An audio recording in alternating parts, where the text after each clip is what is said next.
Missions or Sahara, Tome 1 ******.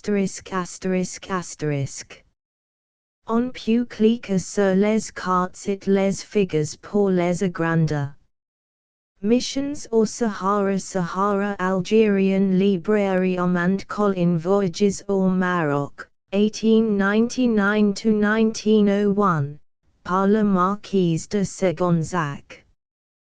Un voluminato de 400 pages, avec 178 photographies, dont 10 grandes planches hors texte, 20 panoramas en dépliants, 1 carte en couleur hors texte et de nombreux appendices, broche 20 fr relais de mes chagrins, tête d'or 27 fr le refit les jegola, Tanga, fes, Malilia, Uetson, Tanga.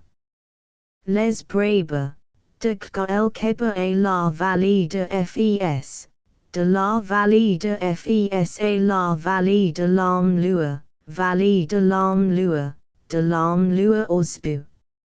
Le Sous, Marrakech, Taradant, Tiznit, Agada, Mogador. Renseignements politiques, statistiques et religio. Appendices, politique, astronomique, météorologique, géologique, botanique, entomologique, numismatique, géographique. Ouvrage couronne par l'Académie française. Prix Fertidou. 1702-07, Coulommiers. Imp. Paul Bredard. 4-08. Missions or Sahara par ef. Gautier et Archudio Tome Sahara Algérienne par ef. Gautier charge de cours à l'École supérieure des lettres d'Alger 65 figures et cartes dans le texte et hors texte, dont 2 cartes en couleur, et 96 phototypes hors texte, décoration, Paris Librairie and Colin 5, Rue de Mazais. 5 1908 Droits de reproduction et de traduction réserves pour espace. A Paul Bird souvenir reconnaissant. Preface en 1902, 1903, 1904 et 1905. J'ai fait une série de voyages au Sahara, d'abord seul, puis en compagnie de M. Chudio, qui est son tour voyage seul jusqu'à la fin de 1906. Voici le détail de ces voyages. Juillet, et août septembre 1902, voyage au Guerrera par l'Oud Sahara, février-septembre 1903, voyage en Ziza par Insula, en compagnie de M. le Baron Pichon, et à la suite de M. le Commandant Leperine. Décembre 1904 et septembre 1905, voyage trans-saharien par Nziza, Gao, Tombouctou. M. Chudio ma rejoint à Douaret en mai 1905, il traverse le Sahara par la Hoga, LR, Zinda, it. Apres of Wapas jusqu'au Chad, il est rentré en Europe à la fin de 1906. Chacun de nous donc passe au Sahara de Dixhout et Vingmois. Il s'y trouve qm Chudio assert out voyage dans le Sahara soudanais, et moi dans le Sahara algérien. Chacun est chargé de rédiger les résultats communs pour la région question il connaissait le mieux. J'ai publié aujourd'hui un premier volume consacré au Sahara septentrional, et qui sera suivi d'un second, sous la signature de M. Chudio, consacré au Sahara méridional. Ilist bien entendu que cette division du Sahara en deux parties n'assist imposée par les hasards de notre itinéraire. Nous en avons nullement la prétention question elle soit géographiquement justifiée. Elle serait même absurde en géographie humaine. Aussi le chapitre 3 du présent volume sera-t-il consacré à l'ethnographie préhistorique du Sahara tout entier, partie soudanaise incluse. À tout autre point de vue cette division est commode, elle permet de traiter à part des questions distinctes. Par exemple, au point de vue géologique, la limite est bien nette entre le Sahara griseux et calcaire du nord, et le Sahara central, hoga et tanes roufed, avec ses roches métamorphiques, archines et éruptives. Entre le nord et le sud la nature différente des vestiges de l'âge quaternaire met en vive opposition. Dans le nord, ce sont des lités d'huides profondément graves. Le chapitre 2 du présent volume est une monographie d'un fleuve quaternaire. Dans le sud, au contraire, les traces les plus apparentes questionnées laissées le quaternaire sont des dunes fossiles. C'est arrivant à dire que dans le nord le désert succède à la steppe et dans le sud la steppe au désert, un gros fait qui n'a jamais été mis en lumière. Nous avons donc pu nous partager le Sahara sans nuire à l'unité des sujets respectivement traits. En ce qui me concerne, le présent volume, qui paraît sous ma responsabilité, n'est pas le moins du monde un compte rendu de voyage, c'est une exposition synthétique des résultats obtenus, et on a donc emprunté la bibliographie du sujet tous les renseignements susceptibles d'éclairer cette synthèse. On a donné une place favorable au journal, d'un part auxiliary résultats astronomiques et topographiques, d'autre part auxiliary résultats paléontologiques. Les premiers sont relégués dans un appendice. Il est vrai qu'ils ont été utilisés pour l'établissement des deux cartes, qui accompagnent les chapitres 2 et 7. Il est vrai aussi que ces deux cartes font ressortir quelques faits nouveaux et intéressants, cause de l'eau. Mais out, descendre la sigurd, position d'Ewellyn. Ces itinéraires originaux en sont pas moins une favorable fraction de l'itinéraire total parcouru, et l'originalité d'alias en est pas toujours entière. C'est que les officiers des oasis ont fait un besogne topographique énorme et excellent, et qui a été en grande partie publié. On la trouvera pas dans les suppléments au bulletin du comité de l'Afrique française. Elle est synthétisée dans deux cartes récentes, carte provisoire de l'extrême sud au 1/8000000, dressée à l'aide des documents topographiques existants dans les archives du gouvernement général par le capitaine Prudhomme. Carte des oasis sahariennes, 1/2500000, par millimètre. Le lieutenant Niger et le maréchal des logis Renault, Paris, 1904. D'un facon général j'ai renvoyé le lecteur ces deux cartes.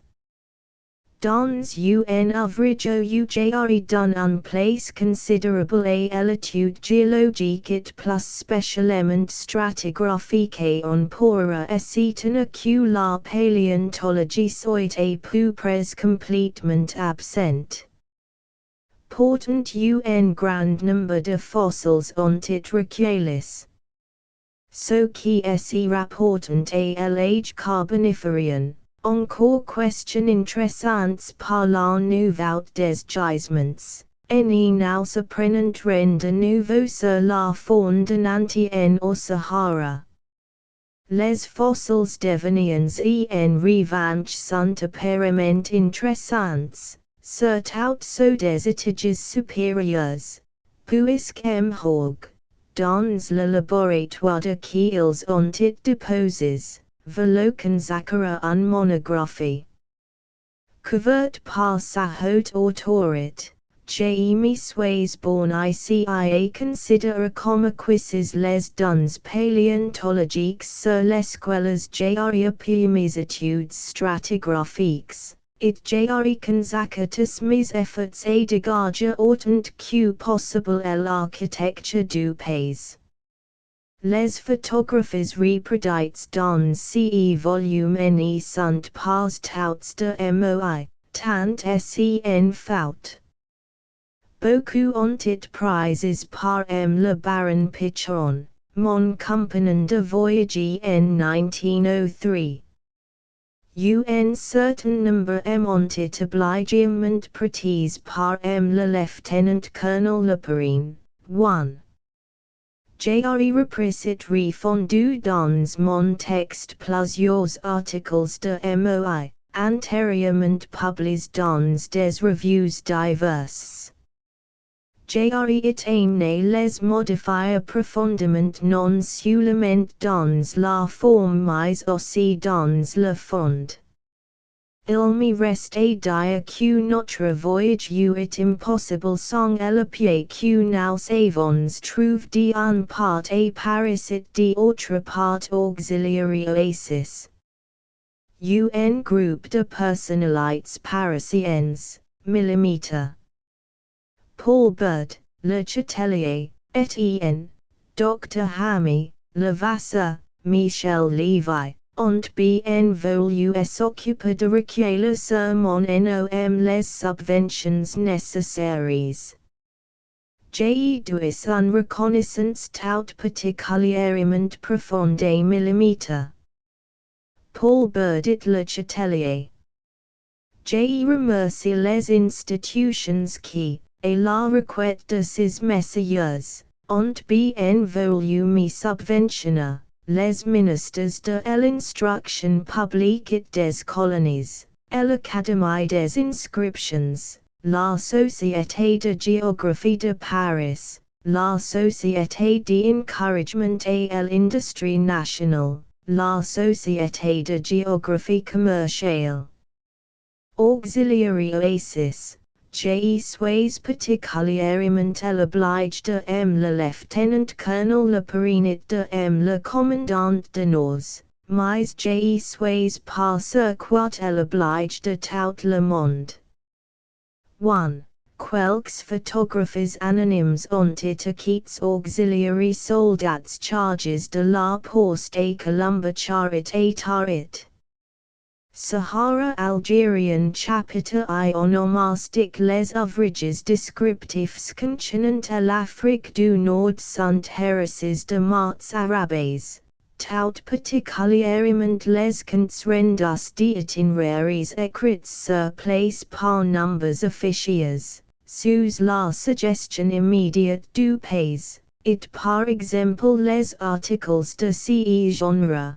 Tes intéressants et tes importants, qui paraissent depuis quelques ans dans les suppléments au bulletin du comité de l'Afrique française. D'ailleurs même les ouvrages écrits étaient reposés, en France, et pour un public métropolitain, ne sont pas exempts du même défaut, puisque, invariablement, en tête un que du livre, On trouve un petit dictionnaire des termes géographiques arabes, 2. Ces textes, lards de mots emprunts et en langue étrangère, sont écuseurs exaspérants pour le public français. Que le défaut, si cen est un, soit communautatis les géographes nord-africains, cela suffirait déjà et les justifier. Ils obéissent à une nécessité. En France nombres topographes recueillant précieusement les termes géographiques locaux, du de Bourgogne, combes du Jura, puis de Orphan, etc., pour en enrichir le vocabulaire général.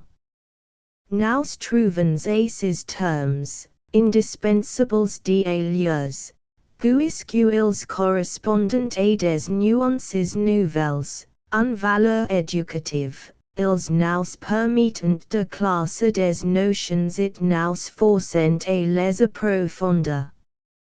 Il est clair que les termes géographiques arabes ont la même valeur, et le même caractère indispensable. Dans un pays comme le Sahara où les formes du terrain, les aspects du sol, les modes de l'hydrographie, sont parfaitement originaux, sont analogues chez nous, il serait absurde de vouloir essayer d'affaire avec notre vocabulaire français.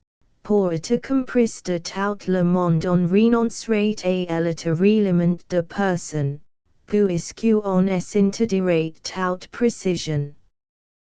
D'autre part vouloir créer des expressions françaises nouvelles, serait d'abord se résigner à l'emploi de paraphrases, étant donné la rigidité de notre vieille langue. Mais parce que ce serait d'un outacquidance ridicule, des mots nouveaux, immédiatement acceptés de tout le monde, il y en a tous les jours, mais on ne les crée pas consciemment. Les paysages polaires ne sont guère plus éloignés des nôtres que les paysages désertiques. Pour en rendre les différents aspects illustres dans le domaine des langues germaniques, et plus spécialement de la langue anglaise un vocabulaire spécial, qui sont difficiles pas dans le nôtre. Nombres géographes polaires employant sans hésitation un grand nombre de mots, comme flot, paquis, inlandsis, dont on peut bien dire question ils n'ont pas encore, pour beaucoup de lecteurs une signification bien précise. D'autres termes ont, d'ores et déjà, pas franchement dans l'usage courant, fjord, iceberg. Il y en est un moins qui assiste français jusque dans son orthographie, car c'est, j'imagine, quelque chose comme banquis qui assiste déguisé en banquis. Ce petit effort d'acclimatation, que nous avons fait sans wissong pour le pôle, il est inadmissible que nous refusions de nous l'imposer pour notre Sahara, un pays dont nous avons en quelque sorte la responsabilité scientifique. On n'a pas naturellement la prétention d'apporter ici une idée, au lieu de montrer un voie nouvelles. Le processus de naturalisation des termes arabes a déjà commencé automatiquement.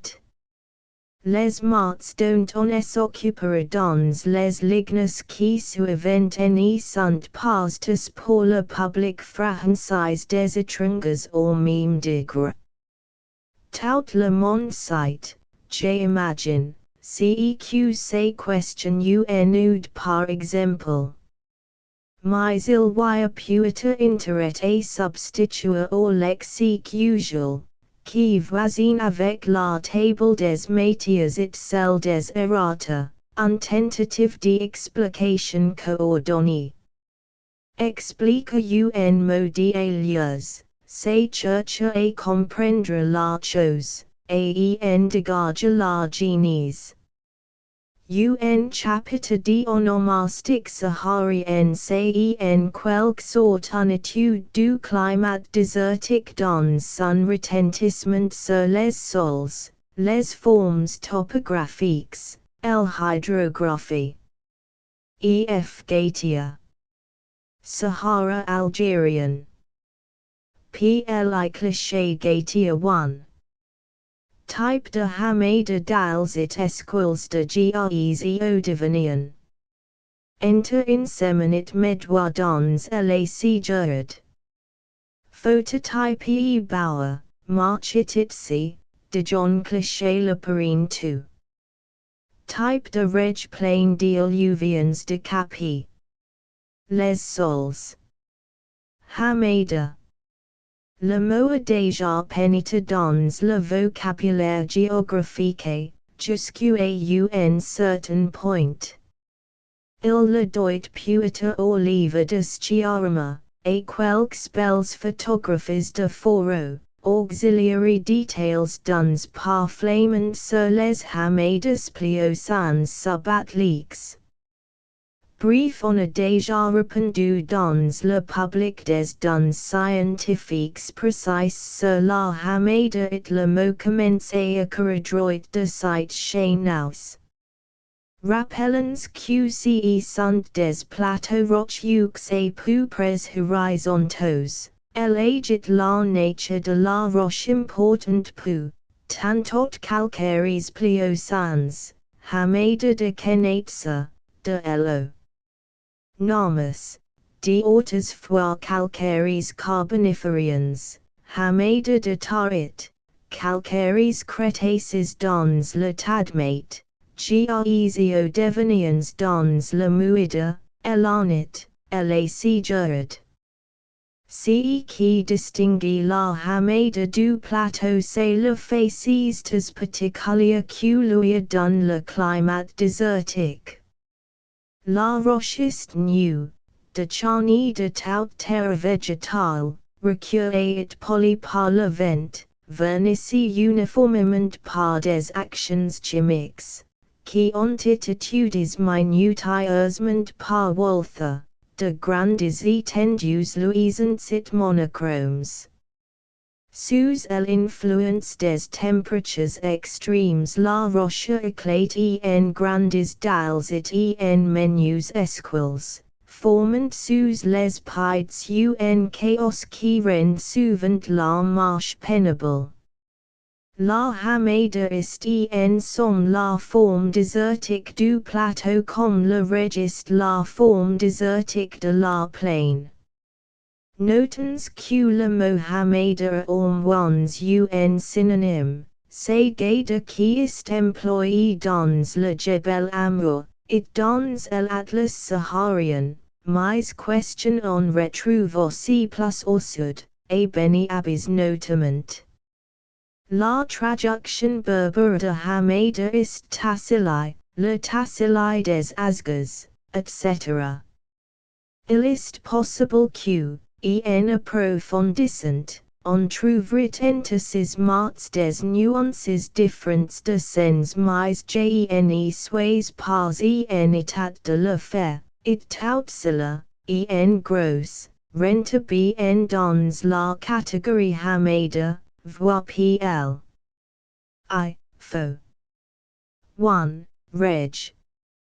Un des mots les plus répandus et les plus intraduisibles.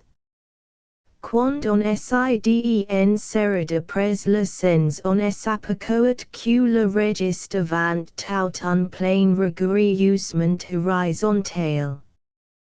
Tandis que le mot n'est pas pénétré dans le langage courant géographique, la chose est bien connue du grand public. Elle est même trop. Dans le grand public l'idée de désertivoque, et l'exclusion de toute autre image, sauf peut-être celle des dunes, un grande plain infini parfaitement nuit plate comme l'âme. Question on ajoute la silhouette d'un bédouinite de son chamio, ou bien encore un fumée de bivouac, qui monte mince rectiligne dans l'air immobile, et on a un tableau qui est fait 100 fois, et qui est dans toutes les mémoires. C'est une bonne représentation du reg. Vois pl. I. Faux. 2. Un plain aussi parfait est nécessairement d'illuvions, et le régi en effet est d'origine illuvienne. Cette origine portant nec celle pas au premier coup d'œil. De façon plus près constant le sol est couvert de gravier, gros ou menu, disparate, et en couche plus ou moins épaisse. On a l'impression d'un allée de jardin, élargi de mesurement jusqu'au bout de l'horizon. Mélanges au gravier, it poses sur le sol et en vrac, on trouve des choses hétéroclites, points de flèches et hacks néolithiques par exemple. Voici un coupé de reg, relevé. Par mchudio dans elud taka et enter in ziza it timistau. On observe de haut en base, 1 lit de kelu rules quartzo, de 5 mm à 1 cm de diamètre, couvrant toute la surface. 2 ou 10 cm de sable per, contenant quelques caillouets vers sa partie inférieure du sable fin. 3 au sable argileux. Le gravier qui couvre le sol est évidemment le résidu de couches supérieures enlevées par l'érosion ilienne. Le sol désagrège par la sécheresse livre au vent, porte imports au loin, tous ces éléments terreaux. Disuse par pulverulence en particules légers, lequel autis est resté en place. Il est ensuite que ces alluvions sont nécessairement anciens, le dépouillement est une époque géologique antérieure, puisque, actuels, elles restrayant assez humides pour se défendre contre le vent. Aussi bien par la distribution, et par la énorme extension, elles n'établissent aucune connexion avec le régime hydrographique actuel. Nous savons donc les éléments d'une définition satisfaisante du reg. Un plain d'illuvions anciens, et la quelle le décapagilion d'un un facies original. C'est un individualité géographique tranché, qui mérite un nom part. Ugh. Ici toute explication est superflue.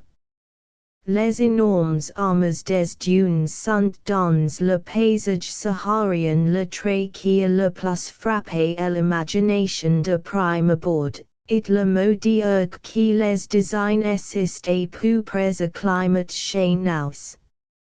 Les cartes l'ont adopte, grand ergue oriental, etc.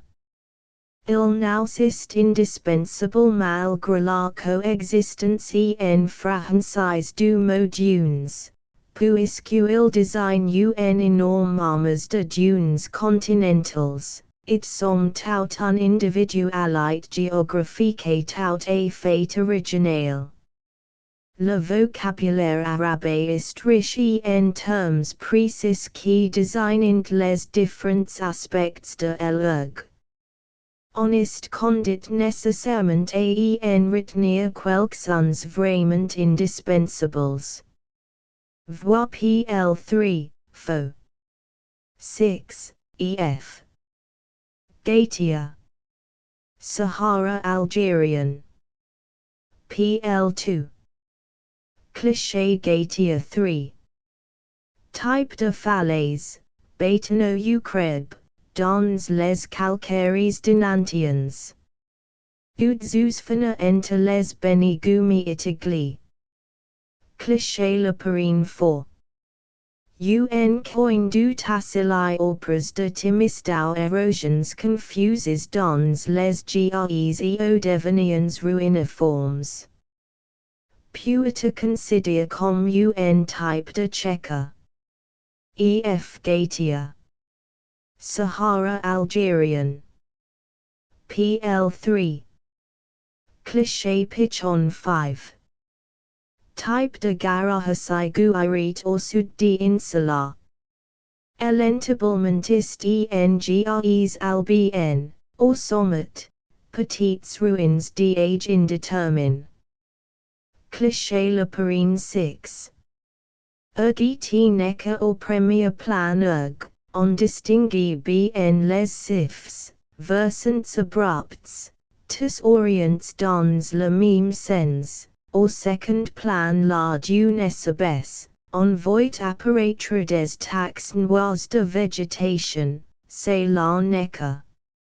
Sif.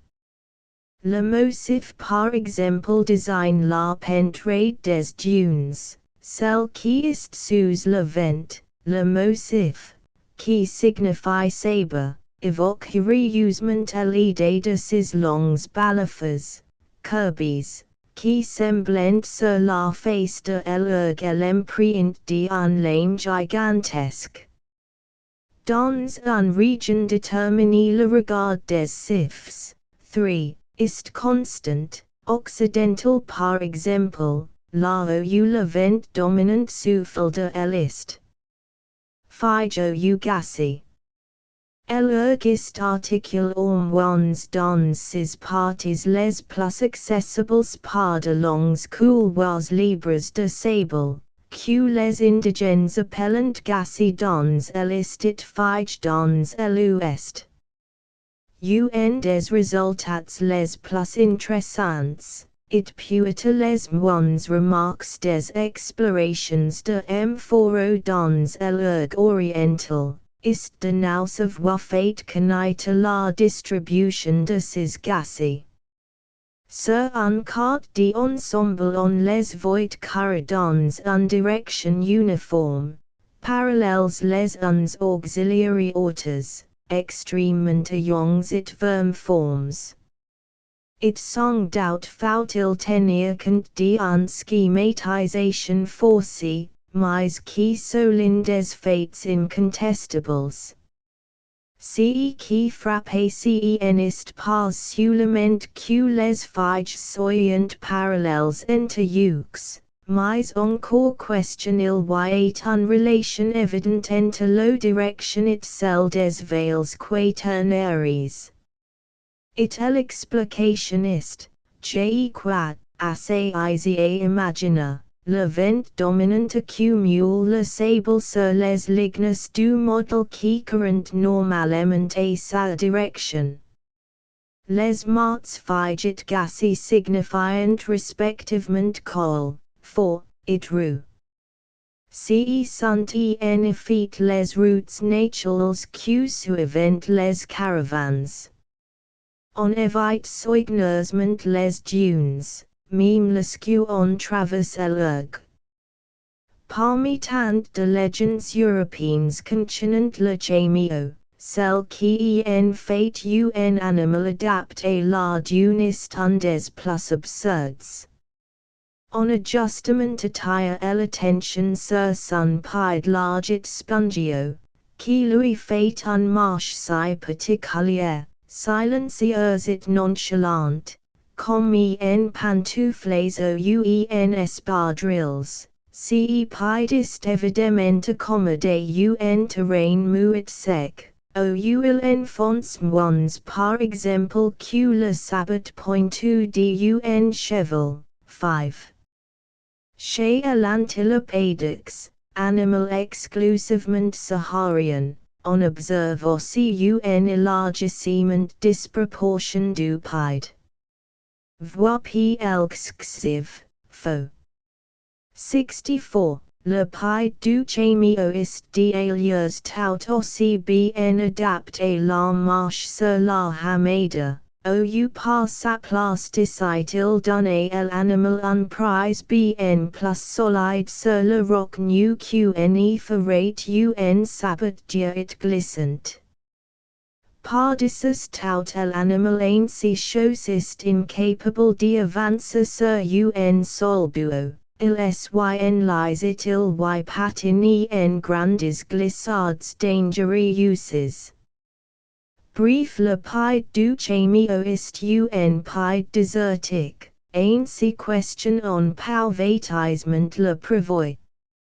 Mais ses longues jambes grilles et fragiles, son corps rigide et pâteau de tout la souplesse assist réfugié dans le cou. En font un beat de plaine, destiné à la progression rapide en ligne droite, à travers d'immenses espaces, sur terrain facile. La traversée des existe le triomphe du chimio, les pentes raids le déconcertant.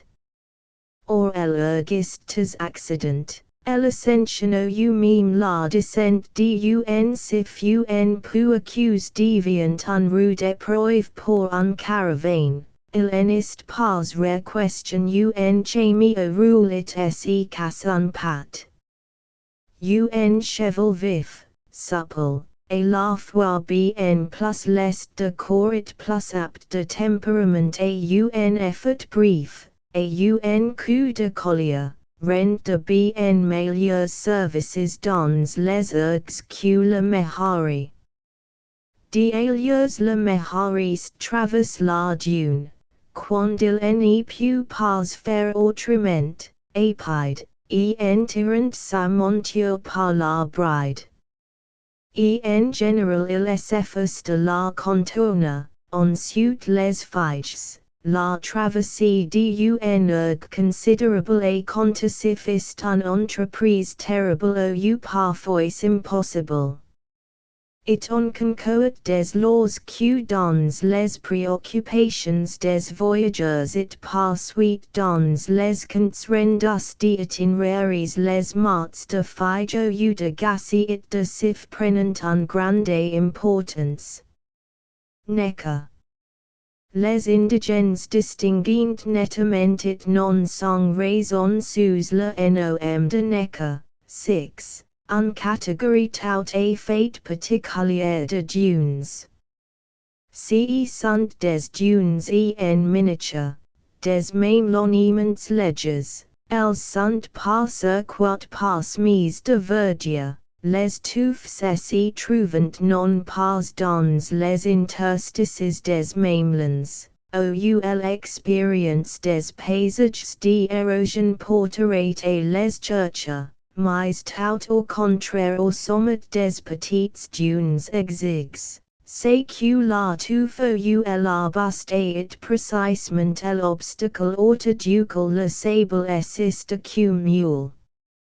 Une autre caractéristique de la Necker est la blancheur du sable, qui atteste comme la médiocrité du relief la jeunesse de la formation. Les hautes et vieilles dunes sont d'une belle couleur dorée, parce que, à travers les siècles, le brassagilien oxyde les grains de quartz. Vois PL3. Faux 6 it PL8, faux. 15. Tout cela est concordant, la Necker est de la dune en formation, il est tout à fait intéressant que le concept en soit étroitement uni à celui de végétation, un Necker est toujours un pâturage, et c'est précisément pour cela. Pour son importance pratique et humaine, question est désignée par un nom spécial qui revient fréquemment dans les itinéraires. C'est un champ de bataille ou la végétation, étouffée par l'émincellement alien du sable, fait une résistance écarnée, et apparemment inutile la longue. En certains cas c'est nettement une section d'un voie d'obstruction. Dans l'eau Sahara par exemple au sortir de Faum el Knig, voie PL9, fo 19 et encore PLXLV, fo 84, OUBN encore état d'alt. Ainsi, ren questionné en seront le sens du moneca. Honest aim ne concevoir que les dunes se formant auxiliary depends des alluvions fluviales. Hamada, reg, ergit neca, sont la en sommet element des sols. Sol de pierre nu, de gravier, de sable, ici sol de decapage, hamada et reg. La inversement sol d'alluvion emmentilion, ergit neca.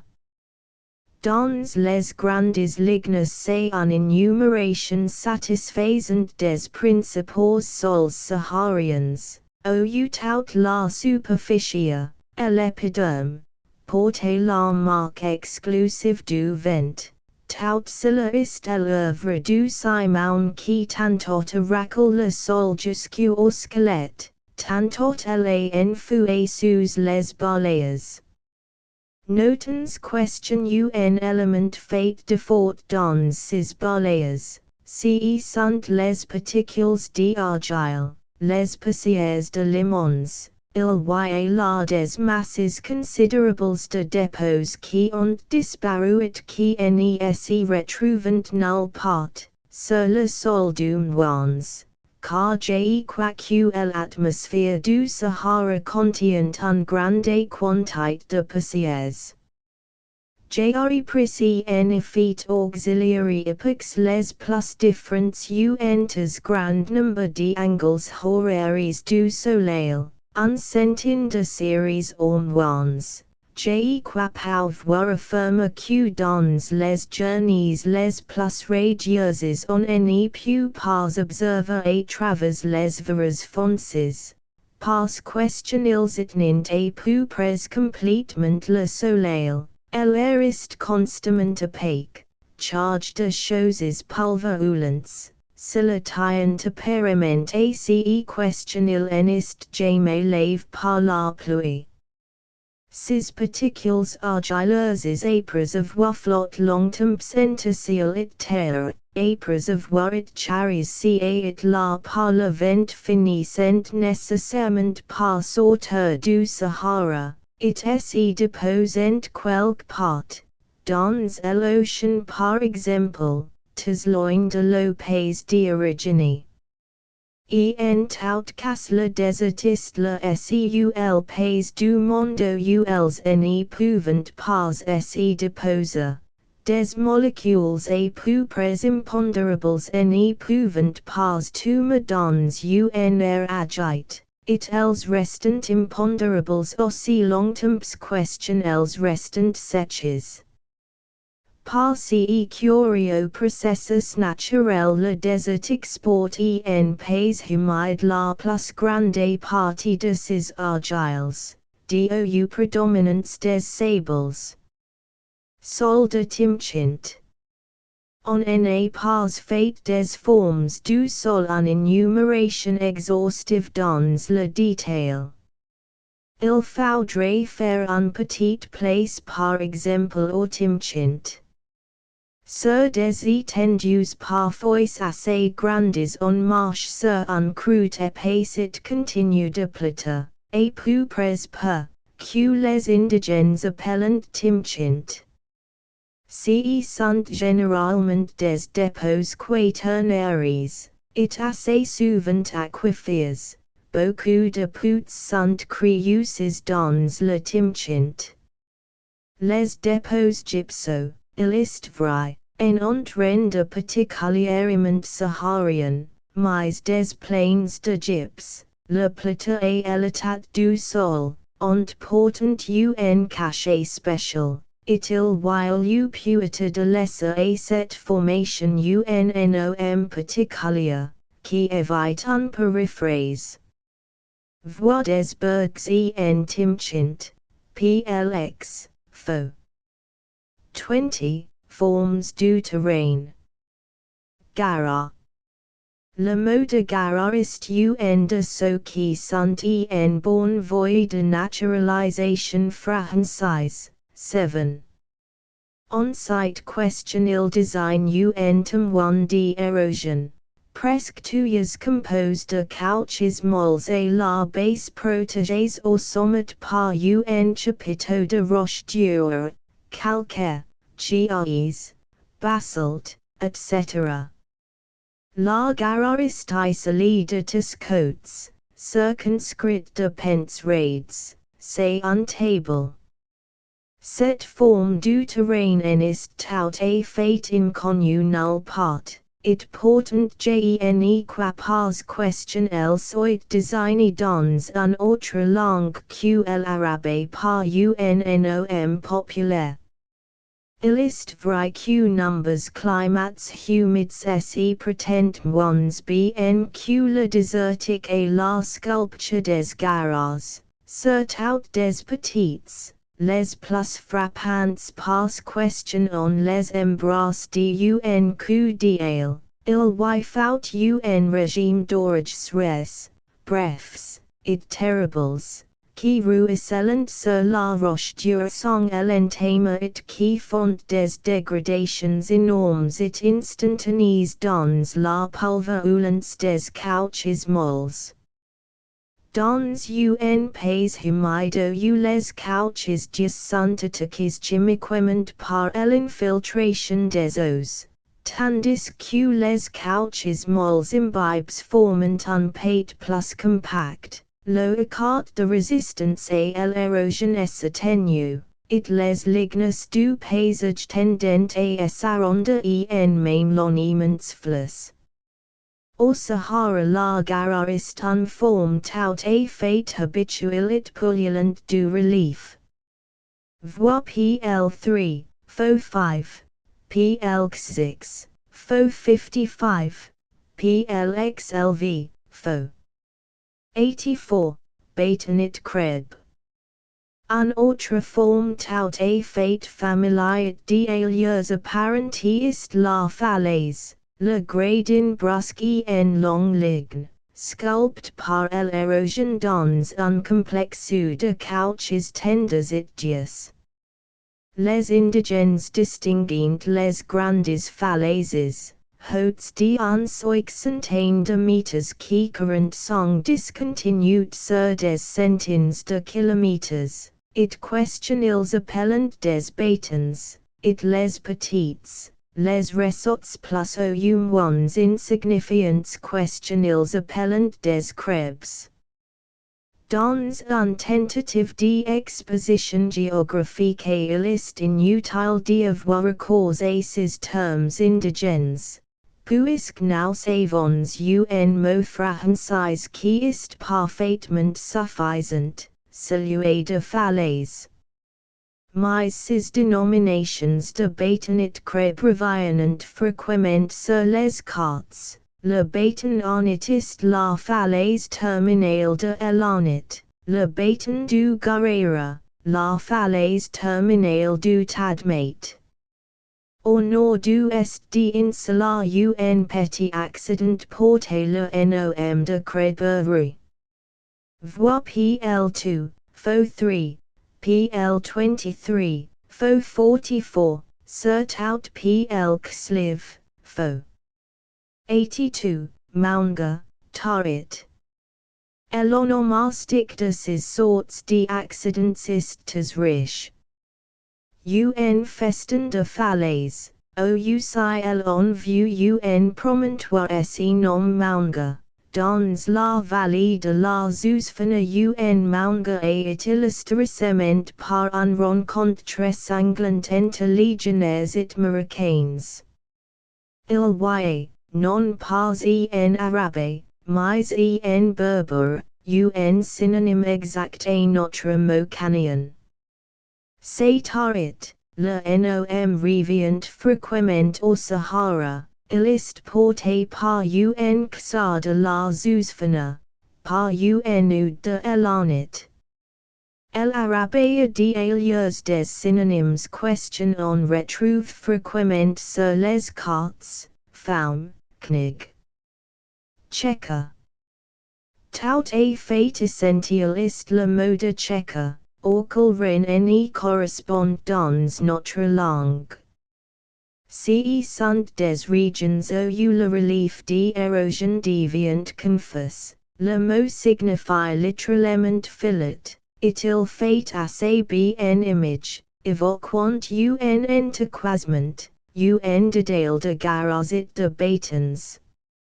L'origine des Tchèques est excellemment expliquée par M. Flamand, ce sont des zones de captage ou des érosions d'âge de sens différents et sont contraries. 8.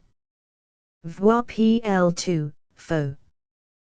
4. Le Sahara est peut-être le pays du monde où l'on a à sa disposition le vocabulaire le plus riche, poursuivre et pour serrer de près les aspects variés du travail érosif dans un pays d'architecture tabulaire.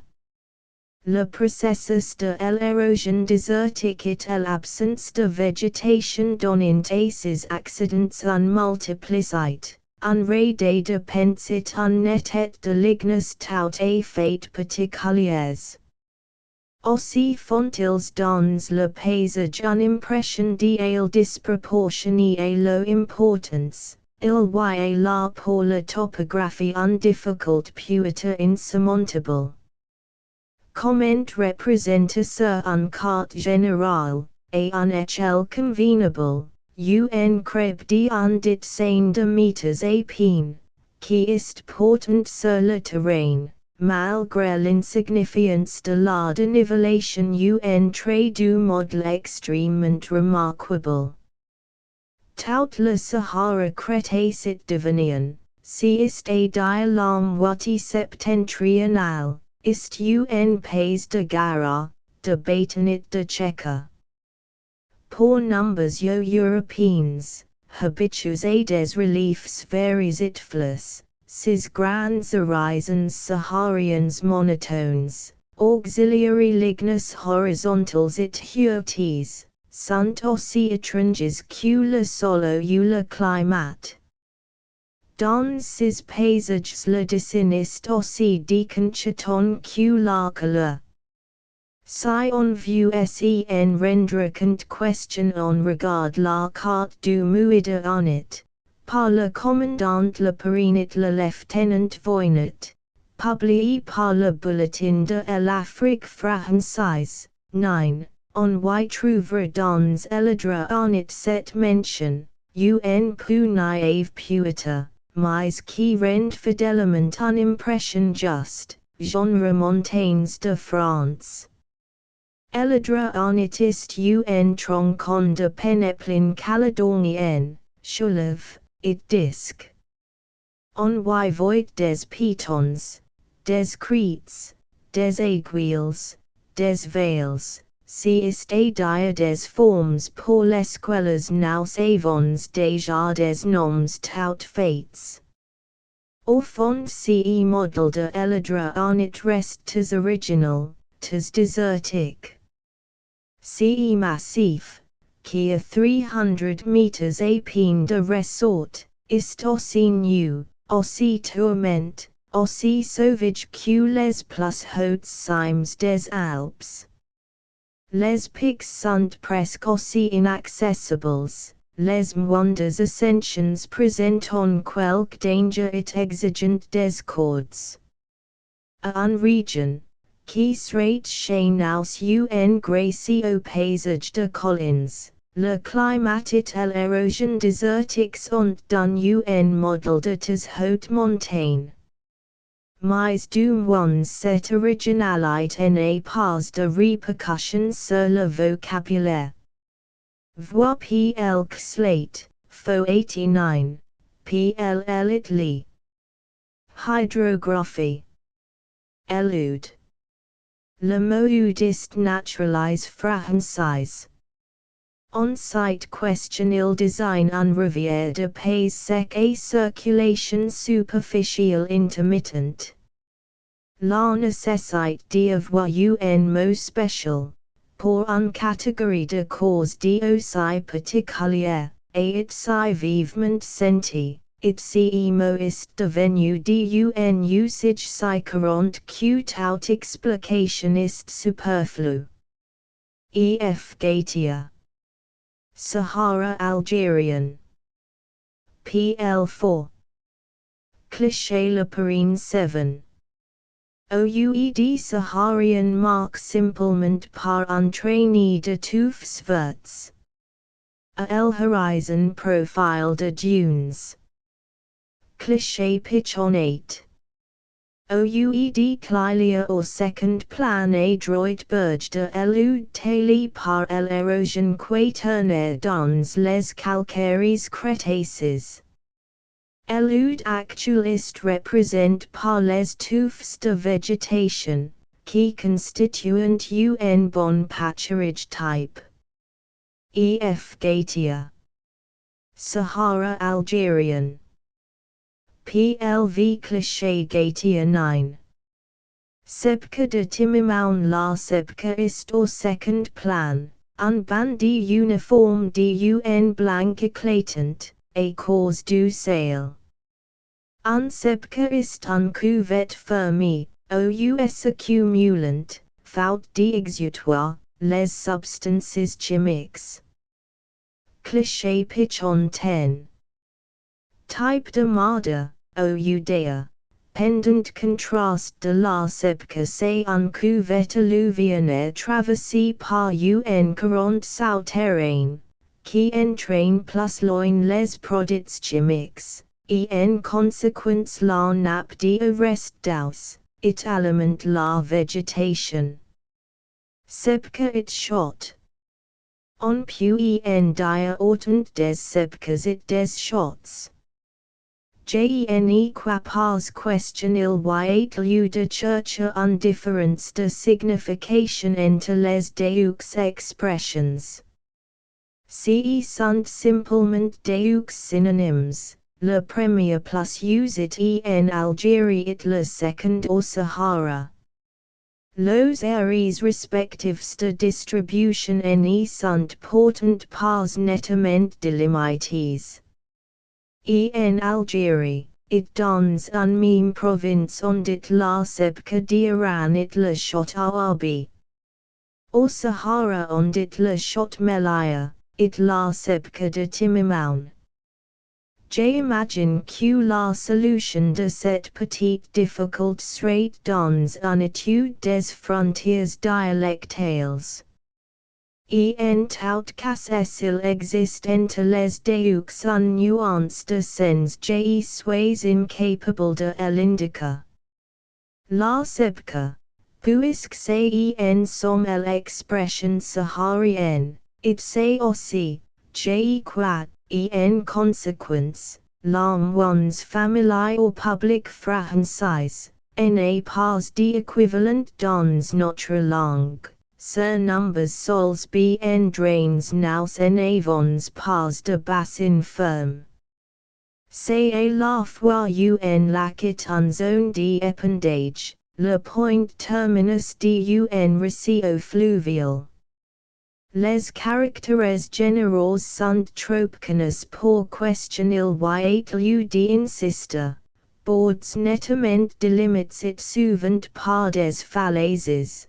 Surficiony, net de végétation it de sable, fondrières it sables mouvants, efflorescences salines qui augmentent lorsque des orages it des inondations déterminant un afflux de la circulation souterraine, voir PLV, faux.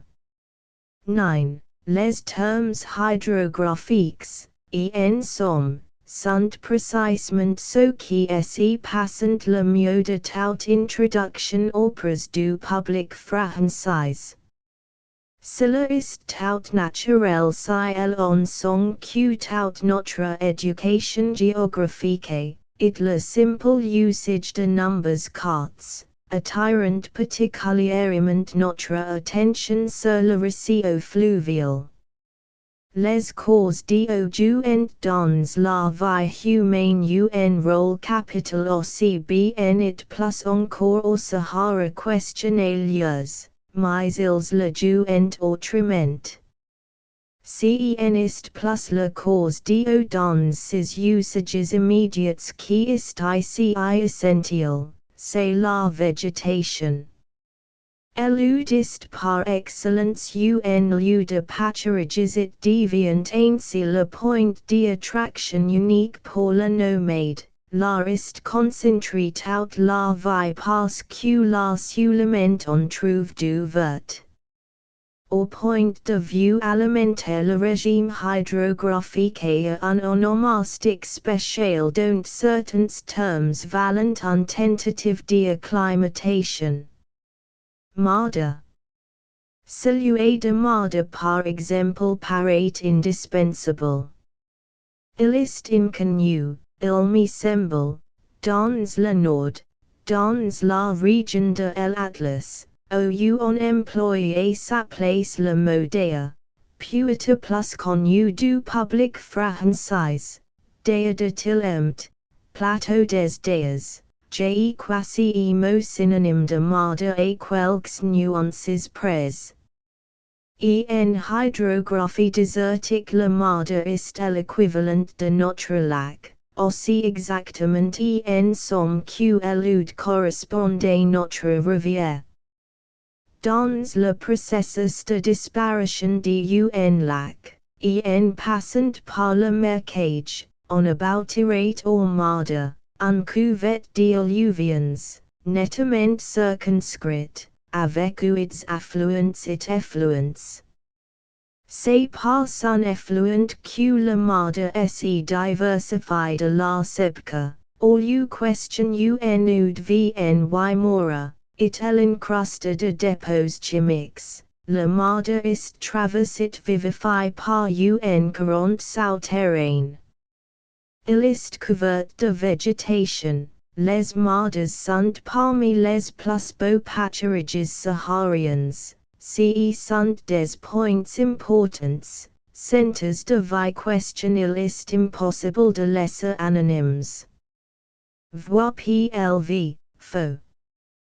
10. Le marde, aux rebowers de la sepka qui reste unie par question aride. Atuyas tendance à même l'honneur de sable accumule autour des touffes, souvent il passe à la necker, dont nous savons rattache la mention à la ligne de l'ergue, mais qui n'est plus posite par sous silence à propos de hydrographie. It d'ailleurs il y a une corrélation évidente entre les mardes et les ergues. Les grands mardes du Muida, dont l'eau bota est l'effluent, sont partiellement recouverts d'assez grands ergues, avec lesquels ils partagent les noms de quantité d'iris. Les dunes envahissent de même les mardes de l'eau le marde aric, etc. Nous arrivons ainsi, à propos de nomenclature, à suivre les principales étapes de la décomposition épres de du régime hydrographique, ce qui fut évidemment un lac ou un marais deviant un marde, puis un necker, puis un ergue. Il est évidemment assez mécanisable au premier coup d'œil sous ce dernier avatar. Hasi.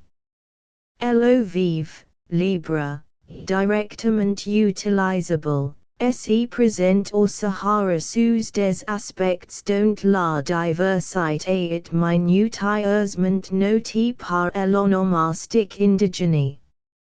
Certains mots ont le équivalent français. Hasi par exemple est suffisamment traduit par notre pouce, It's a presque dommage, le putz Saharian en effet, ist bien different du notre pas un rôle économique. Il jalon les routes désertiques, marquant le gite d'étape, tenant lieu de hotellerie et de caravanserais. On le fait to Detroit, a peine suffisant pour livrer a passage à un homme, qui y rappelle un ramanier dans un camion. C'est que malgré toutes les précautions il est sensible, il faut le désobstruer presque le creuser à nouveau, si gros travail, tuyas à recommencer, ist d'autant moindre que le diamètre est plus petit. Dans ces pays où les habitations les plus somptueuses sont en pays, les margelles des puits ont le privilège d'être grossièrement mais solidement mécanisés en pièces sèches, et de telle façon que les voyageurs ne puissent fermer l'orifice avec des dalles, et en luttant les interstices avec de la feinte de gémio.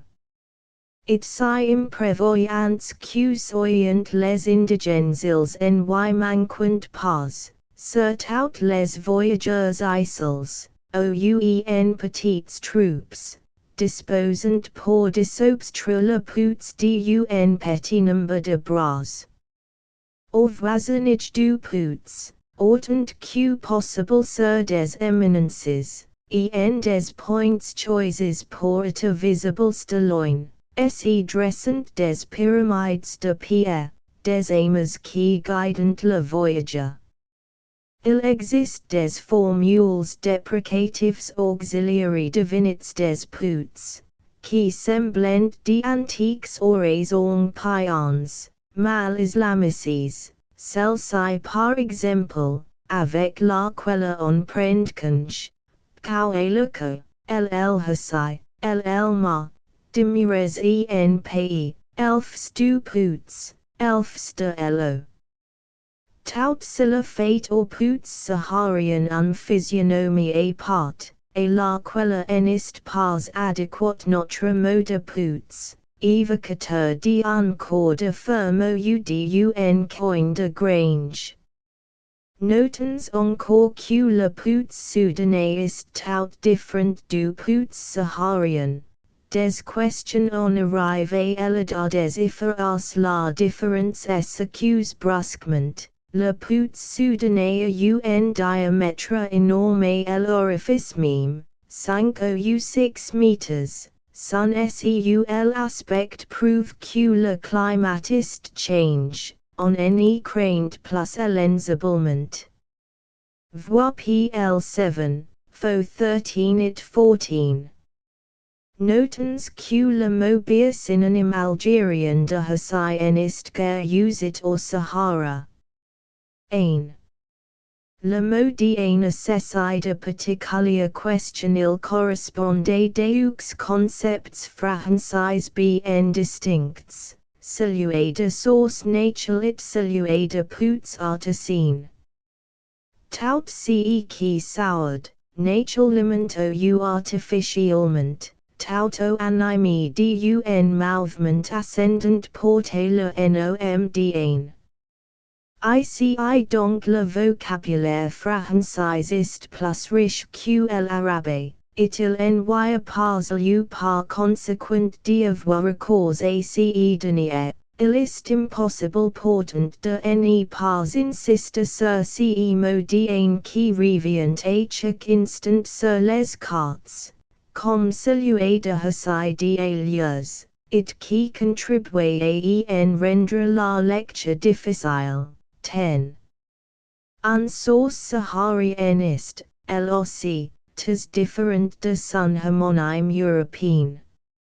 Le mot évoque chez nous l'idée de ruissellement, on dit le bruissement d'une source, la source d'une rivière. La notion est étroitement unie à celle d'eau courante, et même, par extension à celle de commencement, on dit métaphoriquement remonter à la source. Dans ces exceptions, qui sont précisément les usuels, le mot de source est intraduisible par celui d'en. Ici nous touchons du doigt à l'indépendance essentielle des deux vocabulaires vis-à-vis l'un de l'autre. Les mêmes que deux termes se correspondent assez pour être pratiquement interchangeables, cette équivalence est apparente plus tard que réelle. Dans un pays où le rapport entre les pluies et l'évaporation est tel question il ne peut pas exister un seul cause d'opération, une source unique jamais. La source se présente sous l'aspect d'un simple trou d'eau, un vasque, à bords assez nets, quoique on distingue d'anciens niveaux et des bavures, traces des variations du niveau suivant les saisons et les ans. Souvent les bords et le fond même sont comme plantes de végétaux aquatiques. Birdie par exemple, autrement dit typha. Le diamètre de la flaque est évidemment fonction du débit et de l'évaporation, l'homme n'a pas le contrôle, portant l'aspect du trou s'agir l'idée d'un certain travail humain d'accommodation, on a crius, recul, grossièrement entretenu les télés. Transforme un suintement buo en un bassin d'eau claire, il y a là un rudiment de captage. Il en existe peut-être pas au Sahara de source entièrement naturelle, comme chez nous, l'homme tuyas collabore, si modestement que ce soit, à l'œuvre de la nature. Il en y a guère de sources sahariennes que captées. Et des laws on comprend mieux que le même mot d'un puis designer aussi un puis artisan. En dernière analyse, un puis artisan est une source particulièrement difficile à capter. So des oasis de lieux. So do ones qui sont anciens et purement indigènes, ne présentent pas extérieurement l'appareil mécanique des nôtres, ils ne sont ni forts à la machine ni tubes. En cette question ils sont créus et entretenus, avec des instruments primitifs, par une corporation de plongeurs, les artas. Ils ont donc extérieurement l'aspect banal d'un trou vaguement circulaire, dont la seule particularité, mais essentielle est d'être plein d'eau jusqu'au bord ou même déborde. C'est exactement l'aspect d'une source. Entre les deux catégories d'un il y a bien une différence de structure intérieure mais non pas de physionomie à la surface du sol. Tel peut artisan que j'arrive auxiliary environs de Wugler, ou bien encore celui d'Ild Mahmoud dans le Guerrera, ressemblant exactement à des sources Touaregs. Comme un tajmato ou un taikadembati. Des photographes seront interchangeables. En somme sous le nom d'un les indigènes se représentant un orifice ou l'eau fleur jusqu'à déborder, par opposition aux puits. OULONESE trouve questionner en profondeur plus ou moins grande et parfois considerable. E.F. Gautier. Sahara Algerian. PL 6. Cliché Gautier 11. Agilman Tagagara, en aval, dans le canyon de Elude, dont on voit un des parois. Gres au deveniens. Cliché Gautier 12. Agilman Tagagara, en amant, occupant tout le fond du canyon, gres aux devenians. E.F. Gautier. Sahara Algerian. PL 7. Cliché Le Perrine 13. Pouts de Timistau type de Pouts Saharian et orifice étroit. Cliché Le Perrine 14. Type de Pouts soudanais et large orifice, à des effaras. RDIROU Agilman. On pourrait tenter de traduire le mot arabe RDIR, alias Gautier, ou son équivalent berbère Agilman, par le français mais, flaque dio. Il est remarquable portant question on le fait jamais, ace que le mot de RDIR est déjà presque climat chez nous. Les ardeurs sont en effet les mers qui subsistent dans le lit du nude, en des points privileges, it pendant temps plus ou moins long, après l'écoulement de la crue. It say dire question ils n'ont pas d'équivalent exact en dehors du pays des Ouids. Par définition le RDIR n'est pas perenne, en règle générale, il est bien loin d'offrir aux voyageurs les mêmes garanties question pouts ou une source, en moins de renseignements précis et récents on ne peut pas compter sur lui avec certitude. Dans l'espace portant il y des égalements perennes. Inziza, Tagagara, it parmi ceux qui ne le sont pas il en est beaucoup qui conservent de l'eau pendant plusieurs mois. Cela signifie que ces ardeurs sont aliments par des réserves souterraines. Le soleil du Sahara aurait vite fait dessécher un flaque ou l'eau ne renouvellerait pas. D'ailleurs les plus beaux ardeurs sont en terrain perméable, ceux de l'eau Sahara, par exemple, dans les sables du lit, également Tagagara dans les gres devenians, celui d'Inziza dans les laves. Voilà qui sufferait et les diversifier de nombres mais, creuses au contraire dans un sol imperméable. Il n'y a donc pas d'opposition essentielle entre les ardeurs et les sources ou les pouts. Si ne sont pas des citons, il ne serait avoir des de réserves d'eau plus importantes indépendamment des souterrains. Mais les ardeurs s'alimentent des nappes superficielles, susceptibles de se sécher tout à fait ou de se pauvre considérablement dans les périodes de longues sécheresses. Le capitaine Mussel en 1905 a vu également Tagagara, 11, presque sec, dans l'intervalle de deux visites. 1903 to 1905, également d'Inziza avait base de moitié.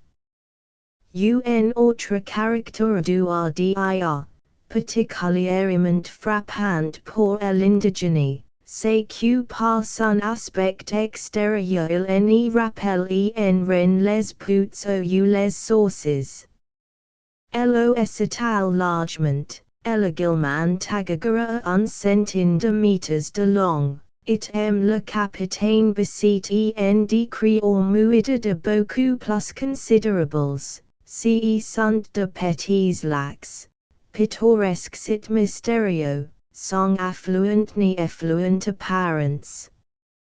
Voir PL 6, Fo 11 et 12. Tilmas. A banker. Tilmas, en berbère banker, na pas d'équivalent français. C'est le sable humide où il suffit de creuser et la main un petit cuvette pour question lsi remplice d'eau, unrdirnzable si en vue, et elle en concoit que le sable protège la nappe humide et la fois contre l'évaporation et contre la contamination, au moins. Car il semble que les microbes supportent mal le climat saharien, contre les impuretés. Pour te compléter il faudrait consacrer une ligne auxiliary fogares, mais il est évident que l'étude sera mieux à sa place dans le chapitre des oasis, dont elles sont alloguées la particularité la plus caractéristique. En somme l'eau du Sahara se présente sous forme d'effleuraments, et elle en dirait presque de filons, plus précieuses d'ailleurs question qu'un minerai imaginable. L'eau superficielle, immédiatement accessible sans travail humain, celle des tilmes, des odeurs, des sources, est relativement rare. Un d'elle sur un quart général du désert monte l'énorme prédominance des points d'eau qui portent le nom de Hassai. Pour boire et pour irriguer les indigènes ont développé des qualités d'ingénieurs hydrauliciens tout à fait disproportionnées à la culture générale. Les animaux mêmes ont dû suivre cet exemple dans une certaine mesure. Il y en est, les domestiques, le chameau par exemple, qui mourraient de soif si on ne les abreuvait pas, et dont l'initiative si redite et si rassemble autour du puits avec des mugissements plaintifs. D'autres si passant de bois, autre chose du moins que le suc des plantes ou la rosée, la gazelle. Les grandes antilopes ne s'y trouvant que dans les régions où l'eau est à fleur du sol, tilmes de l'Uruguay, également et sources du pays Touareg. Et elles ont dû apprendre du moins à gratter le sable des tilmes. Le chacal, grand buveur, s'y monte particulièrement ingénieux. Au voisinage des puits il creuse des galeries jusqu'à l'eau, des travers banks. J'en ai vu de semblables aux puits d'Ewellyn. Et les officiers de la colonne Fly Sainte-Marie en ont admiré dans la Ménékeb. Dans un péril pays il est clair que l'onomastique des points d'eau doit être particulier. E.F. Gautier. Sahara Algérian. PL8. Cliché Gautier 15. Oued Zousfana Arbuste, Juubia, Josh sur un monticule. Cliché Gautier 16. Type de Mejbed, Sentier Saharian, sur le reg du Toit el Horizon la Palmeraie du Timi, en avant de laquelle on distingue plusieurs lignes de fogares. Mejbed. On s'y trouve carrément entraîné dans l'exposition et donne auxiliary routes sahariennes le nom indigène de Mejbed. Les mots français de route ou de sentier serrant en sont inadéquats. Au point de vue voir un Mejbed est un sentier créé entretenu par les pieds des chameaux. Il est en général admirablement marqué au moins sur les sols de Regit de Hamada, partout ailleurs que dans le sol saharien conserve les empreintes avec indiscrétion, racontant à qui cite le déchiffre, Orsuyet de la dernière caravane, ul passe depuis des mois, les moindres incidents du voyage. Mais c'est un sentier transcontinental, se prolongant rectiligne sur des centaines et des milliers de kilomètres, jalon de tas de pieds auxiliary croisements, souvent de point d'oun itinéraire étudié par la sagesse inconsciente des générations.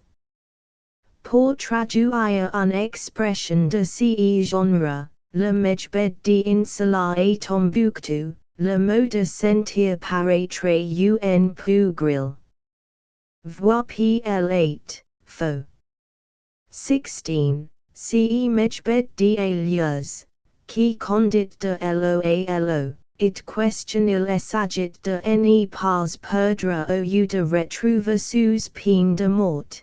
Deviant dans l'imagination du voyageur un personnage considerable, ses incertaines traces d'uge à la surface du sol, SEULS guides it SEULS vestiges de humanité sur d'immenses étendues, prenant une sorte de caractère sacré. Étant ne concourt pas la possibilité de laisser anonyme un individualité si marquante. Tannesruft.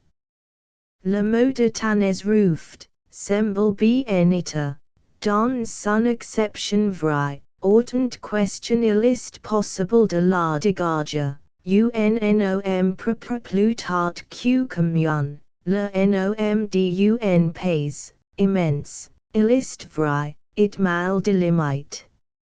Les indigènes le donnent et tout ce qui s'attendent à les pays Touaregs, Hoga, Mouida, Arnit, et Sigurd, d'un partit le soudan de l'autre. Cette immense région est peut-être une unité géologique. Il semble bien en effet question elle soit tout entière un pénéplin silurien et océan.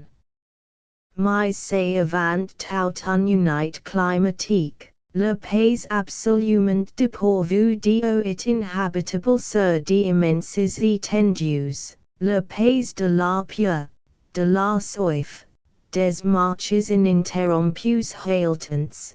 De 20 sur 24 pendant plusieurs jours, le désert maximum question en traversée en tremblant. Dans d'autres parties du Sahara des régions analogues semblant porter des noms différents. Dans l'ouest par exemple le Jauf semble une pendant d'alias une prolongation du Tannesruft. De même que l'itinéraire dans l'est.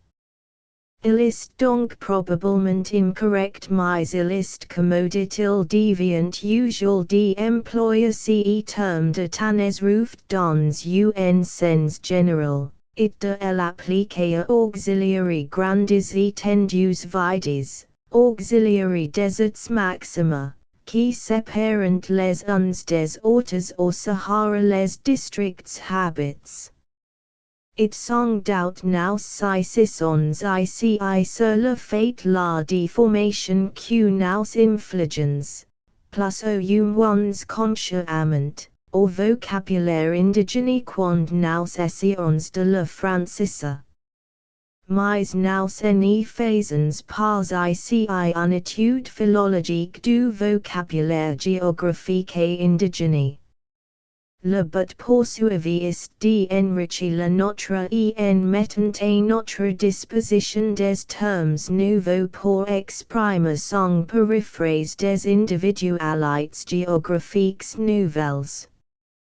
Il est remarquable cependant que nous soyons amens à emprunter ces termes nouveaux au vocabulaire indigène.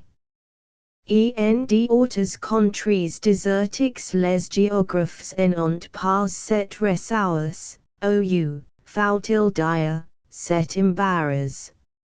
A few élite le Kalahari du docteur passage en s'étendit rencontre une nomenclature exclusivement européenne et même improvisée par paraphrases, salsfan, sanfan, fanincreta, etc., et la paraphrase sanfan portant, le docteur passage substitue souvent le nom hollandais d'Ivry. L'Afrique du Sud tout entier semble un pays où le vocabulaire géographique n'est pas enrichi de termes populaires indigènes et où l'Européen baptise les formes caractéristiques avec les ressources de ses propres langues. Copia. C'est évidemment que les languages multiples et enfantines de populations négres ne sont pas assez riches pour justifier une empreinte. Au Sahara nous avons affaire de vieilles races cultivées et une langue savante. L'explication portant n'est peut-être pas suffisante. À trouver cette phrase. Ce desert, pourvu d'un si riche onomastique bilingue, on éprouve quelque surprise. Cet étiquetage minute des formes et des individualités géographiques atteste l'effort accumulé d'un peuple observateur, qui est aujourd'hui bien maigrement représente, et c'est peut-être le legs d'un pas plus prospe. On se serait abstenu portant de formuler une conclusion aussi incertaine, si elle n'était étayée par bien d'autres observations beaucoup plus probantes, que nous serons à présenter dans les chapitres suivants. D'une façon générale, par exemple, la seule existence des puits qui jalonnent les mejbeds semble attester que le Sahara n'est pas tuyas et ce que nous le voyons. Car si ces puits n'existaient pas, il serait impossible, dans ces effroyables solitudes, d'en trouver l'emplacement et de les forer. Nous les devons apparemment à des générations humaines, qui ont assisté au desséchement progressif et l'ont combattu pied à pied, souvent dans le sol la nappe de question ils avaient connu en surface. Si elles sont auxiliary difficultés de l'exploration, dans les déserts vides et bruts de l'Australie, on se rend compte que l'aménagement du Sahara pour la vie humaine est un merveille inappréciable.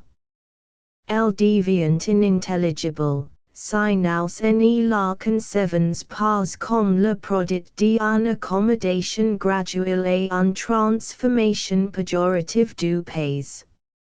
Les indigènes n'auraient pas pu inventer. Il faut donc questionner se soyant souvenirs. 2. Foro. Documents scientifiques de la mission saharienne. P 1175. Glossaire de quelques termes employés. 3. Le but poursuivi étant de franciser, et d'introduire dans notre vocabulaire géographique un certain nombre de termes arabes, il me paraît légitime et indispensable de renoncer auxiliary plurals arabes, souvent si différents des singuliers questions semblant un autre mot. Il est tout à fait indifférent, par exemple, au point de vue géographique et tout le moins, que s'if face au pluriel chef. 4. On cite que le diminutif de figiste figuig, le petit col. 5. Bernadette Lacroix, L'évolution du nomadisme en Algérie. P 117. 6. certainement utilise l'agbatit a gelfa ce mo parate inconu dans le tel. Voici a sun suyet un note de m marques, le mot neca, pluriel necat, collectif enbec, se trouve déjà dans le poète arabe anti-islamique Tarafat. Il est dans le dictionnaire de Gautier. 7. Meme sous sa forme plurielle, gu, on dit le terrain des gu. 8. Flamand, une mission d'exploration scientifique autour Celt, Annals de Géographie, T9, 1900, p. 238. 9. Bulletin du Comité de la F. Supplement de September 1904, p. 209. 10. On trouvera dans le texte le mot hasi représente par l'abréviation H par 11. Souvent le dialecte, les Touaregs prononcent it par conséquent on peut écrire indifféremment Tajergera ou Tagagara, de même question on écrit Asga ou Asja. Chapitre 2 les ouids et les dunes I, Elude Messaud. Dans la partie orientale de notre Sahara algérien, le récit des ouids quaternaires est bien et assez anciennement connu. De Douveria au commandant Rauderit et Foro une série de voyageurs ont dessiné sur nombres cartes un ensemble cohérent et détaillé, le bassin de l'Egaga. Encore, BNQCA it la levant it le sable a interface un fouet des troncons d'oud, l'ensemble apparaît nettement. Deux arts matrices elo. Maya it elo. Igaga se réunissent pour about dans un cuvette en partie plus basse que le niveau de l'arme, it se met de grands shots, Melia, etc. Cette cuvette est l'objet d'études topographiques très sérieuses et nous sommes certains questions n'a jamais communique avec la Méditerranée portant si proche. Le suil de Gabs n'y porte la trace d'aucune briche. Au plus beau moment de l'Egaga, lorsque les crocodiles joignent dans ses ondes, son bassin aurait donc été un bassin ferme, et on peut se croire autorisé conclure que le Sahara quaternaire fut plus tard un steppe question un pays franchement humide. La conclusion est à retenir. Dans la partie occidentale du désert, on pouvait admettre priori que le récit quaternaire serait aussi profondément grave et aussi bien conservé. Aussi est-il, et il me semble possible d'en esquisser le dessin général. On connaît depuis Rolfs le trace d'un grand dude quaternaire occidental, lo. Sahara, depuis Sigli, ou la Sahara est constituée par la réunion des ouids fina et quoi, le litistes net et bergs hauts et vifs jusqu'à faum el knigo ou le fleuve est crius engorge troit dans les gais deveniens. Vois PL 9, Fo. 17, EF. Gautier. Sahara Algerian. PL 9. Cliché Gautier 17. Le lit de la Sahara à Timarin, Timgargit, tail dans le Miopléocène, à el horizon, tis flau, la chaîne d'Orgata. Cliché Galabert 18. UNECRUE de la Sahara ak Sabi, en octobre 1904. Hutium de la Crue. Phototype E. Bauer, Marchititsi, de John Cliché Gautier 19. La lit de la Sahara femme el knigneca constituant le tampon de sable qui irritit fait davia la crue photographie en 18. Mais ordela les incertitudes començant. On savait qlo. Sahara se continue sous le nomdo. Messaud, ce qui est juste. It ce changement de nom indique chez les indigènes un sens géographique exact de l'importance de femmes ethniques comme démarcation entre deux sections différentes de l'Oud. Sur la cause de l'eau. Messaud on ne savait rien, le lieutenant Niger, auteur d'un excellent carte du toit, résume ainsi la question. La carte or 1/20000000 du dépôt de la guerre, ainsi que celle de Mvuilot, accusant au sud du toit un forte sepque dans laquelle viendrait se devise elud Sahara et elud Jagit. Cette sepque est prolongée par un thawig qui irait se perdre dans l'erg au sud de Taudani. Les renseignements que nous savons pu recueillir se sont absolument contradictoires, il est impossible de conclure. Un fait reste certain. C'est que la Sahara long le toit s'épanouissant en zone d'épandage. 12. Voilà donc un fait curieux. Les anciennes cartes sont naturellement mauvaises, dressées par renseignements, on y voit pourtant elude Messaud nettement ferme, le dessin de son cours est schématique. Mais ne s'écarte pas trop de la réalité. Le lieutenant Niger, sur son excellente carte récente ne s'écarte pas le droit de porter l'eau. Messaud, il met en doute son existence.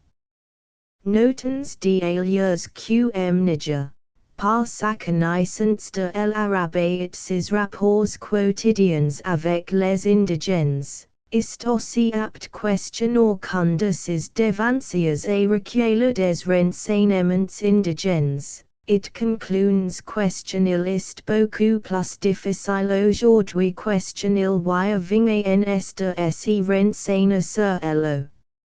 Messaud. Voilà encore une conclusion à retenir. À la seule inspection d'une carte topographique exacte du toit, Niger, Prud'homme, il semble en effet légitime de conclure que l'eau. Messaud long le toit. On constate en bordure des oasis un long chapelet de sepques extrêmement éloignés. Souvent bordés à droite et à gauche, ou out le moins sur un rive par des falaises d'érosion. Mais l'examen d'une carte géologique modifie déjà cette conclusion. Les palmiers du toit longent rigoureusement un grande file, le long de laquelle les terrains crétacés du admet viennent battre contre un host ou un chapelet de hosts primaires.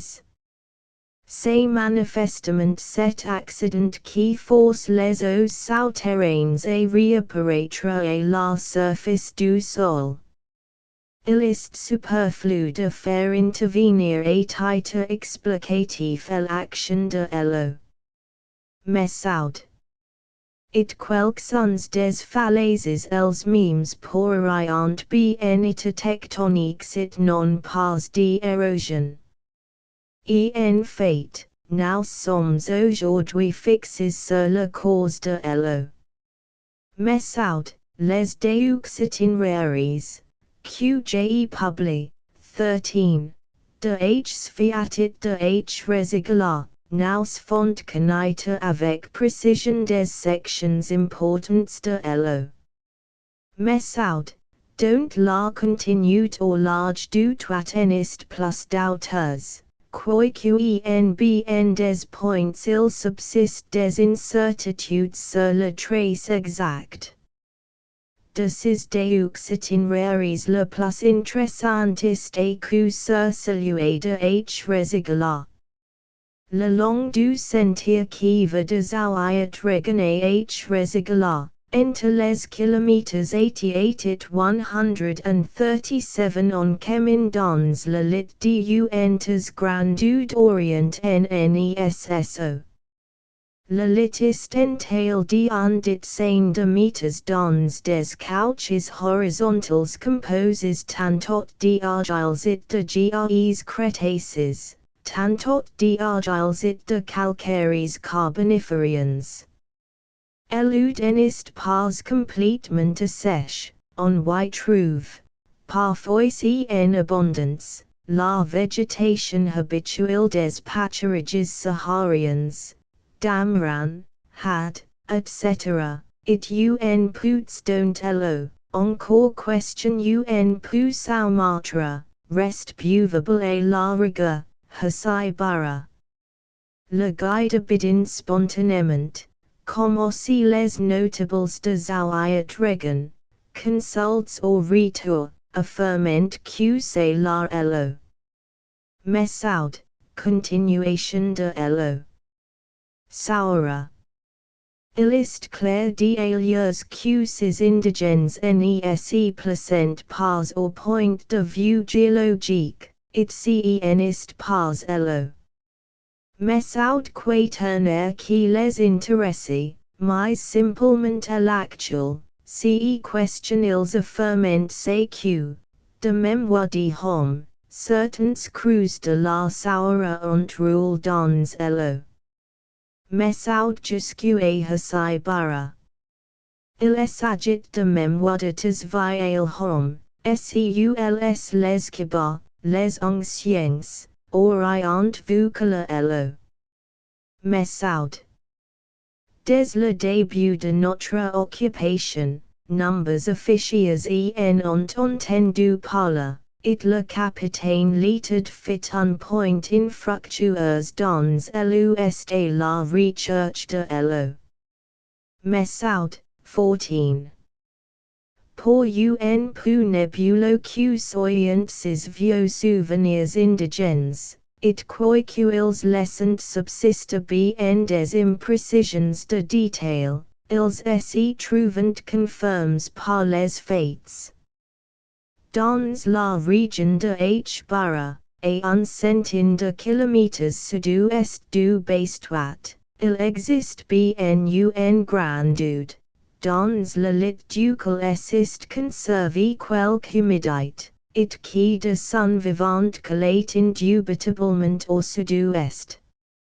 Sur le sens de l'écoulement, l'examen des gorges qu'elud est tales en aval de hasai bara ne les subsiste aucun doute, entre les murailles de gres et d'argiles, sur environ 500 meters, la dénivellation est très forte, il y a eu là de véritables rapides.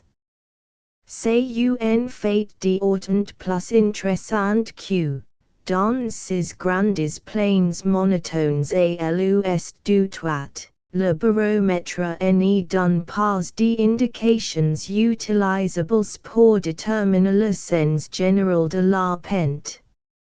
L'équilibre barométrique est très instable, le Sahara est le pays du vent, des orages secs, brusques et violents. Le passage d'une dépression entraîne des oscillations qui vont facilement à un dizaine de millimètres, et qui masquent tout à fait les oscillations variables et graduelles déterminées par le changement de niveau. L'existence et l'allure de l'eau. Mesaude h bara ist donc une indication tes précieuses que la grande plaine se draine au sud-ouest. Le chapelet des oasis du Toiteni jalon par les moines du monde, comme elle on elle cru d'abord la font d'un cuvette, c'est un accident tes important song d'out au point de vue humain, comme aussi au point de vue géologique, mais insignifiant comme de nivellation dans un grande plaine d'haussement incliné au sud-ouest. It que dans cette direction il existe un cheminement en tendance à la dépression dans les compartiments de l'écorce terrestre ce que semblerait indiquer la composition géologique du sol. La continuité des dépôts infracrétacés est simplement interrompue par des hosts primaires médiocrement étendus, dans l'état actuel de nombreuses connaissances, rien n'empêche de croire que les géies albiennes du Toiteni rejoignent, à titre de formation et plus près synchronique, les géies analogues du Jaufit du Soudan. L'idée que nous faisons de cette partie du Sahara se trouve donc modifiée. Si l'on peut être affirmatif sur l'existence même de l'eau. Mesaude, on ne peut pas indiquer avec précision son trace au sud et au nord de Sahara. Irrégular. Tout d'abord, irrégular. Le point le plus occidental de l'itinéraire est lui aussi un peu creuse dans le lit de ud quaternaire. Le lit est bien marqué entre ses falaises, it tapis d'une maigre végétation partout où il n'est pas ensible. Malgré cet ensiblement, qui va fréquemment jusqu'à l'enfouissement sous des dunes puissantes, il n'est pas d'auto que si lit, après des méandres répétés, en il rejoindre celui de l'eau. Mesaude, avec lequel il fait un angle prononcé, mais est si à titre de continuation, au lieu d'affluent.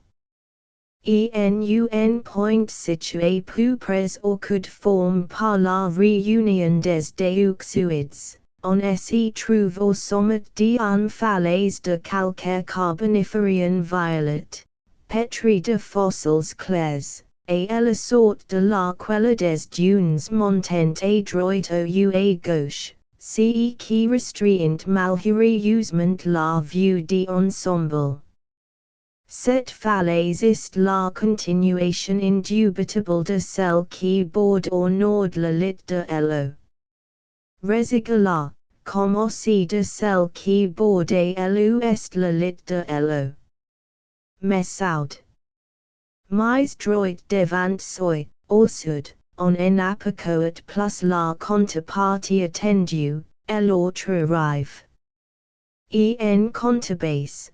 Tes loin à perte de vue, on a sous ses pieds un paysage un peu indistinct, brûlé par l'entercroisement et le poudroiement de petites dunes, mais qui semble bien être un immense plain et peut être un sepulcre. Tout s'y passe donc comme si l'eau. Mesaude et l'eau. Régular se rejoignant dans un sepulcre. Mais de cet sepulcre, d'alias hypothétique, l'eau. Régular est-il un affluent ou un effluent? Autant de questions qui naturellement ne peuvent pas se trancher a priori. Ce qui est certain, c'est que, dans la région de Bara et de régular, l'oud Mesaude, sinon l'actuel du moine son prédécesseur quaternaire, n'est pas le moine du monde au bout de sa course, L'intensité de ces érosions est le test. Il serait absurde de supposer question il finisse là, il continue, au contraire, dans une direction qui semble le conduire au Jaufit et Taudani. Aussi bien nous sommes ici et réguliers, sur la route indigène de Taudani. Hasais Fiat. Au nord de Hasibara, le lit de Elud Messaudist bar par un sif d'erg qgenri pars franchi.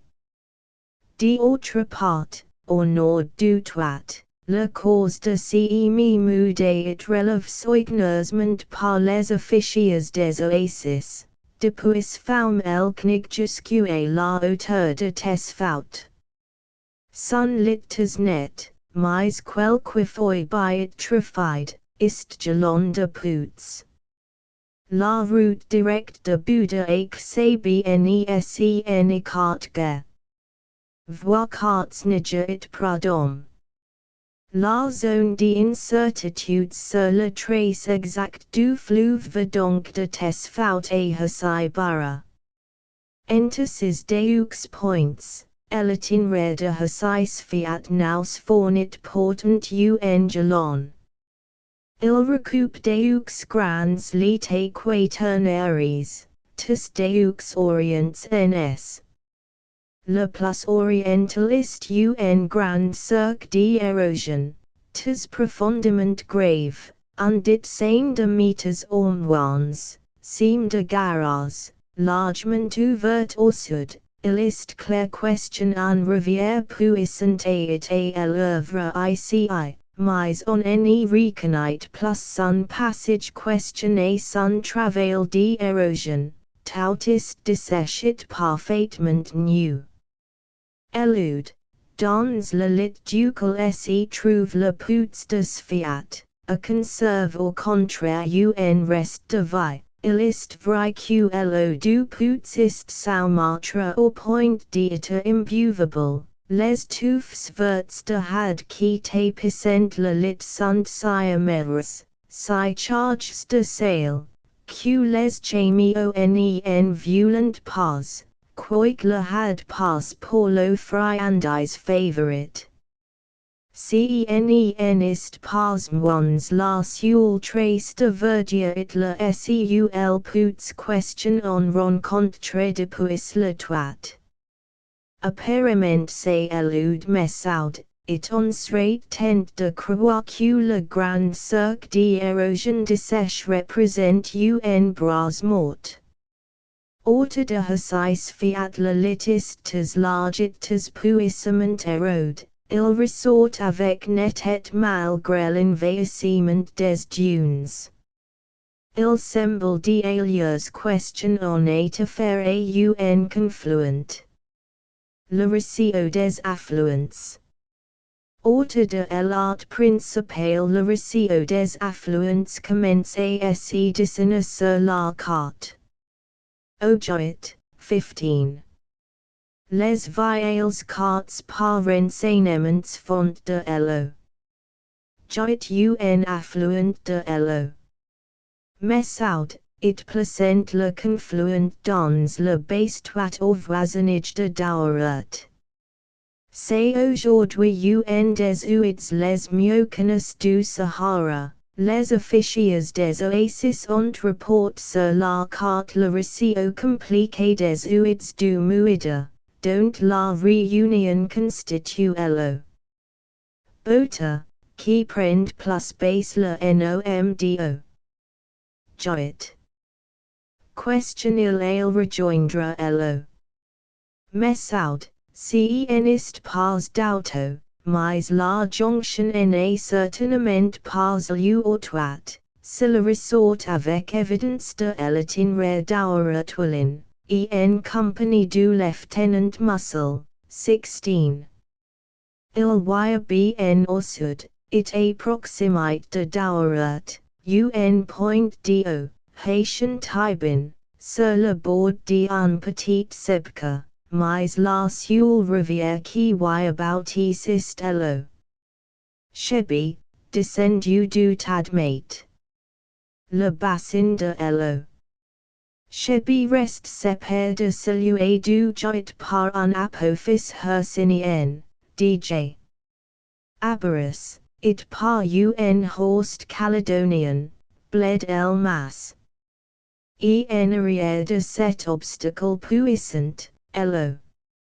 Joit essis total en un immense sebca, qui portait le nom de McCuggan, it qui ne trouve encore porté sur aucune carte, mais sur laquelle un certain nombre de détails précis ont été réunis.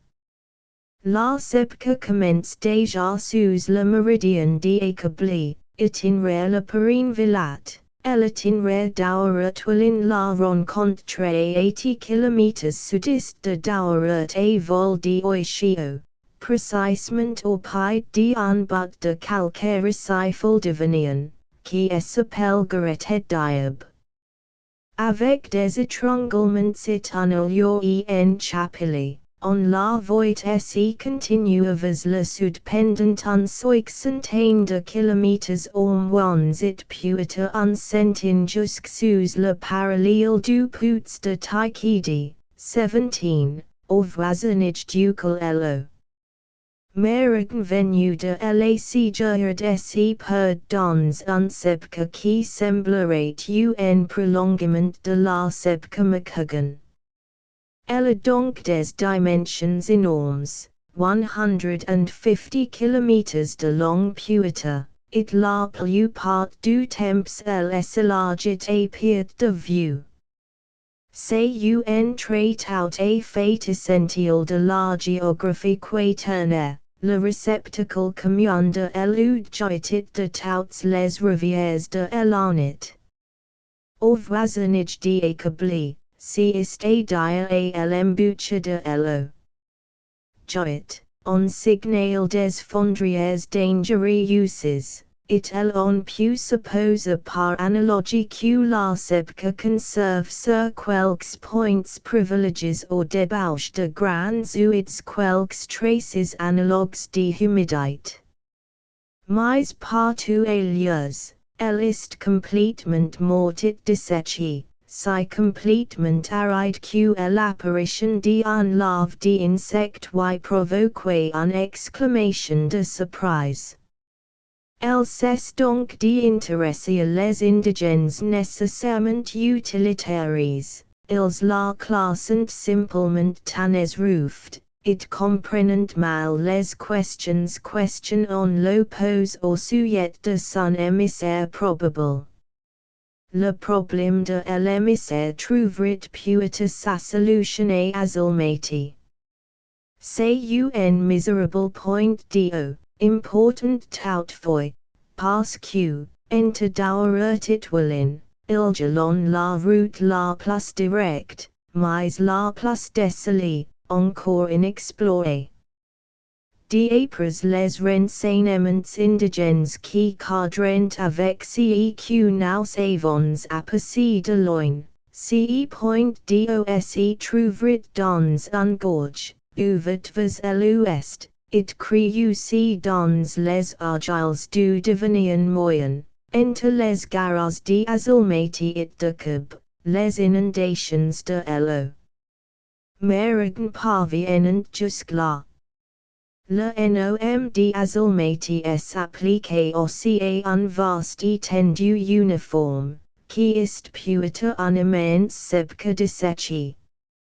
Dans le numéro de la géographie du 15 décembre 1907, Emnija donne les renseignements les plus intéressants sur cette sebca, qui serait en somme l'épanouissement occidental de la sebca McCuggan. Quoi question il en soit, 18, le baromètre indique une différence de niveautés sensible, entre les sebcas de Haitian Tibonite McCuggan, cette dernière serait plus basse de 5 mm, 19. Plus significatives peut-être que les indications du baromètre sont celles du terrain, l'existence d'un puissant obstacle Montagno celle de la grande sepque elle-même. En somme, le base joit, comme elle. Messaud, au lieu de s'y rapprocher du toit, tendait s'y en éloigner vers le sud-ouest.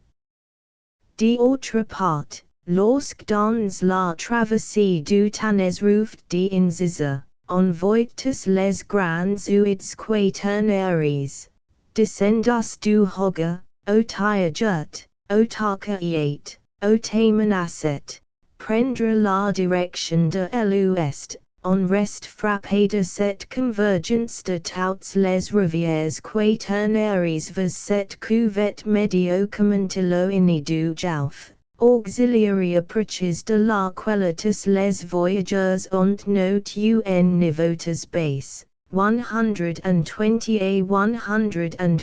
m. Il est difficile de s'y soustraire la conclusion que nous savons faire auxiliary différentes parties d'un même récit fluvial quaternaire question on pourrait appeler le récit de l'eau. Messaud. Auclilia. Au nord, on peut reconstituer ce récit avec bien plus de précision en faisant la part bien moindre à l'hypothèse. Tout d'abord, nous connaissons aujourd'hui des tronçons considérables de ce qui fut évidemment un grand affluent de gauche descendu du Tadmate.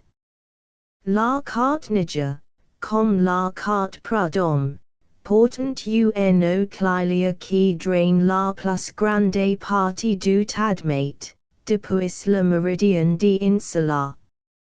Vois PL4, faux. 8. Il prend sa source au voisinage de la grande falaise terminale du plateau, en point bien déterminé. L'érosion régressive d'un petit torrent, l'eau. A glagle, qui coule en sens inverse, approfondiment entaille la falaise, it assiste annexe la tête de vallée de l'eau. Clilia. Vois PLXLII, faux. 81. On le suit sans lacunes depuis sa source jusqu'à sa sortie des plateaux calcaires, sur une étendue de 120 km. Les cartes publiées n'y donnent pas de renseignements sur ses destins ultérieurs, mais les officiers des oasis savant questionner about it or toites au ayat counter. Or, l'itinéraire de Hassai résigula quasi long, à partir de Hassai hamaudia un grand affluent de l'Oud Messaud, qui vient précisément du Bastoit, région d'Inzemia. C'est évidemment la prolongation de l'eau. Clilia, OUEN tout castillan art fluvial don't l'eau. Clilia serait un élément constituant. Voilà donc un grand affluent de l'eau.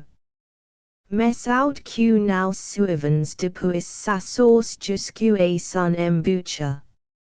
Sepque de Timimon. Il n'y faut pas hésiter à rattacher la sepque de Timimon au système de l'eau. Messaud. La forme même de la sepque, son arrangement tismarque, ses étranglements, son allure en chapelle, suggèrent l'idée question la duité en relation avec un fleuve coulant vers le sud-ouest, et dont les hautes falaises qui encadrent la sepque, et les garros qui la jalonnent attestent la puissance érosive. Comment le chapelet de sepques du Guerrera s'y relié au chapelet de sepques du Toit, c'est ce qui apparaît beaucoup plus nettement sur la carte Niger que sur la carte Prud'homme, aussi bien la carte Niger, qui est essentiellement un marqueterie d'itinéraires, un œuvre de plein air, composé sur place, est en général beaucoup plus expressive du terrain réel. On y voit bien question en ligne de falaises rejoint les sepques de Timimount et de Brinken. Entre Brinken et le Bouddha, on distingue deux lignes divergentes de jonction, l'un au sud Pasbe, Merigne, jalonné de petites falaises, et l'autre au nord, direct desbe au Bouddha, marqué par de la verdure, un long pâturage de necker. Aussi bien entre le toit et la guerrera, il n'y a pas de démarcation naturelle. La ligne des oasis est continue, it cela seul serait un indice.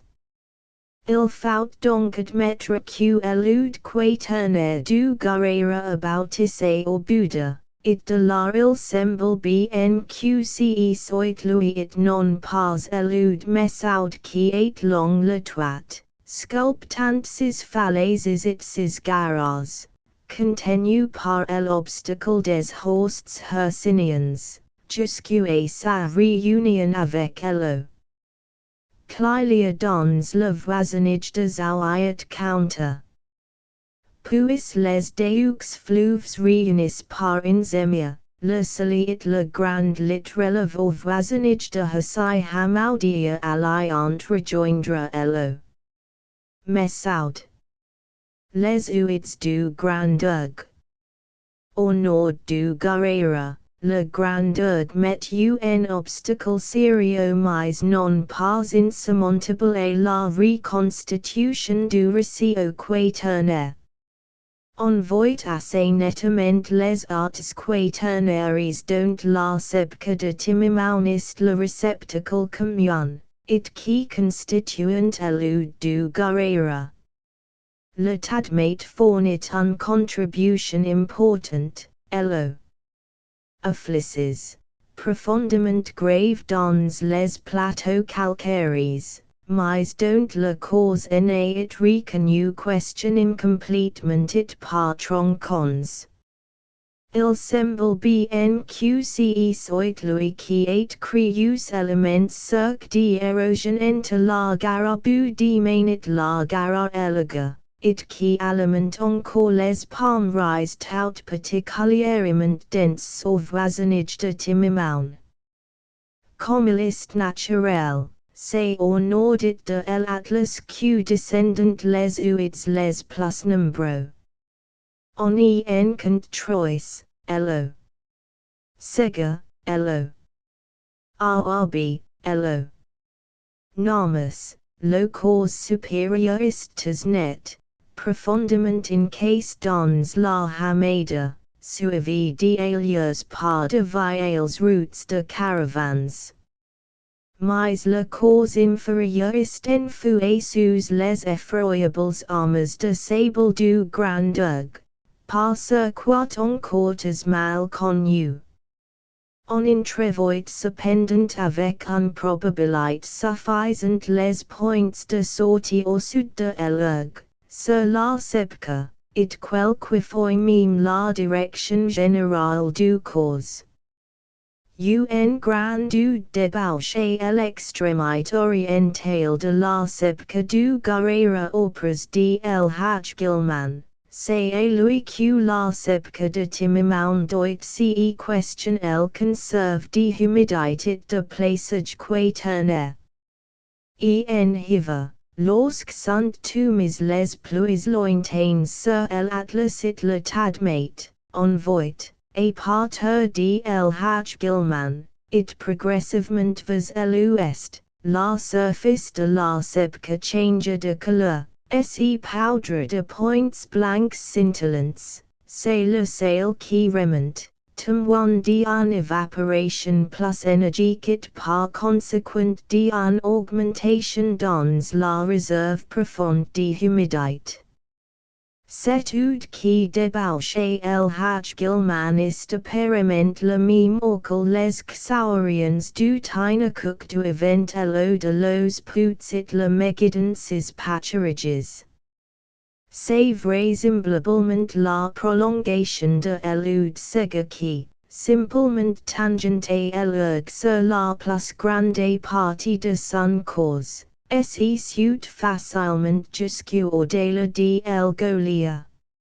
La cause de elude n'amas en apparait pas du tout sur les cartes publiées, mais muscle, 20, sur sa carte encore inédite, en trace de grands troncons. Elude traverse le groupe des oasis de Telmine dans sa partie orientale. Entatak hausi itaja, on le sud au sud jusqu'au proximite de Sharawinit de Hasai el Hamra.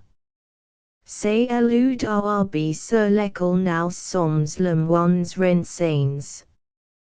Portant et la lisière méridionale de l'erg et l'attentioniste attiré par un ligne d'oasis, el ama, gintu, tesfout, Sharawin. It le long de cette ligne la carte nije marque qui semble être un grand lit d'eaude.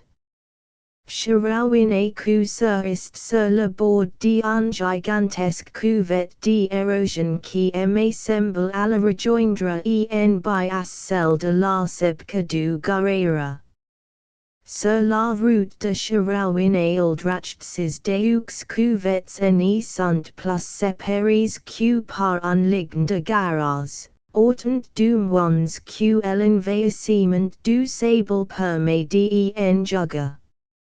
Il semble bien que dans cette région deux grandes rivières, reconnaissables et los érosions, ont fait lo jonction, apparemment elo. Arbit elu du Gautier. Voir Fig 44, p. 226. Et du tongs que dans sa partie occidentale, le grandeur sûrement enfouit tout une série d'affluents de l'eau. Sahara, il garde beaucoup mieux le secret de l'eau. La carte inédite muscle permet de suivre jusqu'au Hasai un gros affluent venu du Mesarifit qui passe par Hasai Metsu. Elle révèle et la sous l'erg de grands troncons, ud si par exemple au nord du Putz de Cenom. Le long de la Sahara on quote devine des embouches. En certains points, de dessous l'erg on voit sourdre brusquement l'eau nécessaire à l'alimentation des palmeries. Amaza, c'est un gros source naturelle débouchant d'un grotte de travertin. A Beni Abbes, el homiste intervenu, mais avec peu de travail, it a fleur de terre, on a fait que le de grosses seguias. L'eau afflue avec une abondance particulière dans la Araba, littéralement la forêt de palmiers, sur un dizaine de kilomètres les xars se touchant, el waiter, ams, xer el ma, el maya, etc. L'eau est partout et fleur de sol dans toute cette section de l'Eaude. De la part des lieux, à travers l'erg, en route de caravane semi de Putz, il est clair question un gros affluent du débauche ici. Mais d'où vient-il? Question est d'autre part, QCE groupe d'oasis de Telmine perdu au milieu de l'erg. It au nord duquel on voit sur la carte une constellation de Putz. On en fait question in prévoir une puissante circulation souterraine qui doit être une image plus ou moins fidèle de l'ancienne en circulation superficielle quaternaire sur la rive gauche de la Sahara. Hello. Tablebale. Elo. Sahara ist hemiplegique, tout s'arrive droit ist a peu presmort. De ce côté en effet elude long le pied d'un accident Montagno et la ligne de partir juste tout proche entre la Sahara et un autre grande art quaternaire, question on pourrait appeler Elo. Tablebale. A vrai dire setud ne pas de nom, it les indigens ne subcanint pas son existence. Il est en fouet sous l'ergoraui, mais pas assez profondément pour questionner ne le retrouve pas. Depuis la pommerie de Tablebale jusqu'au Gaile Mohammed, la lisière méridionale de l'ergoraui est jalonnée de pouts, Hussai el Hamri, Tinaraj, Rouzi, Hussai el Mazen, Nukhila. D'alias le nombre de pouts existants le long de cette ligne pourrait augmente presque indéfiniment. Entre Tinaraj et Tablebale, il suffit de creuser en import ou, dit-on, pour avoir de Elo, Hussai el Mazeniste, comme son nom l'indique, un pouts improvise par les Mazen, policiers indigens, de Beni Abbes. Tous ces pouts sont des trustes à fleur de sol. D'alias on rencontre de grands troupeaux d'antilopes adux, ce qui suppose de l'eau superficielle, d'accès facile. Voir l'excessive, faux.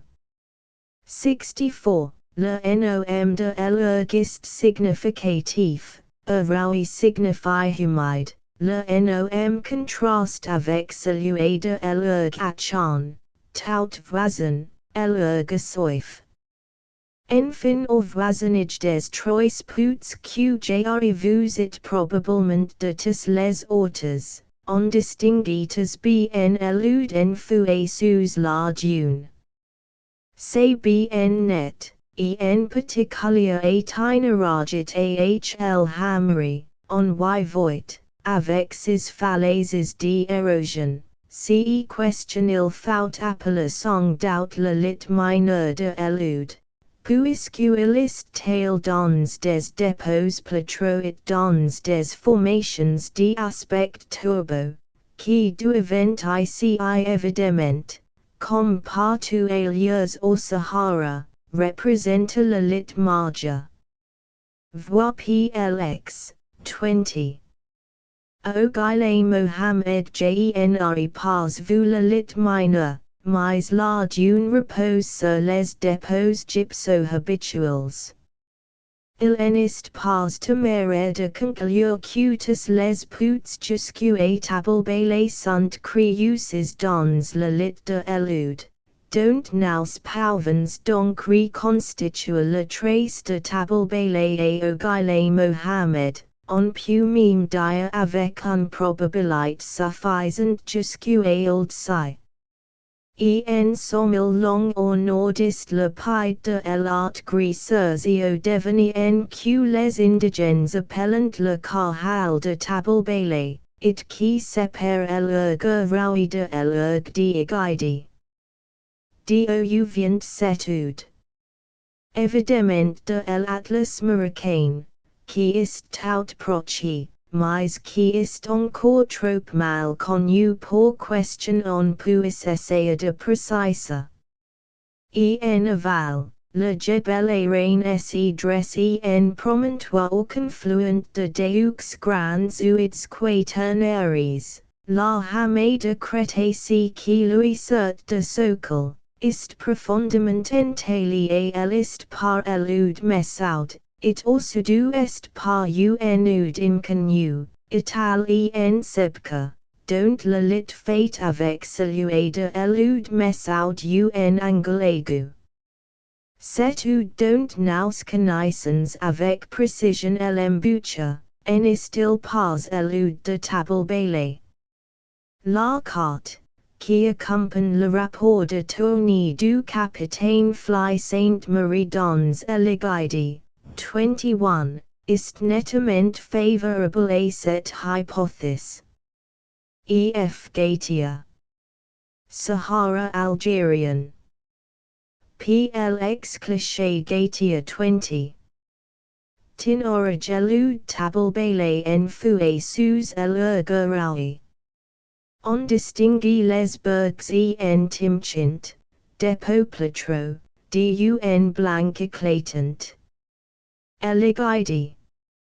Cet meme cartit ce meme rapport permittant de supposer que Eligide, au moins dans sa partie orientale, it ergec checked out entier qui lui fait suite, rentrant dans le bassin quaternaire de l'eau. Messoud. Un certain nombre de faits ressortant avec évidence. Nous savons depuis longtemps que les grands ouids du téphilalet réunissent en un réceptacle commun qui est l'eau. Daura, vont se perdre dans un grand sepque. 22. Le lieutenant ne nous apprend. 23. Le véritable nom de cette sepque, qui est mais. D'autre part, le capitaine Fly Sainte-Marie nous donne sur Eligide des renseignements précis.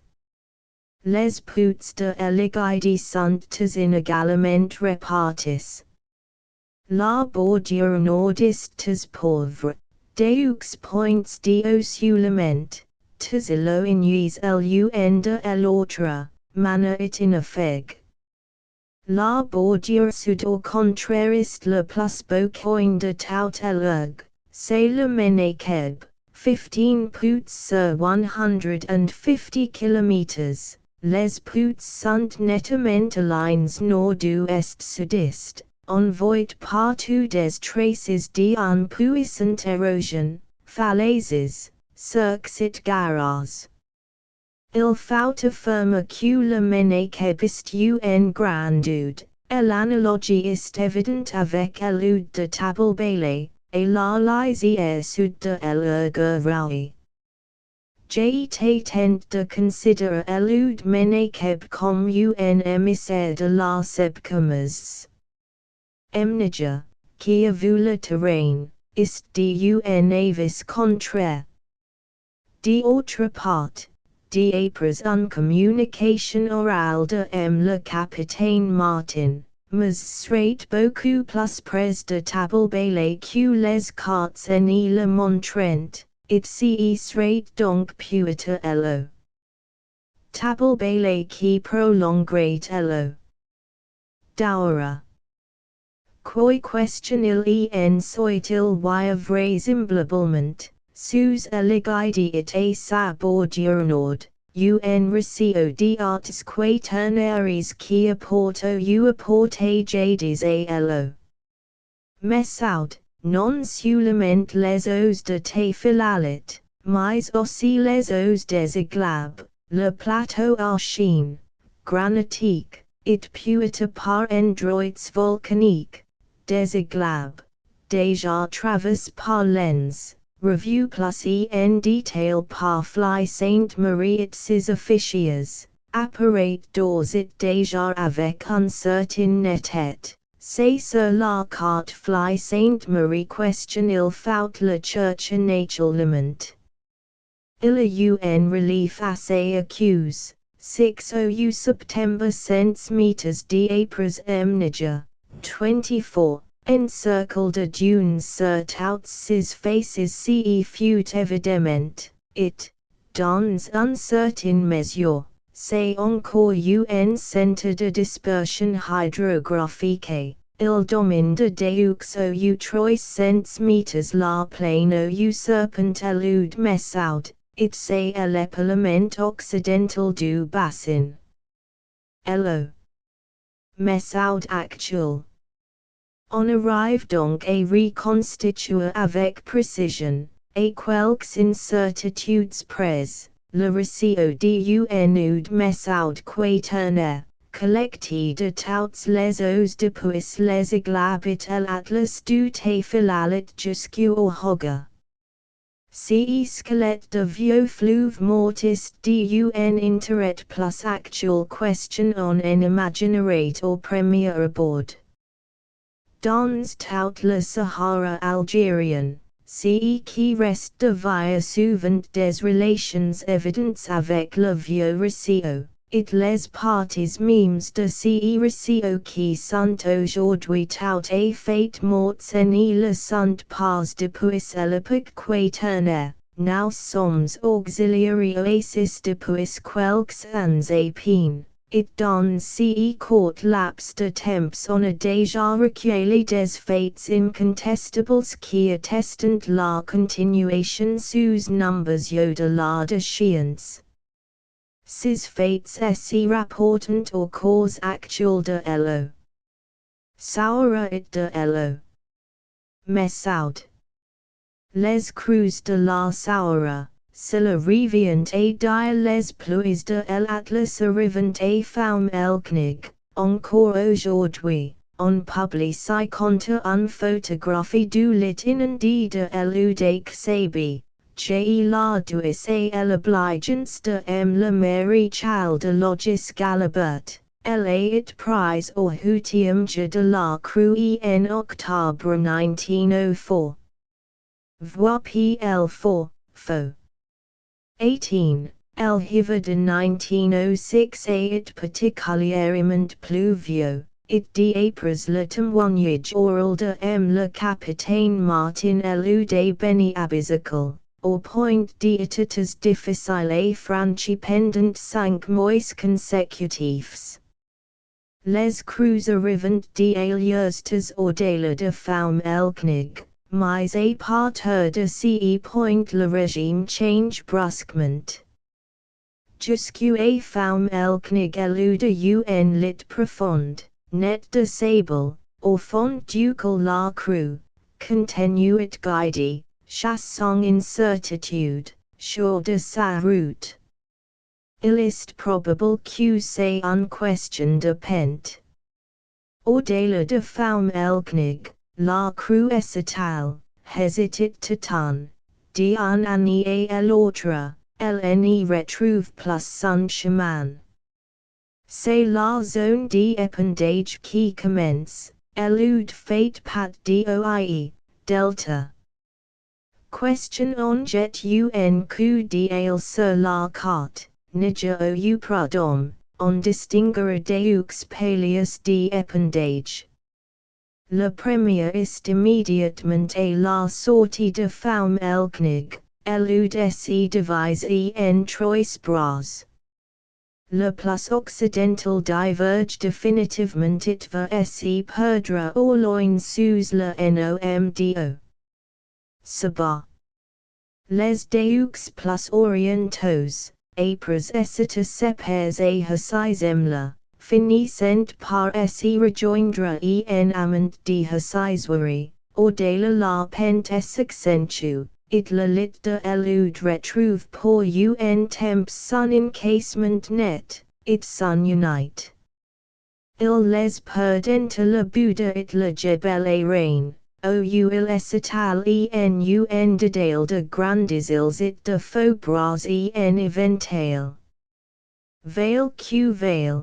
Malgré les vagabondages et les déperditions, la crue, il y a un douzaine d'ans, est encore arrivé au toit. Nije note que, est faut, l'eau a déracine quelques palmiers et abattu quelques maisons. Or, voici que la crue de 1904. Celle qui est photographiée Aixabi n'a pas pu dépasser le palier d'épandage de femme elknig, au-delà de la gorge un tampon de sable lui abat le chemin et elle est rejetée au nord-ouest, dans la direction de la Sebka el-Mela, si est à dire dans un voie tout nouvelle que la Sahara n'avait jamais prise. Rende plus naturel, J'arrive, en 1903, la lit de l'élude la sortie de femme elknig, c'enitate déjà plus un lit, les bergs étaient indiscernibles, c'etait un plain même l'onni de sable ou la trace de la rivière nes reconnaissait questionner la verdure espacée du pâturage. Vois PL9, faux. 19. Quelques grains de sable de plus ont suffi pour déterminer un changement qui, s'il eût durable, aurait été de grandes conséquences. Hello. Mais out mort sur un étendue de 150 km, les pâturages et les puits seraient séchés. It en route jusqu'ici frequenti serait devenu impraticable. Si je suis bien informé, la crue de 1906, puissamment aidée par les efforts des indigènes et de l'administration, a triomphé de l'obstacle, le danger esticate, provisoirement du moins.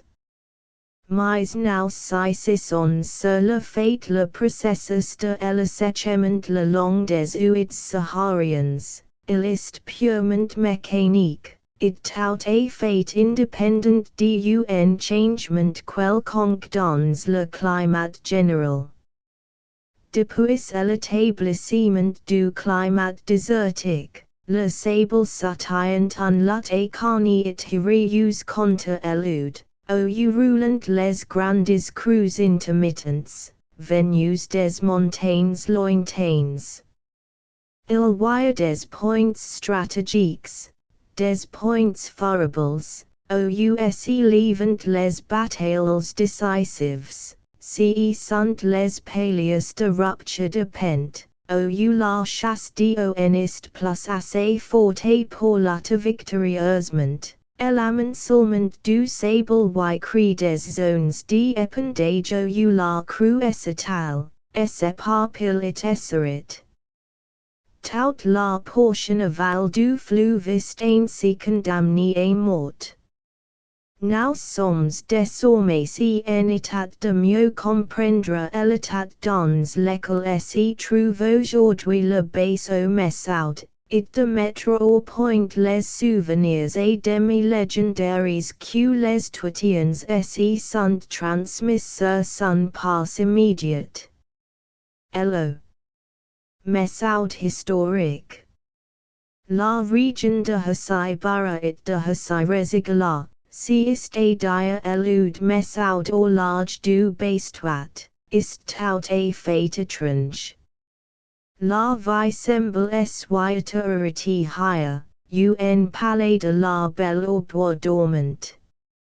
Tout le pays est couvert de traces humaines, de celles naturellement question on peut attendre au désert, les puits sont tous soins, avec de superbes margelles et grandes dalles, bien supérieurs à la moyenne comme aspect extérieur.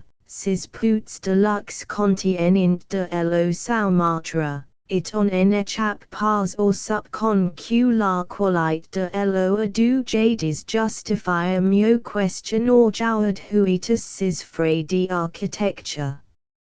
Les régimes, ces grosses tas de pierre, indicateurs du chemin, sont tous nombreux, il n'y a guère de sentier saharien mieux jalon. Mais le sentier lui-même a disparu, les mechbeds portant, ces sentiers sahariens graves par le pied des chemiots, sont incroyablement tenaces, on les retrouve des nets, au moins par places, dans des régions où les guides expérimentent, grands connaisseurs de traces. Affirment question il n'est pas personne depuis un, voilà d'ici en particulier le rapport de Tony du capitaine Fly, passim, sur le sol du Sahara, partout ailleurs sur les dunes naturellement, les traces qui jouent un si grand rôle dans la vie des indigènes,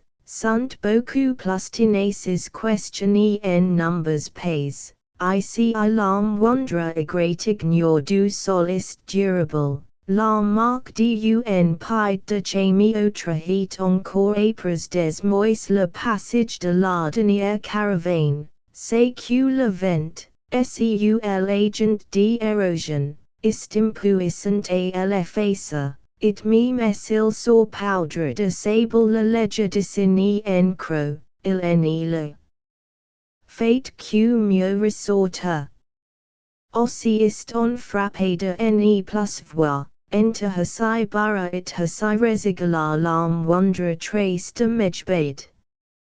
En revanche, beaucoup de tomes musulmans groupes en petits cimetières, mais c'est la seule trace de lo séjour questionnant laissé les campements de nomades. Il a dû y avoir ici, en effet, de superbes pâturages, représents aujourd'hui par des étendues de tigues sèches, là où il subsiste des plantes vertes, elles sont celles it les chemio touchant à peine. On est frappé de l'absence de tout gibier, le seul mammifère dont nous avons vu les traces est un fennec, petit animal qui se nourrit d'insectes et de lithodes. 25. En somme la région fut, à une époque médiocrement éloignée, un centre important de vie nomade. CICI, descent les indigènes qui passaient les troupeaux doucement, car ces pays, qui, higher encore, étaient utilisable, à des propriétaires. Il est rattaché à une portion spéciale du toit, le groupe du soleil. Rende plus naturel puisqu'elle clia prolongue joint le soleil et l'eau. Messaud. Portant à quel point le soleil dans ses dernières années est désinteresté ses vieux droits. CCEQ semble prouver la difficulté avec laquelle on recueille aujourd'hui des renseignements indigènes sur l'eau. Messaud, on n'y trouve même pas de guides autoit, le nôtre était un jacanti de Tindouf. Jacanti est beaucoup plus connu sous sa forme au pluriel, tajacant. Ces difficultés ont été exagérées encore par le mutisme voulu de nombres indigènes fréquemment soumis, qui craignent en nous renseignant d'attirer sur eux des représailles. Mais à quel point la pénurie de guides est réelle, CCEQ monte en détail le rapport de tournée et Taudany du lieutenant-colonel Leperine. 26. Il en explique les causes. Naturellement les Xauriens du soleil, agricultures sédentaires, en ont jamais garde los troupeaux mêmes. Le mode sédentaire au Sahara a eu un sens terriblement absolu, avant notre arrivée, qui aboulivait tant de choses. It en particulier les conditions des voyages. Le Xaurien n'y pouvait guère s'éloigner de sa seule protection, les murailles du Xa, it le courtois de ses pérégrinations n'y le conduisait guère au-delà des derniers palmiers. Les troupeaux de soleil dans l'eau. Messaud étaient donc gardés par des nomades. De ces nomades nous connaissons assez exactement le nom, l'origine et la fin. Les nomades propres du toit étaient les old mollad et les arabes. Le nom des premiers se trouve sur les anciennes cartes, celles de Vuillot, par exemple. Ils avaient los affinits avec le téphilalit, les barabarit plus spécialement puita, la tribu des Beni Mohammed. Ils parlaient arabe, los patriarches étaient dans eligidi it elurgec tchèque, los on de influence est parfois étendu jusqu'à Wallin, ou ils ont quelque temps coupé la route de Tombouctou. C'était en somme l'avant-garde marocaine contre les Touaregs, avec lesquels on dernier contre un mal tourne pour les old molad. Il y un vingtaine d'ans la tribu tout entière fut surprise au mene kebit massacre par un retsu de tétarque.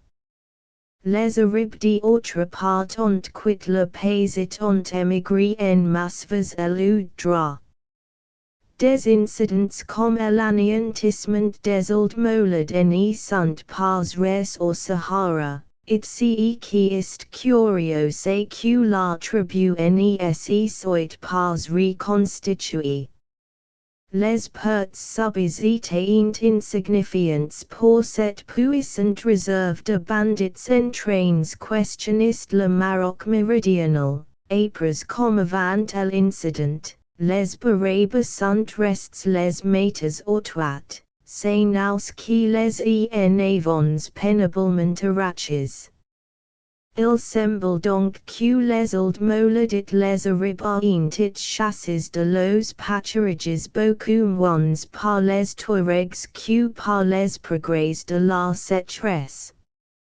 Il en est donc pas d'auto que lo. Messaud. Entre Hassai Bara et Hassai Resigalar en était récemment soustrait à l'exploitation humaine, it d'ailleurs les indigènes now s'affirment questionnilocal pour la dernière fois il y a un cinquantaine d'ans. À les en croire, les progrès de la sécheresse et les ont suivi bien plus loin dans le passé. Ils auraient été France dans une période historique relativement brève. Autoit chez les Tadjikans, on conserve le souvenir d'une époque où des aints de Sali, charges de dates, ravitaillant Taudani. Ceci passé, nous dit-on, au temps des Barmata. It cette indication chronologique manque sans doute de précision. On va reportant, au chapitre du toit, que les Barmata ne sont nullement des personnages de légende, it le temps correspondait plus près auxiliary xive cycles.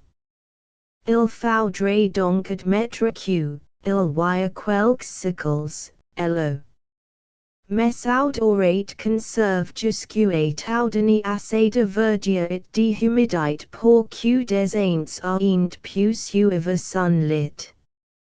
Les renseignements indigènes sont en tout cas positifs, circonstances et même vaguement dates. D'autre part la tournée récente de le lieutenant-colonel Leperine now supporte des renseignements précieux sur la route de Taudani.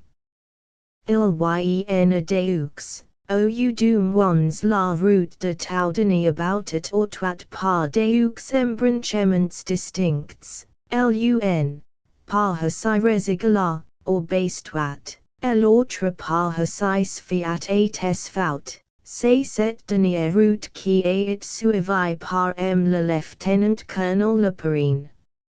Le détachement a souffert horriblement. Voici par exemple la description d'une étape, 27, les assoiffs et les malades, qui avaient pu de lo salpêtrer et s'étaient mis complètement nus sur los Sahara. Prista de la certains refusant d'avancer et si laissant tomber de los montures, dissent question ils préférant mourir sur place, etc. souffrances it dangers portant any du event pas et mis exclusivement au compte de la route, la it abordi dans de tes mauvaises conditions, chami o épouses d'avance, tunnelets it out as pierces, boots combles it longs et désobstrure, unfoul d'obstacles supplémentaires ont failli rendre fatal un voyage qui, en d'autres circonstances, n'eût certainement pas excède les forces de méharistes en trains. Le détachement le perrin entre taudani it tes faut a rencontre six pouts entre lesquels la distance maximum songoist d'environ 150 km. Il est vrai qu'lun deux, tniho, naq de lo imbuvable it meme veneneuse, de sorte que, enter el bia it beardehibil faut franchi 250 km song point do utilisable, mais c'est encore faisable avec des animaux en bon état. Le lieutenant colonel le perrin quoit d'aliers possible de retrouver it de remettre en état d'autres vieux pouts oublis. Il signale un certain nombre de bons pâturages. La route est maintient tout entière à l'intérieur de l'ergue, it el long l'énorme massif en Chine, des glabes, qui doit à son altitude relativement considerable, it surtout à sa proximité de l'ocean une certaine quantité de pluies. Ainsi qu'elle constate la reconnaissance fly Sainte-Marie. Ce sont ces pluies évidemment qui alimentent les pouts et les pâturages de l'ergue. Elles sont canalisées et entraînées par le vieux ruisseau quaternaire. Ad briny el beardehibi en particulier sont en relation avec des ouids orients ou estistes. 28. Nous sommes ici apparemment dans le ruisseau des affluents de rive droite de l'Oude Messaud. Cette vieille route complètement abandonnée pourra donc s'y rouvre, même revivifie pourtant, it entretenu administrativement, elle restera assez dure. Assurement ferme auxiliaires charges de dates qui seront portant, aujourd'hui comme autrefois, les bienvenus et taudani. En faisant la part aussi large question on vaudra auxiliary mirages du pass dans la mémoire indigène il reste question en grande route de commerce et it complètement désertée. Apparemment parce que son aridite croissant la rende plus difficilement praticable. Autrement même, un assèchement des marques du pays est la fois affirmé par les indigènes, it rendu vraisemblable par l'étude du terrain. On verra au chapitre du toit que les bas-martyrs, ont les de nombreuses ruines en pièces sèches des différents des villages modernes en pays. Les casas bas-martyrs sont alignés comme los successeurs le long de la grande faille du toit, jalonnés de sebques. Mais ils sont invariablement, par rapport auxiliary casas actuels, en retravers à l'est de plusieurs kilomètres et en amont de plusieurs dizaines de mètres. Ils sont construits sur la falaise crétacée, tandis que les autres sont en contrebase, tantôt sur la petite falaise pliocène, zoiet counter, toit el hen. Tantôt tout est fait dans la plaine au milieu des sables, salés, regan. Il n'est pas encore it fait d'études détaillées des vieux casas, précisément parce question ils sont trop épars, si lo inuis de la route que beaucoup d'entre nes apercoivent meme pas. Lundux, luz, et la hauteur de Zawiat counter, est aujourd'hui à 4 km de la ligne des Palmiers. Cela suggère que le niveau des sources abaisse. J'arrive auprès de luz, au pied même de la butte, en ce qui de sechi, si est a dire un canal à ciel ouvert, et les que, à Zawiat counter, les fogares vont capter l'eau à des profondeurs de 20 mètres. On a peine croire que des agriculteurs sahariens ont place los villages à plusieurs kilomètres de l'eau et des cultures. Il est vrai que les baumettes en juga par lo historien peu vague, et par l'architecture même de l'oxas étant moins préoccupés d'agriculture, que de domination militaire et de commerce. Si étant puita des nomades et los villages des magasins forteresses. Il faudrait examiner de près los vieux puits et los vieux canaux, portant, sous réserve d'études ultérieures, on a une première impression très forte que le pays est dessèche. On a d'ailleurs sur ce sujet les affirmations des indigènes. Vatini en recueilli d'étranges, mais qui pourtant en sont pas absurdes. Les gens de Sharirin Diadra, district de Zawiat counter, expliquent que si les xas d'Ikes, Tomasek maked sont bâtis sur un colline, c'est pas questionner l'époque des Juifs le pays était couvert par les eaux. Si sont là, notabene, des xas modernes en pays, encore habits et vivants, et l'aspect du pays est loin de contredire les affirmations des indigènes, il y a là, auxiliary environs de Tomasek, comme le monte un coup d'œil sur la carte, un lit d'eau extrêmement large. Profondément tail dans des terrains tout récents, pliocens ou post-pliocens, et elude par conséquent est encore plus récent question ux. Nous avons considéré cette étude comme la prolongation de celui du Guerrera, mais il est clair que son lit peut être utilisé par un bras de l'eau. Mais out, les communications sont largement ouvertes par tes fautes.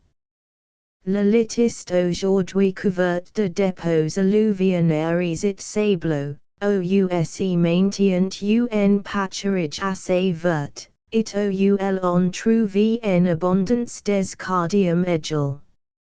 Il est vrai que ces coquilles peuvent provenir de la disagrégation des couches pliocens qui sont fossilifiés.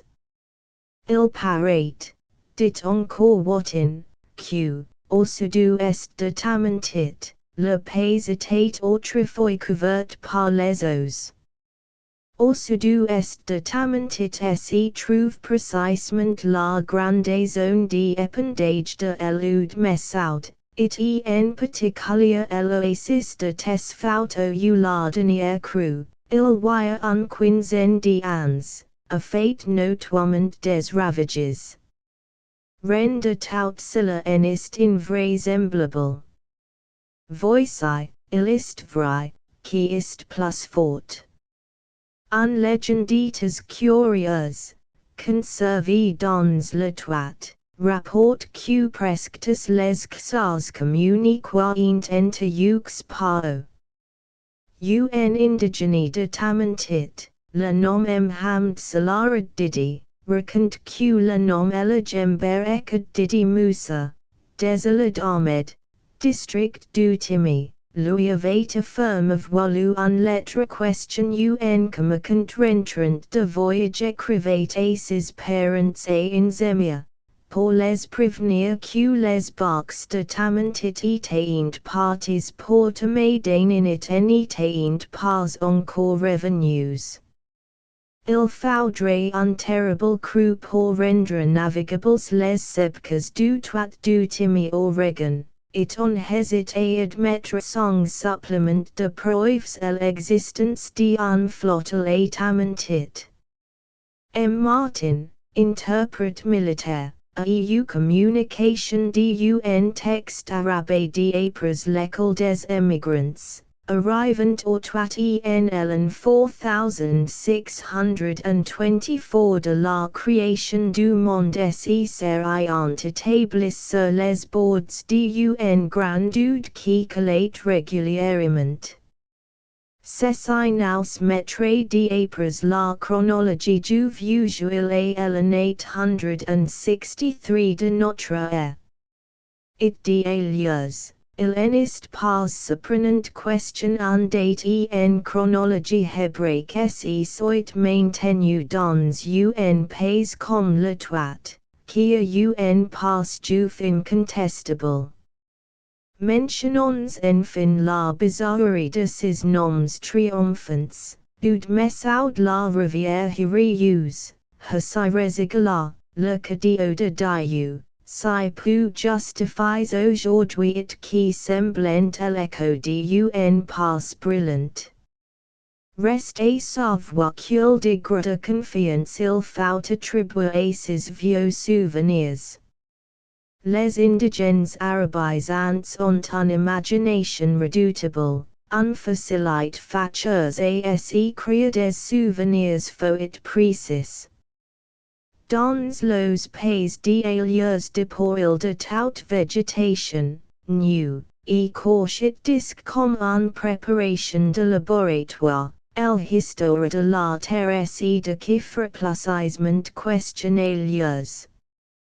On voit partout de grands ouids morts et des lacs desséchés, de la ASE les représente higher encore remplis d'eau vive en question pas, it à l'indigène puis la voie franchie de l'immenséisement que l'explorateur européen. Pourtant la réunion des affirmations indigènes et des faits observes forme un faisceau d'arguments, auquel il serait facile encore d'ajouter quelques faits nouveaux. Les fogares, 29, du Bouddha, du Timmy et de Tamantit Grauwilint de Barbo. On n'en trouve pas plus au sud. Oregon en particulier. Il faut bien admettre que ces barbos du Timmy témoignent de l'ancien en existence d'eau libre et courante dans le haut-toit. Il est vrai que ce sont des bêtes étonnamment migratrices et résistantes. À notre arrivée à Beni Abbas, les ardeurs de l'élude étaient poissonneux. En bons civilisés it conformément à tous numbers traditions d'exploitation destructive, nous les avons peches jusqu'à disparition totale. Le mal portant n'est pas it sans remède, on a reconnu expérimentalement que chaque nouvelle crue renouvelle le stock de barbeaux. On voit d'ailleurs bndouils venant, les ardeurs profondes de Columbacha par exemple sont un vivier naturel, ou on fait des peches miraculeuses avec un épingle recourbé. Il y en existe bien d'autres, et que ça, dans le haut du bois. Entraînés par la crue. Ces petites bêtes franchissent étourdiment d'énormes distances et écouent pouvant. Pour peupler les fogares du haut-toit, il a donc pu suffire de quelques élévens apports par le hasard d'un creux, Un fois questionils urent pelul dans le dédale des galeries souterraines de captage, on concoites bn questionils soyant maintenus. Portant, ils venant à disparaître aujourd'hui, on a peine croire questionils trouveriant des successeurs. La seule existence des fogares me paraît un argument en faveur de l'assèchement gradual du pays. Autoit seul ces galeries souterraines, par foistes profondes, oriant, d'apres niger, moins 2000 km de développement. Un métropolitain de grande capitale européenne est à peine plus compliqué. Notre industrie européenne concoit execute de pareils travaux en quelques années, mais non pas la pauvre industrie des Xaurians, outils d'un pays d'un coufin. Les fogares ne pouvant pas tenir d'un plan préconçu, elles sont l'aboutissement de tâtonnements progressifs à travers les cycles. Les premières devaient être beaucoup plus courtes, et pourtant suffisantes, mais de génération en génération. Il a fallu chercher la rarefier en distance et en profondeur croissante sous le sol. Cette hypothèse, en tout cas, me paraît la seule qui rendit compte de la disproportion entre l'énormité de l'œuvre et les ressources de ceux qui l'ont exécutée. Il faut surtout relever que l'existence de véritables rivières étroites, à une époque rapprochée de nous, est loin d'être inexplicable, elle est même scientifiquement vraisemblable. D'apres le peu que nous savons sur l'énorme masse de sable qui, de el Gautier dauf, a progressivement bas auxiliaires de l'Atlas les chemins du Sud. 2. Les dunes. Lorsque, dans nombres climats, nous trouvons les dunes localisées au voisinage de la mer, nous admettons sans difficulté qu'elles ont été édifiées en collaboration par la mer et le vent. Elle en fournissant les matériaux et l'autre la mise en œuvre. On n'y assiste jamais demandé, j'ai quoi, si les dunes désertiques n'y présupposeraient pas, elles aussi, en collaboration analogue de deux érosions, fluviales italiennes. D'ailleurs, pour expliquer ces énormes armes croulantes, qui donnent à première rencontre une impression d'instabilité de fluidité, la tendance, si naturelle, à s'exagérer le rôle du vent déjà conduit des géographes éminents à des conclusions qui ont dû être abandonnées.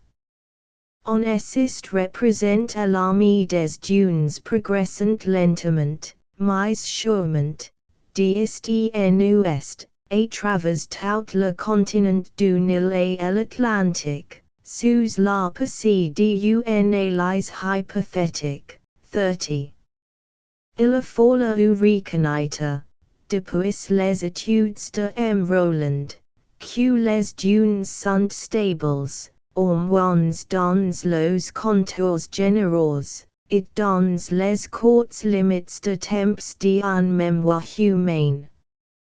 Les vieux guides indigènes retrouvant à l'heure telle question ils l'ont tous connu depuis l'enfance, avec ses mêmes sommets, ses mêmes cols, ses mêmes détails caractéristiques, auxquels traditionnellement on reconnaît le chemin. Elle lui vient alien, et que ça, a une action puissante et la longue sur le modèle. Mais pas plus rapide, semble-t-il, L'alluvion fluviale don't les efficients parfois instantans dans le détail, mais ne sont pas immédiatement sensibles dans l'ensemble. Pour les dunes, comme pour les vales d'érosion, il y a un profil d'équilibre, un point au-delà duquel les modifications deviennent insensibles. On peut aller plus loin. Gene such pas question il existe d'études détaillées nombreuses sur la composition des sables désertiques. It gene soit malheureusement pas en état de combler cette lacune, mais un petit nombre de gros faits, qui sont auxiliaires, empêchant de souscrire à cette phrase de l'apparent, la vraie dune, saharienne, est caractérisée par l'uniformité de sa composition. 31. L'affirmation est de G. Roland, it est appliqué par conséquent auxiliary grands ergs algériens, plus particulièrement à l'erg oriental. Dans ses limites elle est très interessante, mais on ne peut pas l'étendre à l'ensemble du Sahara. Des questions dépassant avec la sudite question entre par conséquent dans la zone nigérienne, on constate un changement dans la nature du sable, il devient poisseux et sollicant, il colle la peau. C'est une surprise physiquement désagréable pour qui vient du nord où il n'est pas nécessaire d'être musulman pour trouver efficaces les ablutions au sable. La moindre analyse chimique serait plus convaincante question en impression de peau, du moins celle-ci n'est elle pas personnelle, tous les Européens l'éprouvant. Le sable du Tanezrouft semble mélange d'argile, il participe de la nature du sol, ou, à côté des quartzites, les microschistes, chloritochites et autres argiles métamorphisés tiennent un grande place en superficie. Notons cependant, que dans ce Tanezrouft méridional nous avons vu des brumes sèches prodigieusement opaques, qui laissent un dépôt argileux net, et qui viennent de l'élevage efficace, où elles sont en relation avec les tornades. La présence dans le sable d'éléments argileux pourrait donc avoir une cause climatique et non géologique. Il est facile d'invoquer d'autres faits plus probants. À propos de l'égalité, le lieutenant Mussel écrit, le sable des dunes contient une quantité infinie de petits grains noirs dus à la décomposition des cystes. 32. It tout près de l'égalité, et la lisière occidentale de l'Uruguay, est un orage par exemple. J'ai vu en effet le sable des dunes mélange sur toute son épaisseur de petites palettes noires, et en telle abondance que la coloration générale s'en trouve nettement assombrie. Si nous sommes ici déjà en dehors de la zone cisteuse, du moins en sommes nous tout près. D'Apres Studio. À une cinquantaine de kilomètres à l'ouest d'Aigues, il existe un roche siliceuse rouge violacée, toutes les dunes questionnelles supportant la même teinte.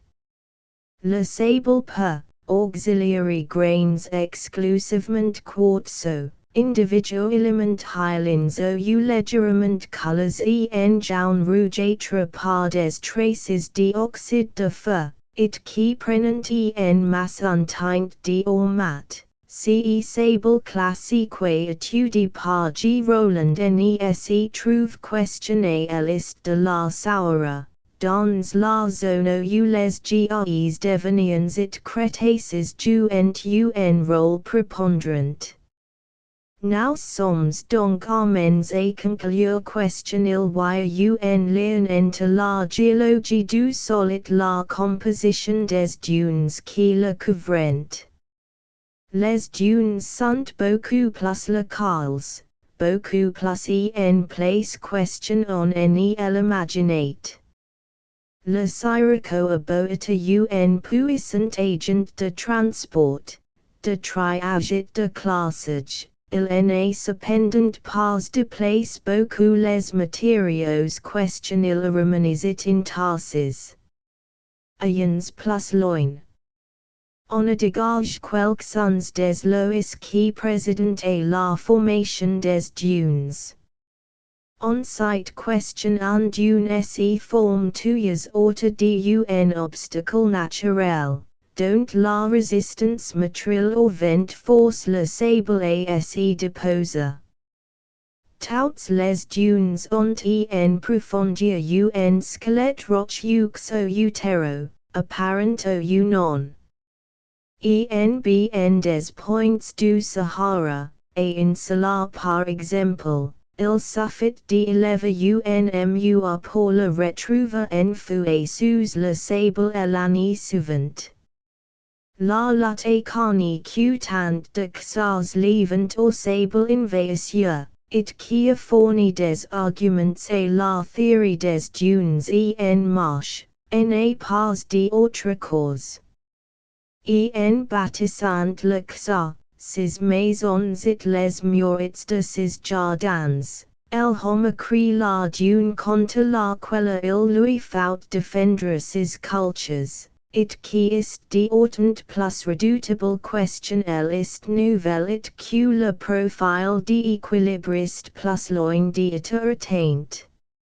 On cite aussi que ces longs couloirs nets de sable, qui s'étirent à travers les ergs it question on appelle, souvent les lots, gaseeux ou fige, trahissant un certain parallélisme qui n'est plus pas fortuit.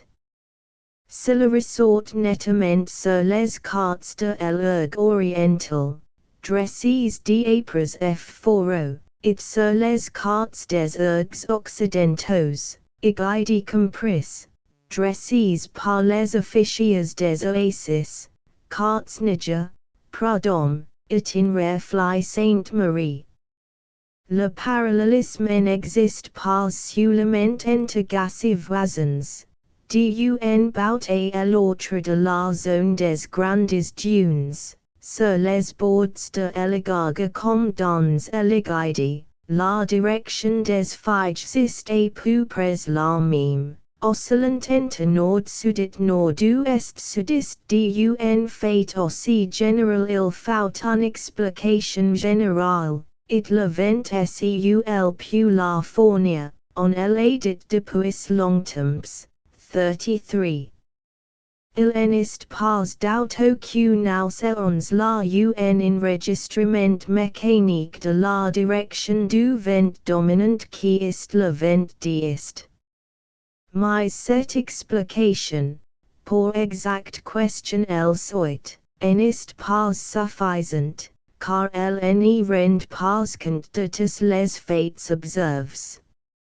Il est incontestable question il y a un rapport étroit entre la direction des figes comme aussi des contours extérieurs de l'erg d'une part, et celle des ouides quaternaires d'autre part.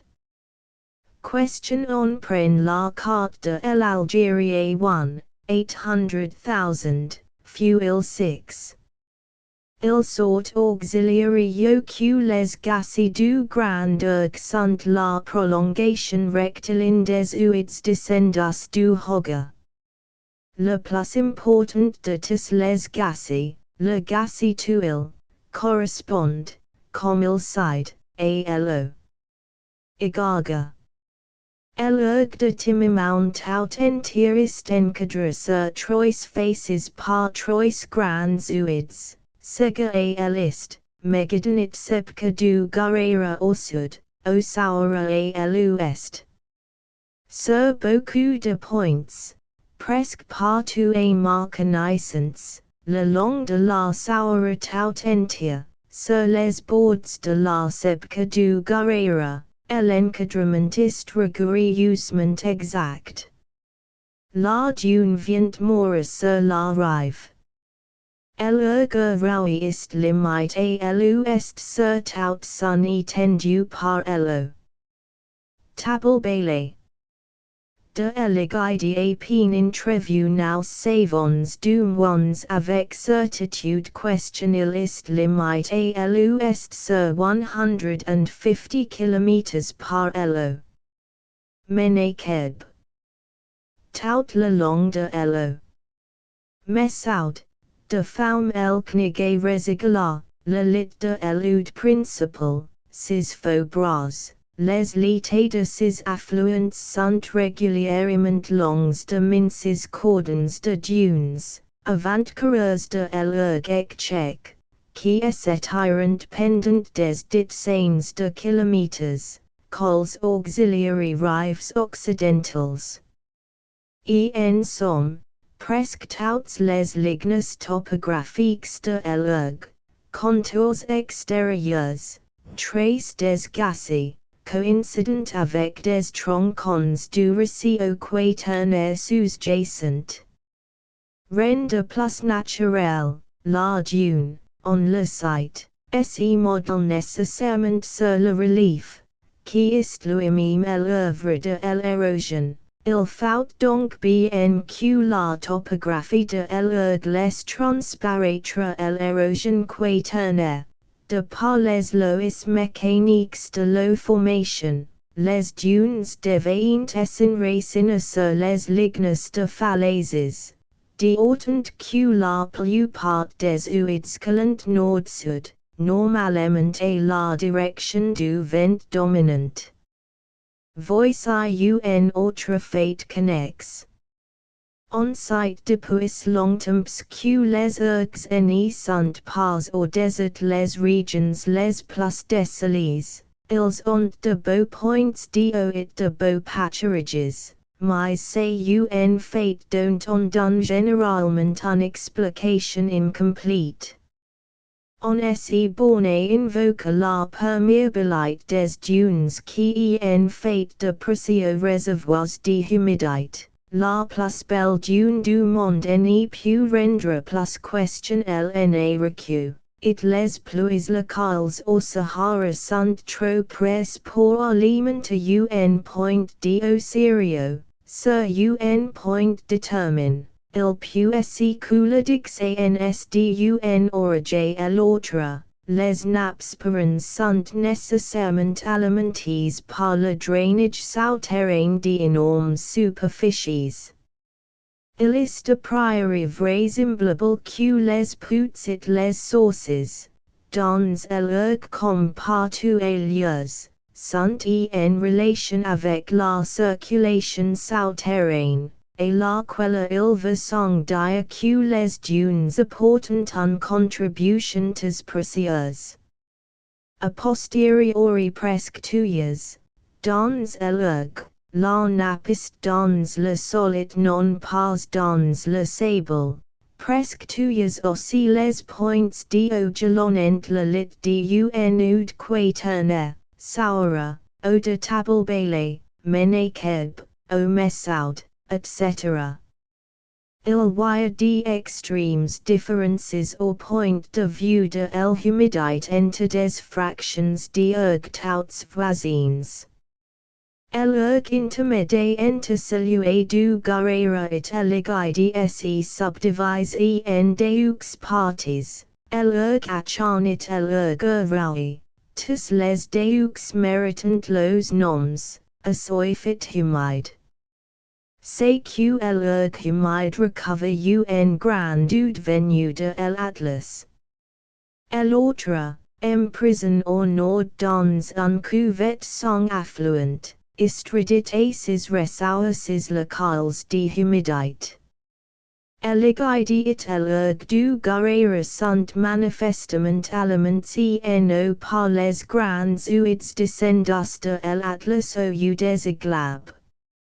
Le vieux récit quaternaire, tout enseveli question il soit, conserve un reste de vie souterraine, c'est lui qui fait el habitabilité de l'erg.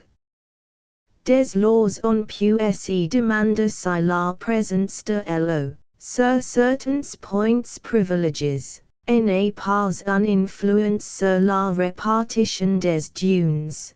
34. Dans certains cas n'est pas d'auto. Il me paraît évident, par exemple, que les grandes crues de la Sahara, en balant son lit jusqu'à faume el knig, contribuent à arrêter la progression de l'erg. Il est évident aussi que les sebques opposent à la dune une résistance vigoureuse, celle de Timimount par exemple, assagée au nord par d'énormes dunes, reste franche de sable dans toute son étendue. Il est clair que le vent n'est pas de prise sur le sable humide, et d'autre part, sur cette immense étendue, rigoureusement pleine et désolée, le sable question il peut s'installer par aucun obstacle.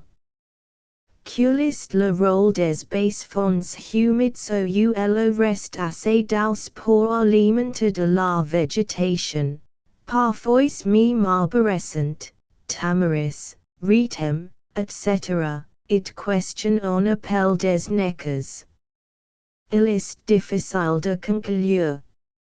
La végétation évidemment contribue à fixer le sable local, mais elle fait obstacle au passage beaucoup de sable en suspension.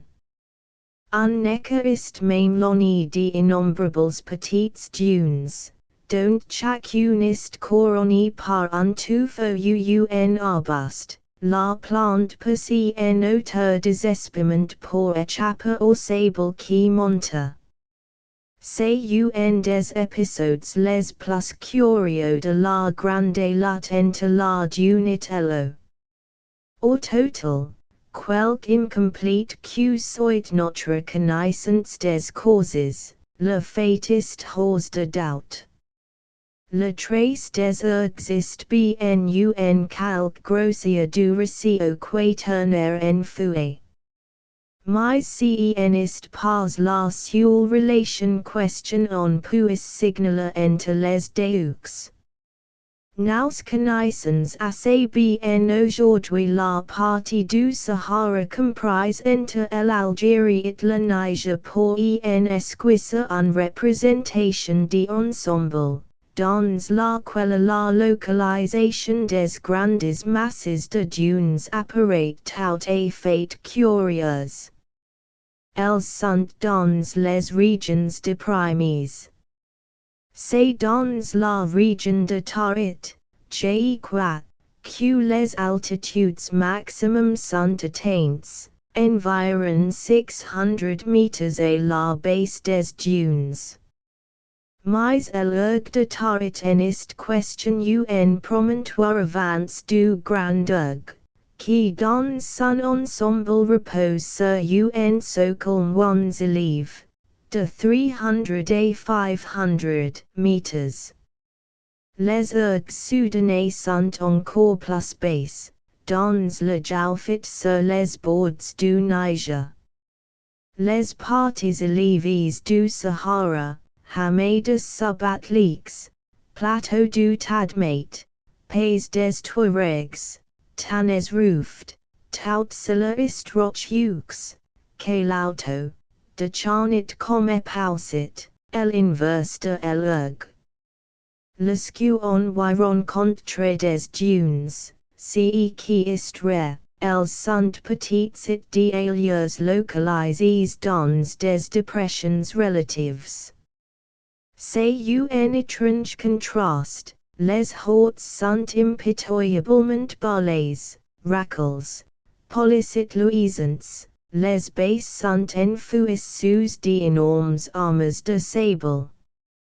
En schematisant, un peu, on pourrait poser la règle suivante, au-dessous de 500 meters, region de l'Ergue, Odysseus, zone des Hamades. Si la revient à dire que la loi de la pesanteur préside la répartition des ergs. Voilà qui est singulier. Si mal connu que soit encore le processus d'alluvionnement alien, si on voulait le définir et le poser à l'alluvionnement fluvial, on dirait, il me semble, que la première étape auxiliary lo est de la pesanteur, tandis que la seconde lo est de traitement soumis.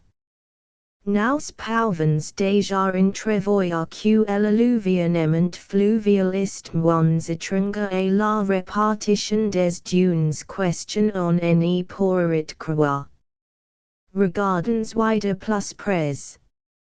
L'ergue algérien se divise en deux grandes masses, l'ergue oriental, au sud de Wugla, et l'occidental, celui de Timimon. Ils sont séparés par un grande étendue de plateaux calcaires où passe la grande route de l'Aguat, Gautier, Gautier, au sud de l'Algérie. C'est la seule large brèche dans la muraille des sables. Or l'ergue oriental est dans la cuvette de l'Egarga, l'ergue occidental dans la cuvette de l'eau. Messoud.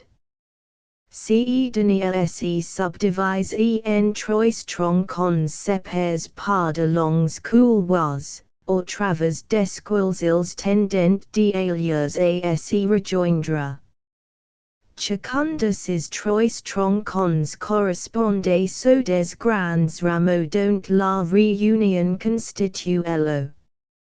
Messoud. L'ergue de Timimon recover les ouids constitutifs de l'eau. Guerrera, l'ergue raoui l'eau. Tabalbele, l'égide l'eau. Menekeb. On constate une tendance à l'accumulation des dunes précisément au point où les grosses ramifications quaternaires sont le plus sérieuses. Au point de convergence. Parsons auxiliary armes de dunes plus petits et excentriques au grand ergue. Le couloir du duquel tente le admettit le muide en est, en s'aqualite de dépression, assez sablonneux, insularis décidé par les dunes, mais les agglomérations un peu notables. Les petits ergs, formant deux groupes bien localisés. L'un, ergairis erg tegan, est dans le grand marde au pied des pentes concentriques du muide au utus les ouids du muide convergent pour former l'eau. Bota, l'autre, erg enfus, est dans une situation curieusement symétrique. Dans le grand marde de l'eau. Adrim, au point où convergent tous les ouids de l'anit. Plus au sud, entre l'anit et Inziza, le seu l'ergue un peu considerable question on rencontre sur la route du soudaniste que l'un des plus grands ouids descendus du Hoga, l'eau. Tiajet. On commence à supposer que les ergs se répartissent non pas directement d'après les altitudes barométriques, mais d'après la distribution des grands dépôts d'alluvions auxiliaires depends desquels ils sont formes. A priori, c'est tout naturel. Quoique ce point de vue semble avoir trop échappé auxiliary géographes. Reclasse l'ouimima écrit cette phrase étrange, si les voyages, montagnes de gres et de sables concrétions, se trouvaient sous un climat saharien, elles se changeraient bientôt en armes de dunes comme celles du désert africain. 35. Si les voyages se trouvaient sous un climat saharien, le mouidenous d'un un excellent exemple de ces questions elles deviendraient. Question import au vent, le grand architecte des dunes, que le gres soit pour les géologues du sable concrétion, pour lui c'est de la roche. It ce question il lui faut c'est du sable libre. La phrase de reclassiste un curiotum de la difficult que nous éprouvons, par many catégorisant, et concevoir la complexité d'un processus naturel. Parce que les dunes sont un prodigilion. Il faut que le vent suffise à tout expliquer, non seulement la forme extérieure des dunes, mais encore la production même du sable qui les compose. Le climat désertique qui accale les roches, les vents violents charges de milliards de petits projectiles quartzo, ce sont la rassurement, comme on les remarque, de puissants agents d'érosion. On a tout dit sur l'érosion ilienne, it passe assez puita sur ses limites. Les roches désertiques ont une surface lisse luisante, on le sait, it qui atteste que sur un usure ilienne, mais aussi la formation d'un croûte d'origine chimique, un écorce brune. Dit vernis du désert, 36. Tous les gres du Sahara algérien sont recouverts de cette écorce, dont la couleur du brun fonce, gres néo-communs, or noidages, et devenien. Elle est particulièrement curieuse sur les gres et deveniens. Parce que la croûte superficielle noire contraste vivement avec le coeur de la roche, d'un blanc éclatant, c'est une peinture étalée uniformément sur l'émincite des collines et des hamades. La croûte est toujours résistante, on le remarque particulièrement à propos des gres crétacés, qui sont plus tard tendres. It oscilles la croûte fait un carapace et une protection. Nul doute question il envoyait la un obstacle à la puissance érosive du vent. C'est puita à cette patine résistante que beaucoup de gravures rupestres doivent la conservation. Les regions désertiques sont par excellence le domaine. Elles sont res dans le tel, sans état à fait absence. Cette distribution peut s'expliquer, au moins partiellement, par des causes historiques. Mais, sous bénéfice d'inventaire, on n'échappe pas à l'hypothèse que des causes climatiques ont pu jouer un rôle. Les gravures auraient it conserves en plus grande abondance là où les agents de destruction étaient le moins efficaces. Les gravures préhistoriques dans l'Afrique du Nord sont plus difficiles à data questionner en Europe, parce question en représentation d'éléphants au de bubalas antiquus, par exemple. N'offre pas en soi la même garantie d'âge recul que la représentation d'un mammouth ou d'un ren. Il suffit en effet de remonter à Carthage pour retrouver l'éléphant dans la faune nord-africaine. L'attribution de gravures sahariennes à l'âge quaternaire reste donc hypothétique. Il en est portant de tes viales et qui restent tes nets sous le patin. Plusieurs milliers d'années d'érosion en ont pas suffi à les effacer. Quant on ces égratignures auriant survécu pendant le même nombre de siècles à l'action de la pluie. Les analogues européens en ont résisté question au fond des cavernes, sous le manteau protecté des alluvions et des stalactites. Au Sahara même, la presque totalité des gravures est sur des roches siliceuses, gris ou granit. Est-il vraisemblable que les indigènes s'y soient abstenus de partie pris de graver sur des calcaires, et puis on le suppose un péril de discernement géologique. J'ai connais un seul station de gravure sur calcaire, rive droite de la Sahara, à la hauteur du Qassar d'El Water, au point d'Itatra Mektuba, lit.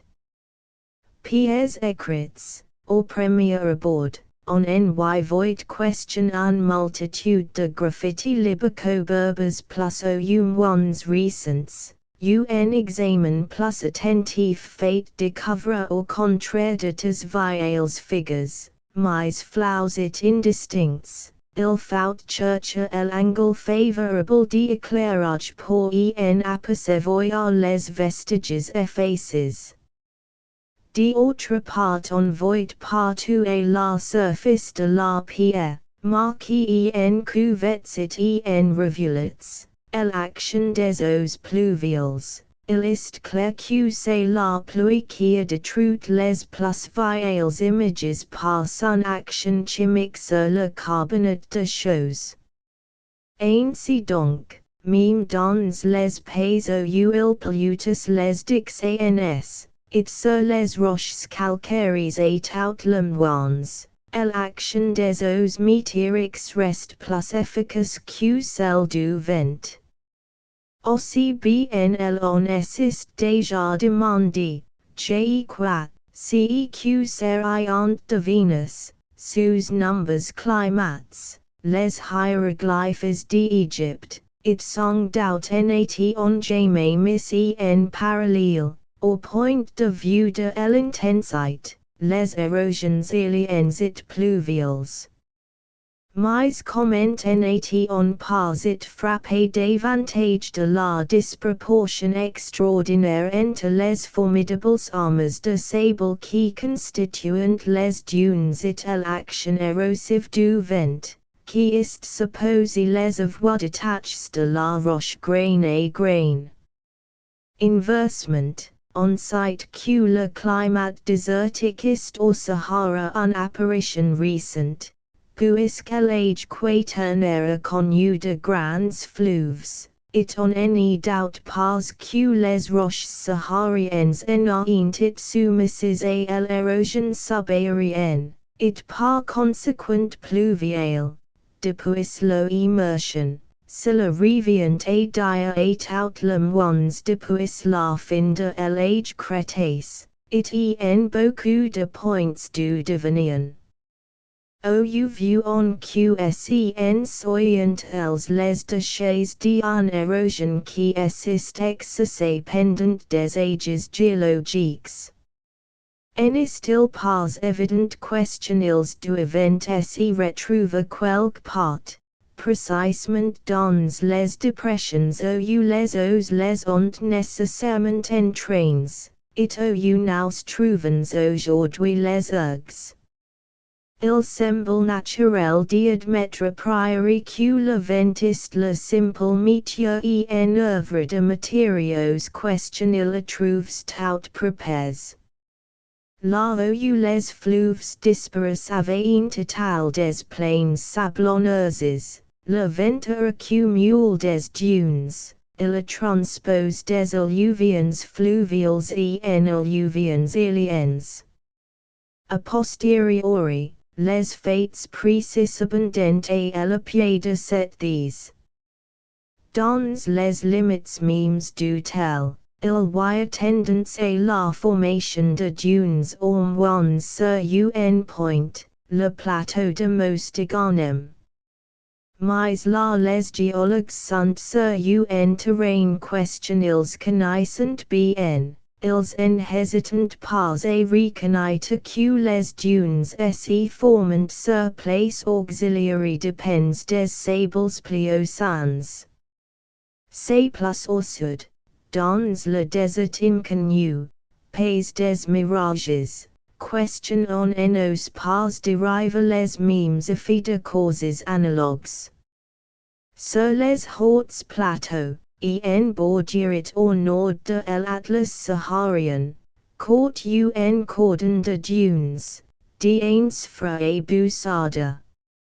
J'ai longuement examine la dune d'Ainsfra. Elle repose incontestablement sur des alluvions quaternaires et plus près exclusivement sableuses. Il est clair qu'elle en est formée auxiliary depends des hauteurs, et la base de la dune. Les alluvions restées en place sont celles où elude actuellement quelque humidité attestée par de grosses touffes d'alpha ou de plantes désertiques, voir Fig 26. It d'autre part, que les alluvions quaternaires soyant ICIBN plus sablonneuses question argileuses. On SEL expliquaisement si elles en sont à l'énorme place que tiennent les GIs dans la chaîne des Xawa. A l'ouest du toit, sur l'itinéraire d'Iadra au Jebel Aaron, on traverse un double cordon de dunes, qui recover exactement un double ruban de quaternaire. La dune repose sur le sable nettement interstratifié de pellicules argileuses, on a manifestement affaire à un ancien bras de l'eau. Mais out, devenu en quelque sorte intumescent par l'intassement ilien des alluvions jadis Italies. La route qui va de Sharawin auxiliary dracht reste presque tout le temps au fond d'un immense cuvette d'érosion, bordé de falaises et semé de garas, c'est le confluent de deux grands ouides quaternaires, représents aujourd'hui par l'eau. Arabi, it la sebka de Timimaun. On n'y concourt pas que dans cette grande cuvette, comme dans toutes les formations du même genre, le colmatage n'est pas marche de pair avec l'érosion. On s'attendrait à trouver toute la fond tapis d'alluvions, et en réalité, elles n'y sont conserves que dans la partie sud. Elles sont faites par un restant d'humidité, la sebka de Timimaun se prolongue jusque-là par un languette de large insignifiante. Mais dans le nord, dans la partie de la cuvette de beaucoup la plus étendue, Sidi Mohammed remplit la dépression jusqu'au pied des falaises qui le bordent. Il est difficile de se soustraire la conclusion que l'erg représente les masses alluvionnaires levées par le dessèchement et la pulverulence au remaniement et au vanagilion, Fig 44, p. 226.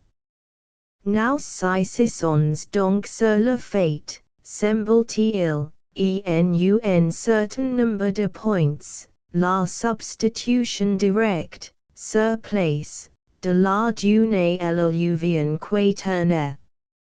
Mais il va sans dire que l'âge du sable n'a aucune importance, le sable tertiaire vaut le quaternaire, pour vous question il soit libre.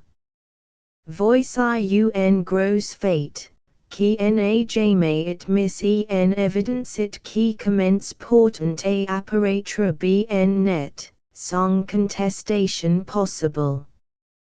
Touts les grandes masses d'erg au sud de l'Algérie, aussi bien à l'est question à l'ouest, dans le bassin de l'Egarga et dans celui de l'eau. Mais out, touts celles du ones question on canite un peu, reposent sur le même substratum géologique, le Miocléocène, le terrain des gourdes enflammand, en d'autres termes sur les dépôts continentaux qui s'y sont accumulés pendant une grande partie du tertiaire. Et tout le ones pendant toute la durée de l'âge néogen, sur l'avant pays de l'Atlas, et les envois de surrection. Sur l'erg oriental, foro now sur presque son ossachoist fait de go. Le grand erg occidental, Guerrera, n'y repose pas seulement sur le terrain des go, mais encore, et l'ouest et au sud, il le recover exactement, depuis tarit jusqu'à Chirouin les limites des dunes coïncident assez exactement avec celles du Miocléocène. En règle générale, les dunes semblent être au commencent les roches anciennes, primaires au Crétacés. Meme observation à propos du groupe moins important des ergs acharniterae, qui sert de trait d'union entre l'erg du Guerrera et l'Egaidi. Partout où j'aurais pu les observer, j'aurais vu le contour extérieur de ces ergs suivre à peu près le dessin irrégulier et fantaisiste des compartiments effondrés où les dépôts myopléocènes ont été conserves, tandis que les hosts de géodésio devenaient restant nets de sable. Enfin l'Egaidi lui-même, enter in effet le Menakeb, semble avoir un substratum de garage, tales dans une formation horizontale médiocrement épaisse puisque le sous-sol ancien transparaît fréquemment. Il est permis de croire que cette formation est encore myopléocène. C'est là un ensemble de faits assez curieux. It n'y serait-il pas hasardeux de vouloir expliquer par une coïncidence fortuite cette identité constante du substratum. Regardons de plus près des lieux. Le terrain des go, comme elle est reconnu flammant depuis longtemps, est composé de deux étages, à la base. Et sur la partie de la tranche de beaucoup la plus considérable, des formations alluvionnaires, que l'on peut appeler miocènes pour la commodité de l'exposition, elles varient d'épaisseur et sont tout aussi de composition, mais le sable libre est prédominant. Au sommet, des calcaires et silex, des poudinks et ciment travertineux, un croûte calcaire de formation subaérienne, et d'âge suppose pliocène, épaisse et pleine de quelques mètres et dur. Au pied de l'Atlas, dans les hautes des eaux nommées et awabi, cette croûte est restée intacte, scellant dans le sous-sol les sables miocènes. Elle constitue la surface d'immenses hamades nets de dunes. A mesure question on s'avance vers le sud et question on s'y rapproche du niveau de base, l'érosion plus active de qui quitte la carapace, mettant en liberté les formations sableuses sous-jacentes, et l'erg commence. En resume.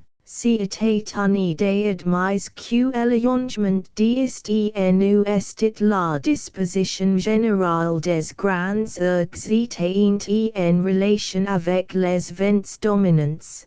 37. Les faits observés s'accordent mal avec cette hypothèse. Tout semble se passer comme si les grands ergs étaient à peu près en place, au point précis où le jeu de l'érosion, depuis le Miocène, avait accumulé les plus grandes masses de sable libre.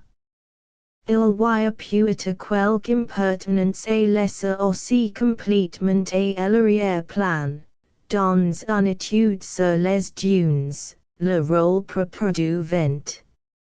Si n'est pas assurément question en son et mécanique son importance, ces questions ne peut ajouter à ce qui est dit partout.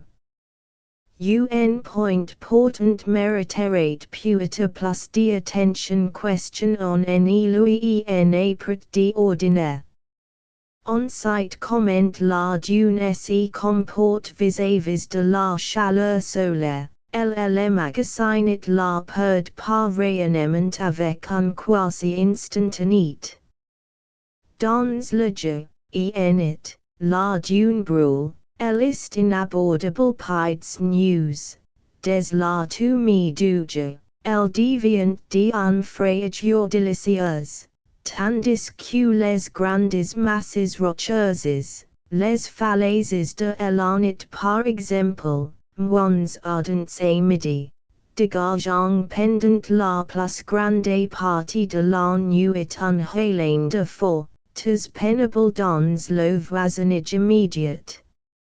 Au campement de Wantara, au pied d'une grande falaise griseuse, le 7 juin 5 heures du matin, le thermomètre marquait 33 degrés, et le Q, à un kilomètre de la falaise, il s'abaissait à 30 degrés 8. Inversement dans l'Urgurai, au puits de Tynarage, le 25 février à 6 heures du matin, l'eau contenue dans un cuvette à demi enfoncée dans le sable était gelée en bloc, un gobelet d'étain pris dans la glace était si solidement fixe question on pouvait, avec l'ans du gobelet soulever la cuvette. Le thermomètre marquait cependant plus 10 degrés, ce sont des effets comparables à ceux d'une machine à glace. Cet instantanéité d'échauffement et de refroidissement est parfaitement expliqué par la porosité de la dune, qui multiplie sa surface d'absorption et de rayonnement. Quoiques faits soyant bien connus, sais pas si l'on a suffisamment insiste sur les conséquences météorologiques probables. Il s'ensuit en effet que, au Sahara, d'immenses espaces juxtaposés, ici la région des grands ergs, la région des Hamades, doivent constituer, au point de vue météorologique, des entités aussi distinctes et aussi opposées que, à la surface du globe, les mers et les continents. La distribution des grandes amas de sable doit avoir une influence considérable sur la distribution des pressions barométriques, et on la retrouverait apparemment dans le dessin des icebergs.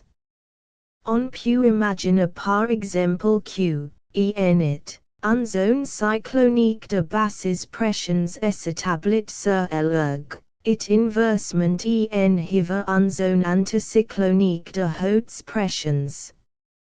C'est là sûrement une hypothèse extrêmement hasardeuse dans l'état actuel de nombreuses connaissances. Mais elle cadre assez bien avec le petit nombre des faits connus. On-site Q les equinoxes or Sahara sunt violentarijo, comme si dit hiver les conditions météorologiques générales s'inversint brusquement. D'autre part, dans le Sahara algérien, sont assurément les vents d'est qui dominent, dans le Sahara marocain, au contraire, d'apres lens, sont les vents d'ouest.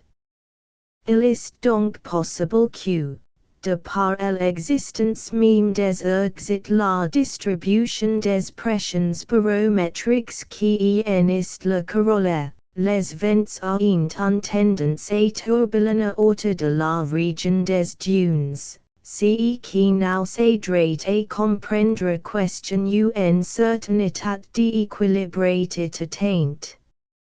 En tout cas, une étude détaillée de l'action du vent sur les ergs devrait être nécessairement appuyée sur des connaissances météorologiques précises et étendues, qui nous font encore tout à fait défaut.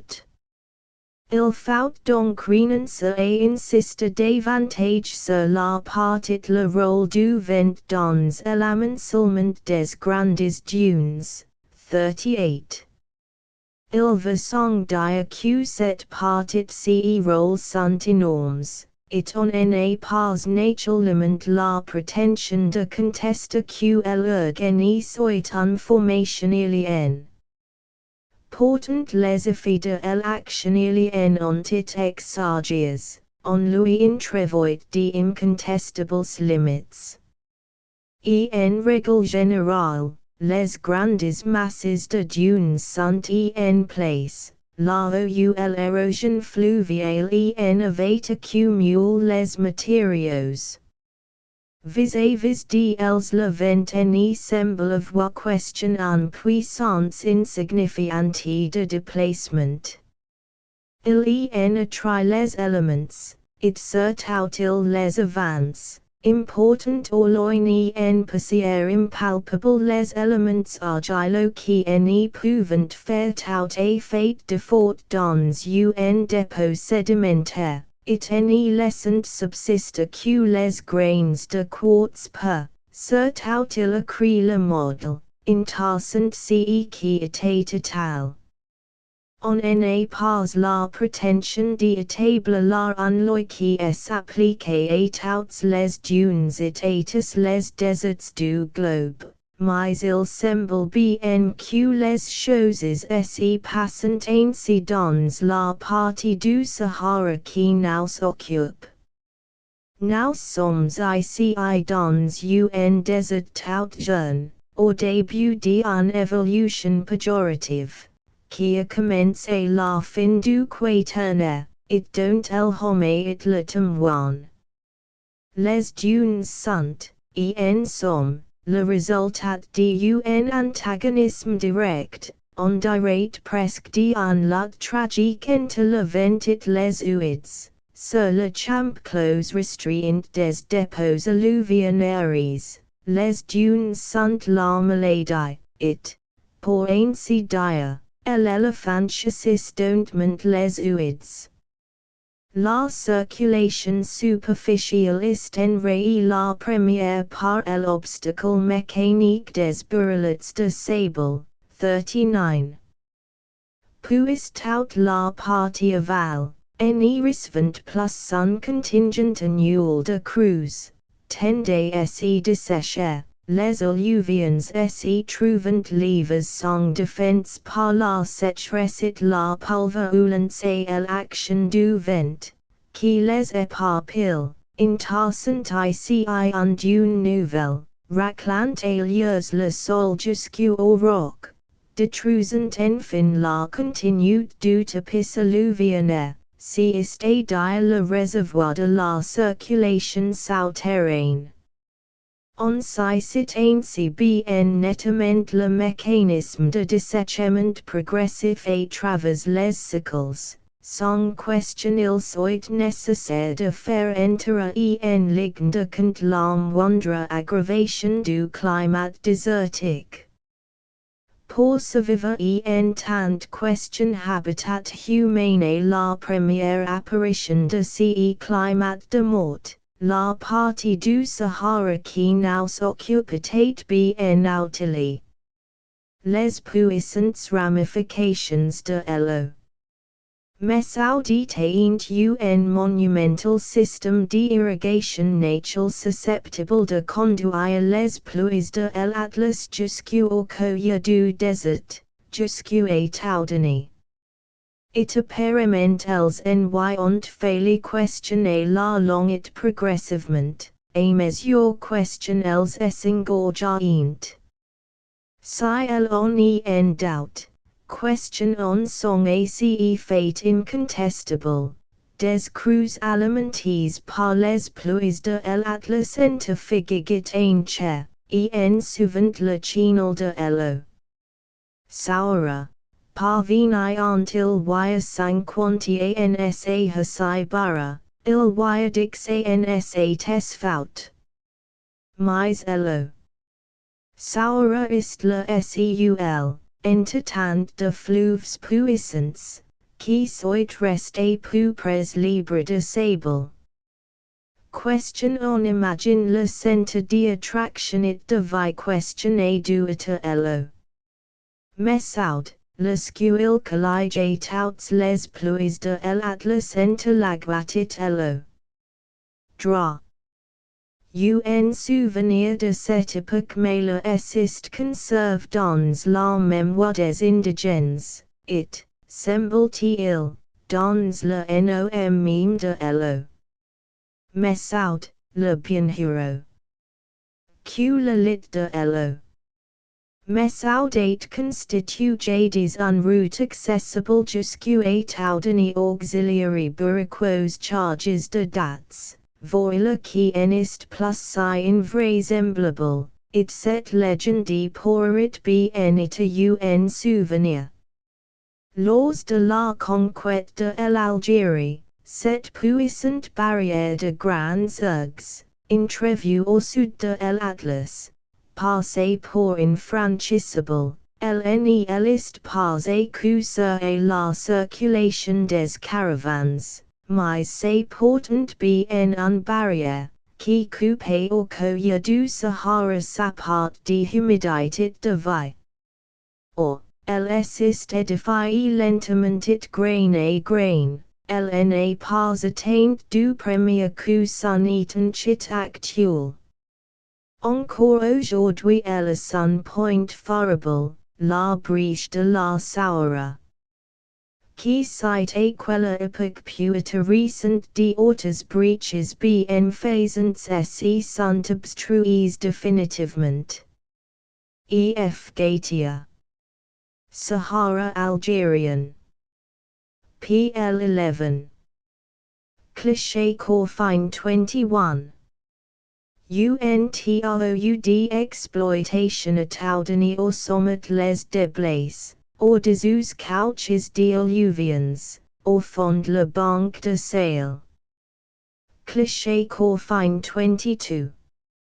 Les falaises d'érosion qui limitent les cuvettes de Taudani. 3. Taudani. Sur l'eau. Messoudit ses dunes, dans les pages qui précèdent. On accordant des observations recueillies sur le terrain. Dans les lignes qui suivent, on essaiera de systématiser un tout petit nombre de faits, de renseignements indigènes et de probabilités. Question il serait plus sage d'appeler des conjectures, sur un immense pays inexploré. C'est une entreprise qui a son côté dangereux, on n'y le dissimule pas.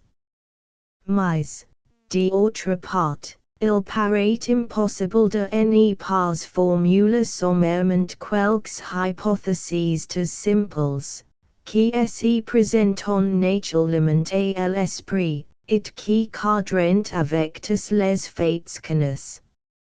Au nord-ouest de Tombouctou s'étend le Jouf, Question on nous represent comme un immense cuvette, cuvette de dunes. En relation avec ce jauf paraissent de nombreuses mines de sel, Taudany, Truzza, les salines beaucoup plus occidentales de Tichit qui alimentent le commerce de Wallata et de Nairo. Elles sont encore plus connues, qu'avez-vous Truzza, le lieutenant-colonel le parrain et le capitaine Courfine ont vu Taudany. Les products de l'extraction sont, en revanche, très répandus au Soudan, de longues dalles minces de faces uniformes, quella question en soit la provenance.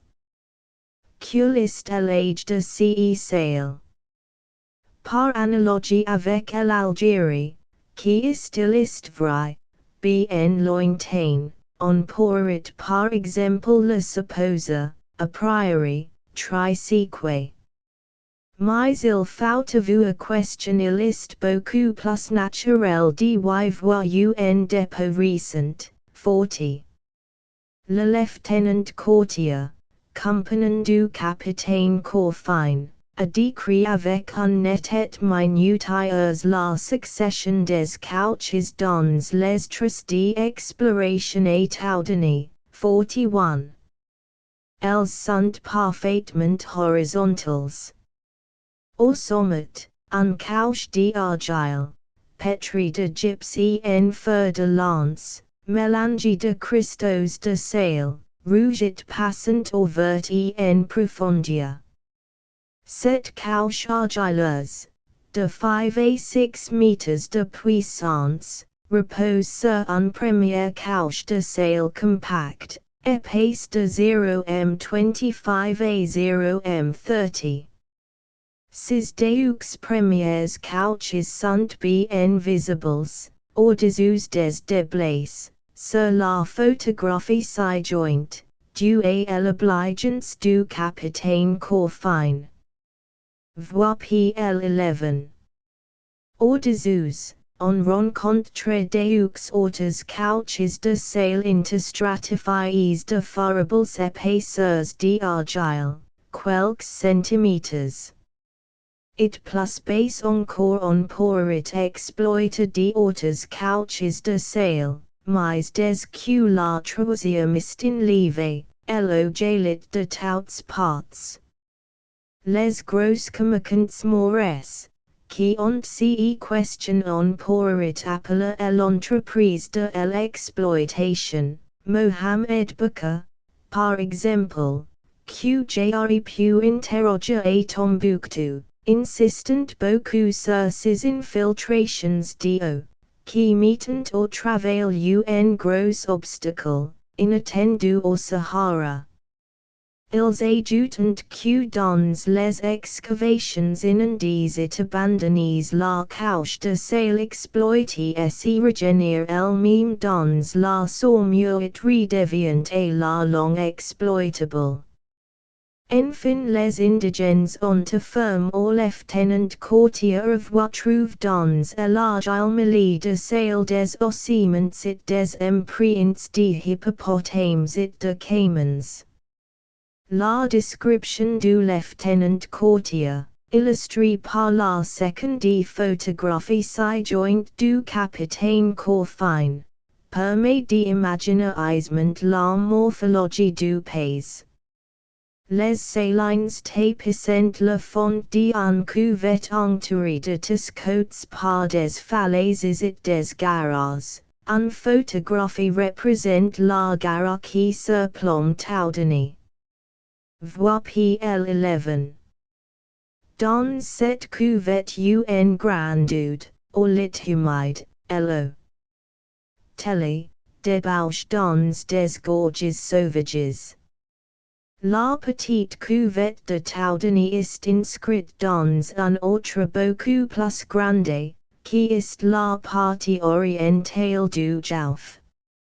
Le long de l'itinéraire Courfine, la limite méridionale du Jauf, à 100 km au sud de Taudany, ist marqué par la falaise de l'Ernachik, haute de 80 meters it long de 140 kilometers.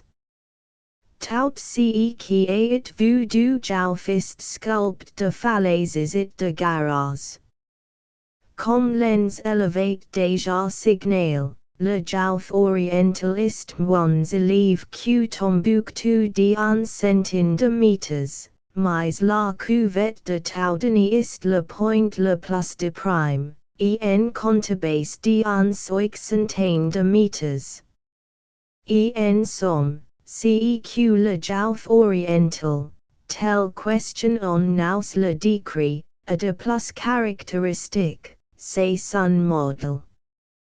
Toutes ces falaises sont de composition identique, en alternance de gris et d'argiles en couches horizontales. Il serait dangereux de rechercher l'âge de la formation. Puita doit on die important question un chanteur en de gris envoy au museum contient des spheroids, au vu desquels on en hésiterait pas et le proclame albns elevated trouve au toit, gris et spheroids du toitit du Guerrera. Quel que soit l'âge de cette formation, ce qui est évident en tout cas, ces questions est sculptée par une érosion énergique jeune.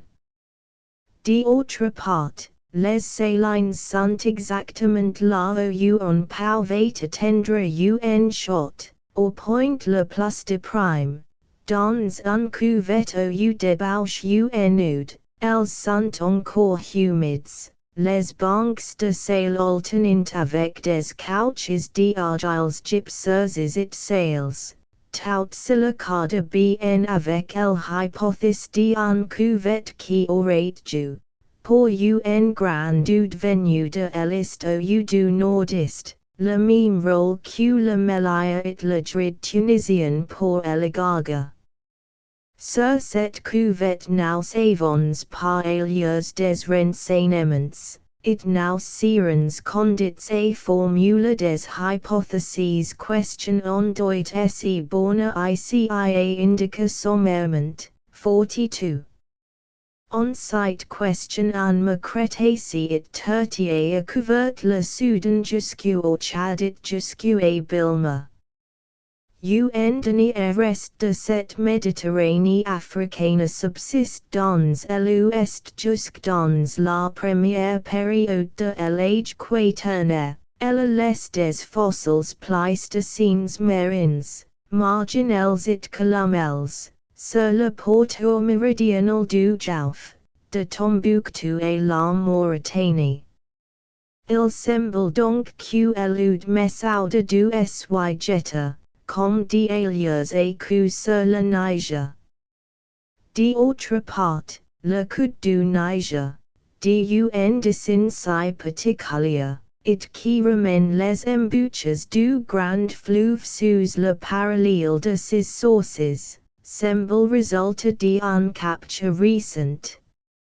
Autrefois, it puita jusqu'à une époque récente, historique. Le Niger coulait au nord et se déversait dans le Jouf, par le lac Fagibine, la vallée bien marquée de Walata, et les salines de Tichit.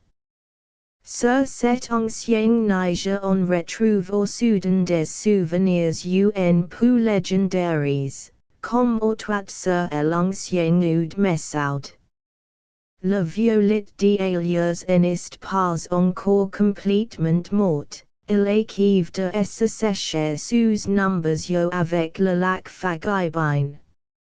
Ainsi donc cette cuvette basse du Jouf, ancien me pléistocène, aurait it le réceptacle commun de toutes les eaux descendues de l'Atlas au nord et du Fautahayan au sud. Le Niger et l'oud Messaoud y orient voisine, établissant ainsi un ligne de verdure et de vie à travers tout le Sahara, et précisément dans la région aujourd'hui la plus désolée. a set hypothesis la zoologia port un confirmation. M. Germain, Appendix X, signal or twatit or hogger un cocilla plan orbis salinarum, qui innovatit truvigus quic dans les ruisseaux de l'Angola. Au sud comme au nord le désert semble repousse les fleuves et les forces rétrograde vers los sources. Il a conquis ainsi récemment de grandes regions qui deviennent lovi auxiliary plus lointains, et cheminés par les fleuves, comme l'Égypte auxiliary plus d'Abyssinie canalisées par le Nil. Depuis que l'humanité des annales, c'est a dire depuis 2000 ou 3000 ans, on n'a jamais constate avec certitude un changement de climat, et en particulier sur les bords de la Méditerranée, si proches et si dépendants du Sahara. Quand nous trouvons en présence de témoignages qui semblent indiquer un progrès récent et considérable du désert, il est donc difficile d'invoquer une pédration du climat, mais il est certainement permis de supposer un processus mécanique, et non pas climatique de dessèchement. Que le Sahara ait pu voir s'accomplir, et un date pu reculer, de périls bouleversements du régime hydrographique, il est naturel question on éprouve quelque répugnance à l'admettre, et il est facile de concevoir en effet que, sommairement exposés, ils semblent fâcheusement romanesques. C'est, j quoi. Question on n'a jamais mis en lumière la véritable origine et le rôle des dunes. Question en Chine, l'embouchure du Hoang Ho soit déplacé de 500 km, on en est pas surpris parce que l'instabilité des alluvions delta existe un phénomène classique pour les morphologistes. Ils ne rendent pas compte que les sables désertiques, dont la mobilité dangereuse n'est pas besoin d'être démontrée, ont avec le régime hydrographique des rapports exactement aussi étroits que les alluvions, puisque sont précisément des alluvions desséchées. Dans un pays envoyé de dessèchement désertique, les fleuves ont dans les sables de los l'été et de los cuvettes les germes d'une maladie progressivement et rapidement mortelle. Du moins on essaie de le démontrer. Ajoutons enfin que cette maladie est particulièrement grave dans un pays comme le Sahara, où les huides, même quaternaires, semblent bien avoir abattu pour la plupart des cuvettes fermées. Ainsi que le fait observer avec raison m'chudio, lorsque un fleuve arrive à la mer. Les sédiments questionnels y déposent ont un volume relatif trop variable pour agir rapidement sur le niveau de base.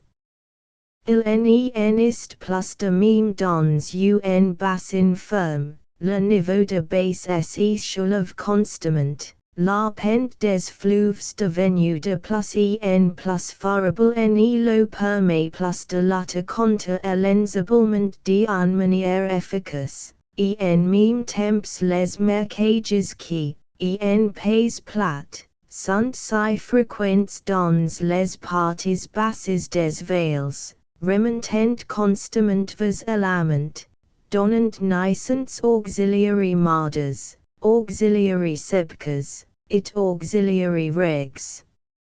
12. Lieutenant Niger, Lev d'Itin Re. Bulletin du Comité de l'Affaire FA, Supplement de février 1905. p. 53.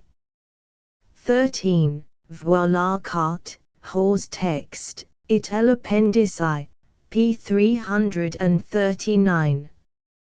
14. Le sergent Fremigachi avait vu h barra et h resigala, it fait détourner ses supérieurs sur l'eau. Mais out des rapports erreurs qui n'ont pas réussi à forcer l'attention. Compare Muscle Don's Bulletin du Comité de la FA, A out 1907, p. 311. 15. S'écrit aussi Jagit, ou Jagti. 16. Voir les cartes, hors texte, et l'appendice, p. 339. 17. S'écrit aussi Tikidon, Niger. Voir l'orthographie to finir dans l'appendice 4, p. 350. 18. On trouvera en appendice l'orthographie exacte en to finir de Azulmati. C'est song dout un racine berbère. Les Arabes en donnent une étymologie qui est imaginairement caractéristique et zelmat, qui essagaria parit, dans cet immense étendue song points de repérer le voyageur qui perd la directionniste condamné mort. 19. Numbers connais météorologiques, contenant les cotes barométriques, sont à l'étude au Bureau météorologique central. Les conclusions seront publiées dans le second volume. 20. Le capitaine Muscle adresse une carte de l'ergue, dont j'éduis la communication et l'obligeance de l'autorité celle de de flotte quiver. Je suis heureux de voir que Muscle et la suite d'une longue campagne dans les dunes, s'y range au point de vue questionnant essaie de défendre dans ce chapitre. C'est une confirmation précieuse de sa justice, voir Bulletin du Comité de la FA, A out 1907. 21. Capitaine Fly Sainte-Marie. Dans l'ouest de la Sahara. En reconnaissance vos tindauf, renseignements collet documents Comité for FA, 15, 1905. p. 534. 22. Voilà carte du Maroc par de flotte de Roquiver, 1 million. Paris, 1904. 23. Niger, Art. Site, p. 482. 24. Communication orale de Niger. 25. Canis de L. 26. Supplement au Bulletin du Comité de l'Afrique française d'avril 1907, p. 77 et 90. 27. Supplement au Bulletin du Comité de l'Afrique française de juin 1907. 28. ID. p. 143. 29. Le pluriel de Fogara est Fgaja, mais on évitera de l'employer. 30. Reclasse dans H. Chiarama, Le Sahara, Paris, 1893, p. 159. 31. De la Parent, Trait de Géologie, 5e edition, Paris, 1906, p. 149. 32. Bull. Comite Afwa. Fr. Supplement de December, 1905, p. 534. 33. De la Parent, of. Site, p. 150. 34. Inutile dimensiona, autrement que pour mémoire, el hypothèse manifestement erronée du capitaine Courbis, voyage Sciarma, le Sahara, p. 158, note 5. 35. Elise Reclus, Nouvelle Géographie Universelle, 11, Paris, 1886, p. 792. 36. A de la Parent, of. Site, p. 151, D'Apres J. Walther. 37. A de la Parent, of. Site, p. 150. 38. Dans cet ordre d'idées, j'ai renoncé tout développement au sujet des dunes parlantes, ou plus tard ronflantes, souvent études, Girard, Evolution comparée des sables, 1903. J'ai mention seulement que la dune ronfle au poste de turret, avec le bruit d'un batteur et ble aussi, j'ai croit, au poste de Benny Abbes. Il serait intéressant de savoir si l'état de l'atmosphère et la direction du vent ont une influence sur le phénomène. Nous avons entendu la dune crier sous numbers pas, avec un voix tout différent, dans un entonnoir de sable et pence raids, au nord d'Inziza. 39. Voir déjà l'Odysseus, G. Roland, Hydrologie du Sahara algérien. Documents relatifs à la mission dirigée au sud de l'Algérie par M. Choisy, tome 3, 1895, p. 31. 40. MGBM. Flamand, D'Apres les notes et les échantillons de Niger, conclut à un quaternaire probable. 41. Lieutenant Gautier, de Tombouctou et Toudani, La Géographie, 15 December 1906, p. 329.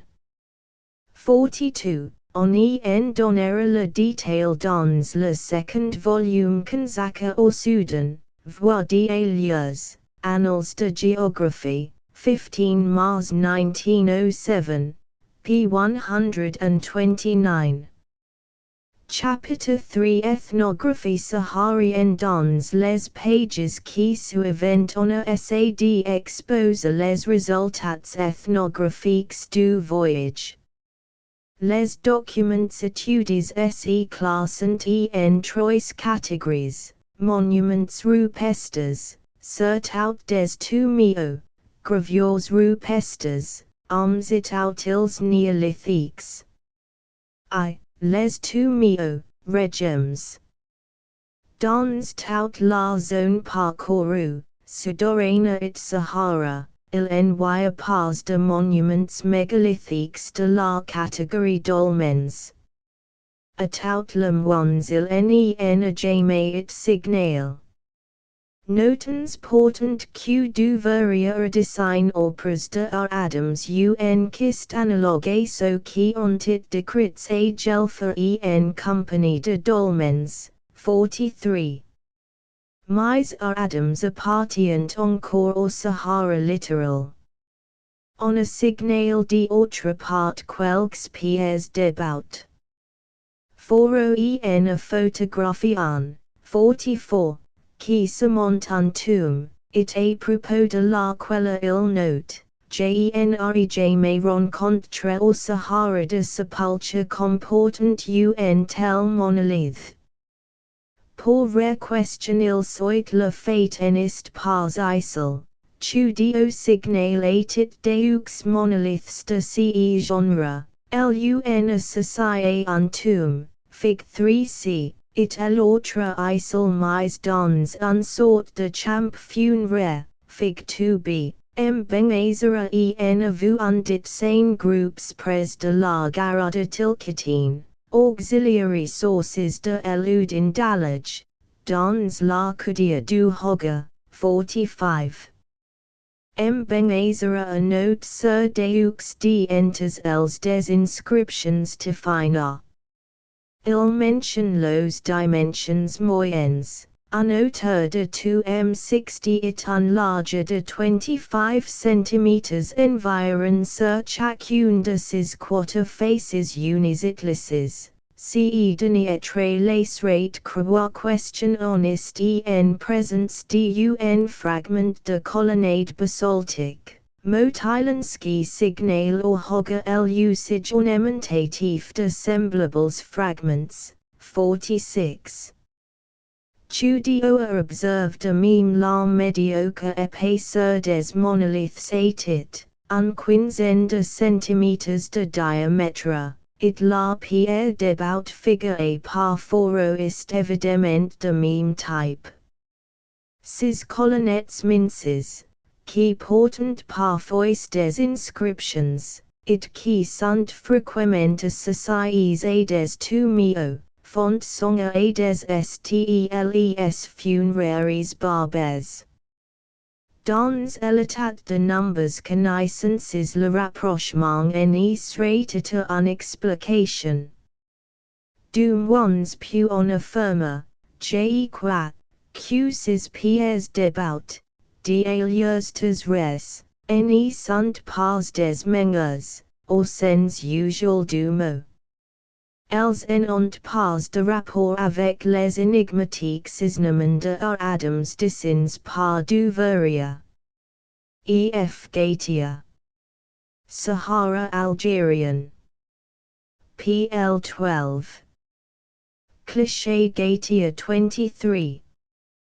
Grand régime du type le plus frust nord d'Ainsfro, a de Tenny et Osla. Un tranchi entail jusqu'au au sol. Phototype E. Bauer, Marchititsi, de John Cliché Gautier 24. Regime B. d'Ainsfro, DJ Mector, Apres les foils, qui ont done un mobilier en cuivre et en fer. On voit passes autour de l'orifice les dalles qui constituent la chambre funéraire. E.F. Gautier. Sahara Algerian. PL 13. Cliché Gautier 25. Regime D de Beniaunif pendant les foils. Autour de l'orifice, dans l'école un ouvrier est accroupi, on distingue les écailles de gres fiques dans le sol. Cliché Gautier 26. Cimetière actuel, Chiralwin, on distingue, auxiliary extremités de chaque tombe, les deux pieds débout, chet, comme aussi les crutches cassées et les écules funéraires. E.F. Gautier. Sahara Algerian. PL 14. Cliché Leperine 27. Circle de sacrifices. Mengas, comme dolmens, sont donc inconnues au Sahara, où portent les matériaux pour les édifier abondants, nice, quartzites, giais, qui se débutent facilement en grandes dalles. C'est un lacune significative.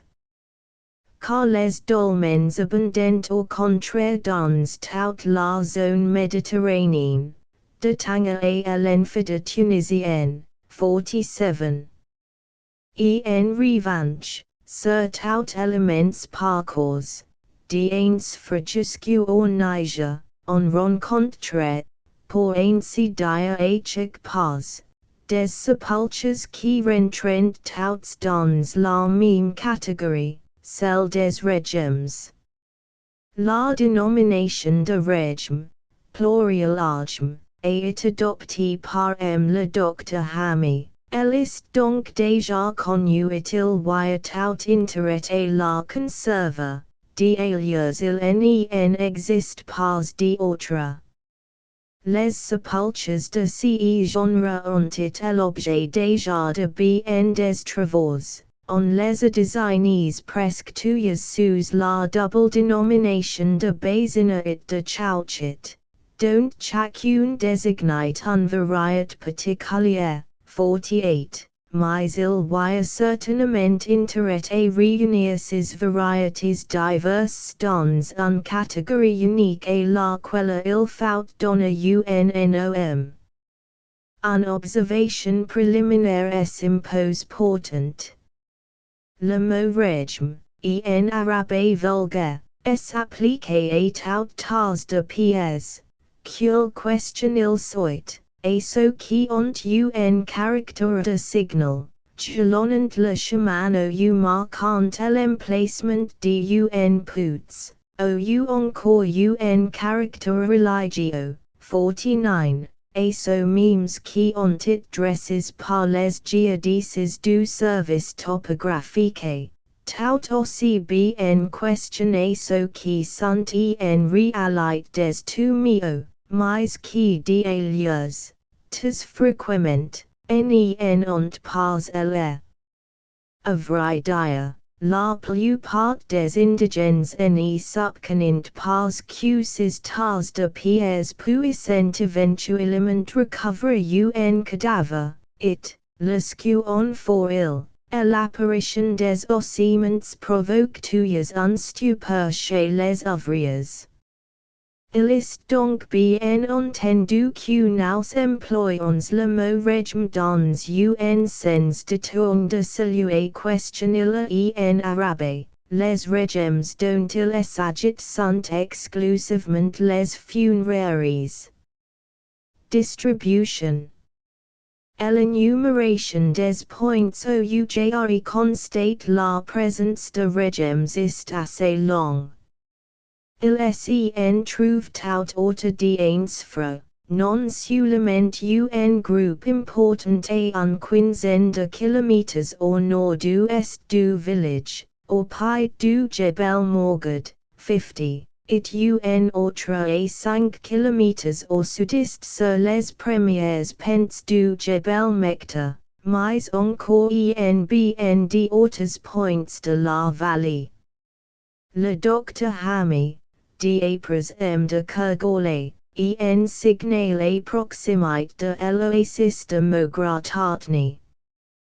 Genri relève auprès de Beni Aunif, de Benziag, de Bouyela, de Fendi, auprès du Puts de Hassai el-Aouri, auprès de Columbacha, et Menara, le long de la Zousfana et Ksar el-Azaj. It en particulier auprès de Zawiya Fokania, Genri relève auprès de Gurzimit de Wararat dans l'Oud Sahara, dans la chaîne d'Orgata au voisinage de l'Urgurawi, Entexabiat Shirawin, au pied de la Guerriers et leg non loin du Puts de Malim. Genri pas vu. Encore que Genai Church, auprès des Ksars actuels du Toit, question il y de bonnes raisons, il est vrai, de croître récents, mais on y en trouverait au dia des indigènes, auprès des anciens Ksars, situés à quelques kilomètres à l'est de la Palmeraie. Il y en existe auprès de Hassai Rezigala. Les régimes sont fréquents dans l'année, cite en particulier les groupes de talukit de Wantara que étudies. Il y en existe en Ziza, et on les retrouve nombreux dans l'edades efficaces, et en particulier dans les ouides inusuelles, Doudrat, Tuxamino ugri fait seja. Genri d'ailleurs note au passage tout le long de mon itinéraire, au pied de la Seref, dans l'Oud Coma, dans l'Oud Abidecad, dans l'Oud Kaidal, Puts de tabanca, je qua en avoir vu sous bénéfice d'inventaire, si est dia de foils qui en ont pas it fates, jusque sur les bords du Niger, autant de vie. D'ailleurs le lieutenant d'Esplagnes mention des régimes au Soudan Nigerian, 51. Chudio en relevu en grand nombre au hoga it motilanski dans la cudia, comme du veria it foro dans le tassili des asgas. Chudio en signal dans le tassili de elud tagrira, en azawa. Dans elud tida kit auxiliary environs d'Ifran, a takedia, 20 km nord-ouest d'Agads, it puts d'Astawas, 50 km au sud-ouest d'Agads. Il en signal encore dans eladar de Tahawa, surtout enter Tahawa it matankari. Le capitaine Paskia en avu entregau it meneka, 52. En revanche chudio quat que les régimes font tout a fait de fort dans la région designed it du Chad, Tegama, de Mergu, a lac hose, Cautus. En somme, dans les grandes lignes, low distribution coïncide avec celle des Berbers, les régimes disparaissent des questions on arrive dans les pays husseit born. Dans ces limites, la répartition s'agit un certain nombre d'idées générales. It d'abord, l'énumération des points détermines où trouve des régimes ist en même temps celle des points où les hasards de la route ont impose un séjour un peu plus long. Le toit mis à partout où mis soiserit quelques jours. Un court promenade autour du campement ou du village me permis de relever des régimes en assez grand nombre. Souvent aussi j'en rencontre sous mes pas, en cours de route, et les que j'en les cherchais pas, nouvelle preuve de leur extrême fréquence. Je dirais presque qu'ils sont partout. D'autre part ils ne sont jamais groupés en grand nombre, quelques dit tout au plus it souvent quelques unites. Rende comparable auxiliary grandes nécropoles du-tel avec los milliers de tombes. Cette distribution s'agir l'idée sont des sépultures de nomades. Certainement aussi il y a un rapport entre les régimes et les points actuels. Jamais note dans les étendues franchement désertiques et inhabitables. On va questionner en est tout autrement pour bien des gisements néolithiques. It nous sommes donc amens à conclure d'ores déjà que les régimes ne peuvent pas remonter à un antiquités reculé. Il est remarquable pourtant qu'ils sont res non seulement autoit, mais encore dans l'elude Sahara. Vous question un tout petit nombre de régimes. Encore bien que j'aie fait séjour à Beni Abizit et Ksabi. J'en rencontre davantage dans la chaîne d'Orgata ou j'en fait que passe. On site pourtant que, actuellement, toute la population est concentrée dans l'elude Sahara et autoit. Il semble donc que la répartition des régimes nous rapporte à une époque où la population était distribuée à la surface du Sahara tout autrement question aujourd'hui. Terminus ad cum. Aussi bien n'est-il pas possible de considérer les régimes comme des sepultures contemporaines, par la simple raison que, et que ce, elles n'y sont pas musulmans. Les tomes musulmans sont aisément reconnaissables, on sait que le cadavre est étendu, la figure tournée islamique, et la tête auxiliary pides se dressant des stèles grossières, qui n'y pouvant guère faire de faute parce question elles ont une signification religieuse, ce sont les témoins de la foi. Jet, il est vrai que les Touaregs sont des musulmans tides. Voir PL 13, faux. 26. Dans les régimes au contraire, toutes les fois que les ossements n'ont pas été réduits en poussière par le temps, on constate que le squelette est repli sur lui-même. Et l'enche en mode libre signalé par les auteurs anciens. Les régimes sont donc nécessairement pré-islamiques, ce qui n'y signifie pas nécessairement antérieurs à l'Hégaya. L'islamisme ayant pénétré sur toute cette racine définitivement au Sahara et une époque question on n'y peut pas, j'imagine, fixe partout avec précision.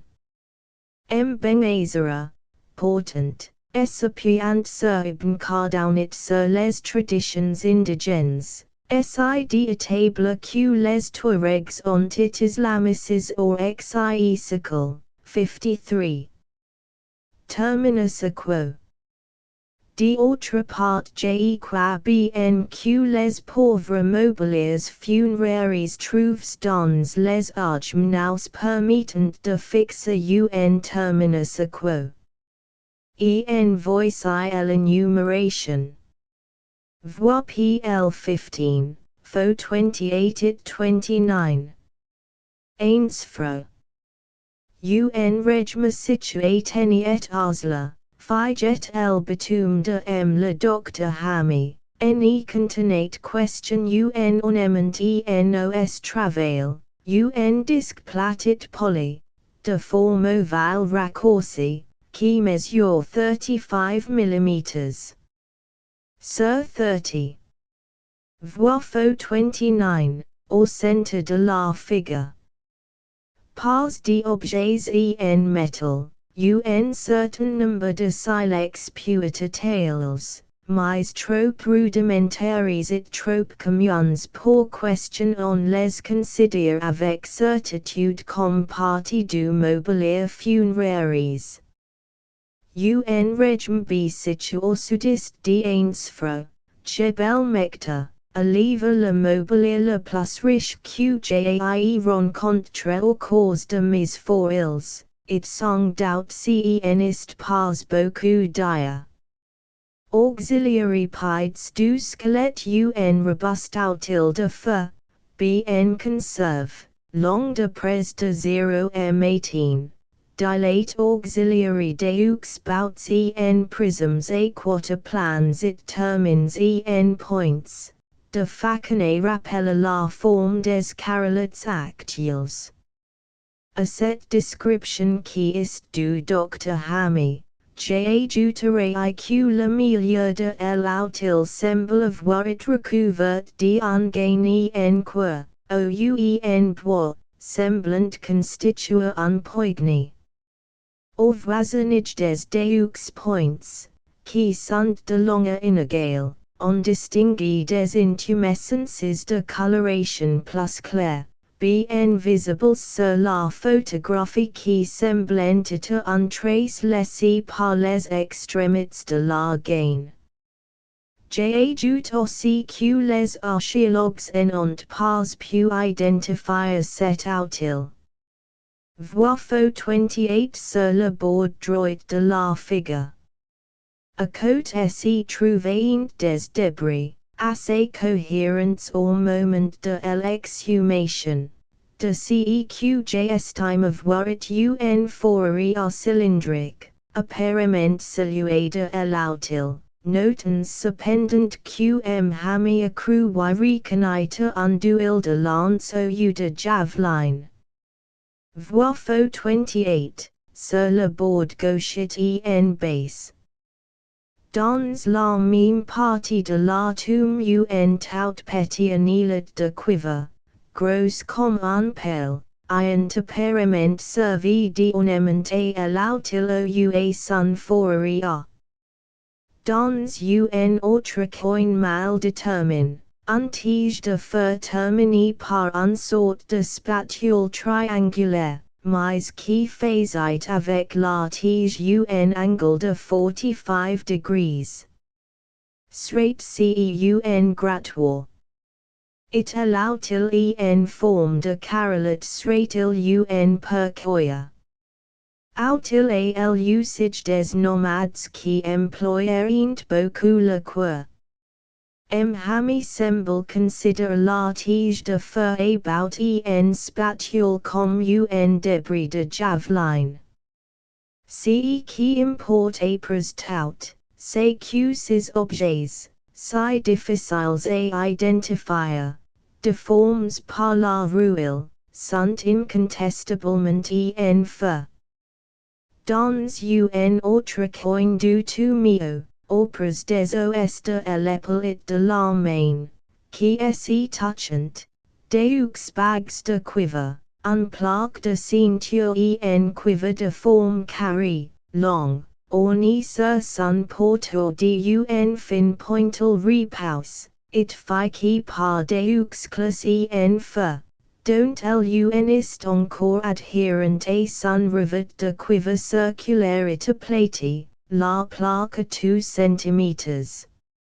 Sur 5, son attribution à un ceinture est naturellement hypothetique. Voifo 28 sur le bord gauchit en haut. Dans la même région d'Ainsfro, DJ. Mector, le capitaine designé foil d'ortes tomeo, en quarantaine. Dans le plus remarquable il trouve, à la hauteur du cou, 81 petites rondelles aplaties et précises au centre, mesurant 5 mm de diamètre. Au milieu de ces rondelles, qui ont été découpées dans la coque d'os d'autruche, se détache un pelle de cornaline de forme sphérique, aplati, large de 8 mm, haute de 5, deux autres grains lenticulaires en variaris, un autre collier, porté par le même personnage, était fait d'un lamelle de cuivre étroite, 1 mm, tordu en spirale yoni, la partie conservée mesure environ 8 mm. 13 de longueur. Voifo 29 au centre de la figure. Dans d'autres tomeo voisins, le capitaine designé trouve deux bracelets d'argent, ouverts, formes d'un simple tige de 3 à 4 mm d'épaisseur, courbes de façon à laisser 40 à 42 mm d'ouverture. Un bracelet de cuivre de même forme et de mêmes dimensions, mais plat à l'intérieur et orné sur les bords de fines striations, 5 bagues ouvertes, de cuivre et d'argent, cylindriques et un peu renflées vers le milieu, en forme de lame plate ou un peu convexe, indices. Bagues se fermées à l'aide de deux petits crochets recourbes. Voifo 28. Enfin des colliers encore, surtout de rondelles d'oeuf d'autruche. L'UNSE composed de 522 rondelles, dont le diamètre varie de 6 à 11 mm, il mesure plus de 0,90.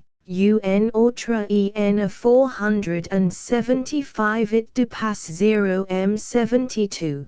Un troisième en attained plus Q 0,15 avec 85 discs. Un dernier collier est composé de cornalines, un pelle lenticulé de pate de velours, un autre pelle en pierre verte, et deux petits disques de coquilles. C'est un grossier collier d'enfant. Voix faux. 29. Benny Aunif. C'est une question ont it fates les foils de beaucoup les plus nombreux uses, grâce aux îles de le capitaine designé, comme aussi les plus fructueuses. A Benny Aunif un régime cne contenait question silex nettement tail, de la forme d'un pierre et fusil. Autre de contenait grand collier de 360 rondelles d'oeuf d'autruche, it des débris entes mauvais état d'un tige feu, corby. Autre collier d'environ 120 rondelles diamètre beaucoup plus petit que les précédents. Est-il utile de mentionner que les indigènes chez qui l'usage du collier est tout à fait tout mis en désuétude, prenant ces colliers pour des chapelets. Il est tout à fait impossible, répétons-le, vu la disposition intérieure et extérieure des tumio, de le supposer un caractère musulman. E.F. Gautier. Sahara Algerian. PL 15. Clichés du Museum 28-29. Mobiliers funéraires trouvés dans des régions d'Ainsfra de Benny Aunif. Feu, cuivre, argent, coquille d'oeuf d'autruche, verroterie. Cliché Gautier 30. Gravure rupestre de Barabai, oasis des Benigumi, sur des gres supposes deveniens ou infradinantians. La figure principale représenterait un bovide, ou un nu. Dans la région de Tarit, en amont de Zawiya Focania, auprès de la petite palmerie de Houinet, Jre for il deux régimes. Dans l'UNF, Jre trouve des débris de feu. Dans l'autre gun grain de collier, en pierre piercée, untes joli point de flèche en silex sans pédoncule, un quinzaine de silex de formes très incertaines, qui parviennent à la rigueur par supporter-ils. Ces deux régimes sont voisins, font partie du même groupe, ont la même structure et semblent contemporaines. Ataloc Jre trouve dans un régime qui contenait d'ailleurs dissociements remarquablement conserves, pour tout mobilier, des débris d'un poterie semblant fait autour et question on aurait pu croire moderne. Awantara enfin la foil du régime et d'un mobilier funéraire intéressant, des débris de cuir, deux pearls de cornaline, des débris de feu, trois plaques de cuivre, tout à fait identiques de forme, et analogues de dimensions à celles du régime B d'Ainsfra, 54. Wantara est dans l'anit tout près de sa limite sud, au Gautier du Sahara, à 600 km d'Ainsfra. Il est curieux question on trouver de pareilles distances l'un de l'autre deux tumio fournissant le même mobilier. Genre mention que les tumio qui ont done quelque chose, un fois sur deux ones genre trouve que des débris d'ossements et quelque foiren. En resume, ce qui frappe, c'est la red relative des silex tales. Il est vrai que d'autres chercheurs semblent avoir it plus hero que moi, le capitaine Normand Xar elles agit et fendi, le capitaine il a manga en on trouve dans les régimes, out les pièces de collier du type habituel, que des silex tales, points de flèche sont pédoncules. Gene qua pas question on puis consider ces quelques pièces comme preuve d'un haute antiquité. Presque tous les silex que j'y trouves moi même parviennent à classes débris d'atelier, les points nets et finis sont extrêmement rares, un seul en somme dans le régime de Howinet. Gene such pas question on eight jamais trouve dans les régimes un seul hack en pierre polie. Les débris de silex sont parfois si abondants, en vrac sur le sol, question on en échappe jamais complètement au subcon que le présence dans le régime tout a fait fortuite. Ils ont pu voyager avec les matériaux de remplissage au moment des funérailles. Si même ils ont fait partie du mobilier, il n'y faut pas essayer dissimuler que, au Sahara, l'usage des outils ou des armes en silex est conserve certainement jusqu'à une époque tout récente. Extrêmement postérieure à l'introduction des métaux. Ce qui me paraît concluant c'est la fréquence du fer et du cuivre, voire même de l'argent. Nous avons certainement affaire à des sépultures de l'âge du fer, it question on peut qualifier de libico-berbers.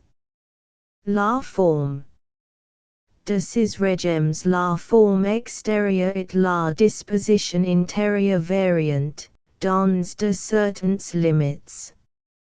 Ce sont tous des tas de pièces, mais plus ou moins ordonnés, se rapprochent plus ou moins d'une construction en pièces sèches et souvent des plans qui varient. Il y en a de tout à fait frostes, qui sont à la lettre des tas, le régime par exemple d'un fro. On les invente jusqu'au sol sans y trouver trace d'une structure ordonnée, it sans voir autre chose que des pièces en vrac. Le régime recouvre un espace vaguement circulaire. It la forme générale est celle d'un compte sur ses points commodes, la forme d'un tas. Le régime d'un sphère 12 mètres de diamètre et 3 mètres de haute. Voir PL12, faux. 23. Ce régime repose sur du sol non remanié. On n'a pas trouve trace d'excavation. Les ossements et les maigres mobilier funéraire ont it trouves au-dessus du sol, mélanges auxiliary pièces. Strabon mentionne en effet chez les Libyens un rite funéraire qui consistait à lapider le cadavre jusqu'à un fouissement complet. Voilà donc quelle est la forme la plus fruste du régime, si fruste que pour en établir le caractère funéraire en voyager question en preuve évidente, c'est d'y trouver un squelette. Il y en a un autre portant qui est un corollaire de celle-ci.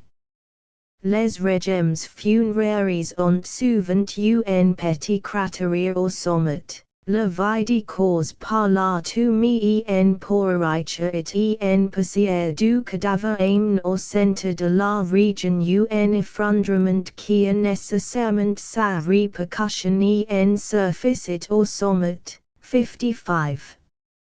D autres regimes sont d'un type un peu plus évolu.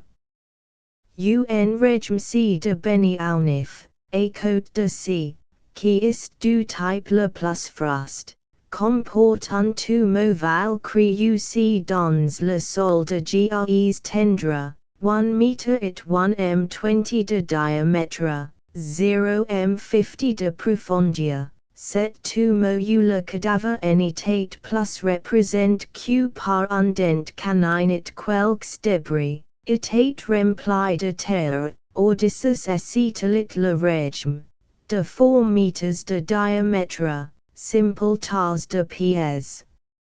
Ici donc c'est sur un tumit non pas sur le cadavre posé même le sol, que le régime s'élève. Un pas plus loin par une évolution facile et suivant arrivons au type beaucoup plus soitin du régime B d'un sfre, Jebel Mekta. Vois PL 12. Fig. 1. Principaux types de régimes. 1. Régime d'un sfre. 2. Régime C de Beni Aunif. 3. Régime B d'un sfre. 4. Régime de Beni Aunif. 5. Régime F de Houinet. 6. Régime de Elad des Ifras. 7. Régime de Elo. Tuxamin. 8. Régime islamiste de Elo. Down draught. Figure extrait de l'anthropologie, Massanitsi, edit. Au centre du régime qui a 8 meters de diamètre sur 2 m20 de hauteur, un chambre funéraire net, circulaire, d'1 meter de diamètre, est mi creuc dans le sol, mi bâti et couvert à l'aide de grandes dalles de gres. L'intérieur est plein de sable partiellement transformé en gres par les actions chimiques qui ont accompagné la décomposition du cadavre. Sur le toit de la chambre funéraire quelques grandes dalles en désordre laisseraient supposer l'existence d'un second étage funéraire mal construit et effondré. La construction en pierres sèches en affecte pas seulement la chambre funéraire, mais on en trouve des traces dans le régime lui-même. À la base et sur le porteur extérieur du cône, court un anneau de dalles formant un escalier circulaire très grossier. Tout le reste est un simple entassement de pierres quelconques. Ce type de régime est très fréquent au Jebel Mekta, la plupart de ceux questionnés foils le capitaine designé étant de ce type.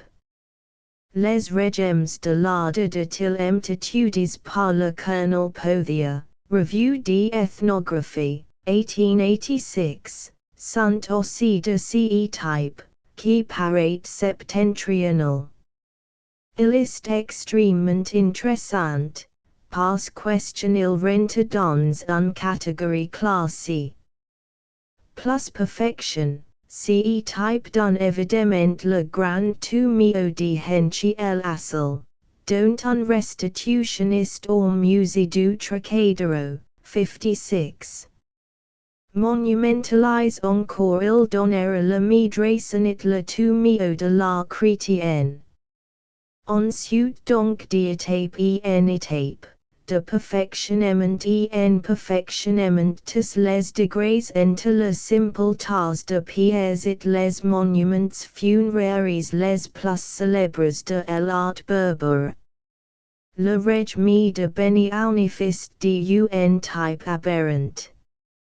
C'est un faux rempli de sable, de la forme habituelle, si est dia circulaire, et entouré d'un petit mur de pierres fiches dans le sol et émergent à peine.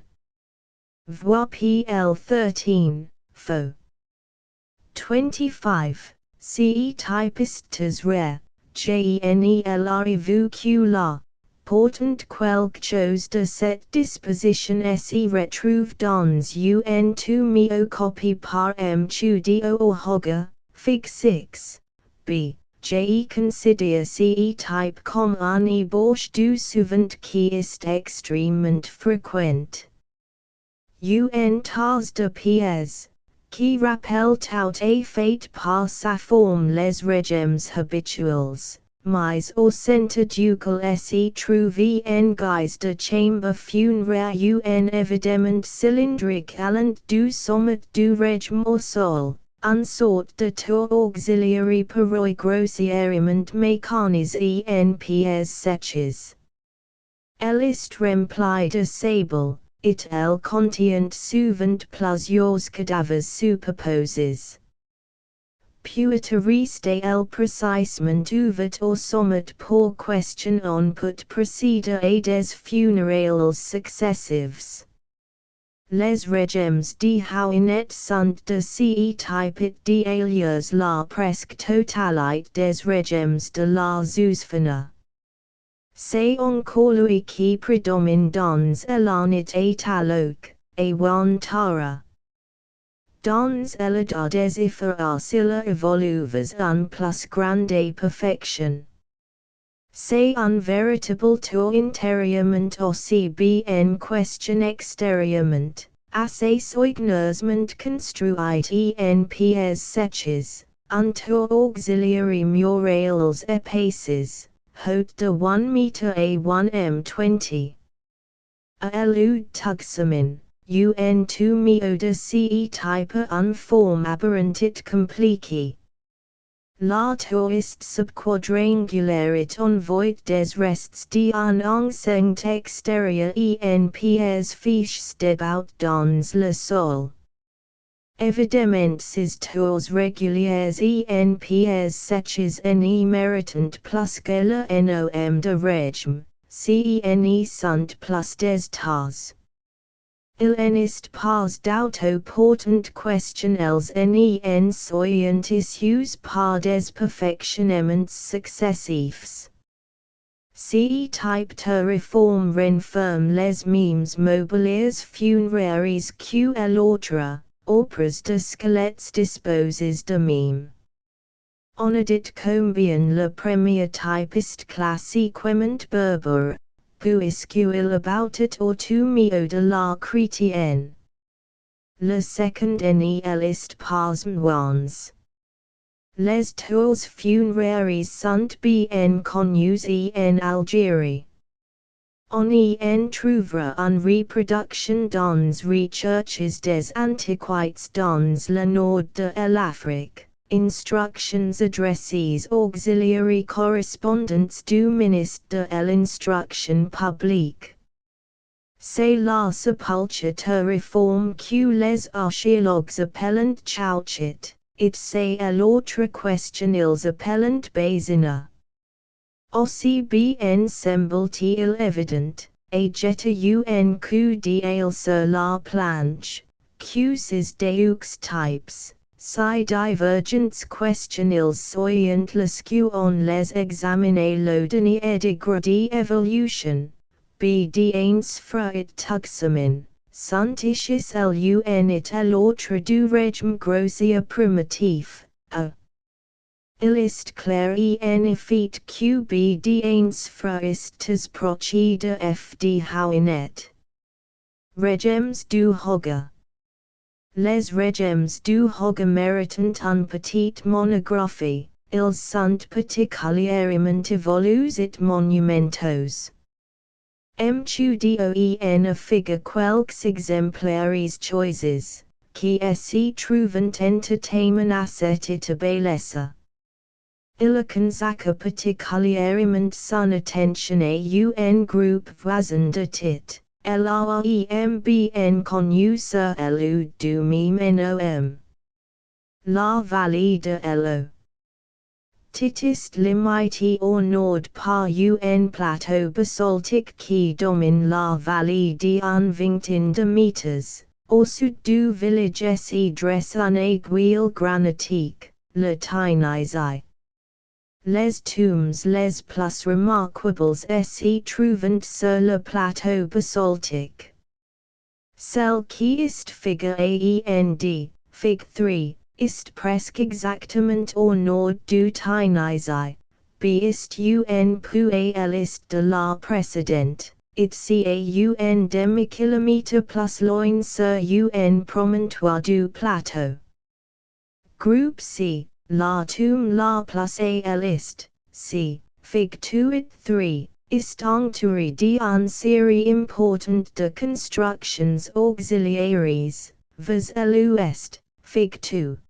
Un petit cercle forme de grosses pierres posées sur le sol, c. Au nord-ouest, d. Une série de fers et chevauchés par des pierres posées sur le sol, mais non enfoncées, et dont le relief atteint un décimètre. Vers l'est un groupe de régimes, e.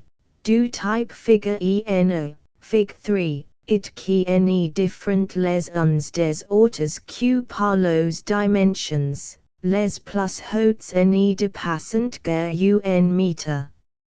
Les deux ranges internes de ce groupe sont plutôt disposés sur des cercles concentriques et la tombe. Au nord s'y trouve un regimisel, e. La tombe c, fig 3. Ist constitué par un mur haut de 1 qui dessine un cercle de 7 de diamètre environ. Mur ist soigneusement construit en pierres sèches. L'espace intérieur est rempli de cailloux de petite taille formant au niveau du sommet du mur une surface assez bien dressée. Au milieu est creusé une cavite circulaire de 0 m de diamètre intérieur, limitée par un mur soigneusement établi, mur qui s'élève notablement au-dessus du reste du monument. Ce mur est renforcé vers l'extérieur par un amoncellement de grosses pierres. À l'intérieur de cette cavite, et à l'extrémité occidentale du diamètre est-ouest, est fiché dans le sol une longue pierre haute de 1 m. Les tombes musulmanes présentent souvent des pierres analogues les chaheds, mais toutes situées auxiliaires extrémités du diamètre nord-sud. Enfin, adossé à l'ouest du mur extérieur, s'y trouve une sorte de niche demi-circulaire recouverte de quelques grandes dalles. Cette niche est vide. Fig. 2. Profile de la vallée de l'eau.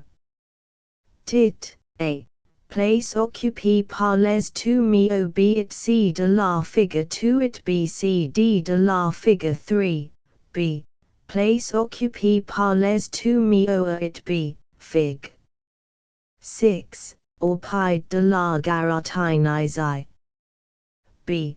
Groupe de deux tumulus C et B, C donnée figure ENB, fig 3, accompagnes d'un pierre débaut, A. Et de régimes, D.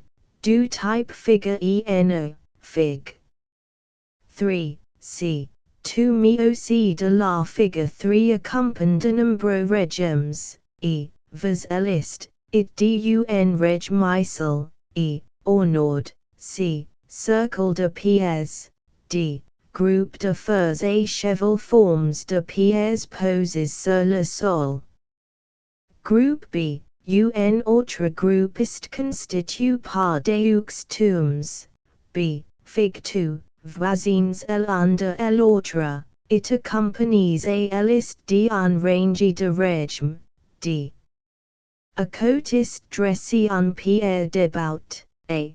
Comme celle de la tombe c. Cette pierre en question en quinzaine de centimètres de diamètre. L'un des tombes, c. Est orné d'un niche dossier sa face ouest, est identique à celle qui vient d'être décrite. La seconde tombe, b. Est figurée sur l'enb, fig 3, elle est constituée par un mur circulaire, haut de 0 m, entourant un espace de 4 mètres de diamètre environ, espace rempli de calotis jusqu'à en haut du mur.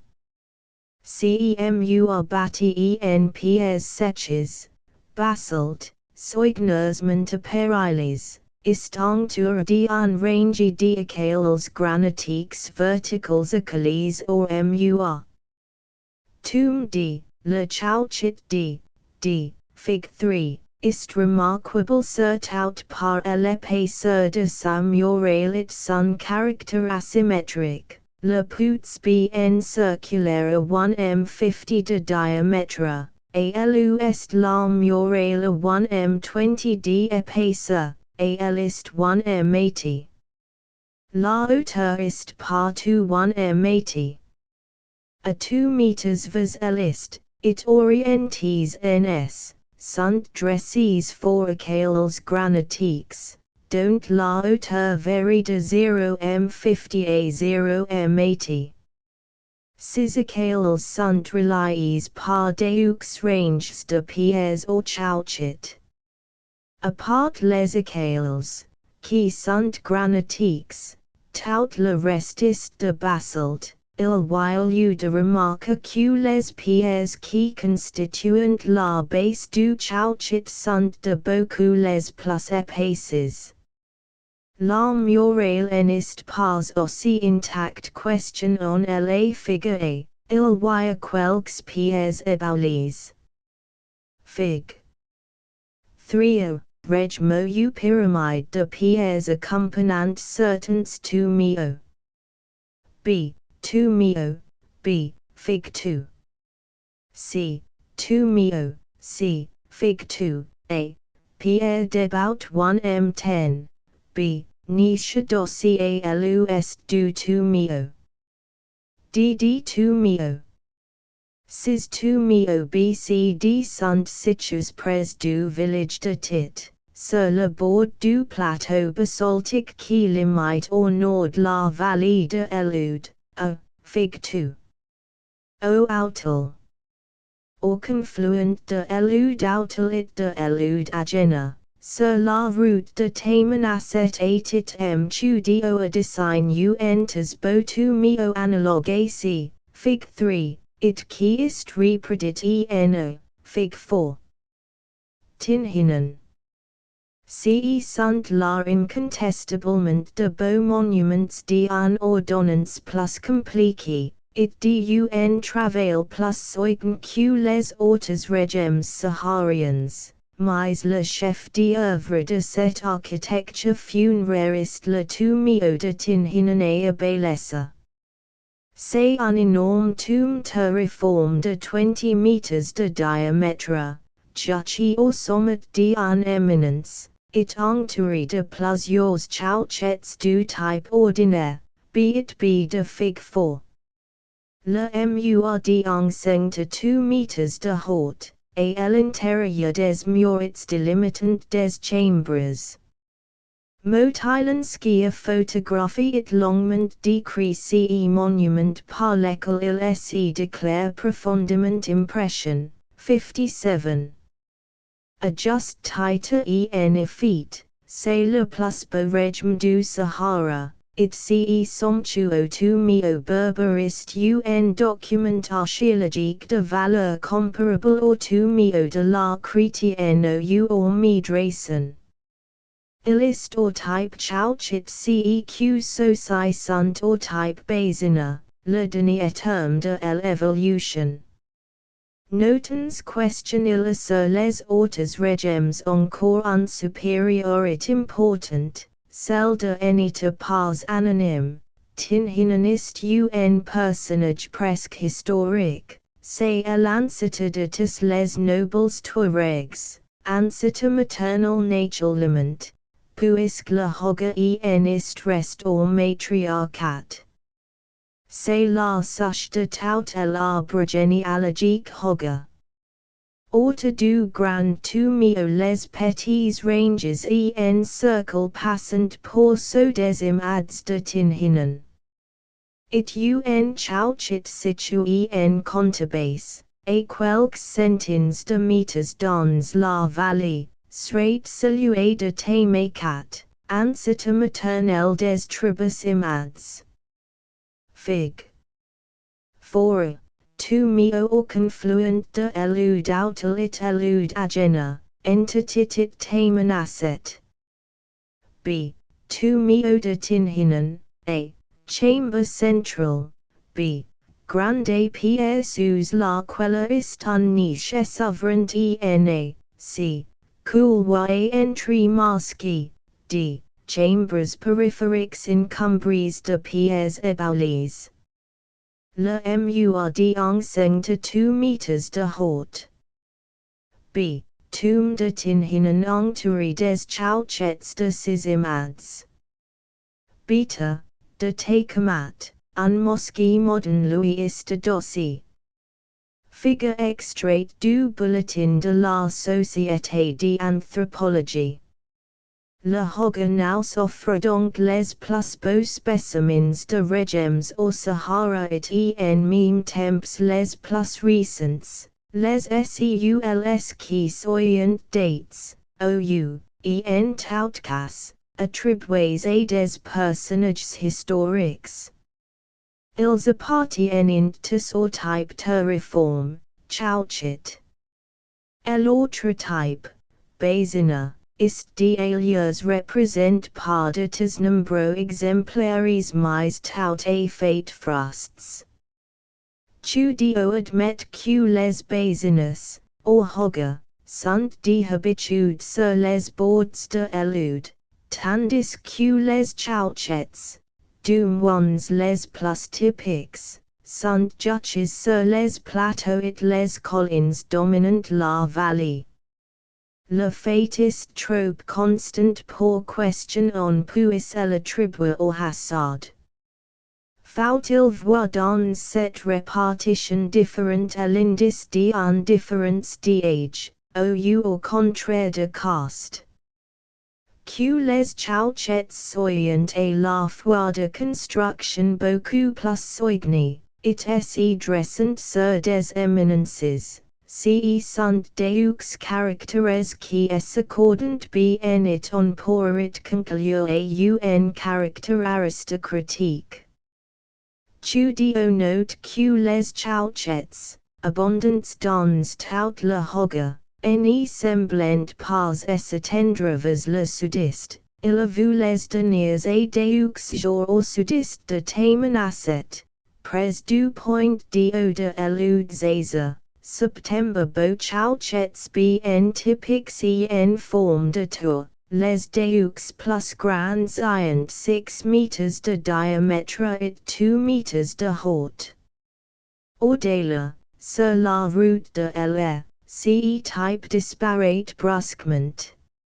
Son extension vers l'ouest est d'ailleurs bien délimitée.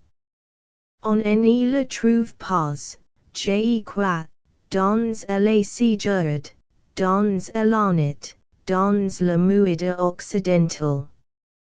Il apparaît bien net dans l'État des Ifaras, plus particulièrement dans sa partie septentrionale, inusual, ou Tuxamin, celle qui regarde le Hogga, et qui est sous sa dépendance politique.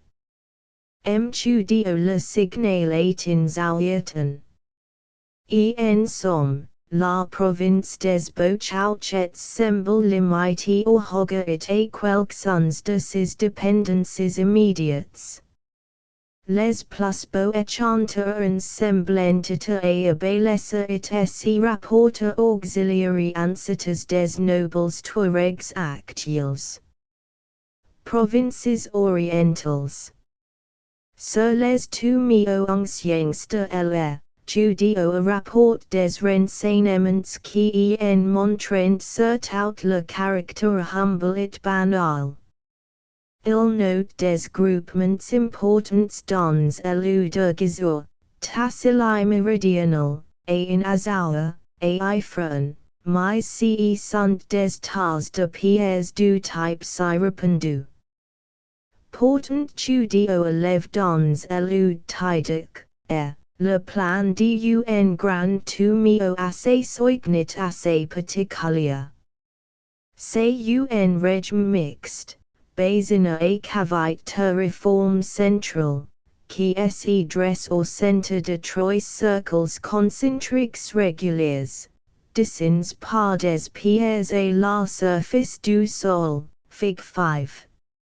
Certainement cette province de l'RSI distingue nettement de la province nord-orientale, muida et surtout tassili des Asgas, telle question on l'entrevoit à travers les descriptions de Duveria, Foro, Besitit Voinit, 58. Duveria, on l'a dit, a dessin pres de Adams un kist. Autrement dit un dolmen sanctuat. À cette exception unique pres, les types du tassili ont un parent évident avec ceux du Hogga, encore questionnels ont une originalité incontestable. Les tombes figures par Foro, LC, Fig. 378 et 379. Si reconnaissant au premier coup d'œil, ce sont des chauchettes classiques, des régimes de réformes, tout à fait semblables à ceux du Hogga et de l'État des Ifras. Fig. 5. Tomeo sur les bords de l'Oud Tidic, Figure extraite de l'anthropologie. Masonitsi, edit. Il semble que Besit, or muida occidental avu de nombreux chauchettes, question il de créance, unmur circulaire en pièce sèche à l'intérieur duquel repose le corps recouvert de dials et de sables. La tombe représentée par Foro, LC, Fig. 377. It qui est surmonté d'un monolithe, et, nous l'avons vu, quelques analogues au Hogga. Les autres tombes, au contraire, Fig. 381, 382, 383, 385, 386, 387, 59. C'est à la plupart de celles que décriem Foro, semblant au premier coup d'œil sur la photographie, tes aberrants des types occidentaux. Ce qui frappe d'aborder en effet, c'est un lassis compliqué de murets basses au si en vue, de paver en cordon. Dissonant le plus souvent des ellipses, bien encore un triangle, Fig. 305, ces dessins, complexes comme des sautaches, couvrant de grands espaces dont le grand diamètre atteint 80 mètres.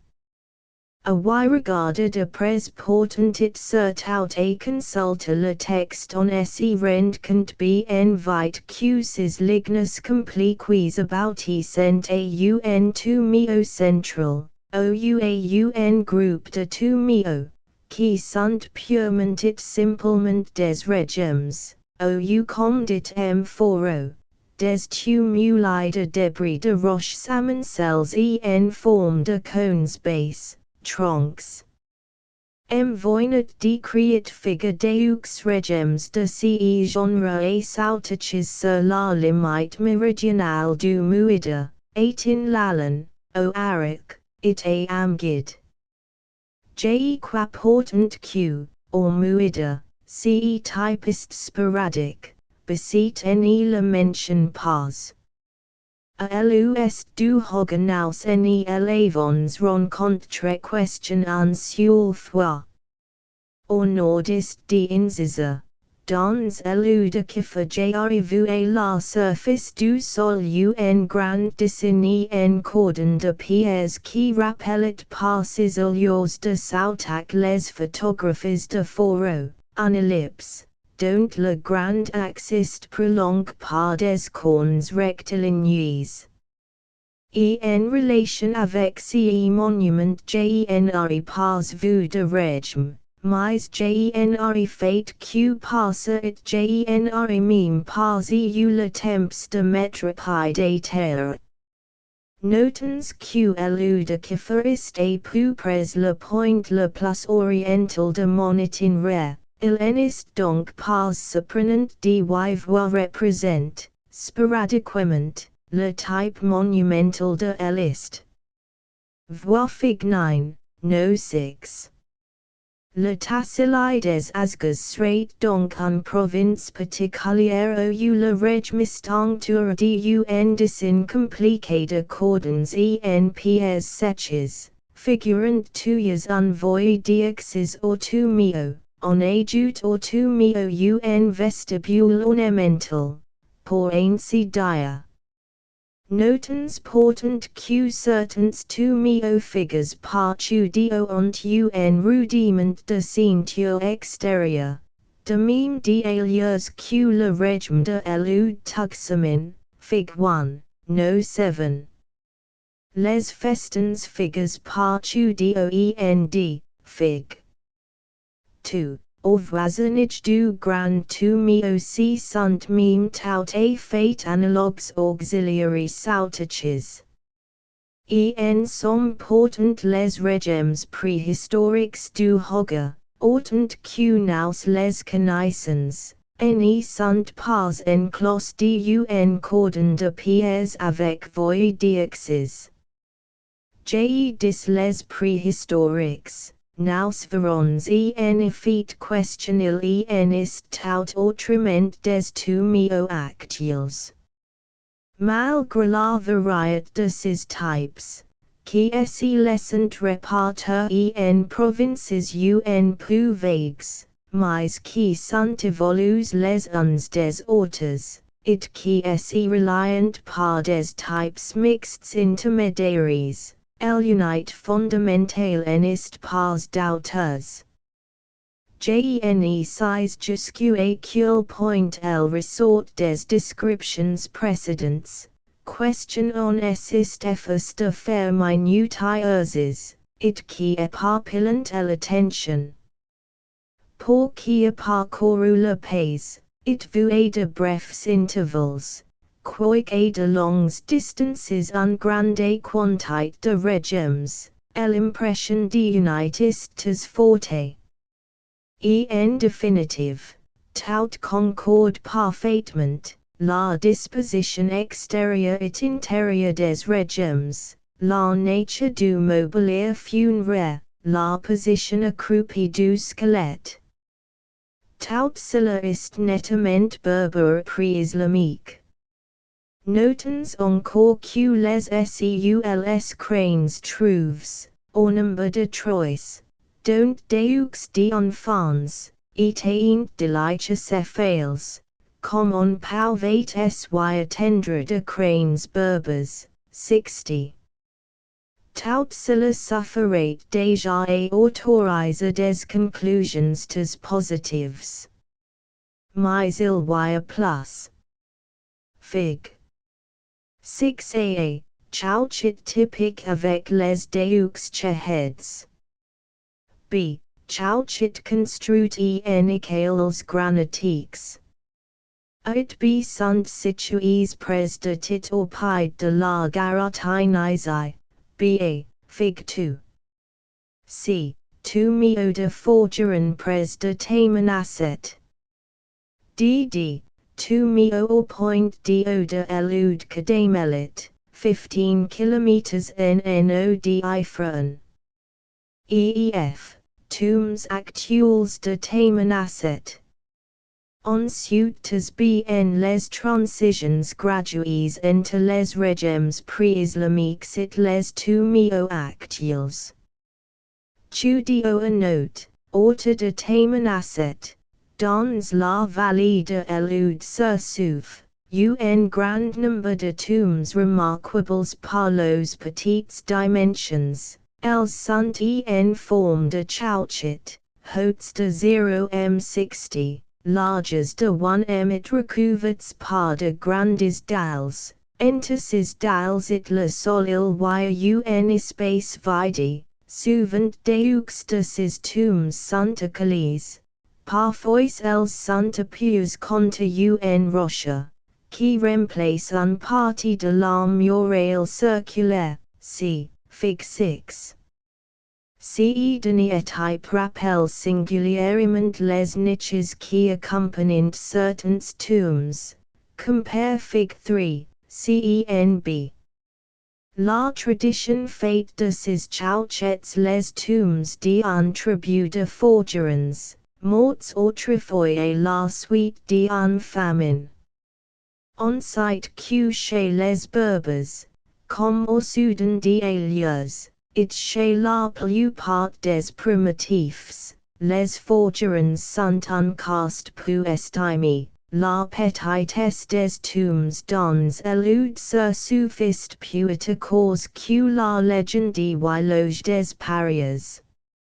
En tout cas, Chudio a vu les tombes des Touaregs morts au combat de Tit, 7 mai 1902, quelques-uns tout au moins ressemblant singulièrement à celles qui sont attribuées auxiliary forgerons. En pays Touareg, en particulier dans l'État des Ifars, on voit des régimes islamiques. Dans l'Oud d'un droit note un tumio du type régime, d'une belle construction régulière en pièces sèches, terraformée à l'intérieur, et gradins extérieurs. Mais dans l'écolité fiches les deux chehets musulmans, l'équivalent de numbers croissant numbers tombes. Voir Fig 1, no 8. Chudio en avuit design de semblables, aito, Fig 6. Tout particulièrement intéressants sont les cimetières des Soukit de Kidal. On cite que Soukit Kidal sont aujourd'hui des ruines de villes historiques parfaitement connues. Viales capitals de l'Empire berbère Sanhaja elles ont été détruites or ex-véhicles par l'Empire Sonari. Les cimetières des Soukit de Kidal sont donc dates avec précision. It song dout ils sont franchement musulmans et d'un caractère bien différent des régimes ci-dessous. C'est d'abord un cimetière auxiliary tombes juxtaposés, resserrés sur le plus étroit espace possible. On a dit que les régimes préhistoriques sont au contraire éparpillés. La même où ils s'y trouvent groupes, tuyas en petit nombre, chaque régime est plusieurs mètres, souvent plusieurs dizaines de mètres de son voisin le plus proche. Dans ces nécropoles et population dense des Soukit de Kidal, chaque tombe portait les deux pieds devout musulmans, les témoins. Chet, it comme en marque l'emplacement de la tête et l'autre des pieds, on peut juger d'un coup d'œil que les funérailles ont été conformes au rite islamique. Le cadavre est certainement attendu et non repli.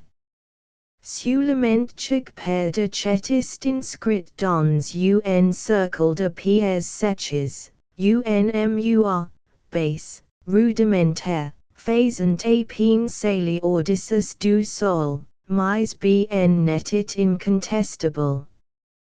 Le cimetière est tout entier composé de tours tangents entre elles. On peut donc affirmer question or exviicicle encore. Les sepultures des Berbers Sanhaja étaient des régimes du type de réforme islamiques. Studio signale dans l'air des tombes analogues, dont la forme suppose un cadavre attendu, mais qui ont l'architecture en pièces sèches du régime. Fig. 7.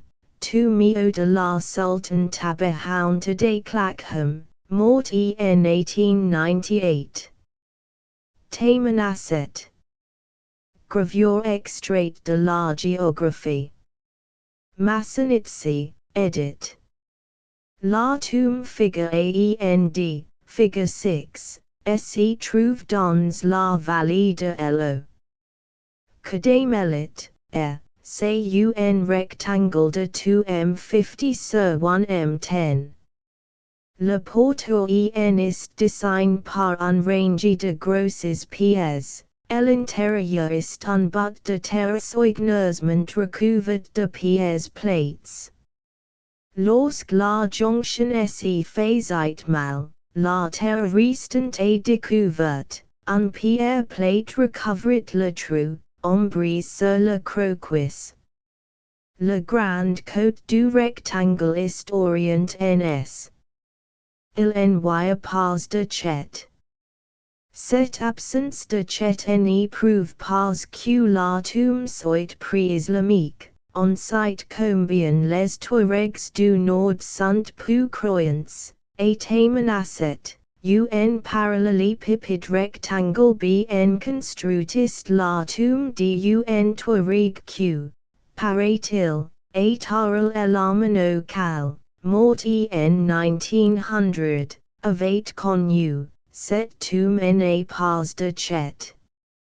Voici d'alias de quella facon studio décrit les rites actuels de sepulture, et les tombes authentiquement contemporaines. Les tombes modernes de Touaregs se rapprochent de toutes les tombes arabes, la fosse, profonde d'un soixantaine de centimètres, et large d'autant, encodé et quatre douix. A sa longue orientns. Le corps enseveli d'un lins list couche sur le côté droit, la tête au-dessus tournée vers l'est, vers l'amique. On recouvre le corps de grosses pièces plates, cimentées parfois avec de l'argile et on équive de remplir la fosse avec des cailloux. Le porteur de la tombe est marqué par un range de grosses pièces.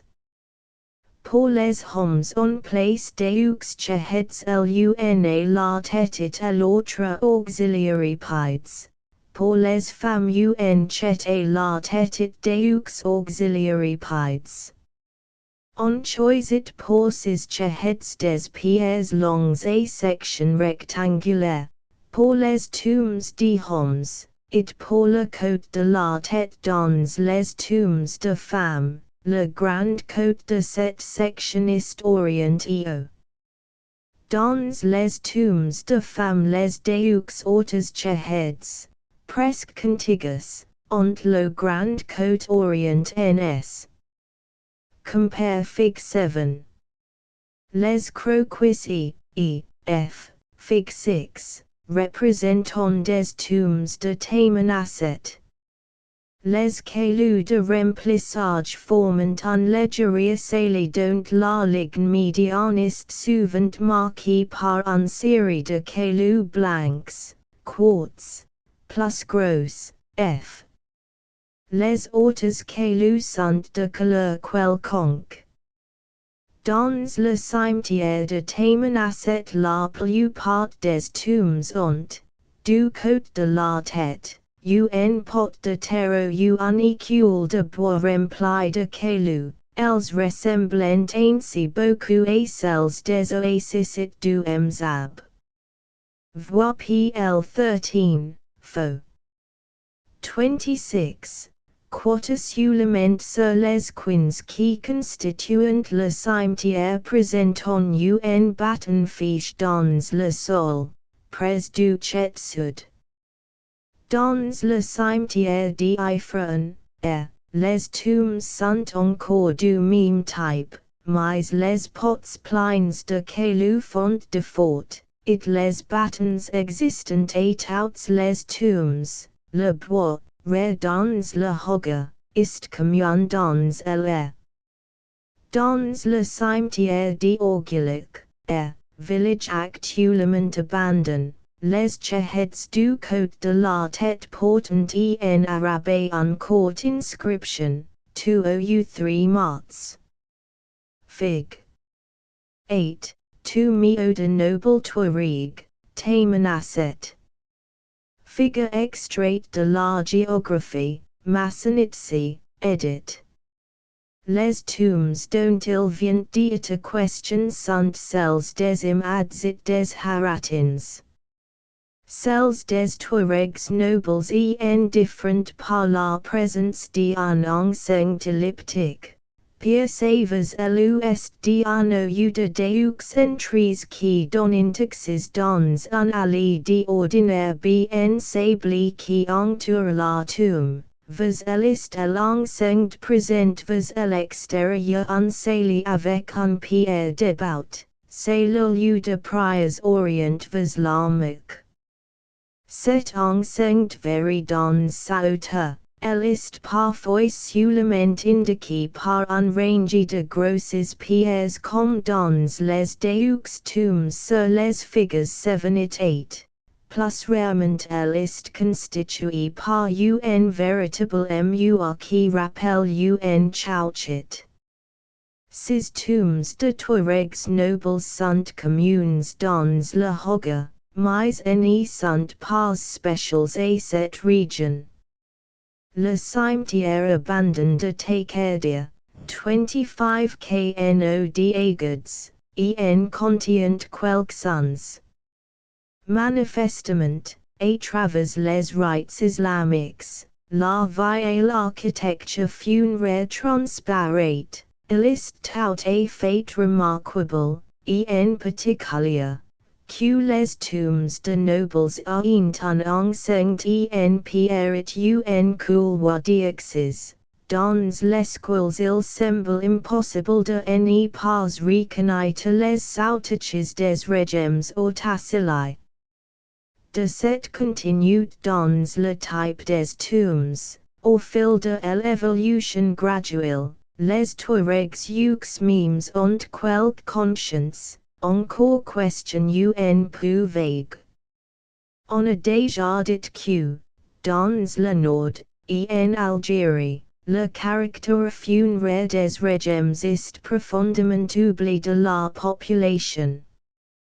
Il en est plus de même au sud des questions on arrive dans l'année.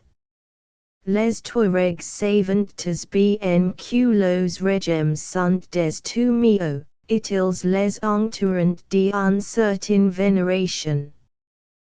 Devriez-vous dames des toméos en forme de butte sur lesquels les femmes des Touaregs alliant se couchent lorsque les Touaregs étaient en expédition où elles obtenaient des nouvelles, etc. Des anecdotes de ce genre current le Sahara. On aime parle, par exemple, d'un Touareg Gautier, séparé de sa caravane, il passe la nuit sur un régime il voit un rêve le lieu précis où campe la caravane, si bien question il la rejoint le lendemain. En pays Touareg les régimes sont assurément à l'occasion de phénomènes psychiques, de l'ordre de ce question en classe chez nous, dans les revues spéciales, sous le nom de vue à distance, télépathie, etc. Les Touaregs n'y consentiraient pas à violer un régime. Ils le laissent pourtant foiler sous les yeux par un Européen avec une parfaite indifférence. Le sacrilège n'y les choque plus du moment question ils n'y ont pas la responsabilité directe. Ces questions ils sont assez islamiques pour avoir perdu tout intérêt à le propre prix islamique. Ils y ont même perdu la conscience. Ils n'y le voyant plus comme le propre aux. Awantara les foils ayant amené l'exhumation de quelques squelettes, les Touaregs s'y sont étonnés de les trouver périls et des ossements quelconques, ils les auraient attendus gigantesques. D'après les légendes c'est un race humaine disparu qui dort sous les Isabéens, c'est le nom Touareg des régimes. Grandiaque efforcis mirabicha ossa sepulchris, el homiste par tout le même, or hoga ou dans la vallée du Po. Il n'y faut pourtant pas être trop absolu, puisqu'il existe au hoga des Isabéens tout à fait semblables auxiliary régimes du type habituel. Mais qui sont les tomes de personnalités déterminés ancêtres des Touaregs. Le tome de Tinhinanist un aveu indirect. Autres monuments lithiques. Les régimes ont donc plus rien de mystérieux. Le historien peut être considéré comme de chiffres dans les grandes lignes. Ils n'y sont pas les seuls monuments lithiques notes au passage. Au base des pentes du DJ.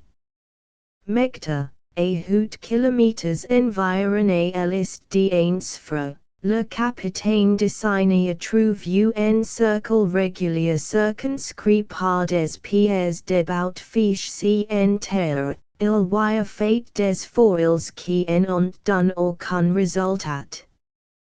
J'arrive ce monument rudimentaire, le seul de ce genre si je ne me trompe qui était signalé en Algérie, mais cela n'est vu pas dans le seul qui existe.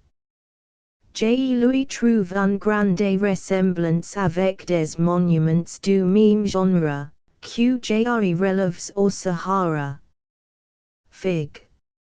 9. Monuments en pierres sèches, pavages et fleurs de sol.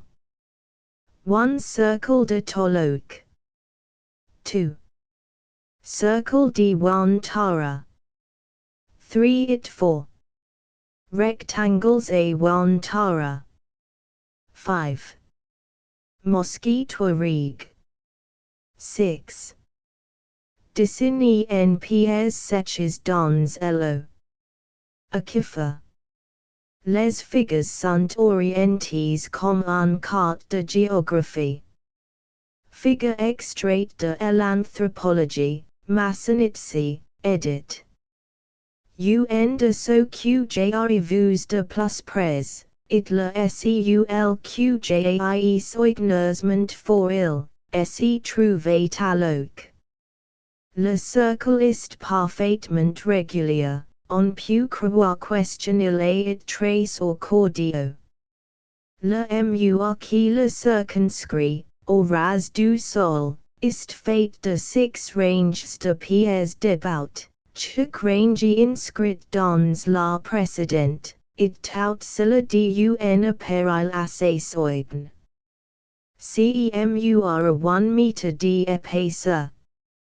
La partie centrale du cercle, libre de pierres à 7 mètres de diamètre. Notons que les pierres n'y sont pas posées sur le sol mais profondément enracinées. J'arrive, en passant, des circles tout à fait semblables à diverses reprises, à 6 km au nord de Wantara, dans le débit des cartes, à des efforts, le colonel Le Perini en a photographie. Voir PL 14, Fo. 27.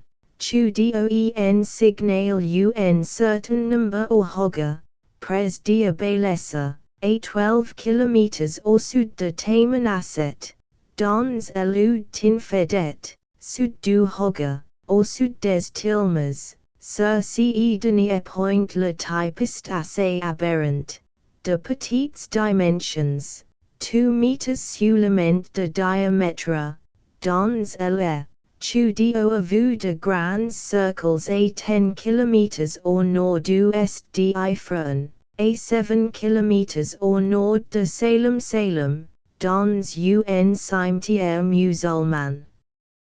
Voir Fig. 10. Detail interessant, il note l'emploi de cailloux blancs, quartz, pour paver soit à l'intérieur du cercle. Soit des bands intercalés entre circonférences concentriques. On a vu que l'usage décoratif du quartz est conservé dans la technique des tomes modernes.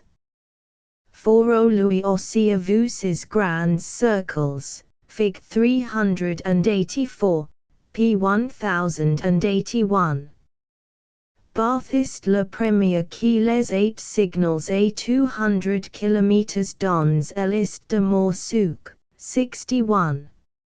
En som ils sont anciennement connus, ils ont it notes partis les voyageurs, ils sont frequents et épars sur tout le Sahara central. Il y a quelques types aberrants.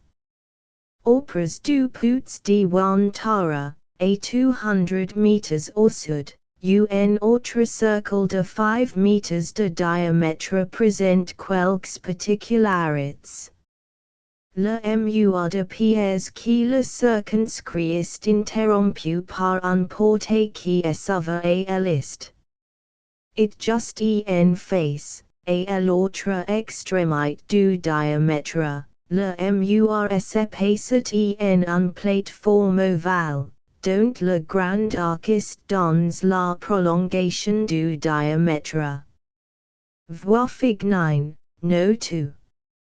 Enfin à quelques meters de là, opras du même Pouts de Wantara, un autre monument est tout à fait différent de forme, mais doit range, j quoi, dans la même catégorie.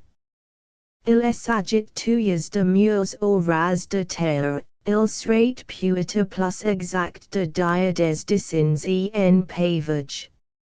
Mais ICICEN est plus un cercle qui est dessin. C'est un rectangle long de 5 meters et large de 4. L'un des grands côtes fait de fort complètement, celui de l'est, et de ce côte, où le rectangle est ouvert, à quelques meters, inscrit dans la prolongation des petits côtes, s'y trouve un autre rectangle beaucoup plus petit, 2m50 de grand diamètre. Séparé en deux compartiments par un cordon de pavage. Chudio signal un monument de ce genre est immense, ut. Voir Fig 9, numbers 3 et 4 et Fig 10, f. Des questions à faire ici des monuments funéraires deutete, j quoi. Tout à fait écarté. En effet, j'aurais for il sérieusement le grand cercle de Talok. Partout à l'intérieur du pavage annulaire j'aurais trouvé tout de suite le sol naturel, non remainé, j'aurais pas vu trace de un tomio. En revanche, a la surface du solo ua un profondia insignifianti, on rencontre des débris de poteries, du bois carbonisé, des cristaux fragiles mélanges à la terre, it qui n'ont pas support le voyage, mais qui ont paru à du salpiter au des nitrates quelconques. Faut-il croire que, à l'intérieur de ce cercle, on a fait des sacrifices, qui ont imprégné le sol de produits organiques? Il semble difficile en tout cas de lui prêter un caractère autre que religieux. Fig. 10 km au nord du est d'Ifrane. B. 12 km au sud de Tamanasset. C. 7 km au nord de Salem, dans un cimetière musulman. D. Pres Diabalesa. E. Udtin Fedet, sud du Hoga, au sud des Tilmas. F. Udtit, Pres de Tinamensa. Figure extrait du Bulletin de la Société d'Anthropologie. Jre4 il aussi le plus petit des rectangles de talog, lui non plus ne plus pas un tout mio, on y rencontre partout le sol naturel, it si est pas un tout mio il faut avoir questionner un lieu d'hôtel. Voici enfin qui me paraît donner à ces hypotheses une valeur de quasi-certitude. Ces monuments mégalithiques relativement anciens et énigmatiques voisinent avec d'autres, qui ne sont ni l'un ni l'autre, ce sont les mosquées des Touaregs. Ces mosquées, Msala, ont la plus grande analogie architecturale avec les cercles de sacrifice, la forme seule diffère, ce sont des cordons de pavage qui dessinent une mosquée réduite à sa plus simple expression, c'est à dire à la niche qui indique la direction de l'armaque, le mihrab. Un mosquée de ce genre a une grande réputation de sainteté. Voir Fig 9, No 5. Il est remarquable de trouver en général réunis sur le même point régimes, cercles de sacrifices et msala. Les régimes d'ailleurs sont tous juchés sur une éminence, dominant le pays et apaces de loin, 62. L'emplacement où ils s'élèvent n'est pas it choisi apparemment sans préoccupations religieuses. Ce sont d'anciens locaux, semble-t-il, it qui le sont restés après le triomphe de l'islam, si bien questionnant y suit l'évolution des cultes. À côté de la mosquée il subsiste d'anciens sanctuaries pré-islamiques. Conclusion. En résumé, la question des monuments rupestres au Sahara, funéraires et religieux, semble élucidée, au moins dans ses grandes lignes. Le problème des lieux, tel question il se pose actuellement it sous réserve de découvertes ultérieures, est remarquablement simple. En d'autres pays, en particulier dans les provinces voisines d'Algérie et du Soudan, le passé préhistorique se présente sous des aspects multiples. En Algérie les régimes abondants, mais on trouve côte des des dolmens, quelques sepultures sous roches, grottes des troglodytes, etc., pour ne rendre des paniques et des romains. Au Soudan, comme on peut s'y attendre, en pays au tant de races sont juxtaposes. Le livre de M. de Splagnes inumere des tomes de types divers et multiples, poterie, grottes sepulcrales, cases funéraires, tumulus, 63. Reine de Péril au Sahara. On distingue bien des types différents de régimes, les caveaux sous tumulus du Nord, qui sont peut-être influencés par les dolmens et les sépultures romains, les régimes asautiques du Tassili des Asgas, les chauchettes du Hoga, qui semblent nous raconter l'itinéraire et l'expansion des nobles Touaregs actuels. Mais tout cela est remene un type unique, évidemment berbère, le type régime. Berbers sont aussi les cercles de sacrifices et monuments similaires. Parmi tant de pays sahariens intéressés aux agences par l'homme on en connaît pas un seul question on peut subconnaître élevoir it par un main autre que berbère. It s'essaie nous conduirait à conclure que les berbères ont habité le Sahara dans toute l'étendue du passé, historique et préhistorique. Si d'autre part ces régimes n'y paraissent récents. Quelques-uns, qui n'y se distinguent pas des autres, sont encore attribués à des personnalités connues. Si court que soit la mémoire historique des Touaregs, tinhinanit les scenes. Les mobiliers funéraires contiennent du feu, et on n'y connaît pas un seul qui soit purement et authentiquement néolithique. Cette énorme lacune est naturellement de nature à nous inspire la plus grande prudence dans nombreuses conclusions. D'autant plus que, après tout, les monuments similaires algériens, dans l'état actuel de nombreuses connaissances, n'y paraissent pas plus anciens.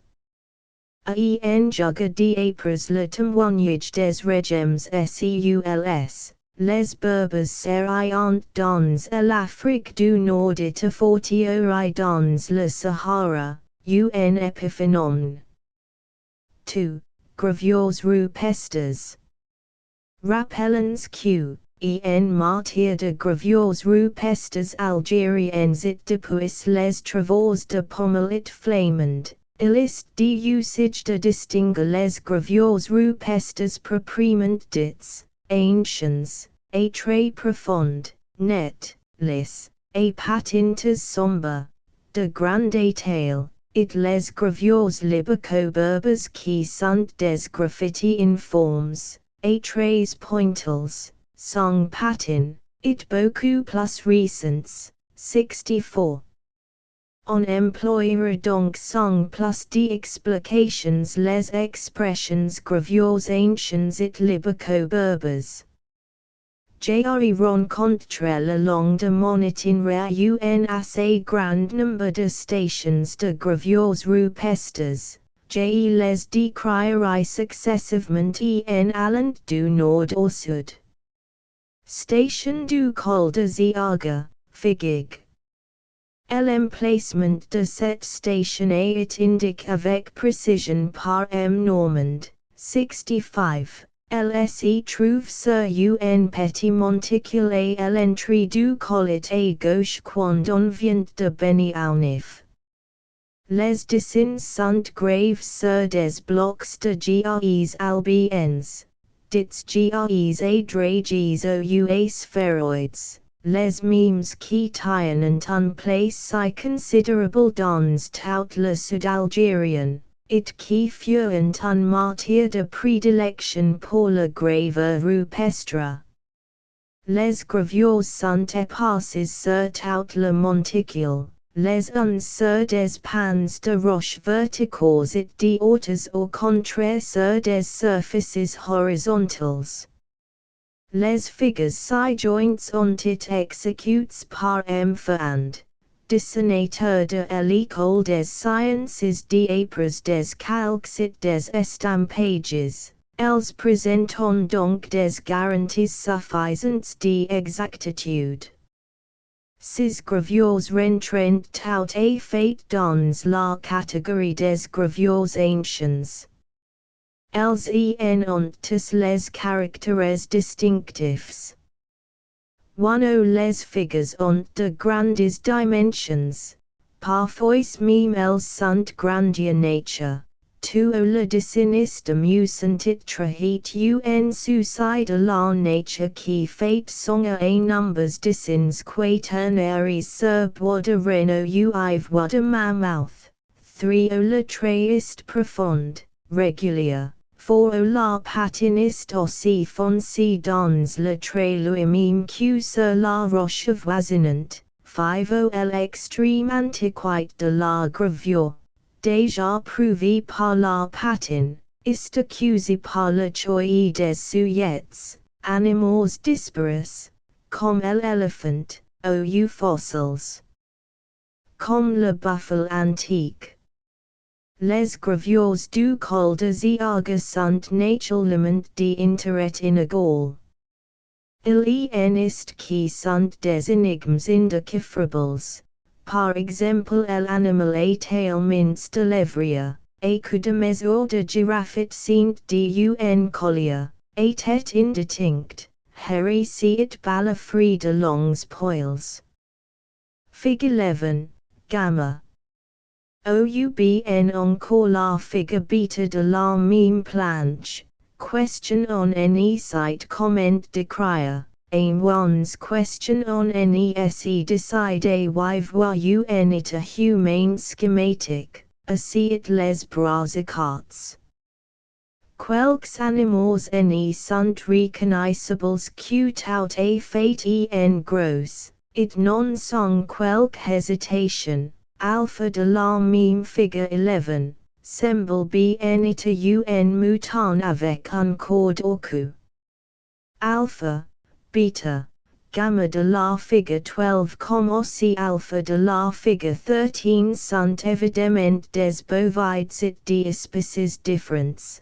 Gamma de la figure 12 am les cornes courts et le muffle carré.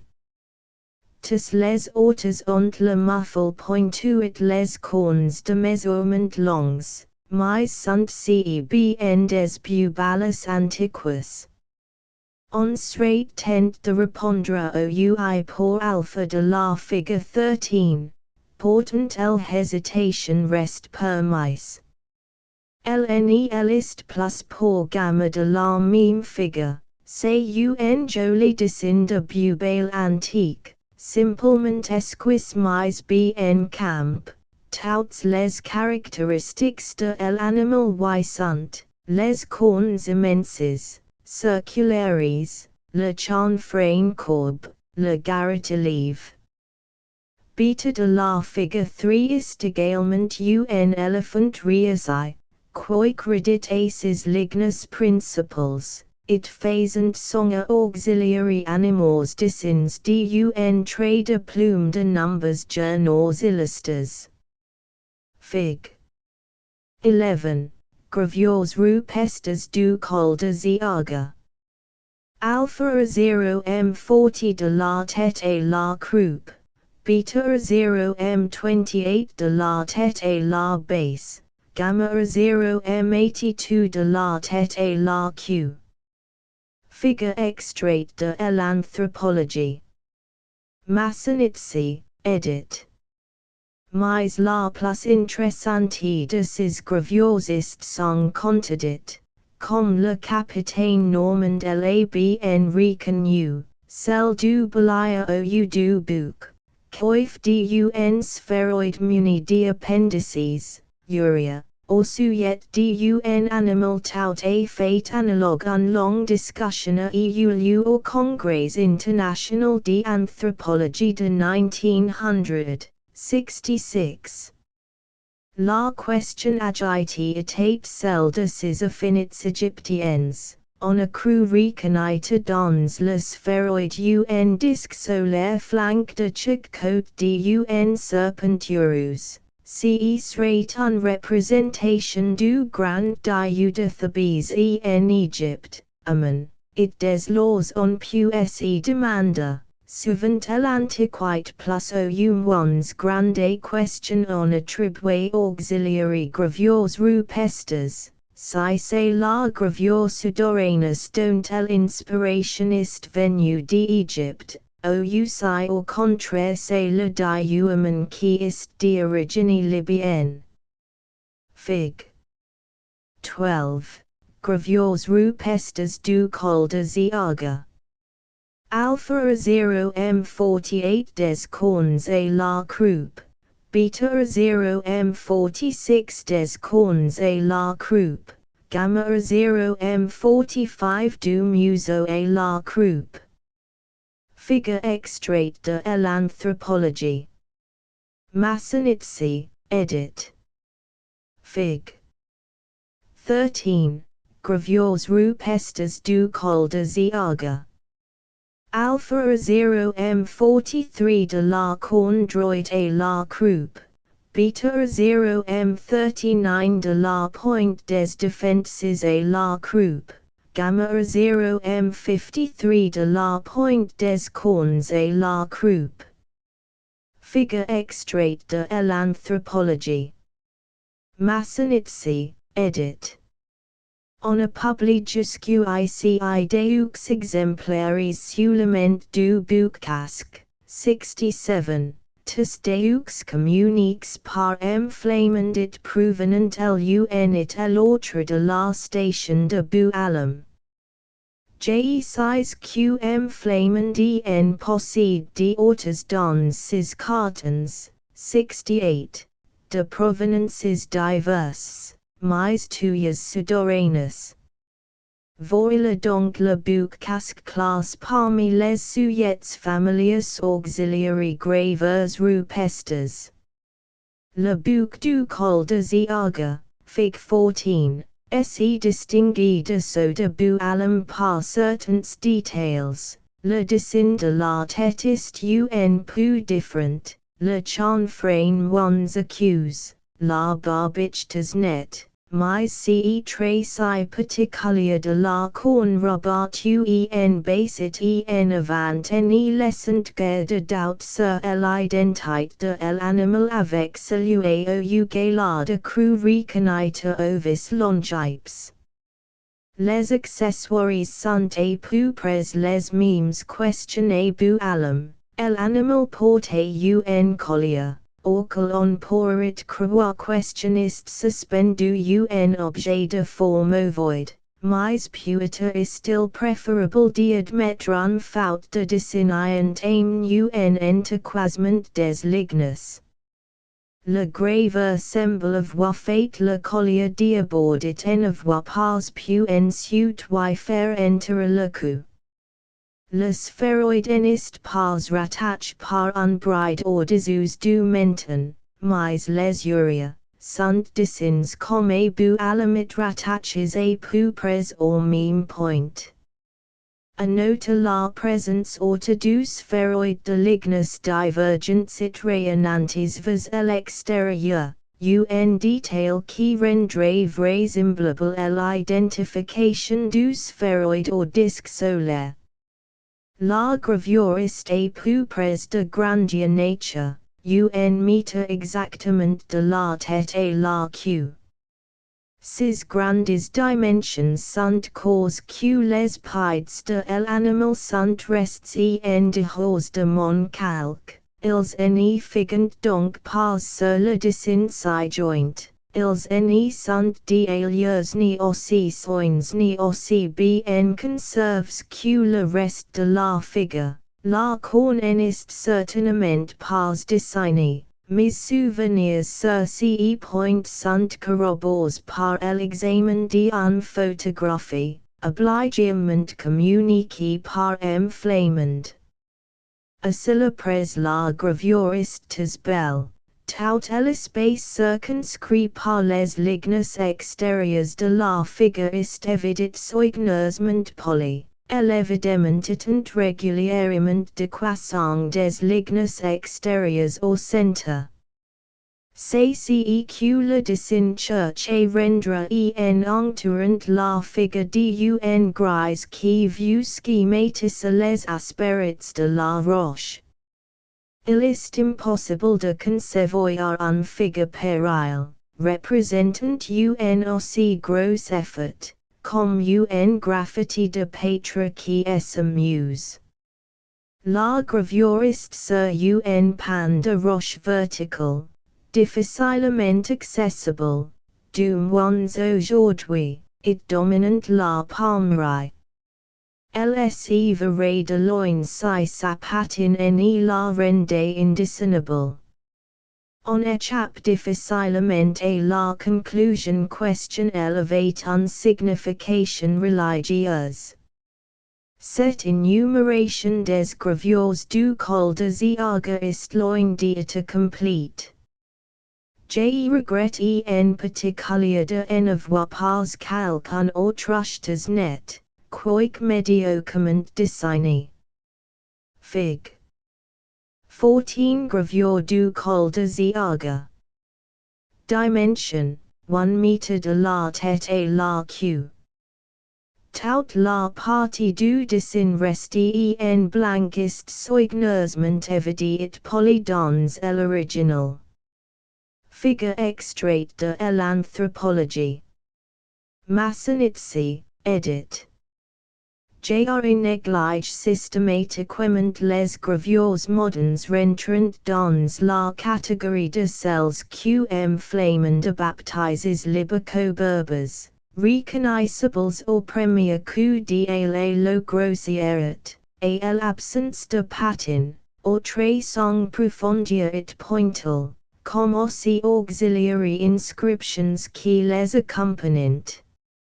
Au col de Ziaga la seule inscription de quelque longue est en langue arabe, versets du Coran, les inscriptions en caractères libico-berbers sont récites de quelques lettres. Les gravures mimes de cette époque sont en proportion extrêmement variable, comparées auxiliary auteurs, jre note des CO de Salomon, des sandals, porto extérieur d'un pied humano ou plus tard d'un sandale. Ces dernières plus interessantes puisque elles abondent en pays touareg. Station de Barabai. A 150 km au sud de Figuig, le long de la Zouzfana, jre longuement étudié la station de Barabai, 69. Barabai est un cassar dans l'oasis des Benigumi, plus connu sous le nom de Tarit. Les gravures s'alignent, pendant un kilomètre puita, sur la tranche d'un couche de gis, surmonté en stratification concordante par un couche fossilifère de calcaire de Nantian. CEGIs, probablement carboniferian, se trouvait beaucoup moins résistant auxiliary intempéries que les gis crétacés de la chaîne des Xawa ou ont été relevés jusqu'ici la plupart des gravures rupestres connues en Algérie. La paroi de gis est très évalueuse, très effrayée. Il est donc possible que les gravures les plus anciennes et par conséquent les plus belles aient disparu. En tout cas les gravures subsistantes à Barabai sont bien moins soignées et moins intéressantes que celles, toutes voisines portantes, du col de Ziaga et Beni Aunif. Il en est cependant plusieurs d'incontestablement anciens, et en jugant non seulement par les dimensions, la profondeur du trait et la patin, mais aussi par les animaux represents. Dans la figure 15, one ist un elephant incontestable, si mal design question il soit au dum ones gen imagine pas question il puisse être autre chose. 3, 5 it puita 2, 6 it 7 sunt des representations de bubalus antiquus, bien mauvaises illist vrai. Elements développement des cornes dans 3 it 5 ne laisse pas de place or doubt. Mais nous sommes loin de tant de belles gravures publiées représentant cet animal. Il faut noter question un bubalus antiquus, no 5, porté sur le dossier qui semble bien être la représentation conventionnelle d'un bat. Forest intéressant parce question il présente une analogie évidente avec des gravures publiées par Pommel, pl 11, fig 1, 2, 3, 70. Ito il a cru reconnaître le nu, dont il signale en Algérie des ossements fossiles. Voir pl 15, faux. 30. On pourrait d'ailleurs reconnaître à la rigueur un nu dans les numbers 2 et 6 et la direction apparente des cornes. Portant je qua BNQ6 represent un birth quelconque to un bubalus antiquus bait. Pour cette dernière figure en particulier, il suffit de supposer que la tête de la bête est représentée à profil perdu et que par conséquent il manque un corne. Même le no forest trop informe, je crois. Pour question on y reconnaisse avec certitude un nu, d'autant plus que les figures publiées par Pommel ne sont pas meilleures. Il me semble que l'existence du nu dans les gravures rupestres nord-africaines reste encore à démentir. Fig. 15. Gravures rupestres de la station de Barabai. Reduction or vingtium d'apres un calque. 1. Par exemple, a 1m20 des defenses à la queue. 1 elephant. 3 it 5. Bubalus antiquus. 2, 4, 6 it 7. Insertans. Figure extrait de l'anthropologie. Masonitsi, edit. Il faut noter d'ailleurs que le no for liste de grand détail design d'un très fermiste pu patin. Les numbers 1, 2, 5 et 6 de la figure 16 représentant la même antilope couillon. Acorns recourbés en avant quoique 6 soit de facture différente et manifestement plus recent. Voir pl 15, 30. Ce sont des assez jolies figures en somme, it quoique il manque les pattes à 1 et le museau à 5. La silhouette de l'animal est rendue dans les quatre figures d'un facon concordant et net. On imagine assez bien la bête. Il est difficile de reconnaître un quelconque des antilopes algériennes actuelles. La gazelle, le mouflon et l'adix sont exclus sans contestation possible par la forme des cornes. Il ne serait peut-être pas impossible de songer au bubale, bos elafus, chez qui pourtant les cornes sont épaisses et courtes, et affectés d'un courbure en avant bien plus sensible.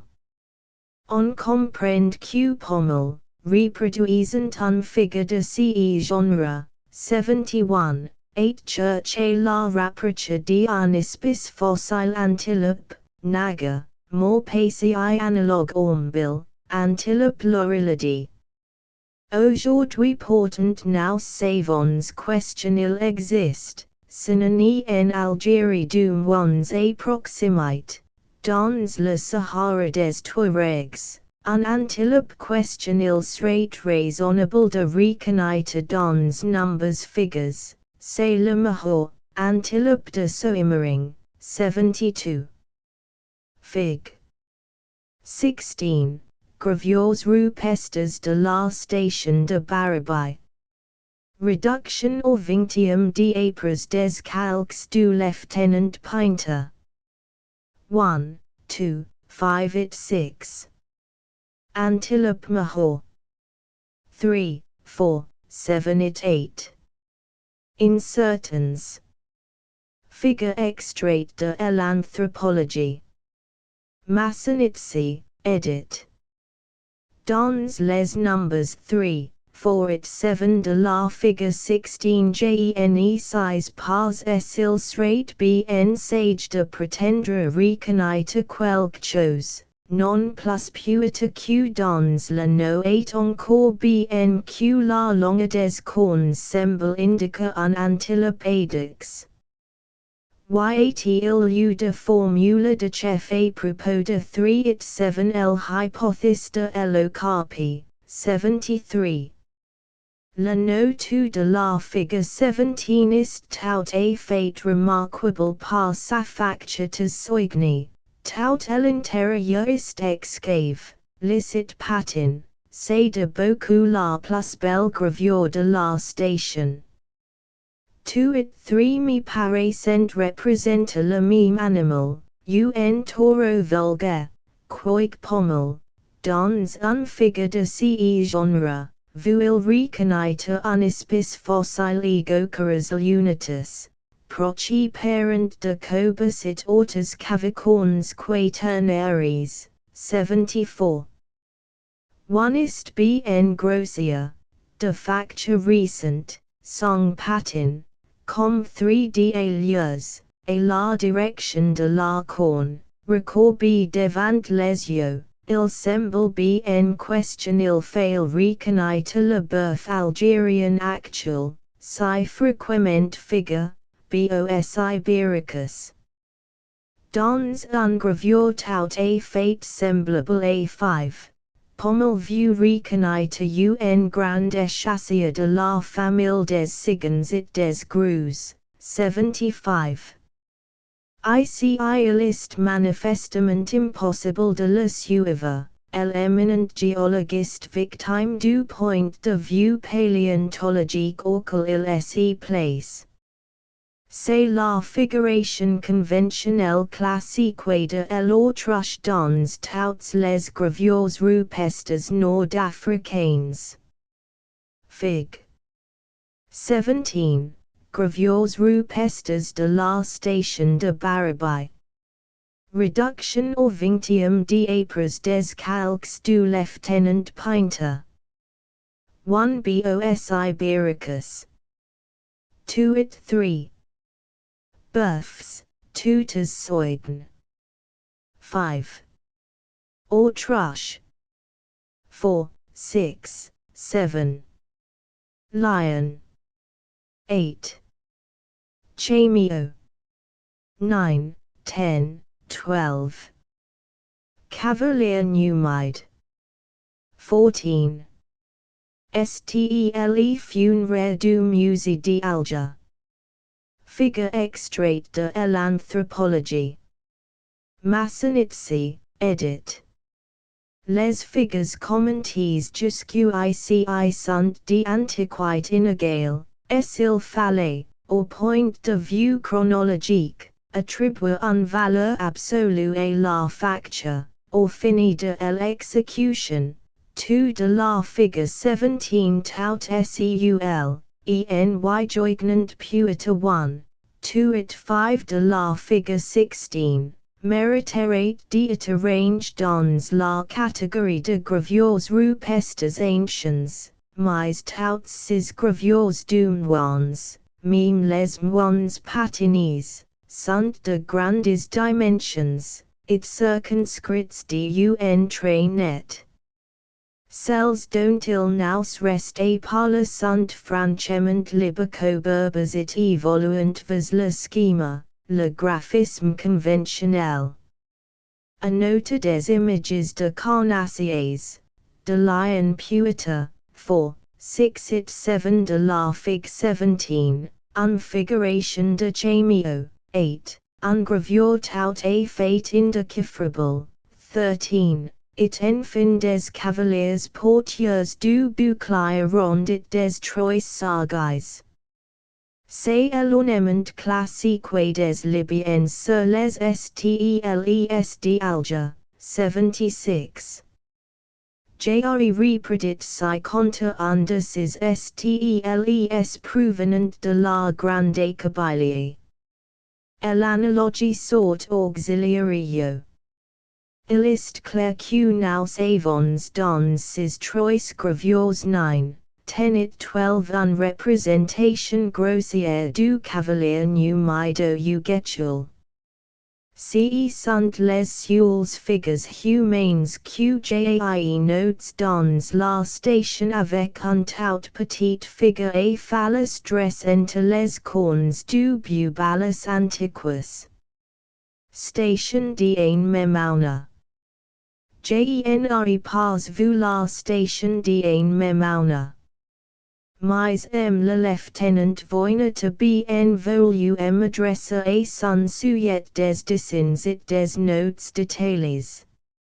Elle est relativement voisine de Barabai, dans une région question on peut encore considérer comme indépendance de l'Atlas, entre la Zousfana et le Guer, mais plus près du Guer. La station, dit le lieutenant voyant, est à environ 1500 meters au sud de la source, et en dehors de la gorge et à l'est du mejbed allant du Guer à l'en memauna. Les dessins sont graves sur les pierres de la Hamada. Les dessins de la station de l'en memauna présentent les mêmes caractères que ceux attribués à l'époque préhistorique par M. Flamand. La gravure est faite en croix au simple trait de 1 à 2 mm. De large et de variable profondeur, surtout dans quelques parties fort usées. Le trait est patin dans le même temps que le gis. Les lignes des gravures ont été tracées avec un grand et short de main. Les allures générales des animaux représentent denotant un récit d'observation de la nature, et la plupart des dessins n'y manquent pas de grâce malgré la simplicité de leur exécution. Et en somme, la station est plate, et même la Hamada, sous les pieds des passants, sur des plaques de gis horizontales. Le casson est pas isolcoique, et en général, le graveur utilise un paroi vertical. Les gravures sont incontestablement anciennes. Voyant dit pas questionner l'estampe ou calque, ces reproductions sont, je crois, de simples dessins, ne visant pas à une exactitude rigoureuse. La station d'Aliers est éloignée de nombreux postes actuels, n'a et vu questionner en passant au cause d'un randonnée rapide. Ces dessins de voyant sont au nombre de septembre, fig 18. Dans le one il reconnaît un antilopédix, dans le no3 un gazelle. Le dessin géométrique à côté de la gazelle restant indéterminable, 77. Dans le no 5 voyant quot reconnaître un démon, mouton à poil, mais, sous cette réserve question il a vu la gravure elle-même, il me semble que le dessin, est out le moins, s'agrirait plus tard à l'idée d'unbos ibéricus, bœuf et cornes recourbés devant les yeux. Pour m voinet, tuist un, 6 un taureau, for un figure cabalistique, it 7 de chef un taureau. C'est la plus belle gravure de la station sans contredit, les longs poils du mufflet de l'organe sexuel sont nettement représents. Ce bœuf or l'air de porter un sel. Fig. 18. Gravures rupestres de la station d'en Memauna. Dessins de M. le Lieutenant Voinet. 1 Antilope Adix. 2. 1. 3. Gazelle. 5. Mutano u Bœuf. 6 It 7. Taureau. Figure extrait de l'anthropologie. Massanitsi, edit. Station de Hajra Mektuba.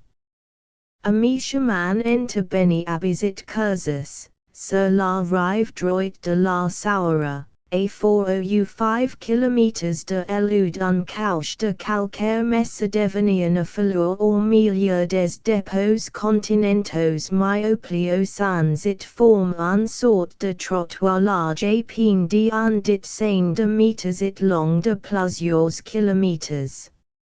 Voir plxxy, faux.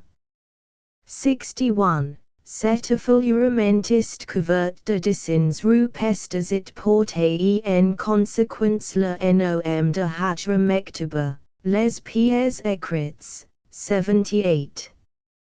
Il en est pas tout à fait sans exemple que des dessins rupestres soient graves sur le calcaire.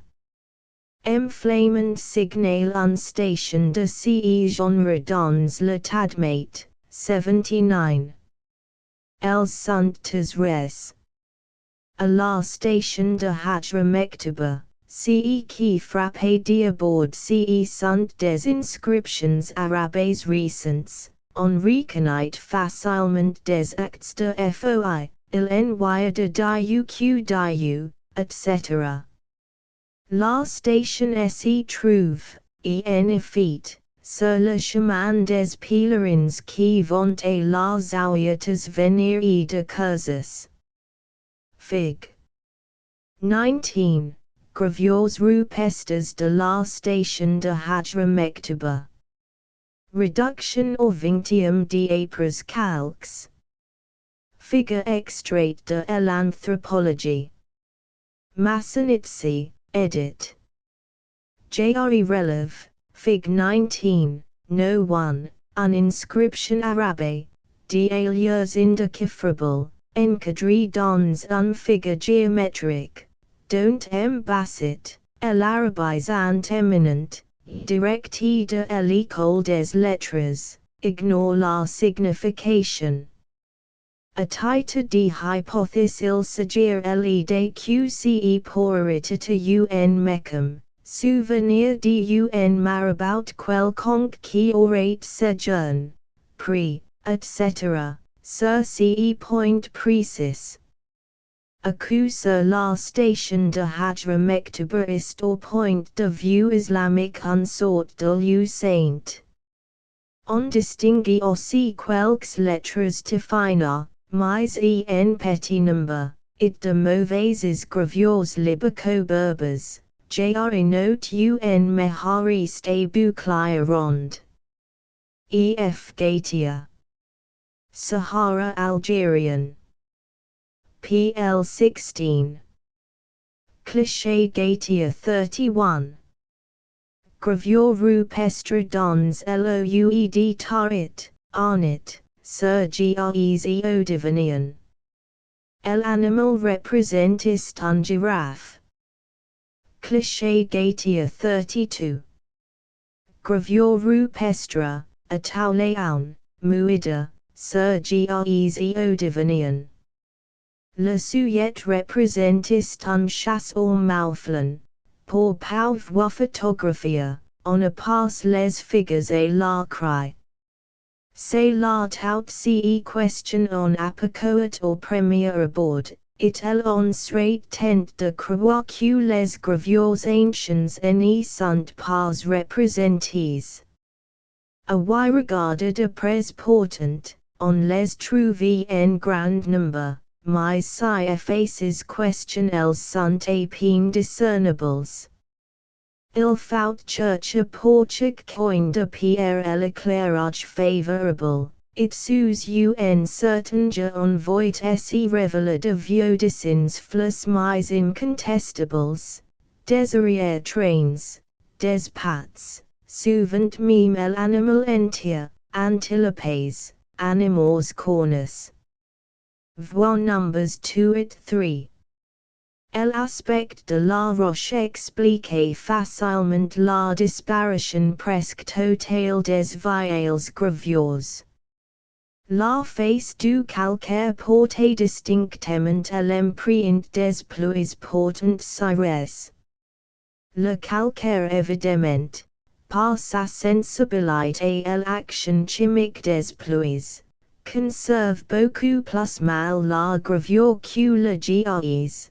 Par exemple, il me semble curieux que j'enai pas vu dans toute la chaîne d'orgata, ou portant les gis eodivanians, extrêmement développés orient du attire le grave. Il est peu illustre vrai question elles m'ont échappé. Cette hypothèse est même vraisemblable. Stations des oasis it doit admettre. Et en revanche dans la région des oasis it le admet, qui sont relativement connus, les gravures sont assurément rares et peu intéressantes. Si sont surtout des inscriptions, Tifina ou libico berbers. J'en vu faut, Timmy. Old Mahmoud, Guerrera, Dons Elu de Glagal, Tai di Celt, it nota bien sur un dial calcaire, a Hasaigu Irit, or Sud de Insula. Le commandant de l'US en irrelevant pres de Tesmana, Guerrera, 80. Flamen de Hasai Maunga, a ein Guitarra, 81. Il en existe assurément d'autres et cette énumération n'est pas la prétention d'être exhaustive. Mais on sait que, dans l'état actuel de nombreuses connaissances, ces inscriptions sont indéchiffrables, on n'y peut donc que les mentionner. On n'y connaît sur cette grande étendue que trois stations de gravures rupestres assez médiocres, et ilmes gelgm, sur calcaire, et la garabu dauma, it a aulef, gara des Kaffa, 82. A jutongs, quoiqu'un peut en dehors de la zone quelques graffiti insignifiants que j'arrive sont les copies à Hasaiara, au sud du Tai di Celt. Sous réserve de découvertes ultérieures il semble donc question en zone intermédiaire assez pauvre séparer les deux régions riches en gravures du nord et du sud. L'Atlas et les plateaux Touaregs. Fig.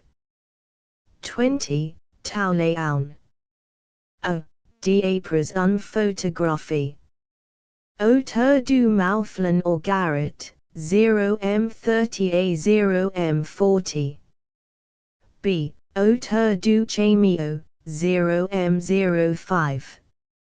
ICI, comme dans les figures suivantes. Les grises marquent la surface grattée, si est dire ou la patine de la surface environnante est enlevée par grattage. Figure extrait de l'anthropologie. Massanitsi, edit. Stations des plateaux touaregs. La zone privilégiée me paraît être celle des plateaux grisouillots-devoniens. En tout cas au muida occidental it dons elan it j'arrive hout stations dont 5 ou 6 interessantes. Ce sont, au muida, Tauleon, et Côte du Point do, Jolie Chasse au Mouflon reproduit figure 20. Voir aussi PL 16, faux. 32, fig. 21, Gautier. A. D'apres un photographie assez indistincte un dessin, auteur total de l'espace occupé par les personnages, 2 meters environ. B. Auteur des autres, 0m15 environ. C. D'apres un photographie, 0m60 environ de hauteur. Figure extrait de l'anthropologie. Massanitsi, edit. Tahount Arik, au point do, gravures insignifiants, it qui en ont pas it reproduits.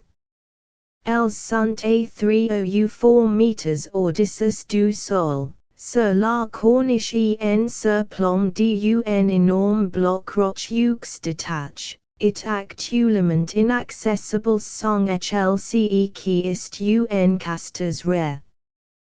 Dans elanit, talok, 100 meters à l'est du point do, au sommet d'un petit falaise. Tifinarit graffiti insignifiants, qui en ont pas it reproduits. Faumzegug, dans les gorges de Cenom, et deux hires de marche au sud de Talok, rive droite de Elude, j'en arrive, en passant, que deux mediocres elephants. Voir fig 25, no 1. Gautier, rive gauche, à une quinzaine de kilomètres environ au nord de Gilman Tamina. Tisbel Station, Grands Meharis Montes figurant dans un signe de guerre ou plus tard de chasse, Giraffe Soigny, reproduits figure 21. Voir aussi PL 16, faux. 31. A Gilman Tamina, au point do, rive gauche de Elude, station interessante, grands bovides, dont quelques uns baits, reproduits figure 22.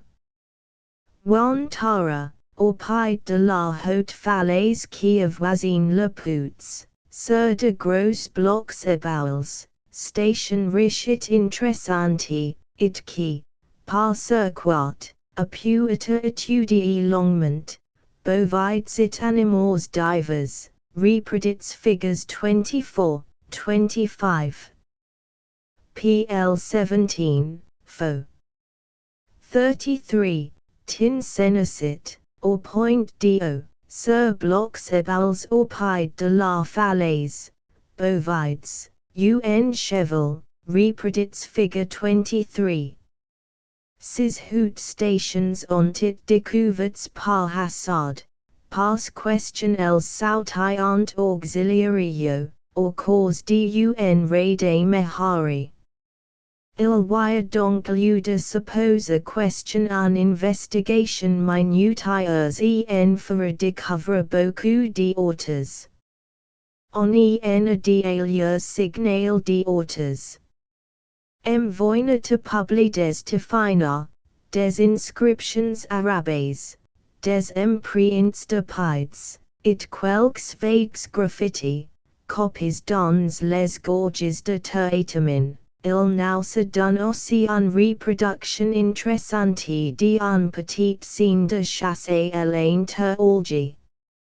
Ces deux stations sont dans le muida occidental, 83.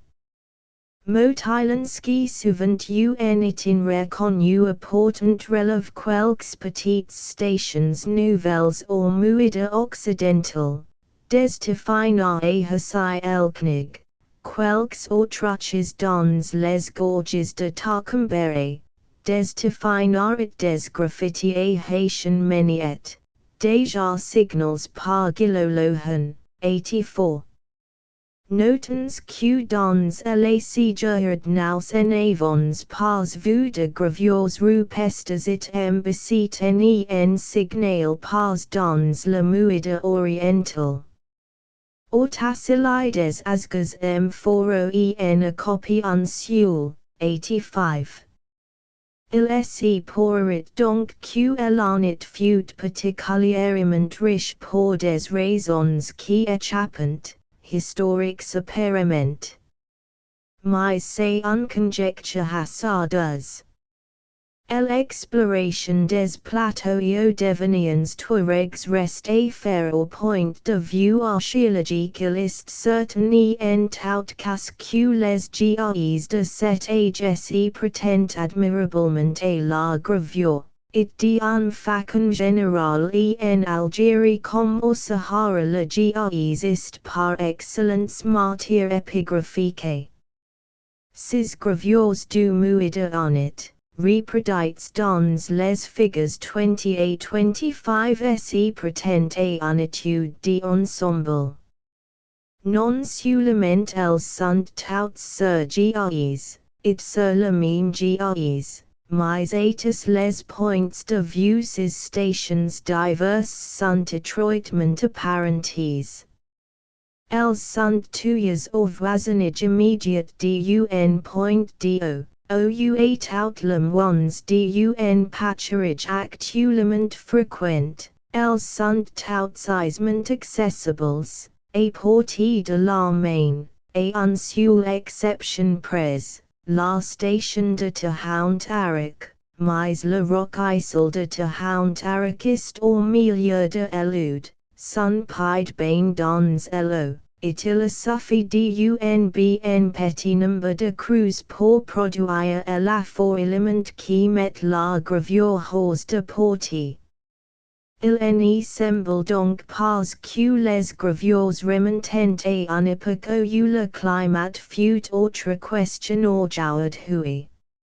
Cette impression de jeunesse est corroborée par l'étude même des figures.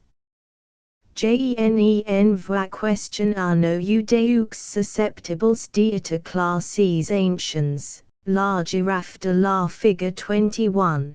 Si d'après mes souvenirs, corrobores par un assez bonne photographie, cette gravure est tout à fait du type de celles de Ziaga. La patine est aussi foncée que celle de la roche environnante, le trait est profond et régulier, on retrouve tous les caractères d'une grande antiquité.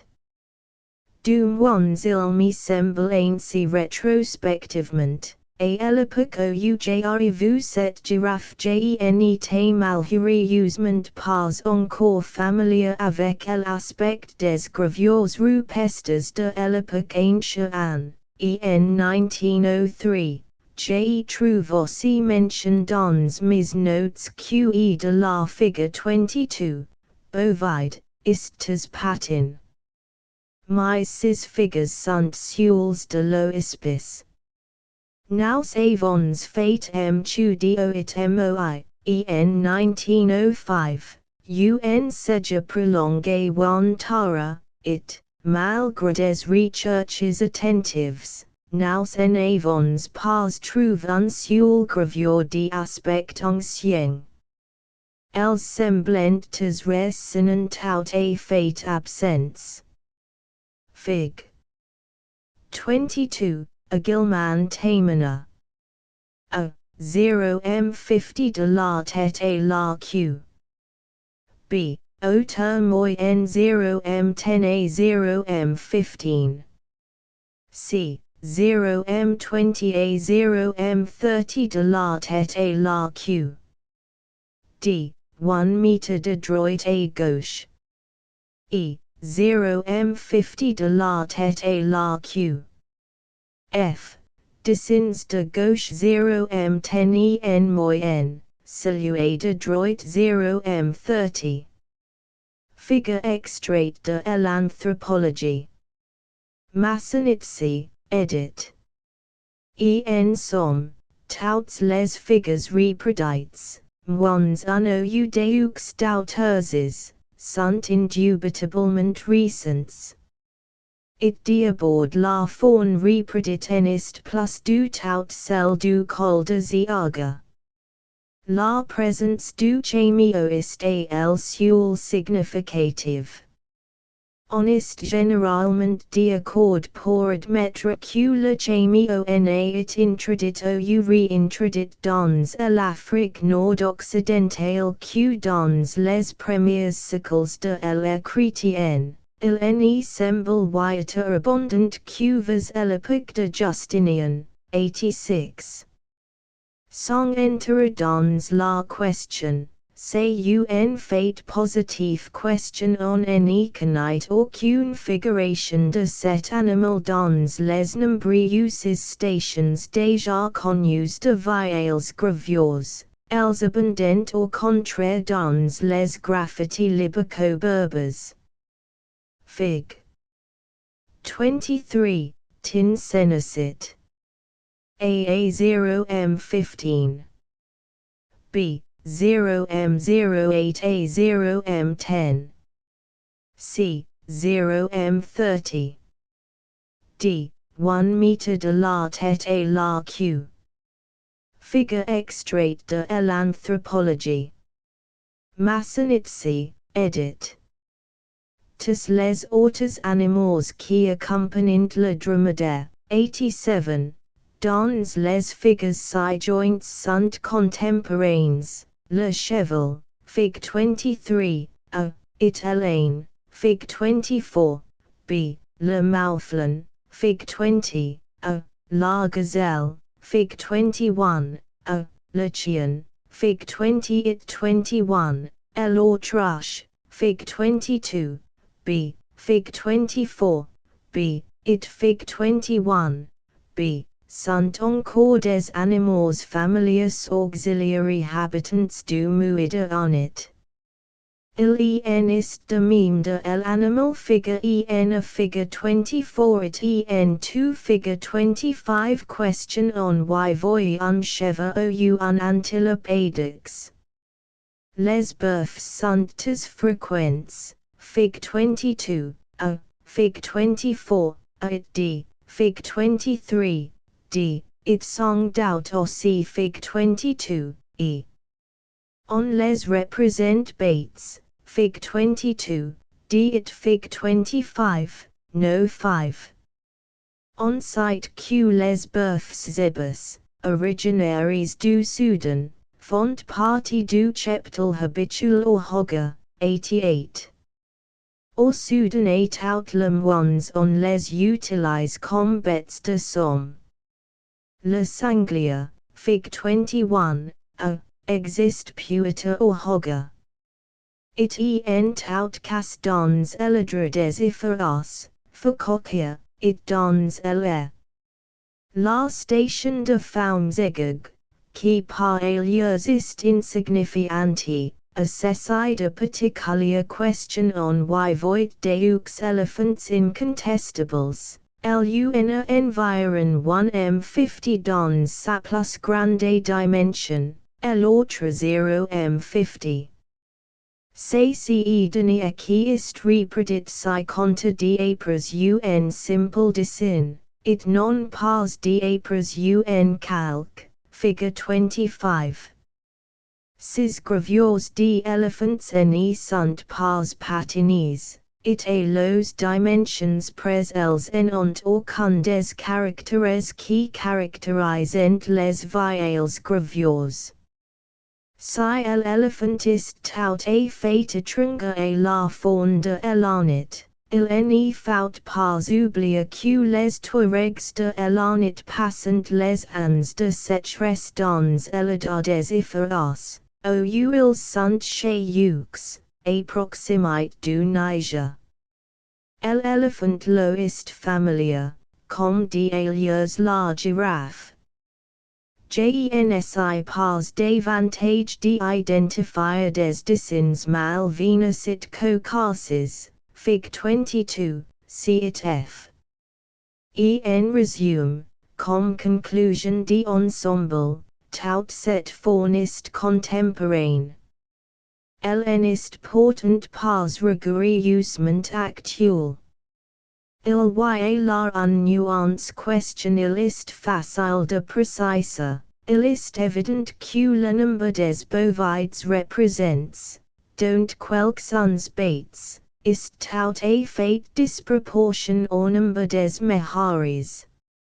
Ceci nous rapporte à une époque où ceci, d'introduction récente, et n'avait pas encore complètement supplanté cela. Les bœufs nigérians, bêtes de somme garomantiques.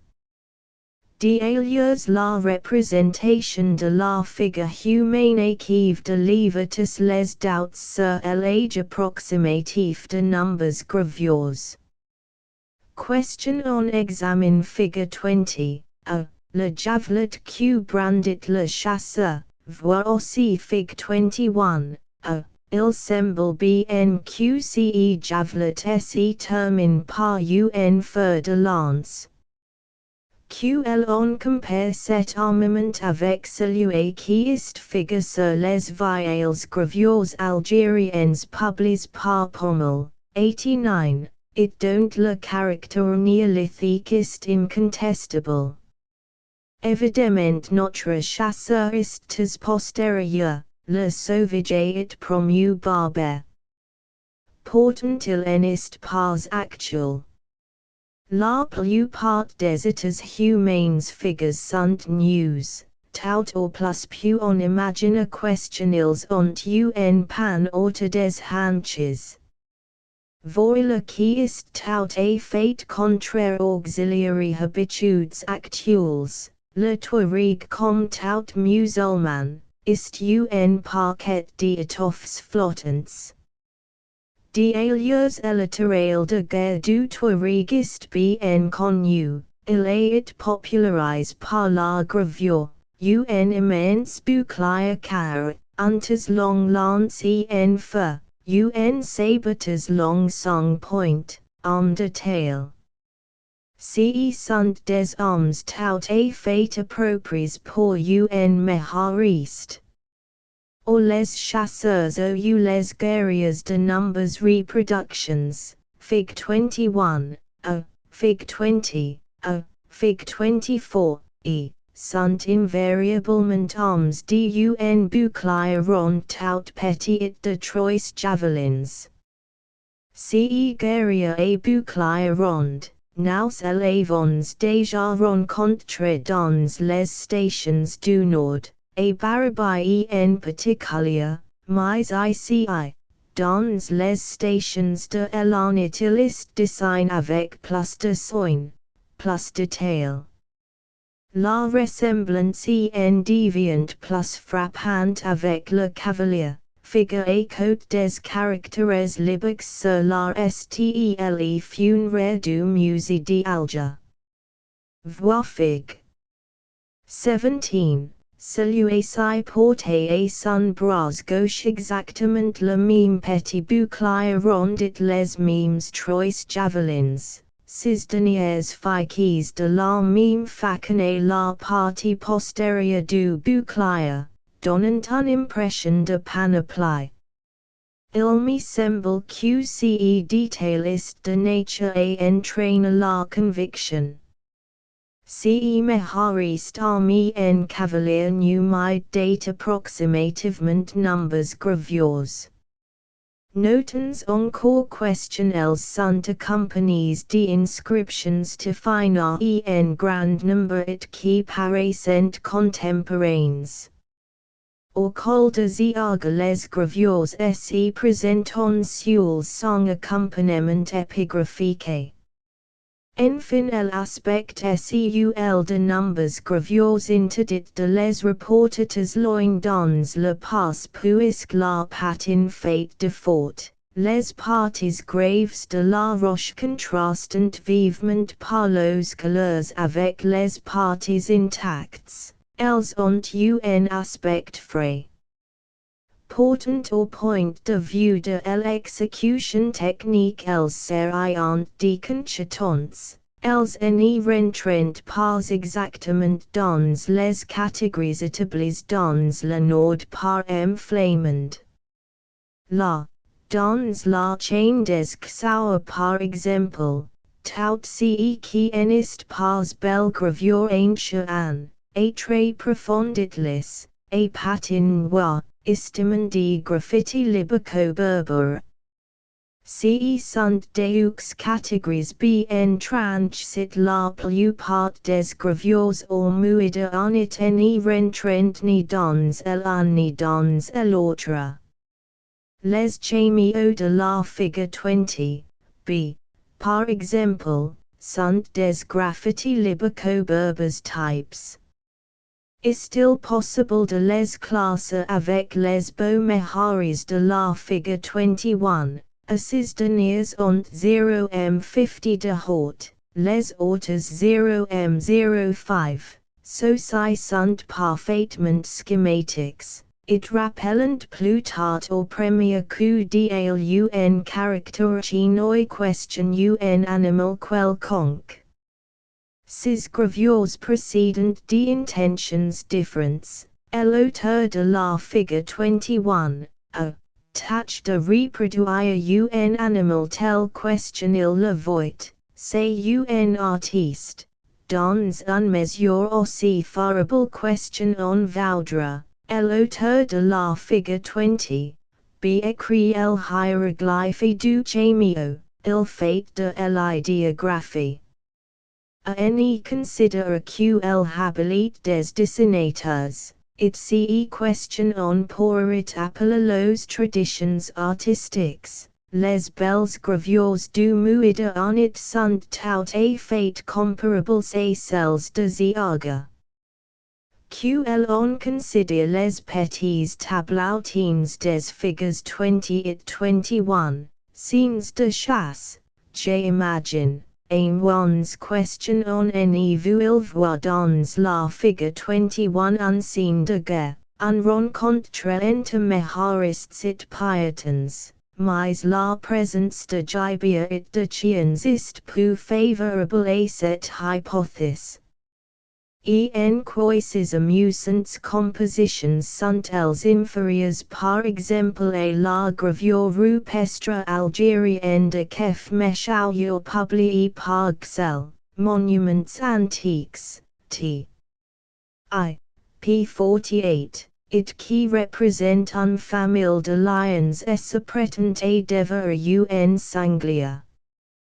De part et d'autre c'est la même ignorance de la perspective, mais c'est aussi parfois le même bonheur à silhouette tel ou tel animal. Question on regarde la gazelle entourée par les chiens, fig 21, a, le cheval, fig 23, a, la chèvre et l'autruche de la figure 24. B pour any rendière de la vache placide de l'âne qui braide de la même planche. On n'y trouve rien de mieux dans la série des gravures rupestres sudorienses. It c'est une chose à noter aussi que les dimensions sont les mêmes. Ici comme là les figures sont grandes. La plupart ont de 0,50 à 0,75, si est à dire que la somme de travail est considérable. Nous n'y sommes plus en présence de graffiti œuvre de quelques minutes de découvrement, il faut supposer chez l'auteur un travail soutenu et une certaine habitude de la main. E.F. Gautier. Sahara Algerian. PL 17. Cliché Gautier 33.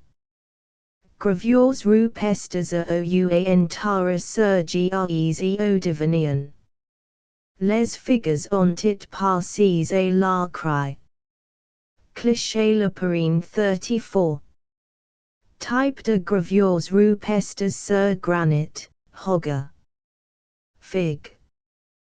24, Juan Tara. A. D'Apres unborn photographie, le Beauvais du milieu 0m50 de la tête et la queue. B. 0m15 it 0m20. C. 0m20. D. 0m75 de la tête et la queue. E. Personnages den haute, 0m10, celui den base. 0m20.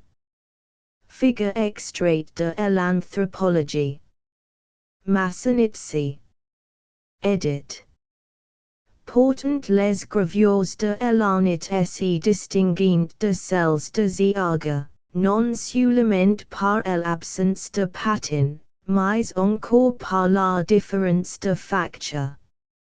Flamand, en matière de gravures sudoriennes, distinguer le trait profond, régulier, qui caractérise les gravures antiques et le pointil produit par une série linéaire de percussions, qui caractérise les gravures libico-berbères. Celles qui nous occupent ni sont ni graves profondément ni pointillées par percussion, la patine superficielle de la roche est enlevée par grattage, tantôt souvent des lignes, tantôt sur de larges espaces, Fig 21, A, Fig 23, C, Fig 24, A, tantôt sur la totalité de la figure. Voir sur tout Fig 20, A. Erwin de Berry note, dans l'air, aux roches de Deca, des figures de hommes, de gémio et de chevaux qui y sont graves. Les dessins n'y sont pas tels dans la pierre et la ciseau et resultant seulement d'un grattage, 90. Notes d'alias que nous sommes au désert où les roches sont couvertes d'un patintes foncé. Les géodésiaux deveniens en particulier sont des masses de quartz peints en noix, la moindre égratignure, le moindre grattage fait apparaître un dessintes blanc sur fontes noix. Avec un péril matière le graveur obtient avec un minimum d'effort un maximum d'effet utile. Déjà, et barabai, nous avions vu apparaître entre les graffitis libico-berbères et les gravures anciennes un type de transition. Ce type s'affirme or muide en it.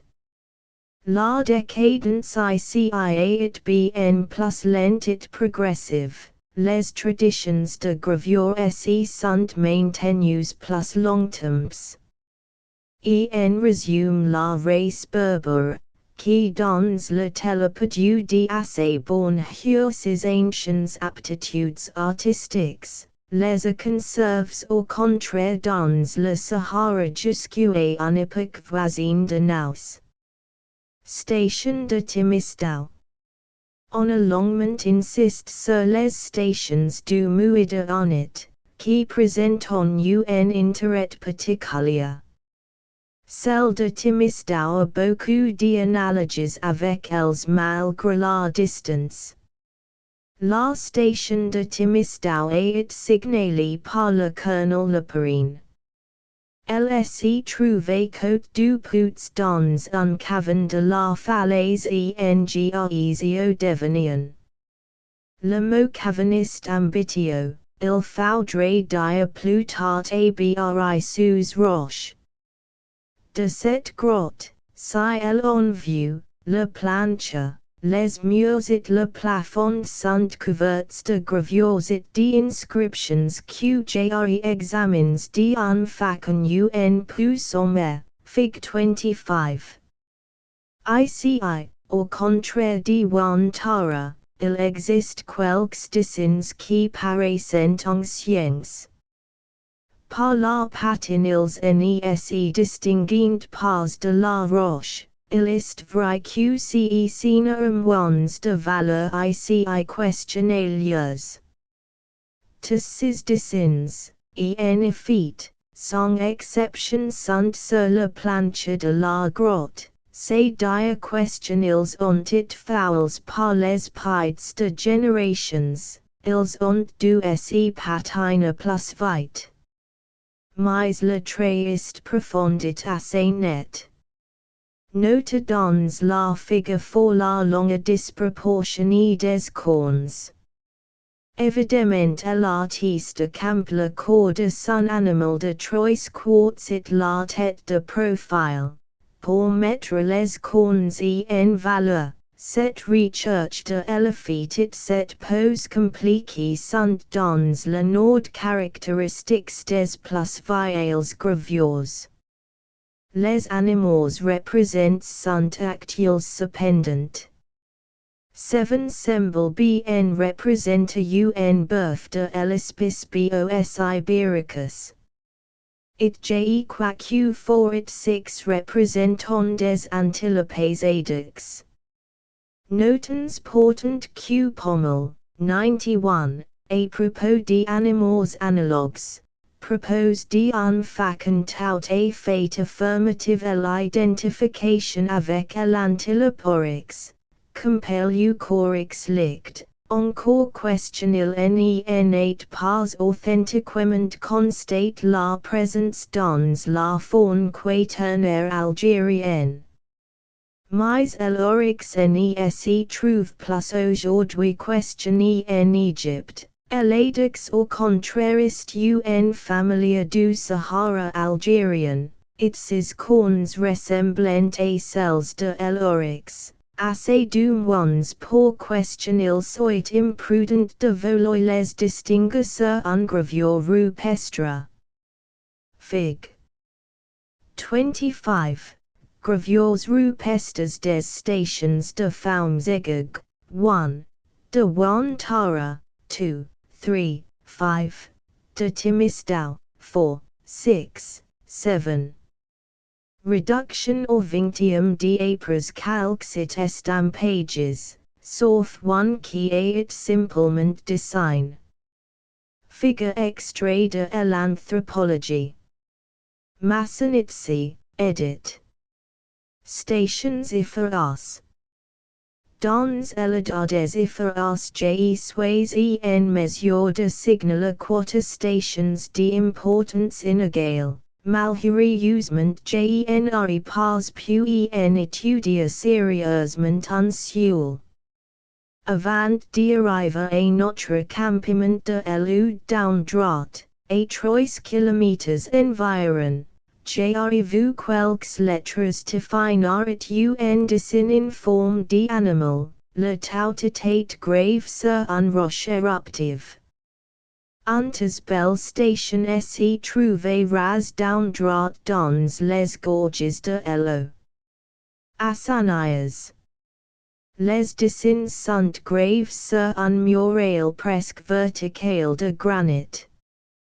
Les inscriptions to finir y abondant, les dessins sont du type libico-berber saharien, un certain nombre de chamios, et beaucoup de chevaux. Des lions. M'tudio a vu une station de gravures rupestres sur granit et infinion, trois ou quarters figures, dont un cheval.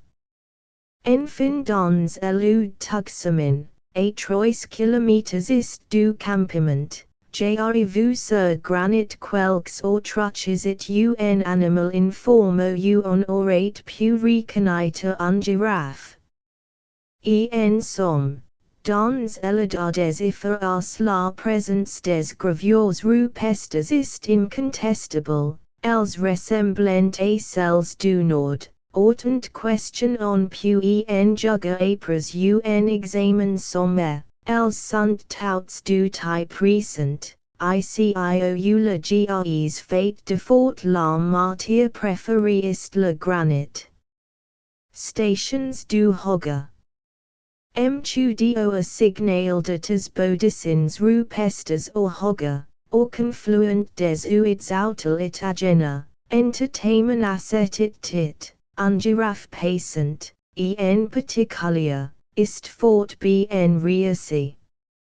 Sur set meme station puita, ouen tout cas sur un autre tout voisin, dans elude agena. Motilansky now stun des details plus circonstances, 92. Il signal en effet un girafe, puis beaucoup de bœufs ou de vaches qui semblent analogues à ceux de l'honnête, il en est de bêtes, Motilansky mentionne le coup des appendices, cordes ou fanons, question on retrouver sur numbers figures. Beaucoup d'autres aussi, un chasse au mauflin avec chiens qui fait songer au tablauten de tauléon, des chevaux, des ains, des meharis assassins pour question on distinguer la forme de l'ocell, ils portent la rôle actuelle, ou pomio en forme de croix. Deux vaches et bossi et un autre sont non pas graves mais dessins et élégres, ce qui semble exclure un antiquite reculé. Motilansky now signale un autre belle station dans un parti éloigné du Hogger, tout à fait au nord, auxiliary limits du Muida, et la Garotte nord. Il wire design sur son connaît, un peu trop sommairement, un éléphant qui pourrait bien être un chien. D'autre part la silhouette était un vache et grandes cornes, dont on aimerait à savoir si en est pas un bubalus antiquus. Ce serait fort intéressant. Malheureusement il est tout à fait impossible d'être affirmatif. Motilansky signale brièvement un certain nombre d'autres stations au sommet de la Gautier. Ud Majara, un vache bêti avec appendices au cou. Ud termout, sources de l'ud tamen animals it inscriptions. Iberahen, sources de l'ud indallage, un incontestable cavalier getchul. En somme le Hogger serait un beau champ d'études pour amateurs de gravures rupestres. Les mauvais graffitis abondent, mais il y a un grand nombre de belles gravures, comparables à celles de l'honnête, et la martyr présportant. Car ici le GRE's fate de fort, comme dans l'état des affaires son employé ici le granit ou les roches éruptives. Voir PL 17, faux. 34. Stations de LR. LR aussi mériterait une étude détaillée, qui est actuellement impossible, au signal. Entre le Hogger et LR, et quelques centaines de mètres au nord de l'Éguillement du Tassilit Antagrira, dans les GRE's Devonians, un grotte avec quelques bodicins rupestres. Il y a une revue dans LR, dans le massif d'Agueta, au voisinage d'Iguelal, et enfin, près de Tacardia. A deux kilomètres à l'ouest du cimetière des Ibercaran, Cisdeniers, les plus méridionaux connaissent dans la région représentante deux girafes. 493, nous renseigne sur deux autres stations de LR, Tilmas Talgazi étude Tidic, Fig 388, 389. 390, 391, 392, p. 1087a 1093. On why void figures un giraffe, des autruches, de mauvais chameo, des chevaux, des bovides, des singes puita, des hommes sans armes, en tunique courtit flottantit et coiffure compliquée. Ces gravures seriant plus anciens que les caractères to finir et arabes qui les accompagnent, portant la facture est pointillée, ce qui serait considéré dans le nord comme un indice de médiocre antiquité. Les graffitis libico-berbers sont aussi fréquents dans l'air, au moins dans le nord. Studio note les derniers dessins de ce type égal, et un centenaire de mètres au nord de l'inscription qui signale le passage de la mission forolami. Les quelques chameo figures ence point sont accompagnés d'une inscription en caractères arabes, qui par la patin semble du même âge que les dessins. Foro estudio es accordant a note la disparition des gravures, en même temps que celle des régimes au sud de l'air dans les régions hausses et bornouantes. Stations du Niger et du Sénégal. Enfin les explorateurs soudanais now signalant la limite sud des gravures sur les bords du Sénégal et du Niger. Pendant la mission to contendre Robert Arnaud découvrit en Mauritanie sénégalaise, dans les abris sous roches de la gorge de Garou et des dessins et des inscriptions rupestres peintes en noir et en rouge, 94.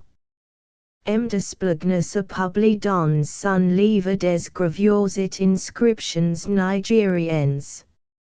Les figures 81 et 82 de la planche XLI représentent des caractères to finir. Sur la figure 89 de la planche XLVI on voit des cavaliers numides du type habituel. En revanche les figures 84, PLXLII, 85 et 86, PLXLIV, 90, PLXLVI, en plus question un rapport bien lointain avec les graffitis libico-berbers. Il y a peut-être quelque parent, car on quoit reconnaître un motif commun, la sandalo prient de paide. Mais l'ensemble est très aberrant, nous entrons là dans un nouveau monde. En province et part de dessins soudanais. En somme, partout où on est à même de constater des limites, nombres gravures rupestres, comme les régimes, ont la même extension que la race berbère elle-même. Inscriptions to finir. On a douatetes brief sur les inscriptions to finir, libico-berbers. Libics, on est borné les mentionner incidemment.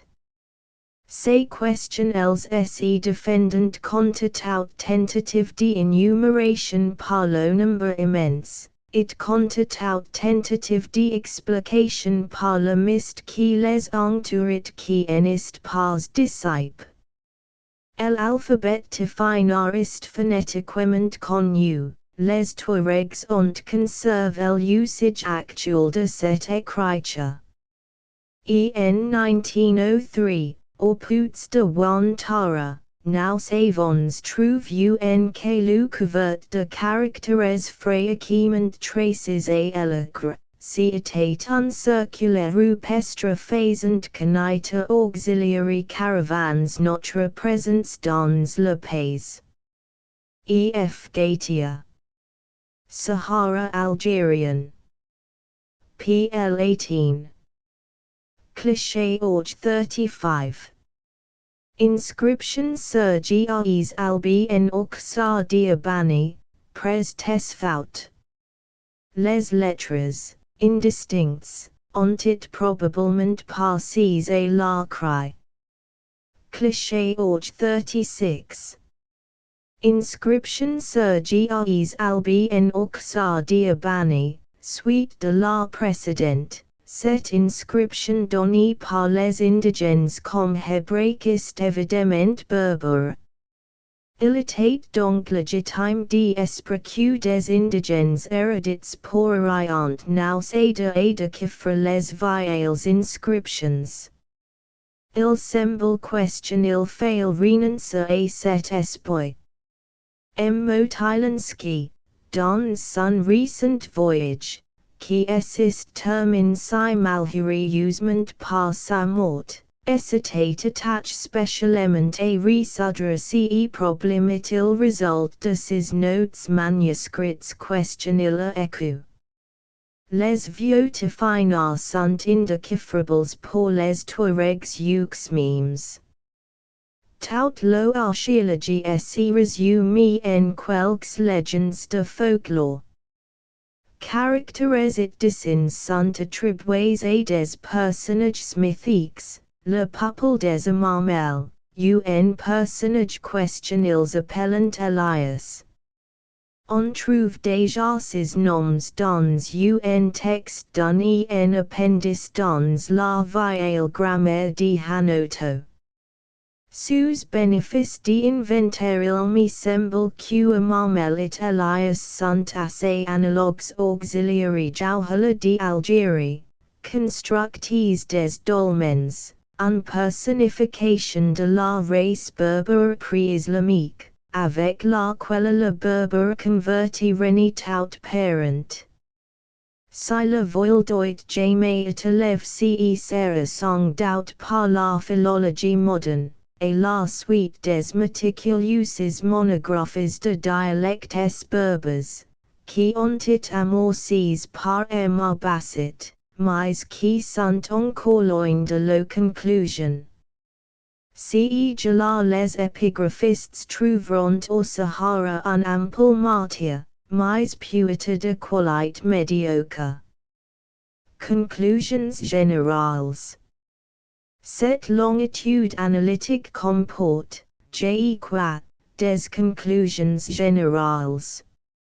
À propos des gravures anciennes, à plusieurs reprises, j'ai refusé d'adopter les identifications auxquelles assisterait Pommel. Ce n'est pas lui manque de respect que de critique le point de vue trop paléontologique auquel il assiste place, dans une série de monographies paléontologiques, où l'étude des gravures rupestres est accessoire.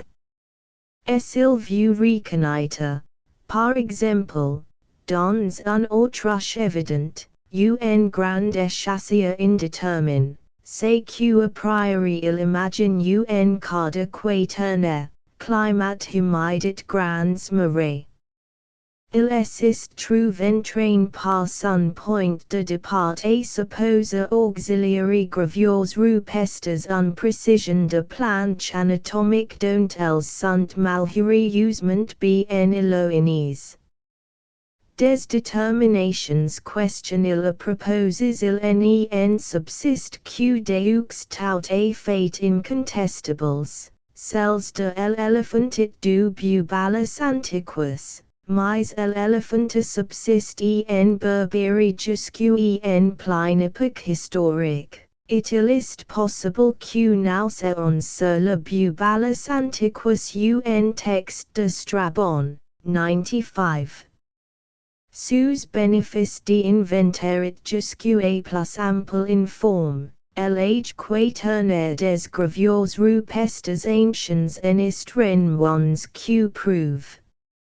L'étude des gravures rupestres sahariennes justifie précise la distinction entre les deux catégories de gravures, anciennes et libico-berbères. D'autant que dans chacune de ces catégories nous savons le portrait de l'artiste. D'un part un homme coiffé de ce qui semble bien être des plumes, un d'un bouclier à double échancrure, d'un hack manifestement néolithique, d'arcade de flèches, 96. D'autre part le cavalier numide avec son bouclier rond et ses trois javelets. Mais aussi longtemps question on a connu seulement les gravures algériennes, il y a une telle différence entre les deux catégories, les domaines apparaissent si tranches, les factures si différents. Question on a pu imaginer un habillement les deux. Pour commencer l'œuvre de deux races tout à fait différentes, l'un qui un est puita nègre, et l'autre berbère tout récent. L'étude des gravures sahariennes rétablit la continuité, ensuite désormais les étapes, les dégradations successives qui conduisent des plus belles gravures anciennes auxiliaires plus immenses graffiti modernes, la graduation de la décadence inéluctable, les gravures de muida en it sont le missing link. Il y en est incontestablement libico-berbers qui sont dans le dessin étroitement apparentés avec d'autres incontestablement anciens. Comparez par exemple les scènes de chasse de partie d'autres, la chasse et l'autruche dans Pommel, 97, et au Mauflin sur les roches de Muida, 98. Tout cela prend l'apparence d'un école unique progressivement atrophiée, et des lois il devient difficile d'imaginer que les gravures soient l'œuvre de deux races différentes. Il semble que tout soit berbère on peut d'autant moins reculer les gravures anciennes dans une antiquité extrêmement lointaine.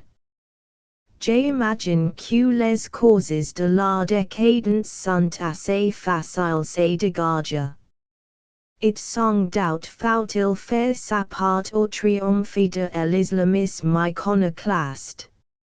Mais il y a autre chose.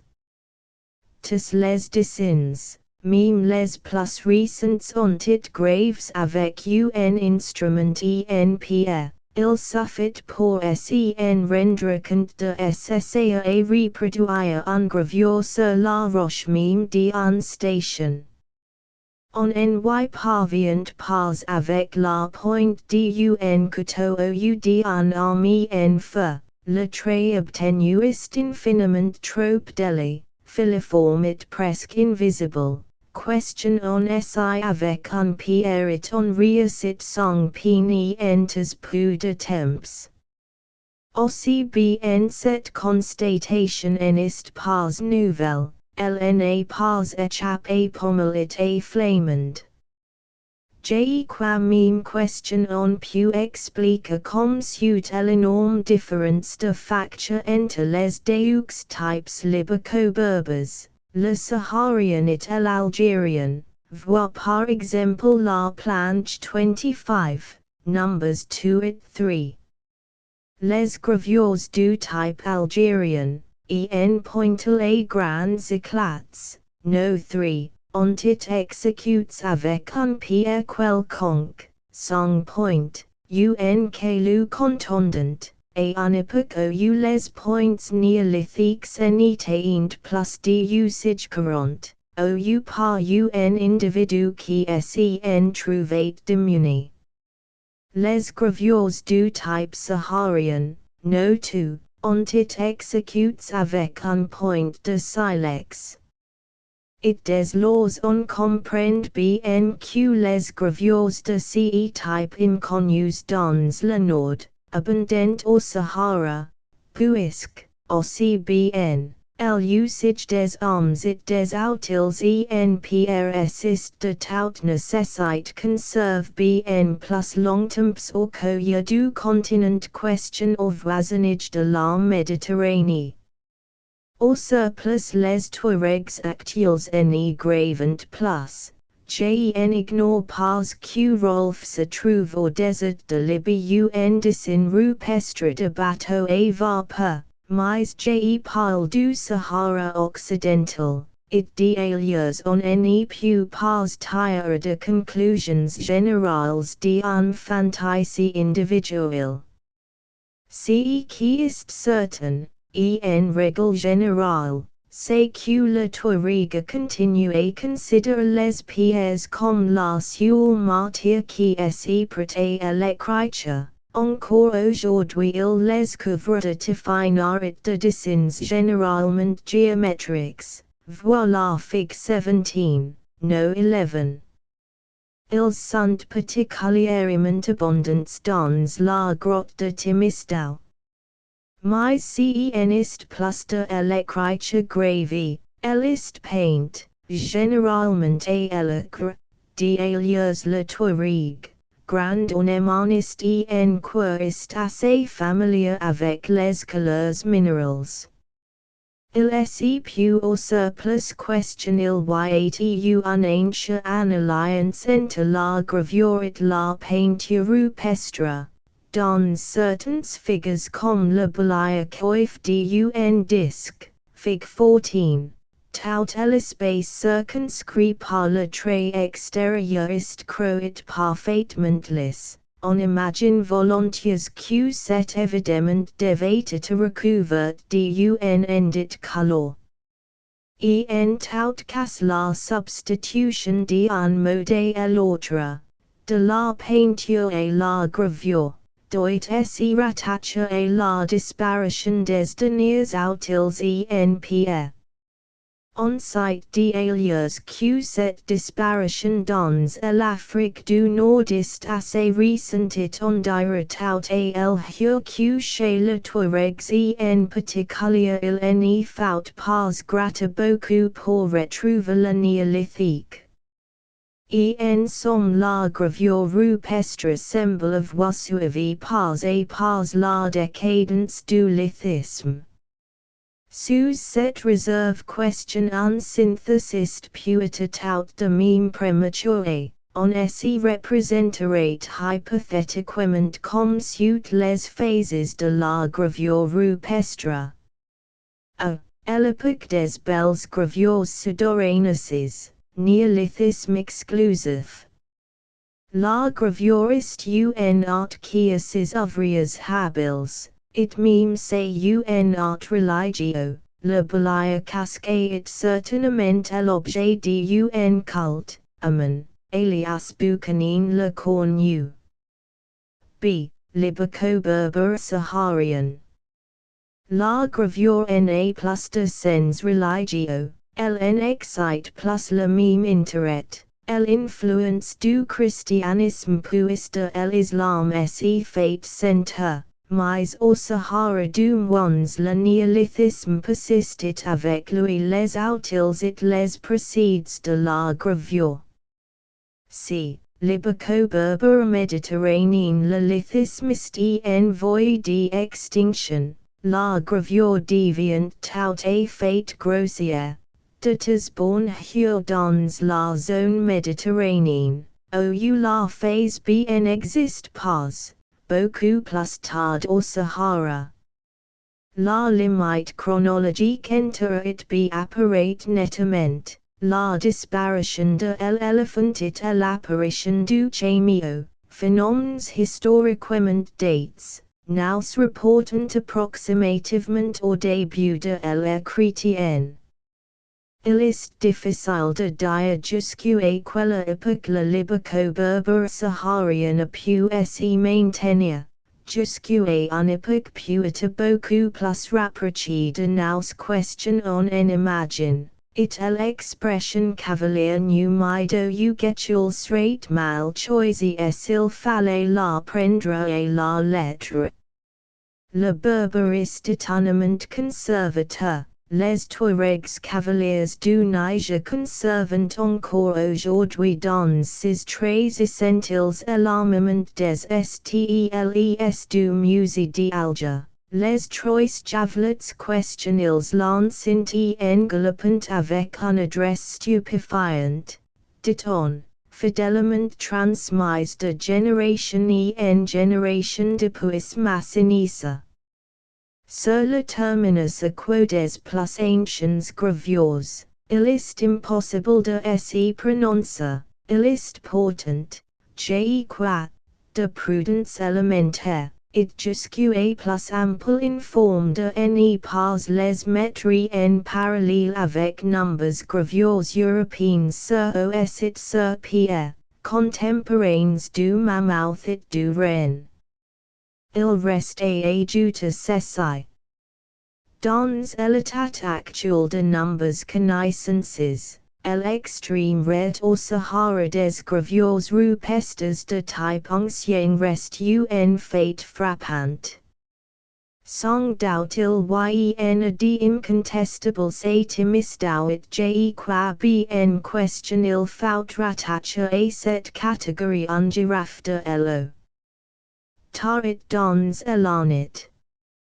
Mais nous ne savons pas du tout quel temps il faut pour patiner une gravure, et que surgir church vainement des gravures anciennes à la station si riche de Wantara, et dans une station quelconque du souterrain appareil recherche, j'ai quoi, ne fut pas reste vain. C'est l'Algérie qui reste le pays classique des vieilles gravures, les plus beaux échantillons, et les plus nombreux sont là. On a l'impression question au Sahara ces berbères graveurs sont venus tardivement. 3. Armes et instruments néolithiques. J'ai trouvé en cours de route un certain nombre d'armes et d'instruments néolithiques. Station d'Ainsfra. La station d'Ainsfra est très anciennement connue, si anciennement question elle presque cesse d'être une station. Les pièces les plus intéressantes ayant été enlevées depuis longtemps. J'y recueilli cependant un lot considerable de débris parmi lesquels vernio a bien voulu sélectionner un petit nombre de pièces des lames retouchées sur les bords et des lames à encoche, de petits outils vernio estime avoir servi à la taille et à la perforation des rondelles d'oeuf d'autruche. Fig. 26. Coupe schematique de la station néolithique d'Ainsfra. Figure extrait de l'anthropologie. Massinitsi, edit. Un séjour prolongé me permis d'étudier le gisement, dont les conditions me paraissent intéressantes. Le substratum immédiat est formé par des alluvions quaternaires presque exclusivement sablonneuses sous lesquelles s'enfoncent au sud, et en plongettes accusées, les giailles crétacées du DJ. Mecta, et dans lesquelles au nord elude actuelle crieuse sunlit. Au contact du crétacé et du quaternaire. Mi parti sur l'un et sur l'autre un duniste accumulé. La surface du quaternaire est parsemée de touffes de végétation, autour de chacune desquelles l'érosion en approfondiment à fort il, de sorte que chaque touffe couronne un monticule. Il est clair que ceci est un champ de bataille entre le vent et la végétation, l'un tendant à décaper et l'autre à protéger le sol, rende plus fréquent au Sahara. Il est clair aussi que la dune représente les conquêtes du vent, La d'une existe forme auxiliary depends du sable quaternaire sur lequel elle repose. Les silex gisent en vrac entre les touffes sur la plateforme quaternaire. It auxiliary endroits ils sont le plus denses les foils ni donnent absolument rien, tout est à la surface du sol. Tout se passe donc comme si les silex étaient un résidu des couches disparus, décapés par le vent, et accumulés par lui sous forme de dunes quelques mètres de là. C'est un fait général au Sahara que les silex néolithiques se trouvent comme un sfra en vrac à la surface du sol à proximité d'un dune. Dans la plupart des cas je suis convaincu question en analyse détaillée des conditions de gisement donnerait un résultat identique. Au Sahara, pays de décapagilion, il n'y a plus de gisements, mais simplement des résidus de gisement. Le vent assiste charge des foils, it voile pourquoi il y d'un part, un si grande abondance de matériaux recueillis, et d'autre part une extrême pénurie de renseignements précis sur la stratigraphie des stations. Station de Zafrani. Une station néolithique importante se trouve sur la rive gauche de la Zouzfana entre Maunga et le Pouts de Zafrani, et en bordure de la Dunit sur le quaternaire. Les silex comme tuyas sont épars sur le sol.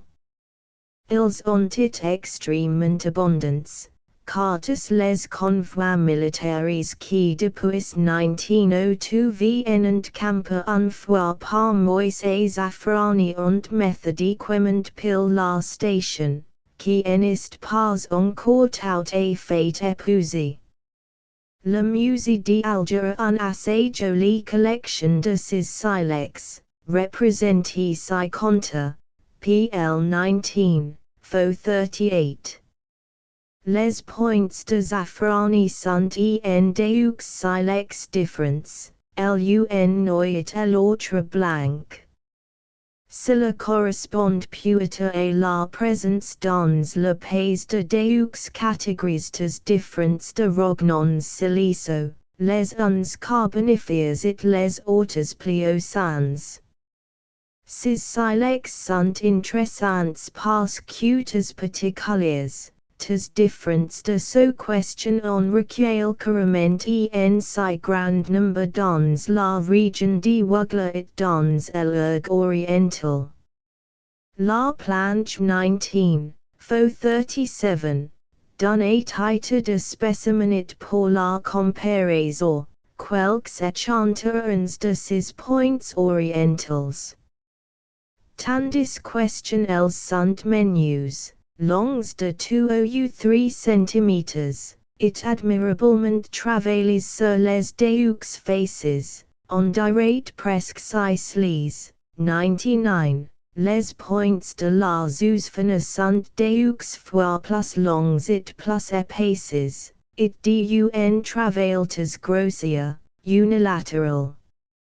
Les premières sont de vrais points de flèche, tandis que les autres seront plus tard des points de lance ou de javelet.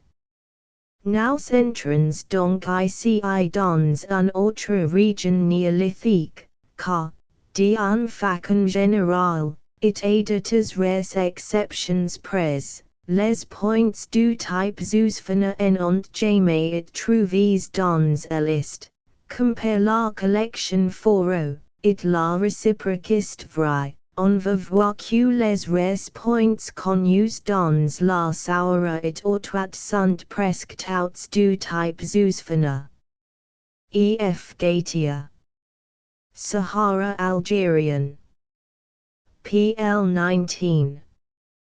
Cliché Verusky 37. Type des points de Wugler, musée d'Alger, grandeur nature. Cliché Verusky 38. Type des points de la Zousfana, musée d'Alger. Grandeur nature. Ces deux types sont connaissent classes en Algérie. Voici comment employer caractérise ces données. Points de trait pédoncules, grosses, massives, irréguliers, rarement symétriques, tuyas set out illegist facon sur un seul face. Il provient tuyas de stations en plein air d'apres employés, qui déclarent en avoir jamais trouvé d'industrie similaire dans les grottes, et qui concluent ainsi. Auxiliary temps néolithiques succèdent en Algérie la période numide berbère, et ce sont out le contact des étrangers qui, introduisant dans notre pays les métaux, a dû amener cette décadence de la pierre que nous avons constatée dans les ateliers en plein air. 100. Ainsi les grosses points seraient un type de décadence, it représenterait la dernière phase du néolithisme africain, contemporain des métaux et presque moderne. Les petites points soignées de Wugler s'y retrouvent bien elles aussi en Algérie, d'apres polaires, elles sont à l'épanouissement du néolithique aurana. Mais elles s'y trouvent tuyas dans les dépôts supérieurs des cavernes, grottes des troglodytes, du polygone, de Noiseau et de la Tranchée, et en compagnie d'un faune qui n'est pas tout à fait actuel. 101. Voilà qui est intéressant, sous la plume d'un homme comme employé. Connaisseur excellent de la préhistoire algérienne. Nous constatons ici, comme à propos des gravures, que les belles traditions de tales s'y sont conservées bien plus tard au Sahara questionné en Algérie. It now occurrence la notion que ces innombrables gisements de l'Urg oriental, particulièrement signals et exploits par amphoro, constituent probablement une province à part, cantonnée dans le basic Aga. Station de Tarit. Dans la palmerie de Tarit on trouve deux gisements néolithiques. Ils sont tous médiocres, des débris, de vagues grattoirs, mélanges et des morceaux d'œuf d'autres pièces et travails. Pas un seul point decent de flèche ou de javelet. Les silex de Tarit s'y trouvent en deux points, et au voisinage de la palmerie des audios. À quelques kilomètres au nord du poste de Tarit sur la route de Beni Aounif.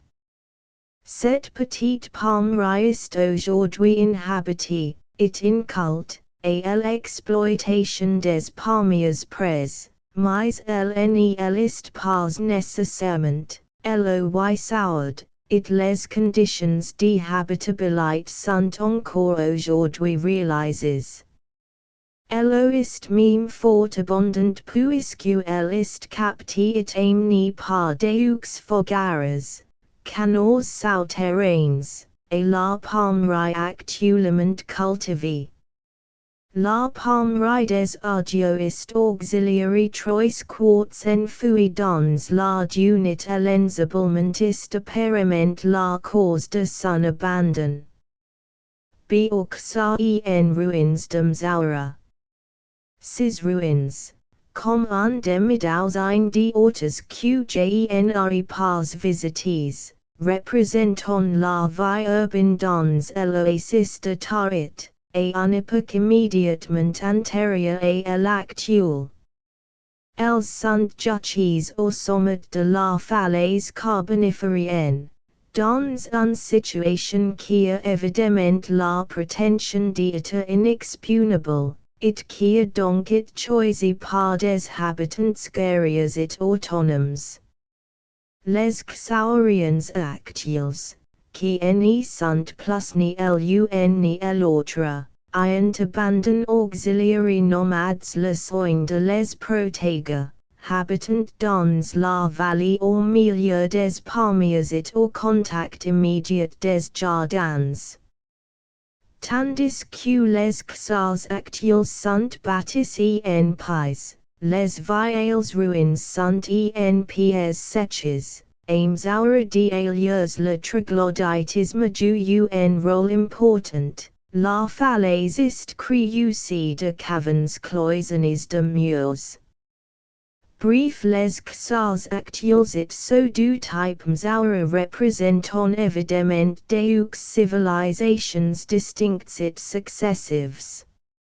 Ces ruines en pièces sèches, qui tous ont un nom, sont des lieux historiquement connus, dans la mesure où les traditions indigènes méritent le nom d'histoire.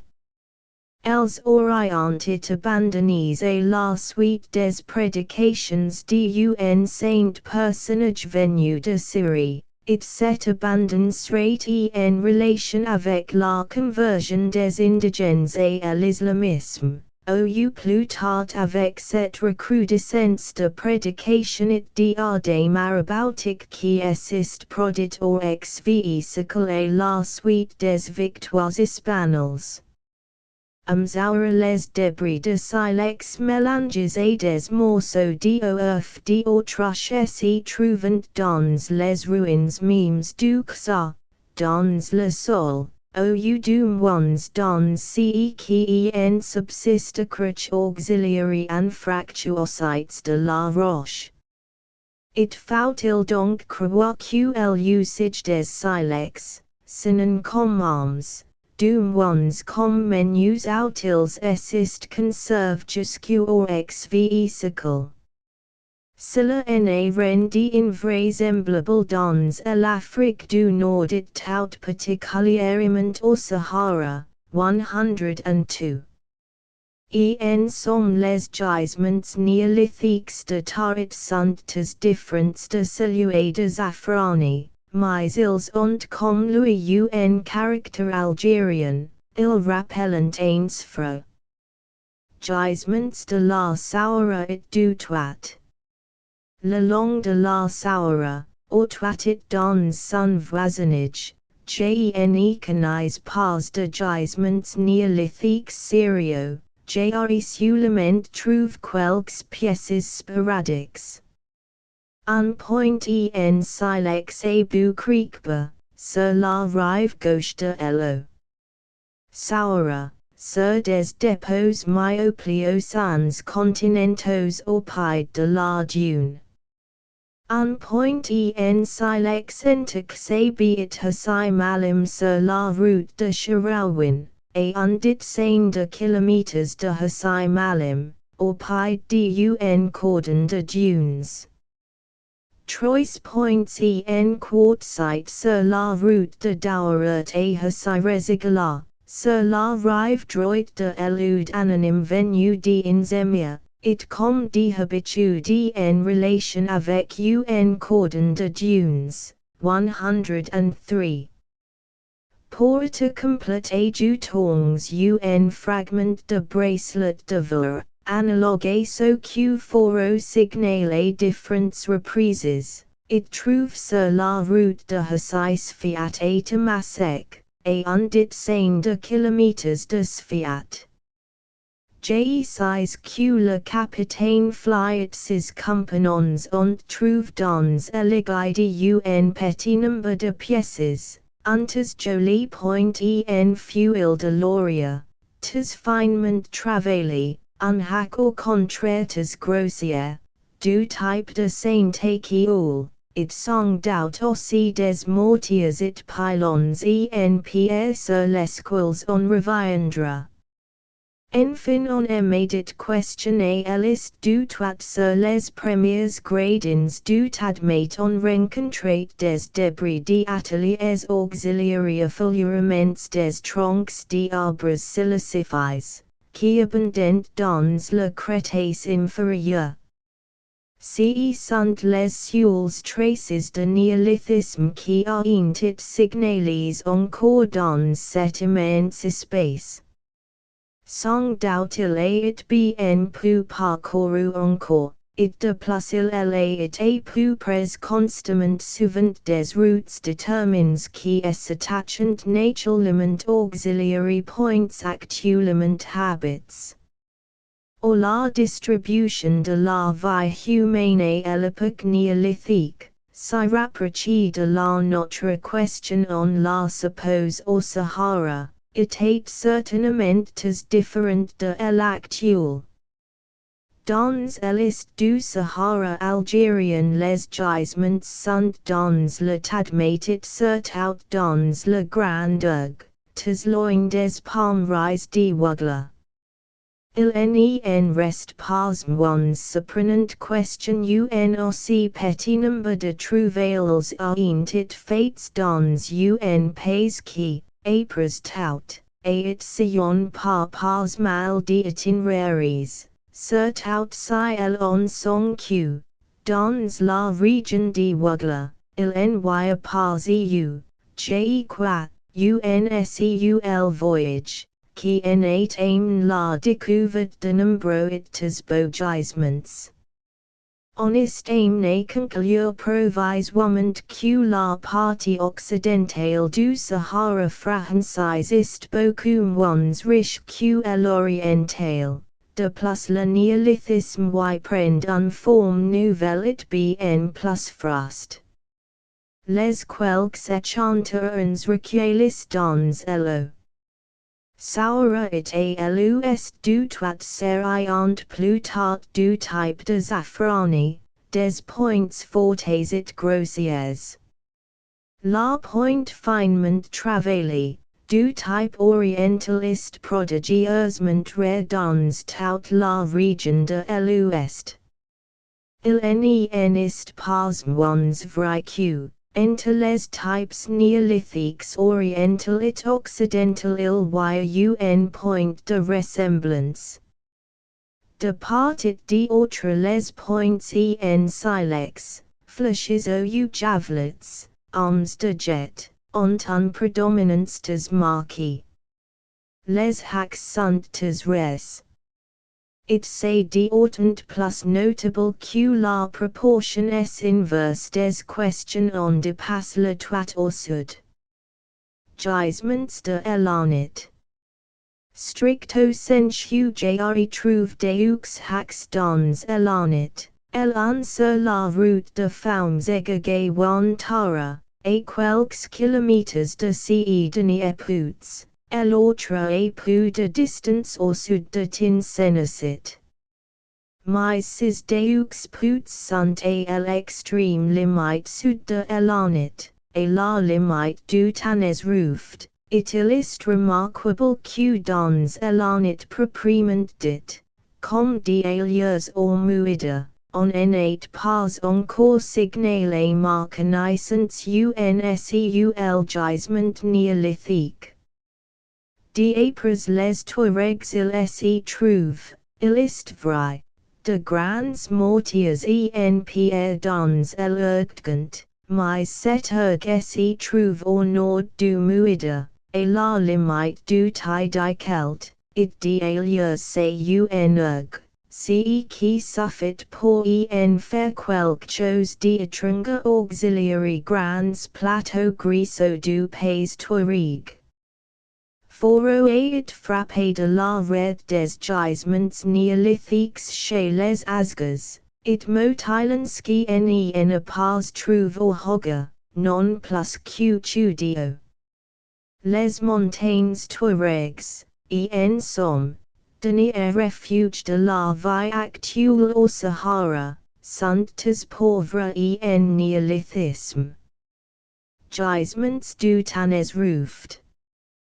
Jre trouve au contraire un assez grand nombre d'armes et d'outils néolithiques en traversant le temps ruft. Jre déjà mentioned deux hacks trouves en deux points différents à la limite sud de l'année. Dans lo. A kiffer un hack en réalité un sphere écraseuse de meme martyr. Enter ce pointit in ziza deux autres hacks. Il faut note la présence à la limite méridionale de l'anitit au nord in ziza, d'en tendance à l'ensablement it d'un puissant cordon de dunes ayant parallèlement à lo. Tiajet.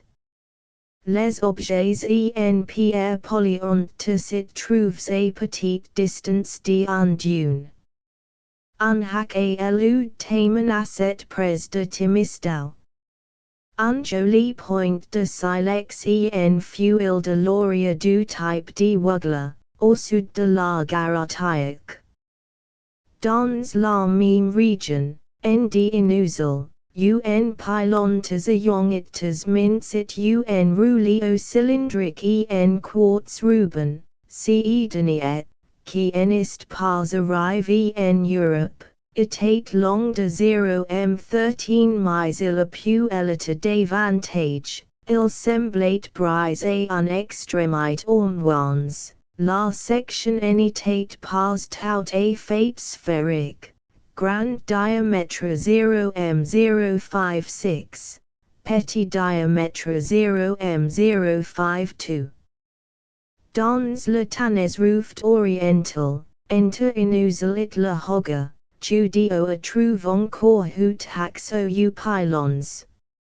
Au total la traversée du temps ruft a done un vingtin d'armes ou d'outils néolithiques.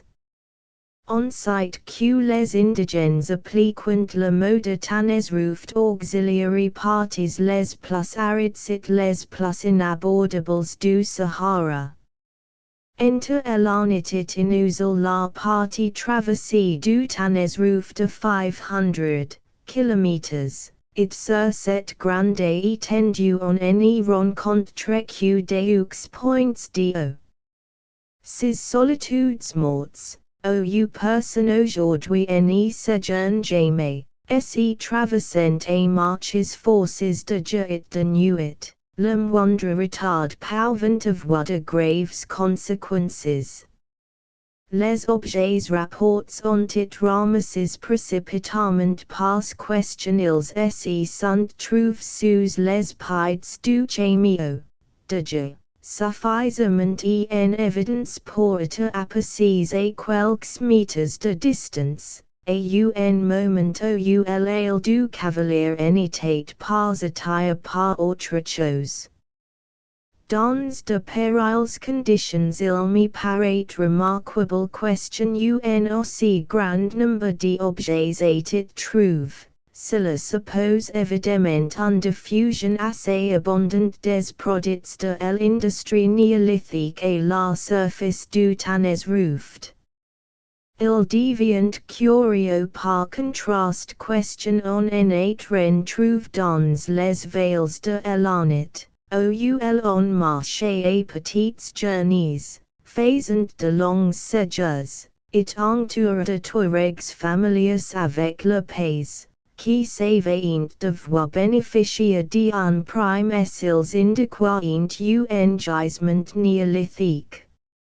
Les Touaregs connaissant les hacks néolithiques, ils s'en servent pour aiguiser los rassoirs, et ils ont d'aliers au sujet du néolithisme des légendes explicatives. Si je les ai correctement interrogés, ce qui est vrai diamales, ils indiquent en effet le temps ruft comme la région par excellence où le néolithisme laisse de traces. Ce curieux renseignement cadre avec les observations de millimètre. Foro étudio à l'est du Hoga. L'assemble lui aussi pauvre en néolithisme.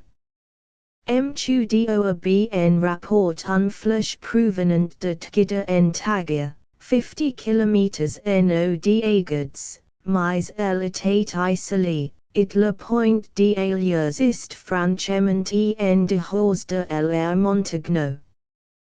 Foro a trouve un fort bel hac a auderas sur la limite méridionale de l'air, mais il quote question la it apporte en car on n'y trouve pas un instrument de pierre taillé à des centaines de kilomètres à la ronde.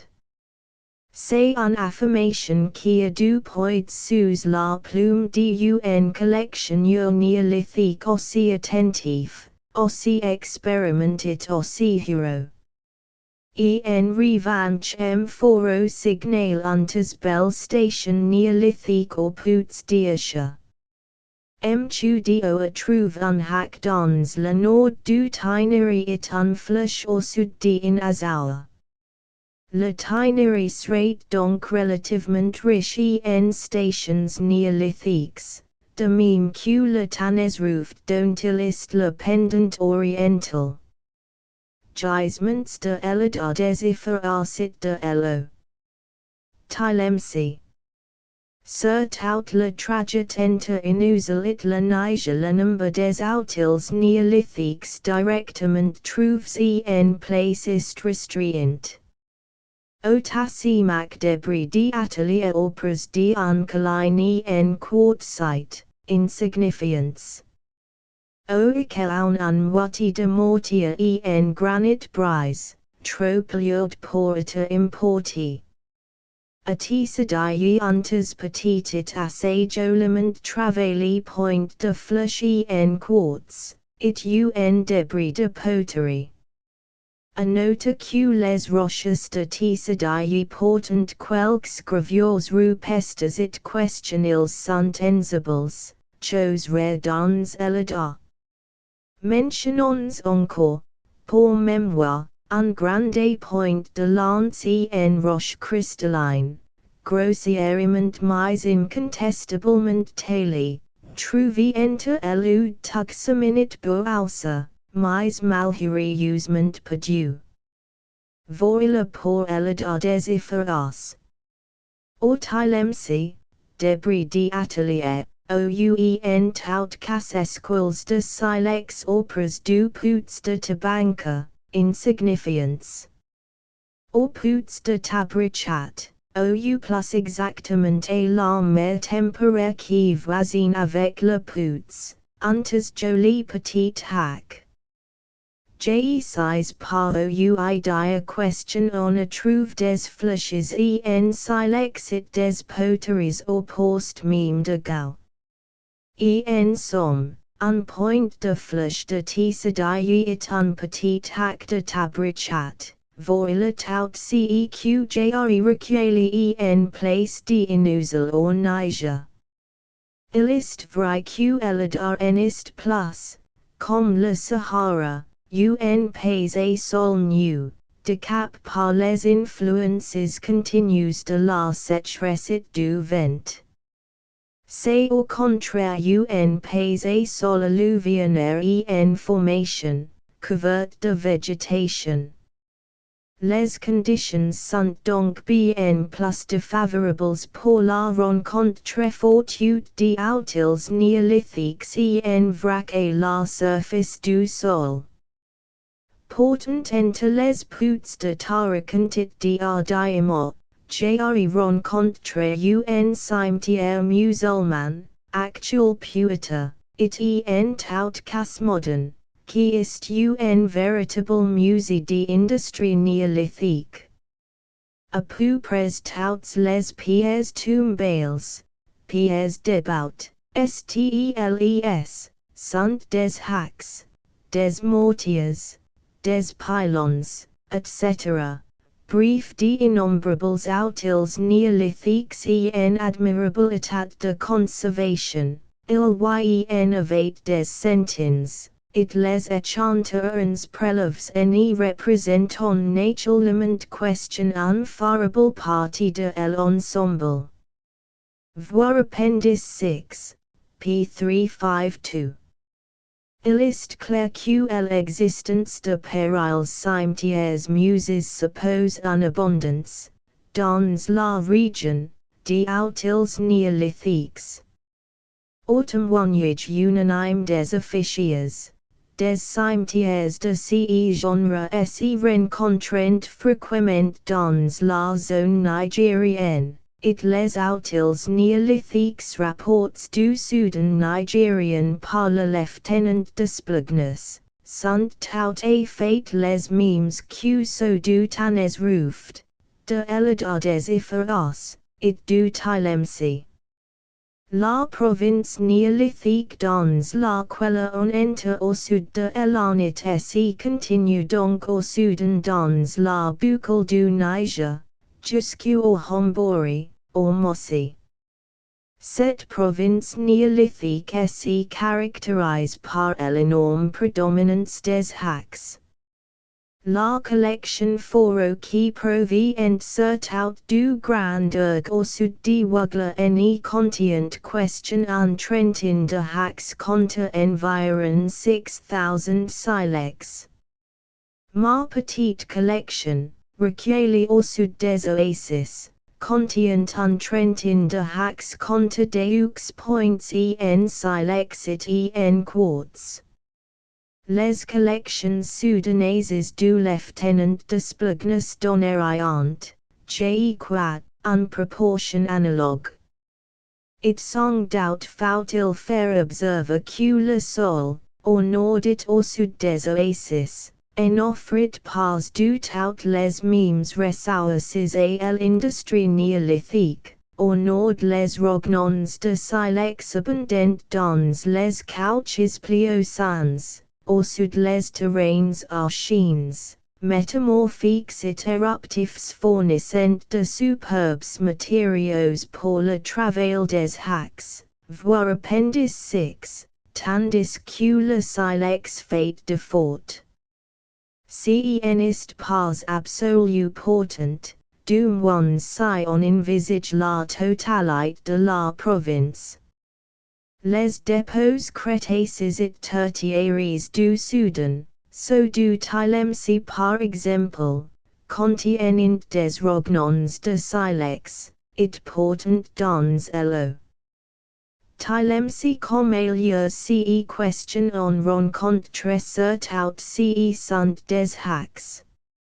On serait donc tent de croire question auxiliary différentes provinces néolithiques ont correspondu historiquement des civilisations diverses.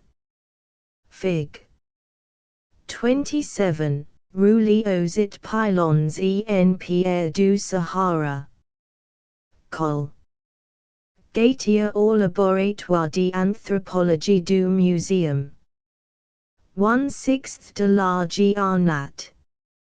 Figure extrait de l'anthropologie. Massanitsi, edit. Rouleaux, mules dormants. Il faut mentionner à part une catégorie interessante d'instruments en pierre polie, des rouleaux écraseurs et mules dormants. Ils n'y sont pas cantons dans la zone des hacks en roches cristallines. Foro en trouve beaucoup dans la zone de Wugla, où il note question ils accompagnent les gisements néolithiques. C'est là une affinité interessante entre ces deux provinces, par ailleurs si différentes. JRE rapport un instrument en pierre polie, long de un cinquantaine de centimètres, et plus massif un des bouts, en forme de massue, un bâton de pierre. Cet échanteur isle, c'est un outil contondant à la manière de un pylon. Mais generi pas vu la mortia qui lui correspondrait à l'interprétation reste hasardeuse. Ce qui est beaucoup plus fréquent, ce sont des rouleaux écrasés, de formes variables, cylindriques, en olive, sphériques, qu'ils correspondent des orguettes, dont l'intérieur seul est soigneusement poli. Tout ce matériel a servi indubitablement à moudre du grain. C'est l'équivalent, en civilisation primitive, de la mule tournante autour d'un axe. Il est bien connu d'ailleurs, il s'y retrouve en Espagne, par exemple, à l'époque néolithique. Mais là, comme dans l'Afrique mineure, il appartient à un pasteur lointain, question on exhume péniblement. Au Sahara et au Soudan il est actuel. On est frappé d'abord du grand nombre des échantillons signals. Tous les voyageurs sahariens en ont rencontré. Lens en reproduit quelques-uns provenant de Taudani, 104. J'aurais déjà dit que le capitaine Fly en rapport de l'Égaïdi. Foro en mention un grand number, 105. Il est tout naturel que les autils de ce genre soient extrêmement nombreux, puisqu'ils sont encore en usage au moins sur certains points et dans une certaine mesure. Dans les oasis sahariennes, Twat, Tidikelt, on s'y cert pour moudre le grain de la mule méditerranéenne, algérienne, deux disques en pierricles, it réunissent par un axe en fer orthoducal en fait tourner le disque supérieur au moyen d'un poignet également en fer. Il y a probablement tes longtemps que la mule est substituée au rouleau écrasé, sur lequel elle a une supériorité évidente.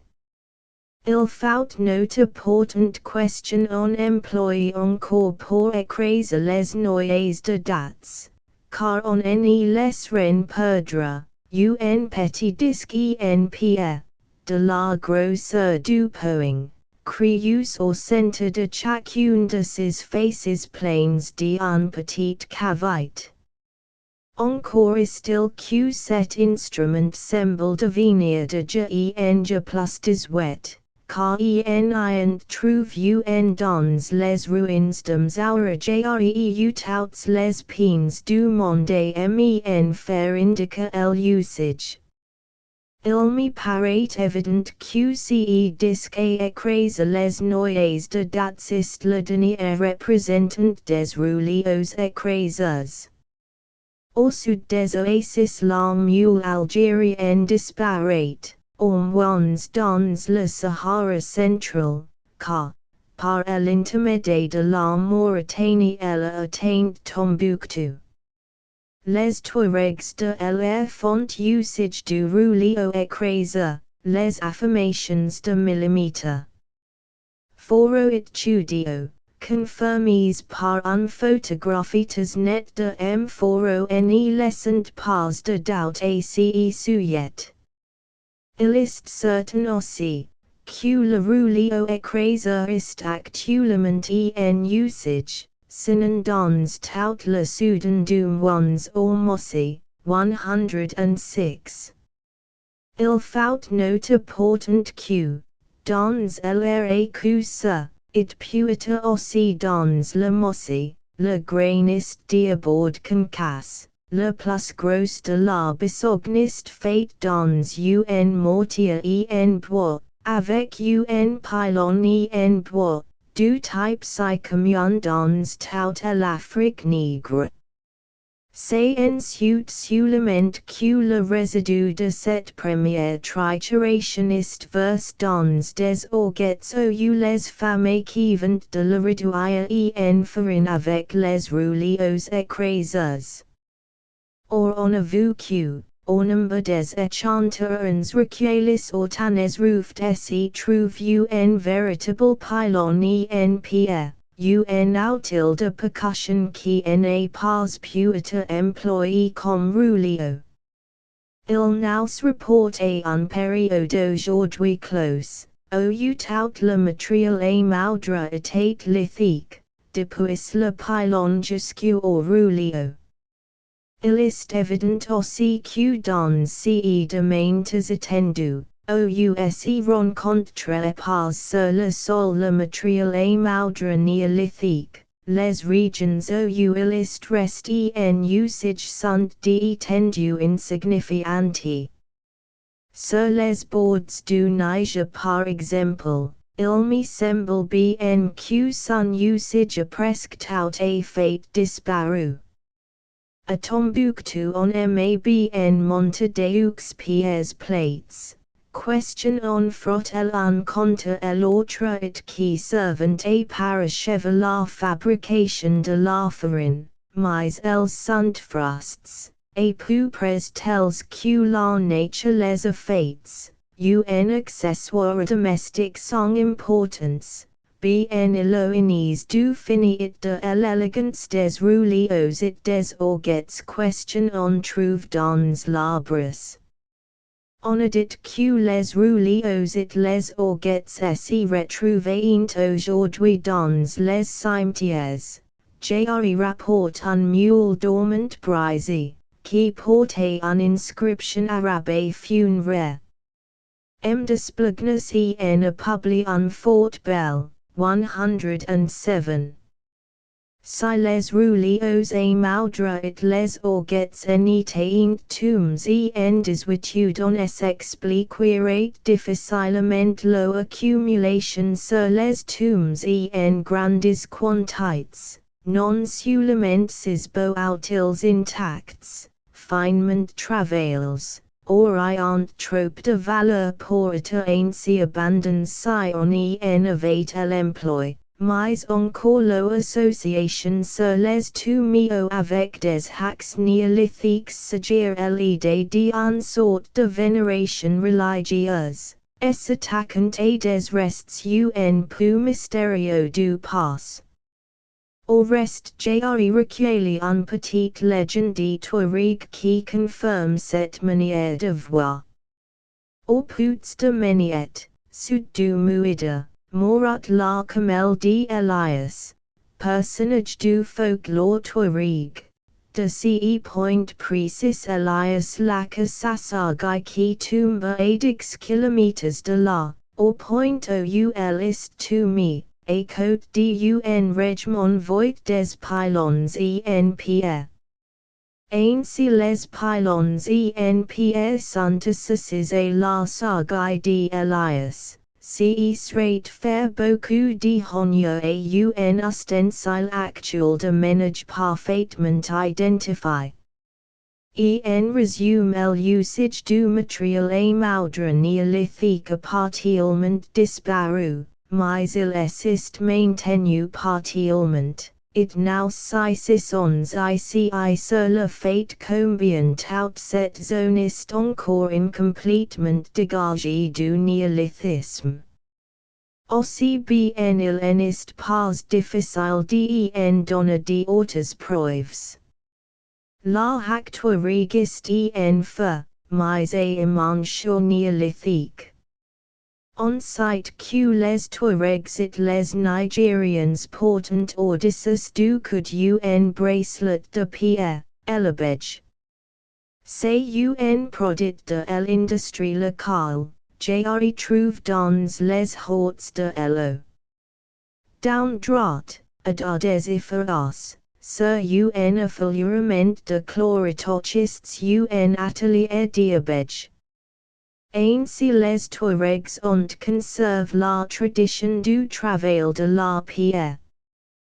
Conclusion. Il paraît évident que dans toute la Berbérie l'usage des outils et des hommes en PRS est maintenu jusqu'à une époque récente. Dans les tomes on trouve le cuivre et le bronze tous mélangés avec le feu, pas trace d'époques indépendantes du cuivre et du bronze. Des silex tales en petit nombre ont été trouvés dans des tomes qui contenaient aussi des objets en feu. Tout indique que le néolithisme rejoint ici l'âge du feu. D'autre part, il n'y a aucune raison d'admettre que l'introduction du feu ait eu lieu ici de meilleure question en Europe. Au contraire, on trouve des stations de silex tales dans des ruines historiquement dates comme celles de Sahara. Des dessins rupestres libico-berbers, dates aussi par les animaux d'introduction récente question ils représentent, chameo, en ont pu être graves question avec un outil néolithique. To ces vestiges du passé, outils néolithiques, les pylons et tout les moines, gravures, régimes sont rattachés par les Touaregs et des personnages mythiques, Elias et Mamel, au sujet desquels le folklore formule d'anecdotes. Chez les Berbers d'Algérie, a fortiori chez ceux du Sahara, encore plus illustrés, l'histoire vite fait de dégénérer en mythe. Pour que les souvenirs rattachés à Elias et Mamel soient restés aussi vivants il faut question ils n'y remontent pas à une époque reculée. Au reste ce sont là les conclusions auxquelles on s'arrête généralement, ce sont celles de Fourier. On peut affirmer encore que le néolithisme descendait à une époque d'autant plus rapprochée de nos questions on s'enfonce davantage dans l'intérieur du continent, comme en témoigne non seulement l'élément néolithique des hacks Touaregs et Soudanaises, et l'usage de l'élevage, mais encore la fini des dessins rupestres sahariens représentant le chameo, ou encore la butte des points de Wagler. Nous sommes en état, semble-t-il, de distinguer des provinces. Celle du nord-ouest, Zuzfana, ist la moins interessante. ENCE sens du moins question L ist un simple prolongement de l'Algérien néolithique. Mais les deux autres sont bien individualisés, aussi bien vis-à-vis de l'Algérie question entre elles. Elles sont en peu plus distinctes, d'un part, dans l'ergue oriental entre Wagler et Radames. Énorme prédominance des flèches en silex, de l'autre, dans tout le Sahara central, prédominance non moins énorme des hacks en roches cristallines. Cette province saharienne centrale semble un simple prolongement de la soudanaise, tel que j'ai entrevu et que desplugnes à étudier.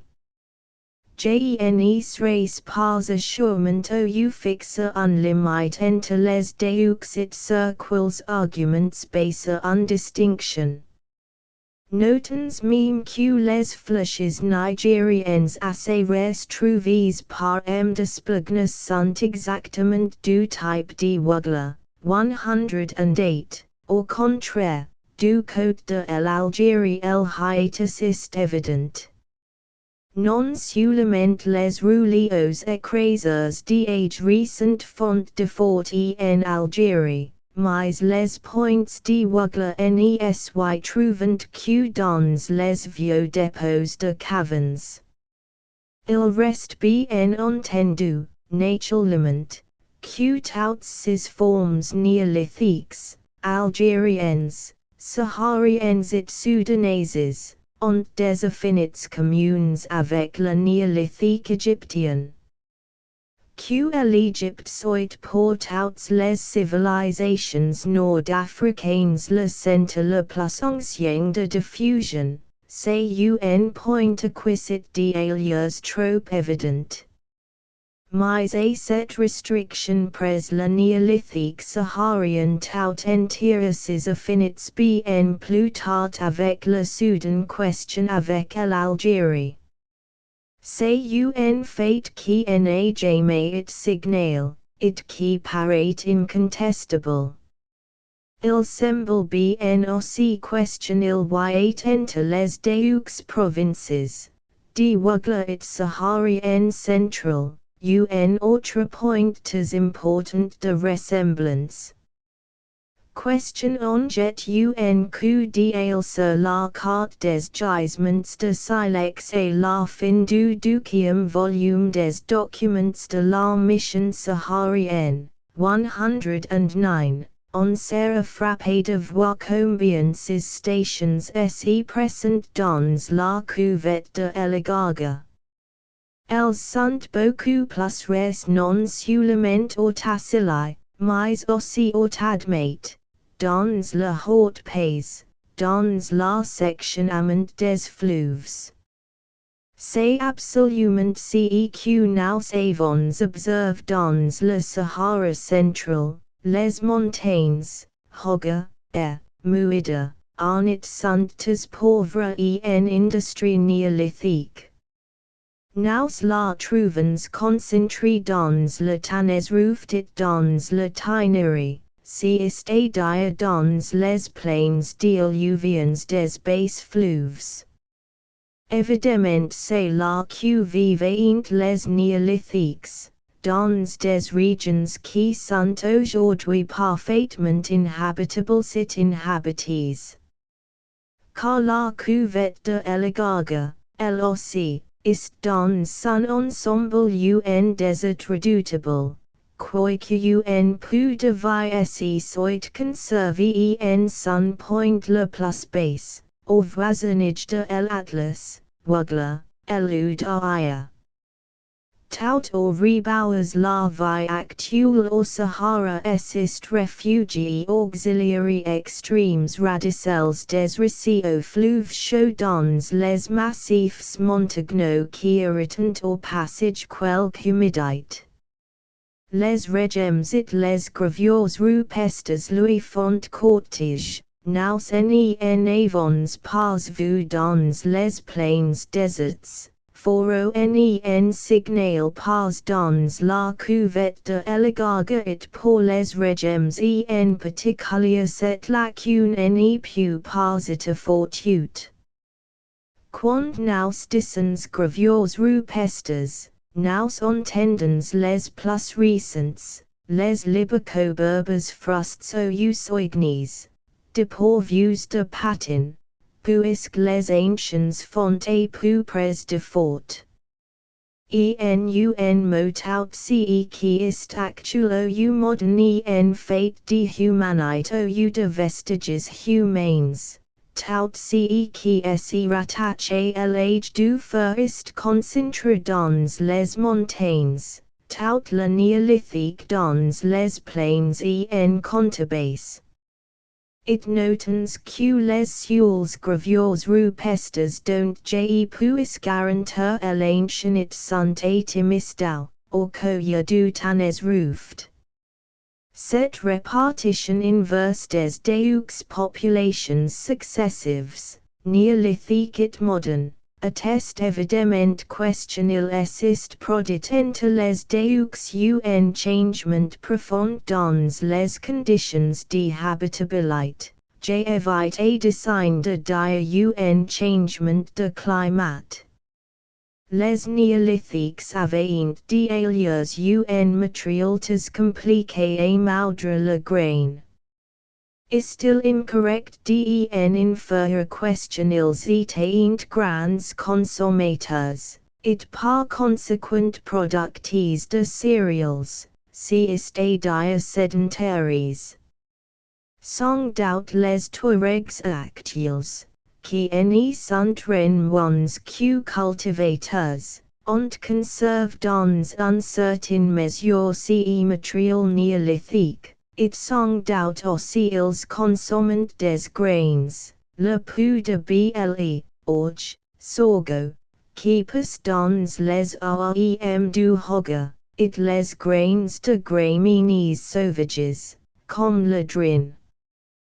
Portant il enist pas d'auto que les cereals ne constituent pas pour eux, comme pour les peuples sédentaires, la base de l'alimentation, ils vivent surtout de lait, de viande et de dattes. It s'appuie précisément parce que les grains sont pour eux une alimentation accessoire. Question ils se contentent du matériel néolithique, d'aliers appauvris et dégénères.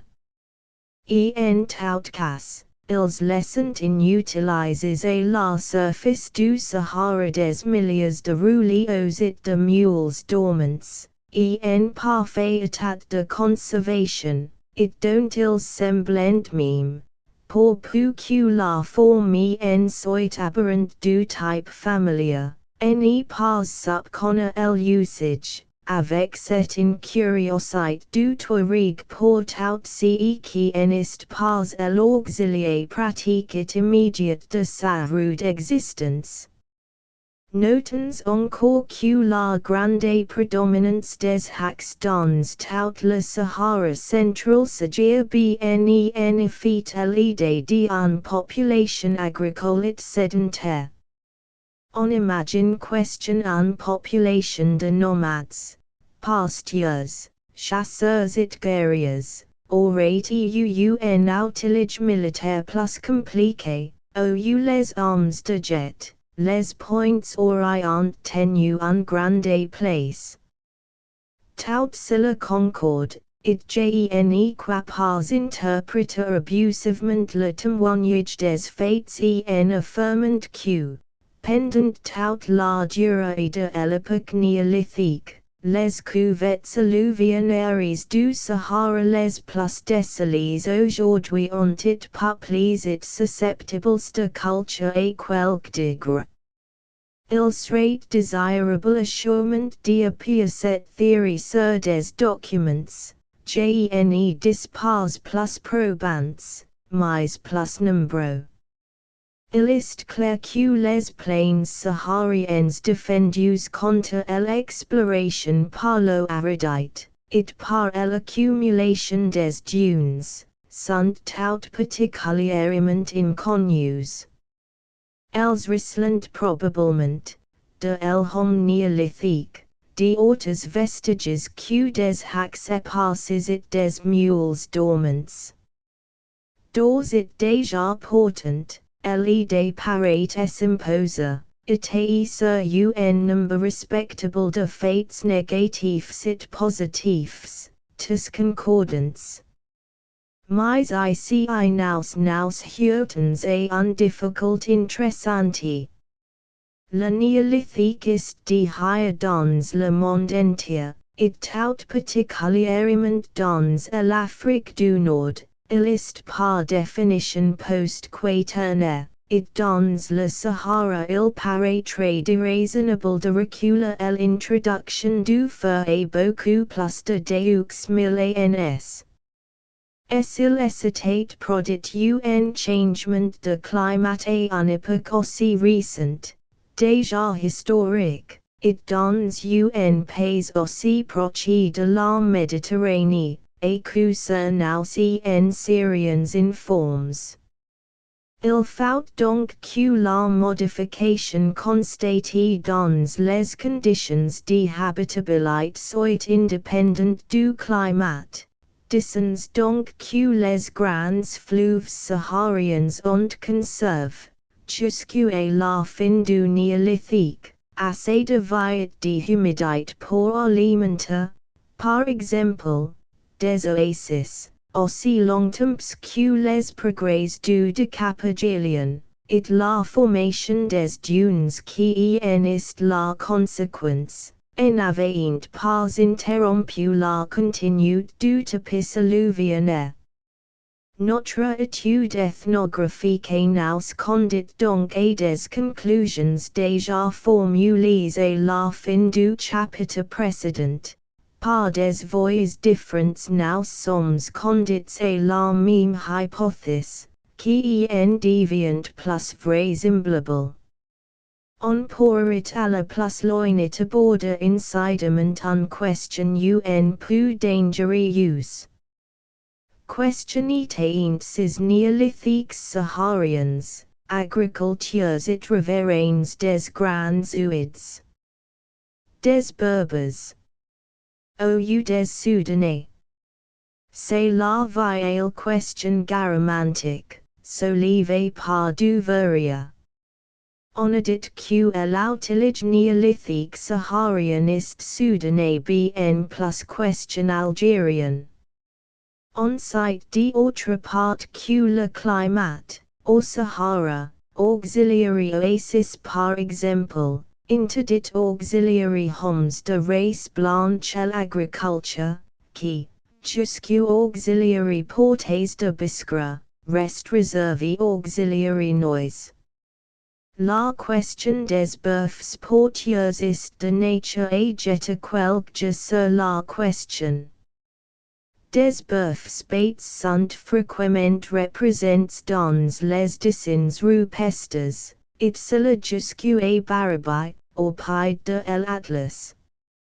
Nous savons d'ailleurs par les auteurs anciens que les garamants avaient des bœufs porteurs, et que ces animaux jouent à peu près au Sahara le rôle actuellement dévolu auxiliary chamio. D'ailleurs, quoique on l'ait trop souvent oublié, en traitant la question si controversée des garamants, on ignore pas que le bœuf porteur est actuellement encore d'un usage courant au Soudan, sur les bords du Niger. Les Touaregs de la boucle connaissent et employant le bœuf porteur. Le bœuf soudanais est d'ailleurs beaucoup moins exclu du Sahara question on n'y l'imagine. Duveria le signale at 110. Dans l'Edades ifras il est abondant, et il s'y retrouve au Hoga même. Les Touaregs du Hoga ont un cheptel de zebus question ils renouvellent facilement chez les ifras. Los clients. Cela revient à dire question il n'y serait pas impossible aujourd'hui encore de faire traverser le Sahara à un charge porté par un bœuf. Les zebus du Hoga, pour peu question on choisit la saison et la route, atteindre sans difficulté insurmontable le taille d'Ikelt. Ou les moutons et les chevaux arrivent tous les hivers, et le long des oasis, qui forment un chapelet continu, le voyage s'y continuerait jusqu'en Algérie. Ce voyage serait une absurdité économique, le bœuf n'y pouvant évidemment soutenir la concurrence du chamio. Il n'y serait pas une impossibilité pratique. Lors donc que nous constatons l'existence de bœufs porteurs garamantiques dans les postes romains de la Tripolitaine, il est difficile de s'y soustraire à la conclusion que les caravanes transsahariennes disposaient il deux mille ans d'un outillage. It puita d'un personnel soudanais. Rappelons que dans le nom des garamants on a voulu retrouver celui des Haratins, cette tribu ou plus tard cette caste de noise qui peuplent les oasis de Elo. Aïe, de Wugla, du Twat, de Elo.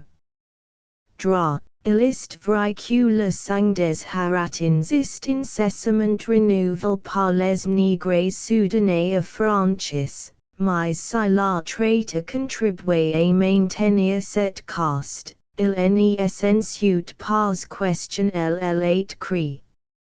Il pourrait bien y avoir un résidu d'un ancien attribut soudanais aborigène. La these et soutenuit l'est encore. Les Touaregseux mêmes sont sans doute des Berbers et par suite des Blancs. La couleur de la peau est assez claire et en général, les traits du visage sont caucasiques, et l'allure générale est méditerranéenne. Beaucoup d'entre portent sont de taille gigantesque, et ils sont en moyenne bien plus grands que les Berbers du Nord.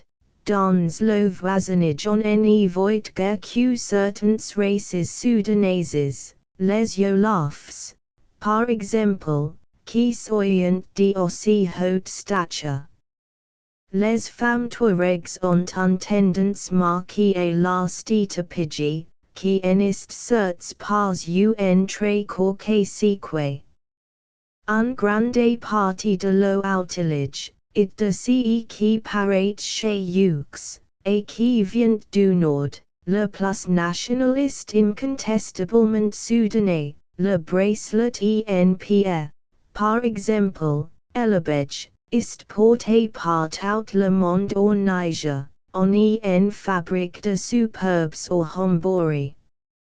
Nous savons déjà dit question ils ont le matériel et moudre soudanais, mortier et pylon de bois, écraseur en pierre, la haque de fer et manchot néolithique est commune auxiliary Touaregs et auxiliary négres.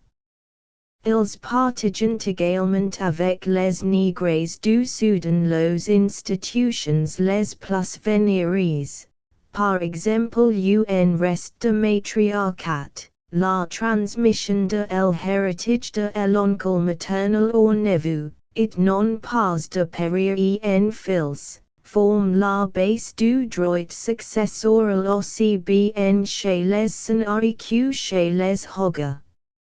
Et des restes visibles de totemis manissent encore les Touaregs auxiliary négres. Par exemple, un Touareg ne mange pas de la thade de sable parce questioniliste, dit-il, son oncle maternel. Il s'abstient aussi de poisson et d'oichio, 111. Il semble que, en grattant un peu le Berber Touareg, on retrouve le nègre auquel il est récemment substitué. Question il y a une époque récente, celle puita de la conquête romaine, un Sahara encore néolithique et peuple tout autrement que le nôtre, de négres agriculteurs qui s'étendent jusqu'aux auxiliary confins de l'Algérie, c'est donc une hypothèse commode, groupant en faciotus les faits observes. 43. Duveria, les Touaregs du Nord, p. 279, pl. 15, it Capitaine Bernard, Observations archéologiques, dans Revue d'Ethnographie, 1886. 44. Foro, Documents scientifiques de la mission saharienne. Figure 377. 45. Benazara, 6 mois chez les Touaregs du Al-Haga. Société de Géographie d'Alger, 1906, p. 327–328. 46. Bulletin du Comité de l'Afrique française, Supplement d'Octobre 1907, p. 257, etc. 47. sites et necropoles berbers de l'enfida, par met. Hami. Extrait du Bulletin de Géographie Historique et Descriptive, No. 1, 1904. 48. Voix dans Recherche des Antiquités dans le Nord de l'Afrique. Instructions Addresses Auxiliary Correspondence du Ministre de l'Instruction Publique. Paris, L'Erreurs, 1890, p. 42, 43. 49. Edmond Doubt, Merriquec, p. 58. 50. Signal au Dr. Hami par M. Le Comte Jean de Kergolay, Comptes rendus des chances de l'Académie des Inscriptions, 1903. 51. Desplugness, Le Plateau Central Nigerian, p. 46 bis, PLXXVI. 52. Rapport inédit. 53. LC, p. 331, etc. 54. Deux font partie de la même charnière. Questionnaires constituant par l'association. 27 mm de long sur 14 et 19 mm de large. La troisième à 40 mm. Sur 25. List reply sur el meme de Facanet forma al sur un charnière complete. Les classes sont en quiver. On en d'un pas de reproduction photographique parce que l'identité est complete avec le chanteur d'un fro. Tous ces objets sont en quiver et non en bronze. Voir Appendice 7, p. 354. 55. Beguignat, qui observe la présence de ces cratères aux couples d'effondrement dans les régimes du Nord-Ouest, quoique et autres que les régimes crateriformes ont it viles. 56. Voix coupée et plan dans sites et necropoles berbers de l'enfida, par met. Hami, extrait du Bulletin de Géographie Historique et Descriptive, No. 1, 1904, p. 29. 57. Motylansky, Voyages à Abbélessa et à l'Arcadia. Dans le supplément du Bulletin du Comité de l'Afrique. Fr. Octobre 1907, Voir les Faux. p. 262 et 266. 58. Supplement au Bulletin du Comité de l'Afrique française de janvier 1904 et octobre 1904. 59. Cette dernière, 387, ist la seule de ces genres qui ne s'y trouve pas rigoureusement au tasselai des asgas, mais l'en est peu éloigné. 60. Crâne d'enfant trouvé un fr par le capitaine Designy, et. Hami, les armes d'un fr, lc. Crâne d'enfant trouvé à l'Oquet rapport au muséum. Crâne d'Iwan Tara retire à peu près intact du régime mais si fragile il n'est pas support le voyage. 61. Foro, lc. p. 1091.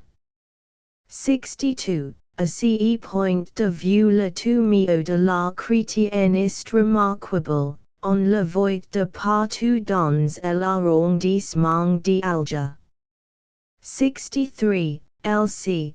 p. 43 et s. 64. Pommel, Carte géologique de l'Algérie, Notices explicatives. Paleontology, Passim. Flamand, Note sur des stations nouvelles ou plus connues de pièces écrites, l'anthropologie, Mars Avril 1892. ID, note sur deux pièces écrites, D.L.H. Mimoun, Académie des inscriptions et belles lettres, 16 Mars 1897.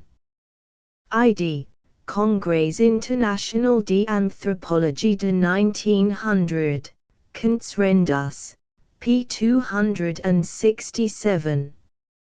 ID, Les Pièces Écrites, Société d'Anthropologie de Lyon, 29 Juin 1901. 65.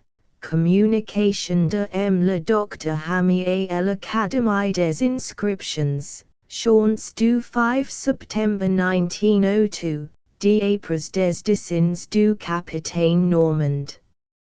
66. LC, 67, Xl, Monuments Antiques de l'Algérie, t. I. p. 46 It Gaillard, Le Belair de Mendes, Société d'Anthropologie de Lyon, 4 Mai 1901. 68. Ils paraîtront dans le corpus des gravures rupestres qm Flamand prepare. 69. Signalé pour la première fois d'Apres le lieutenant Barthélemy par capitaine, Revue de l'École d'Anthropologie de Paris, 12, 1902, p. 300-311. 70. Pommel, Carte géologique de l'Algérie. Paléontologie, monographies. Lesbos Lufsray, 71, LC Antilopes Palus, p. 38 it pl 15, fig. 12, 72, Foro, Documents Scientifiques, t2, p. 1013, fig. 359, 73, Anthropology, 16, 1905, p. 119-120. 74, LC, Antilopes Palus, pl 15, fig. 8, 9. 75, Pommel, LC Bubalus Antiquus, plx, p. 83. 76. Instructions adressées par le Comité des Travaux Historiques. Recherche des Antiquités dans le nord de l'Afrique, p. 60, fig. 21, 77. On le retrouve dans une inscription du Guerrier copiée par le commandant de Luz, Flamand, note sur quelques stations nouvelles, etc. PLV.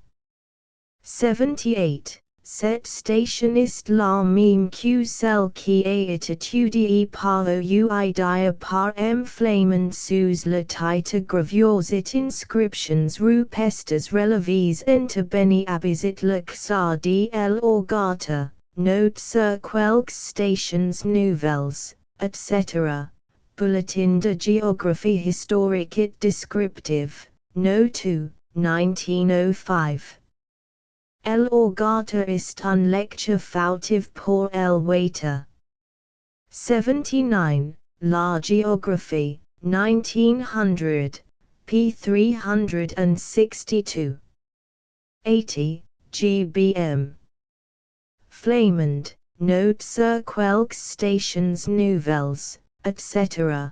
Bulletin de géographie historique et descriptive, No. 2, 1905. p. 283. 81. Ibid, it Congrès International d'Anthropologie, Paris, 1900. Bull. Soc. Anther. De Lyon, Juin 1901 it Juin 1902. 82. Flamand, L.C., it Rimboard, Supplement du Bulletin du Comité de l'Afrique française, No. 5, September 1901. 83. Supplement au Bulletin du Comité de l'Afrique française d'octobre 1904, p. 250, 251. M. Flamand, L.C., Notes sur quelques stations nouvelles, etc., a publié d'après des dessins de M. la maréchale des logis pate des inscriptions et graffiti provenant de deux localités ainsi orthographies, ud tiratan in it roche tarkount dans elud tugaga. Tiratan in ist sûrement un faute de lecture pour étamin. La seconde station me paraît identique à Haunt Aric. 84. Notes manuscrits encore inédits de M. Motylansky. 85. p. 1071, fig. 380, 86. Voilà bibliographie de la question dans Flamand, pièces écrites. Société d'Anthropologie de Lyon, 29 Juin 1901, p. 34. Voir aussi, Flamand, de l'introduction du Cameo dans l'Afrique du Nord, XIVE Congrès des Orientalistes.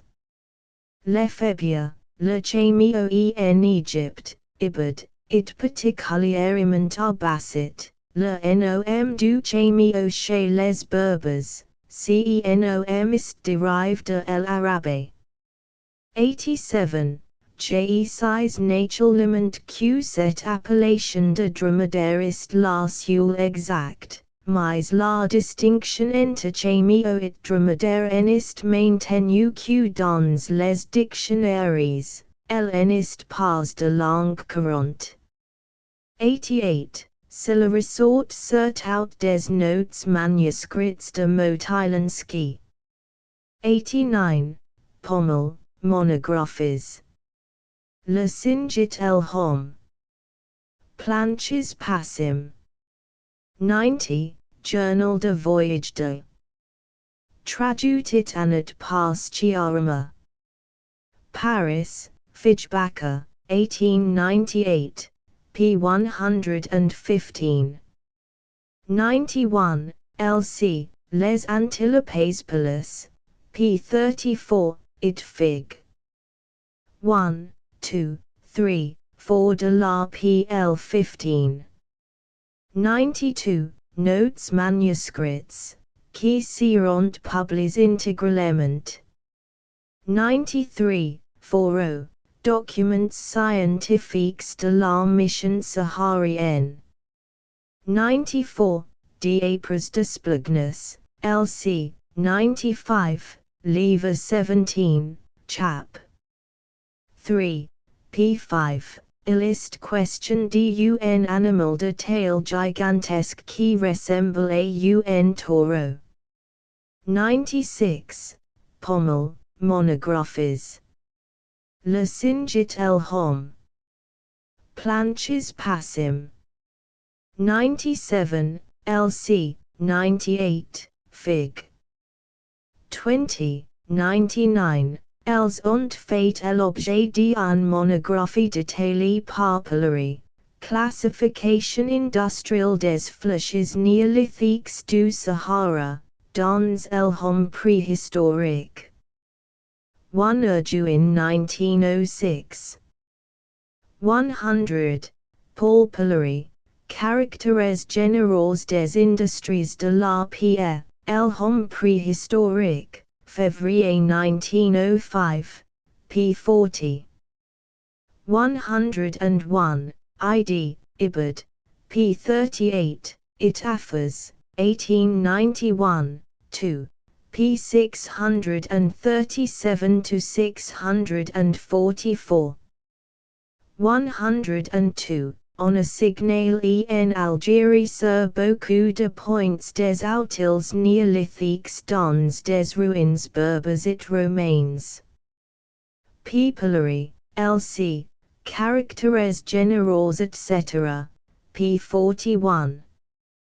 103. Le commandant la croix a trouve, J. Quelques points à Beni Abbes. 104. Lens, Tombouctou, trad. Les Hautes Courtes, T2, p. 76. 105. Fourreau, Documents scientifiques de la mission, Passim. 106. Voix de Spugnus, LC, PLXXI. 107. LC, PLXLI. Voix Appendix V, p. 351. 108. PL15, Fig. 29. Dans l'ouvrage de M. de Spugnus.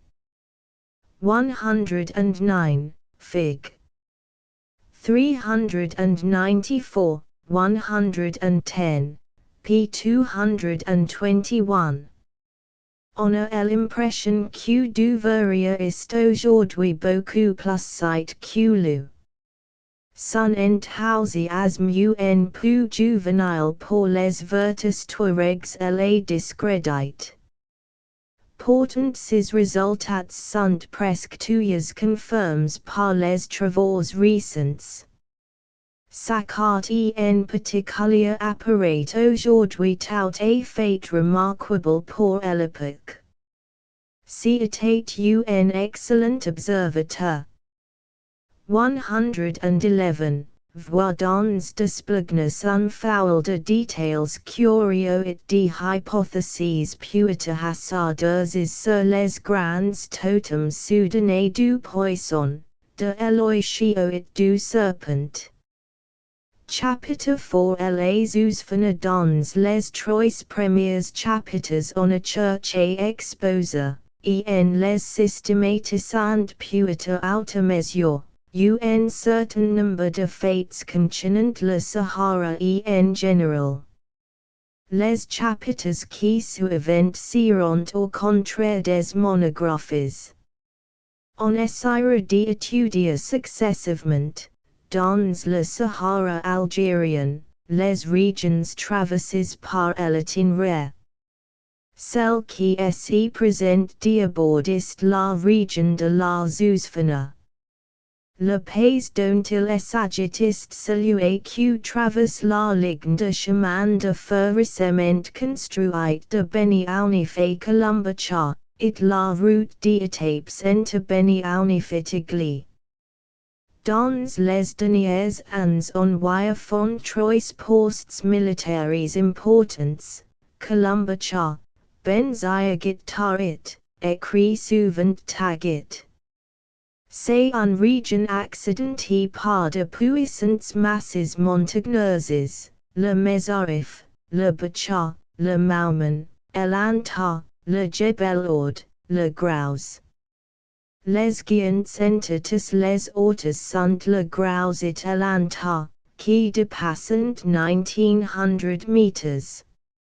Mais le Mezarif, le Mauman, le Bacha, encore que plus modestes, s'y dressant à 1400 mètres sur un socle, la vallée de la Zouzfana, qui en a 700 ou 800 112, roches primaires, carbonifériennes.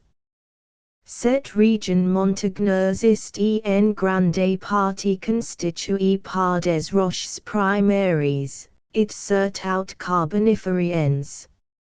Au point de vue paléontologique, la couche intéressante est un puissant assise calcaire qui contient un peu partout des fossiles.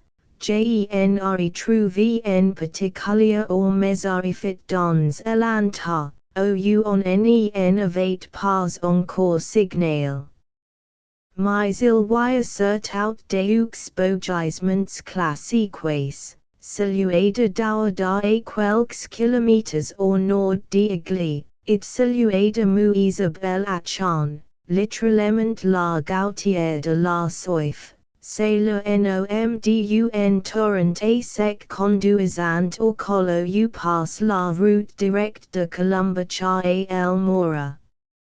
Encore que sépares par un centaine de kilomètres, ces deux gisements de Douada et du Muisabel en font question en réalité. Ce sont deux sections d'un même couche question en voie et continue sans interruption, ils contiennent d'ailleurs des fossiles identiques.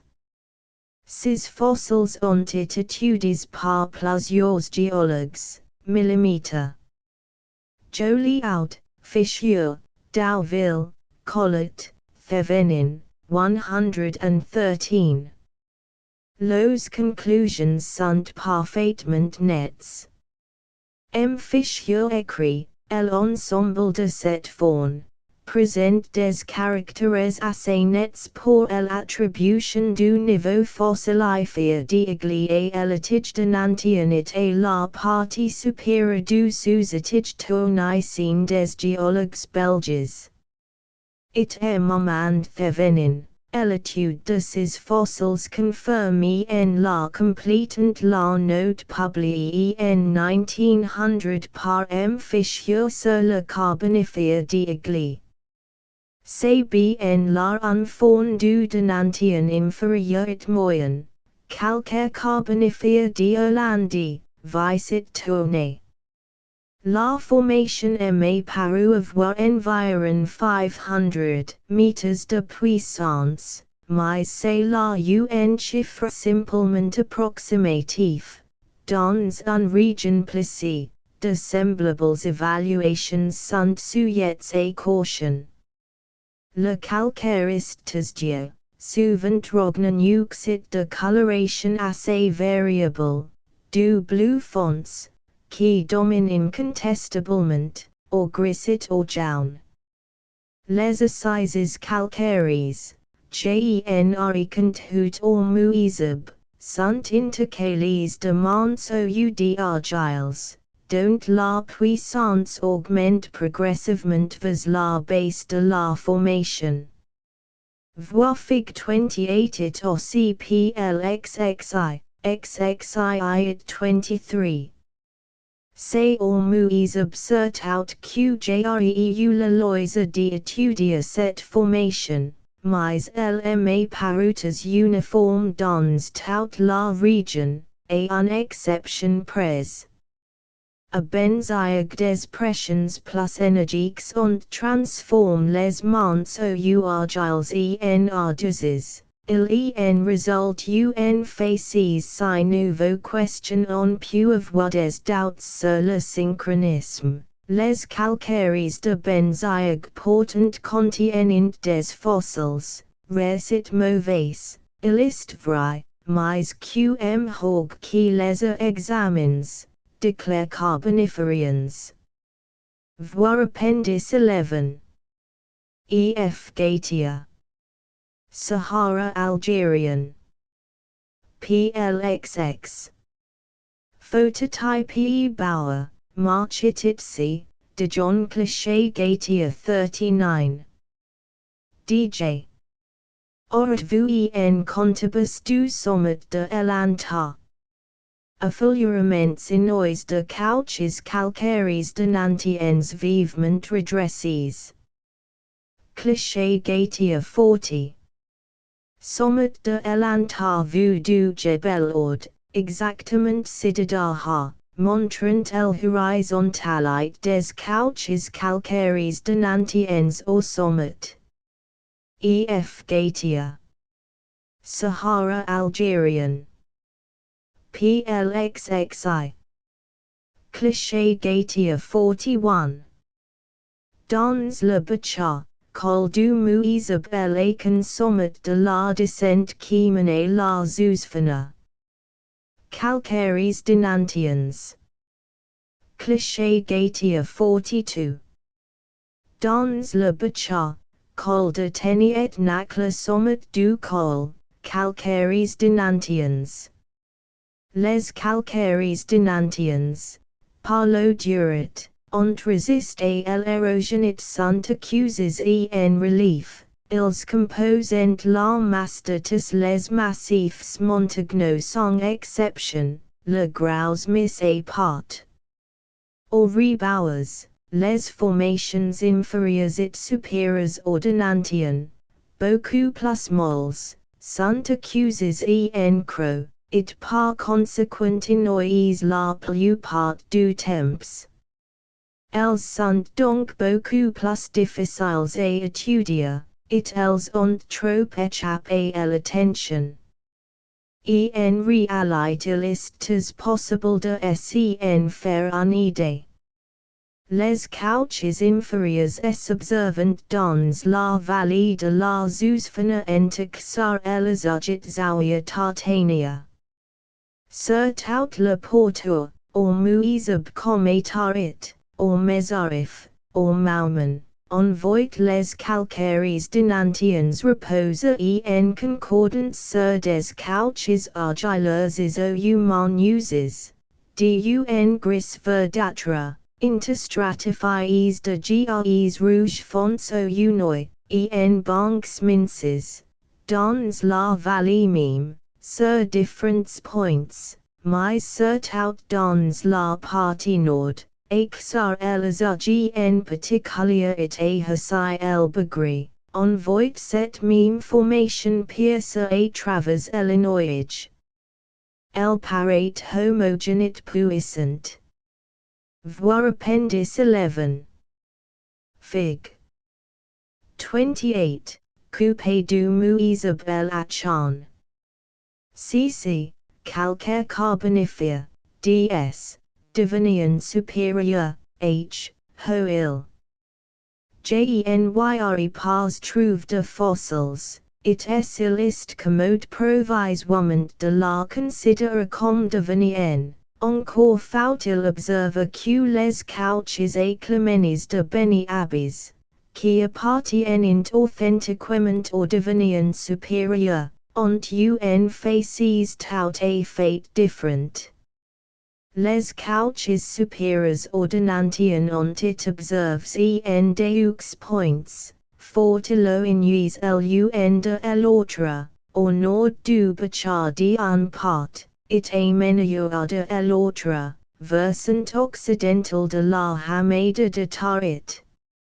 Au muizab on voit les calcaires denantians s'enfoncer en stratification concordante sous des gis, qui constituent le sous-sol de toute la plaine entre le poste de Colombe et la montagne de Bachar, et question ensuite jusqu'à connaître.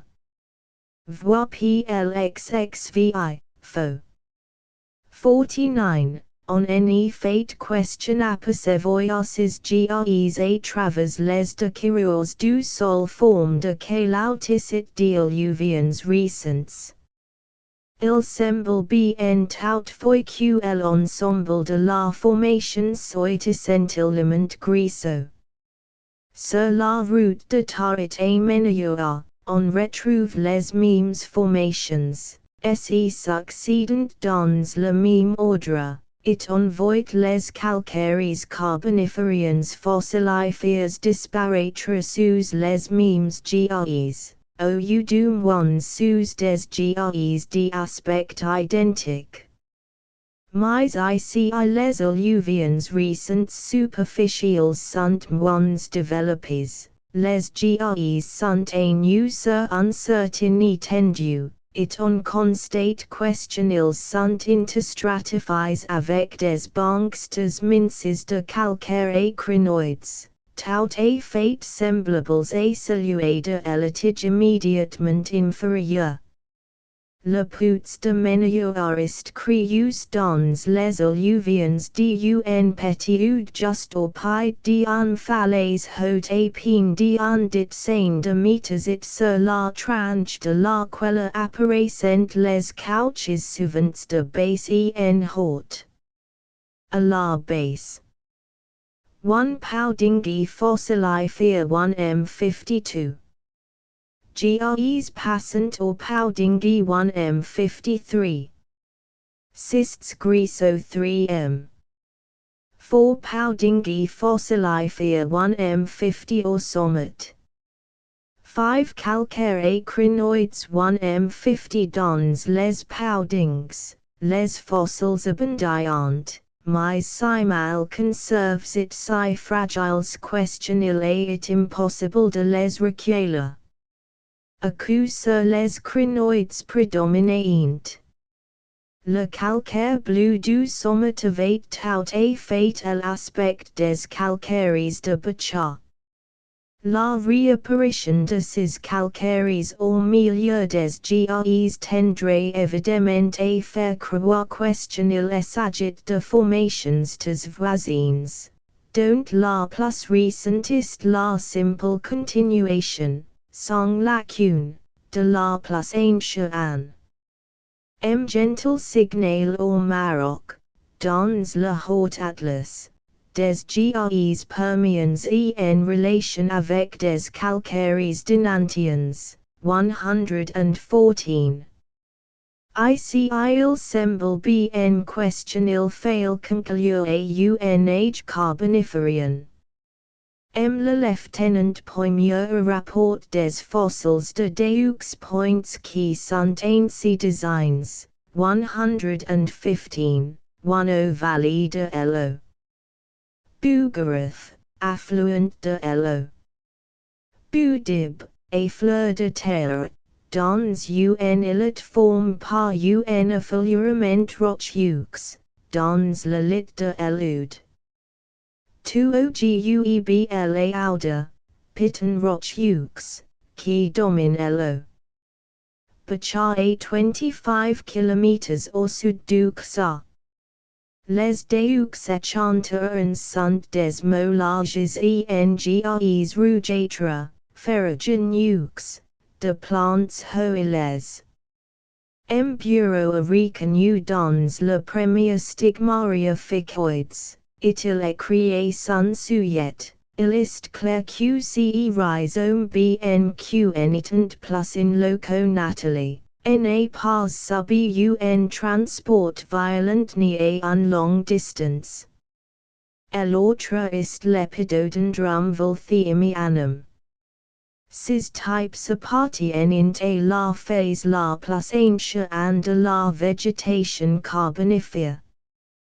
D'autre part MGBM. Flamande trouve dans la même région de petits lités de hoiles et imprints végétals, 116. Ces GREs hoiles du Bachat, inois sur de grandes étendues, pourraient présenter après tout un intérêt pratique. Sur le chapitre de la hoile saharienne on est en général sceptique. La question est traitée avec une haute compétence par Hogue, qui aboutit à des conclusions négatives, à propos des échantillons et des fossiles rapports par Foro de l'Ergue Issaouen. Mais Issaouen et Bachat sont à 1000 km loin de l'autre. It les conditions du gisement sont bien différentes et même inverses. Hogue écrit, tant que l'on envisage les calcaires carbonifères de l'Ergue d'Issaouen comme du carbonifère inférieur on pouvait conserver l'espoir de rencontrer au-dessus des des terrains hoiles. Mais à présent que l'âge moscovien est auralien de ces calcaires est établi, il en est plus permis de garder des illusions à cet égard, 117. Orbachar se justament elitige inferior, denantien, qui est calcaire, franchement merin. Les litiges supérieurs au contraire sont griseux et ont un facies de formation littérale. E.F. Gautier. Sahara Algerian. PLXXII. Cliché Gautier 43. Dans le Bachar, au pied du versant nord petite palmeraie de l'Algérien. Calcaires carboniferians. E.F. Gautier. Sahara Algerian. PL 23. Cliché Gautier 44. Jebel Bachar vu du Sud, si est a dia de la Zouzfana, sur laquelle il se termine par un falaise. Cliché Gautier 45.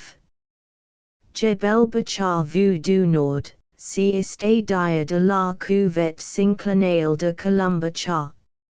On distingue nettement l'inclinaison des couches dans la montagne. Au premier plan Mojbade. Roches secondaires. Dans le nord de la région étudiée ce sont les roches secondaires qui dominent. Elles constituent à peu près toute la masse du graus. Elles sont représentées par une grande variété d'étiges depuis le lias jusqu'au Sanomanian. Genre fait question entrevoyant le graus dont la géologie est certainement très délicate et débrouillée. Genre puisque renvoie à la carte géologique récente de M.118. En dehors du graus dans la région de Colombachar, it même, semble-t-il, dans celle du basque le Sanomanian couvre de grands espaces. Il est riche en superbes fossiles de détermination facile. 119. Il est représenté par le facies qui lui est habituel dans tout le sud algérien, et la base des monts gypseuses, au sommet des calcaires clairs, tizdius. Les monts font parfois de fort, et benzaïg par exemple. La formation en est pas puissante. Un cinquantaine de mètres d'épaisseur puita, et benzaïg dit sain, on constate partout, sans conteste, question elle repose directement sur le substratum carboniferien. Les gres albiens, et drages et bois silicifies, sont encore représents dans le graus. Ils disparaissent complètement à partir de benzaïg. La transgression sanomanienne est évidente. Au sud du graus elle dépose sur le substratum primaire un simple pellicule, un plaçage secondaire. Voir appendice 11. Fig. 29. Coupadas Ficifera Misereld par Kilomit le Muizib. CN, Sanomanian, M, P, Q, Myopleocenit Quaternaire. Fig. 30. Coupada Boucais Ateniet Nakla, a quelques kilomètres ouest de Mauzib. E. Eruptif. Please Hercynians. J. Quapau voir essayer une exposition tectonique, quelques traits généraux en tout cas apparaissent bien nets. Les couches primaires sont affectés de vieux placements, question on peut appeler hercynians, et benzaïg les straits carbonifériens sont redressés verticalement. It dissonant un anticlinal fermé à l'ouest, sur ce pli arrêts, le Sanomanian repose parfaitement horizontal, 120. La relationist la meme au poste de Columba charité kenatsa. Il y avait donc des plis primaires arrases avant le dépôt du Sanomanian. Voir Fig 29, 30, 31 et 32. E.F. Gautier. Sahara Algerian. P. L. Xiv. Cliché Gautier 46. Collines de Bezazel Kelber, littéralement, Titines de Chien, versant nord du Bacha. C'est un fuel de calcaire sanomanian qui plonge le spectateur, la critique en dents de scie. La vallée de la Zouzfana de Xar Elazaj est un grande boutonnière anticlinale, autre de laquelle les affleurements primaires dissonant des orioles concentriques de plus en plus jeunes. Ce pli est orient nordiste sud-ouest, ce qui est en direction notablement aberrante de celle des plis atliques. Dans la partie nordiste du Mesarif, où le pli est un synclinal ferme au sud-ouest, les straits calcaires profondément déchaussés par l'érosion, se dressant en murales demi-circulaires concentriques, toutes rasés régulièrement à la même hauteur. Évidemment un tronçon de pénéplin exorcé, it disque par l'érosion. L'extrémité fermée du synclinal touche un fail au-delà de laquelle apparaît l'extrémité également fermée du anticlinal, également arrêtée. La fail se constate directement, puisque elle remet en surface un bandit de gaz deveniens. Mais elle ne se traduit dans l'orographie actuelle par aucune dénivellation, elle est donc fort ancienne, constitutive de la pénépline. Si on prolonge par la pensée cette ligne de fail, elle passe entre l'extrémité fermée et l'ouest de l'anticlinal de Benzaïg, et l'extrémité fermée et l'est du synclinal du Bacha. Il court donc là, dans une direction à peu près nord-sud, un accident, un décrochement, j'imagine, et la rencontre duquel les plis se ferment et se reliant, 121. L'accident et les plis sont évidemment contemporains, cela forme un ensemble. It comme l'âge hercynianiste prouve pour certaines parties il est pour le tout.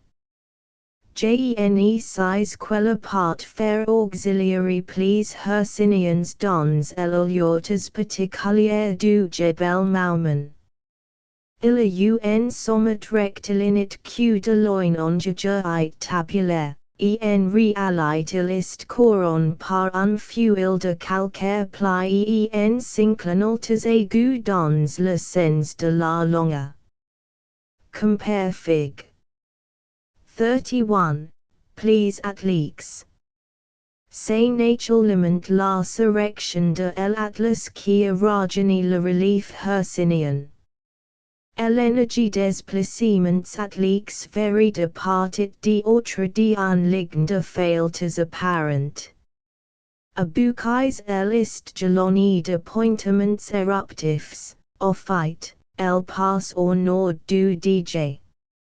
Ord, entre le DJ. Audit l'anta, plxx, enfin au sud de l'anta.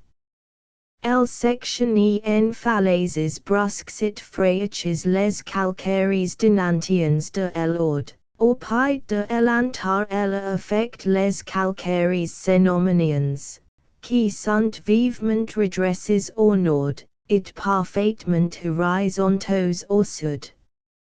Il faut donc question el soit post phénomènien. Au nord de cette ligne sont les montagnes géantes, le graus it elantar, pres de 2000 m. Tout ce question on peut affirmer ici du graus, au point de vue géologique, ces questions se terminent au sud par un pli couche. J. puis elle affirme en m'appuyant sur l'autorité de M. Fischer, professeur de géologie à l'école des sciences d'Alger. Il constate auprès de Beni Aunif, auxiliary Jebels Malayasites et Arga que les calcaires jurassiques reposent sur les GREs albiens. 122. Le pli couche ist bien net aussi auprès de Buaich, on y voit un fuel calcaire replié sur el mimit coincant dans le synclinal des cysts indétermines. Le DJ. Antarist de structure plus simple, mais analogue. Fig. 31. Coupé de l'antar au mesarif par benziagit le mauman. Fig. 32. Coupé de l'antar au mesarif par le bachar, extrémité orientale. Cette montagne est constituée tout entière par un pli d'Evis au sud. Compare Fig 31 et 32. Sur sa face occidentale, non loin de Sidi Daha, dans un large de Kirur, on a sous les yeux un magnifique coupé géologique, on y voit les argiles deveniens coincis au coya du pli. Le calcaire carbonifère les recover en plaques horizontales puissantes qui constituent le sommet de la montagne, voir PLXX, faux 40, puis sur la face sud, dominant benziaxes memes calcaires se repliant it passant sous le devenien. L'âge atlique de ce pli est de toute évidence. Puisque les calcaires phénomènes y participent énergiquement. Au sud de la faille les conditions sont tout autres. L'altitude s'abaisse brusquement, le bachar est plus basse que l'antar de 500 à 600 mètres. Du haut de l'antar on aperçoit le bachar et l'orbitals aces pides comme en projection planimétrique. Voir PLXX, faux. 39. Le bachar et l'ord sont les épaulements nord et sud d'un synclinal largement étal, au centre duquel est le poste de Columbachar. It don't le fond est recouvert par le paysage Sanomanian et l'Illinois recent, Fig 29. Le Sanomanian est reste horizontal au centre, mais il est redressé au nord et au sud, tant sur les flancs de l'ord que sur ceux du bachar, où il constitue les curieuses collines de Bazazil Kelba. Voir PLXIV. Faux. 46. Le synclinal Hercynian a donc redu récemment, quoique assez favorablement. Les collines de Bonniela et de Fendi sont elles aussi le résultat de plis légers affectant le Sanomanian. La partie occidentale du bachar est affectée d'un plissement atlique. Immédiatement à partir du muiseb on le voit apparaître dans les cysts argilo-deveniens, passe dans les calcaires dinantiens, Fig 30, puis dans les GREs hoiles, il détermine l'éperon que le bachar projette vers l'ouest, jusqu'au Guer, au sud de Kenatsa. Ce pli est double. Les deux indentations profondes qui déterminent les cols voisins du muiseb et du teni et nacle sont des anticlinosités nets, accuses en cro aussi longtemps question ils affectent les argiles deveniens it separs par l'eperon calcaire en relief de l'un miserald qui est affecté en légère ondulation synclinale. Fig 29 it 30.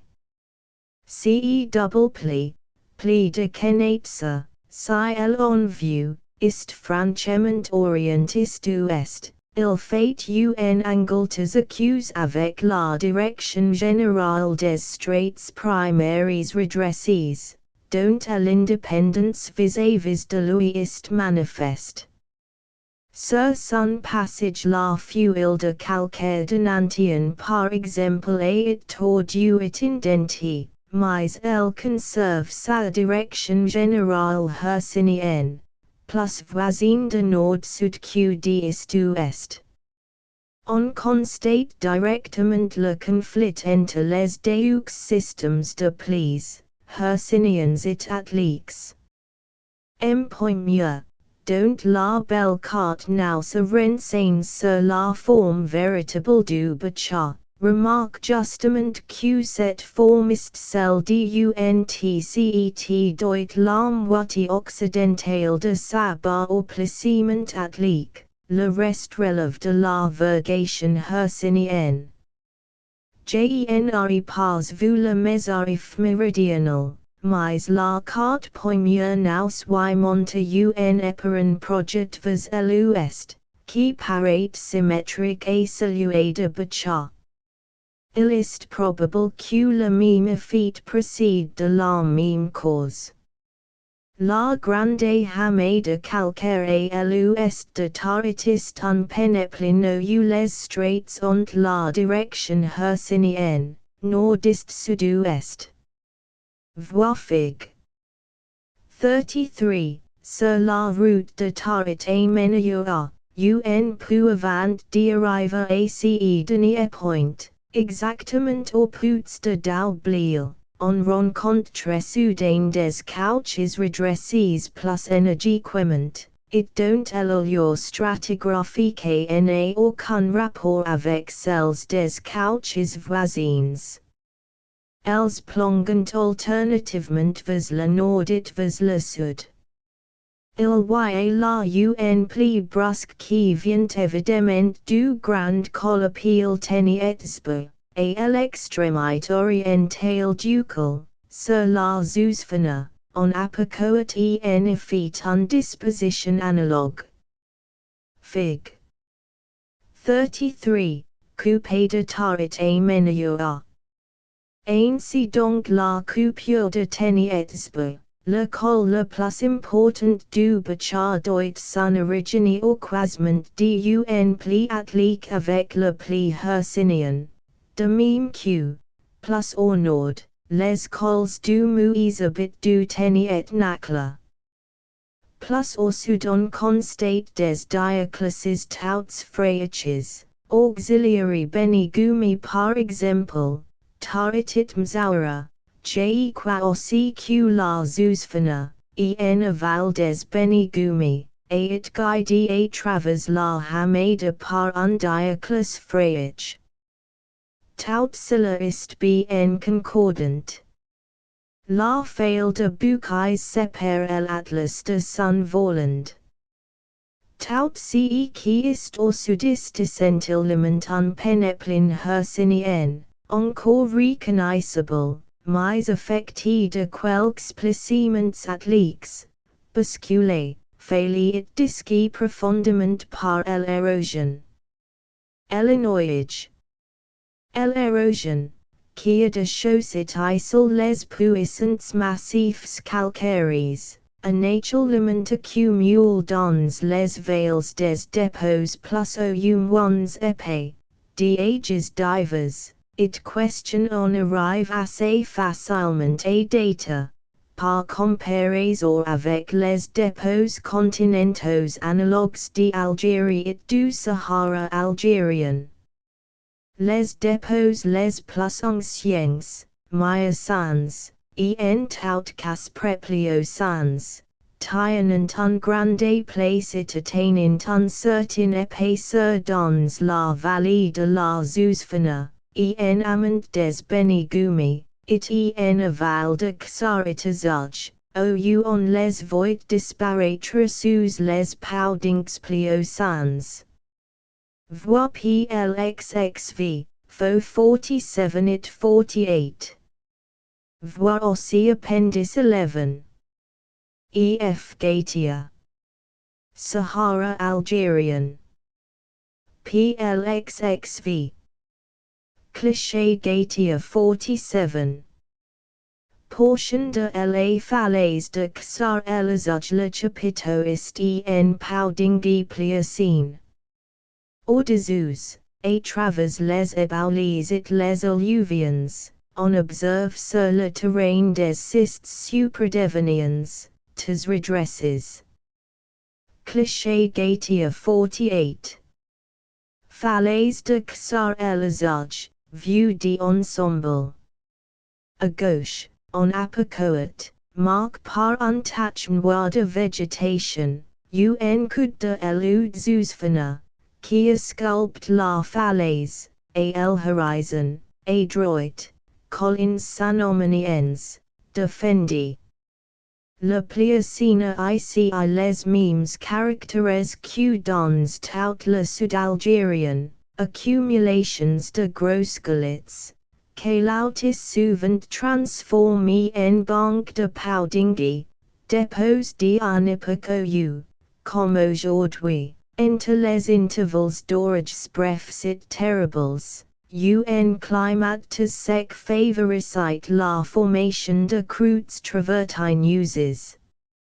Auxiliary environs de Beni Aunif, si est dire au débauche des principales vales du Graus, c'est le que l'autis qui est prodigieusement développe, mélange du que l'autis actuel.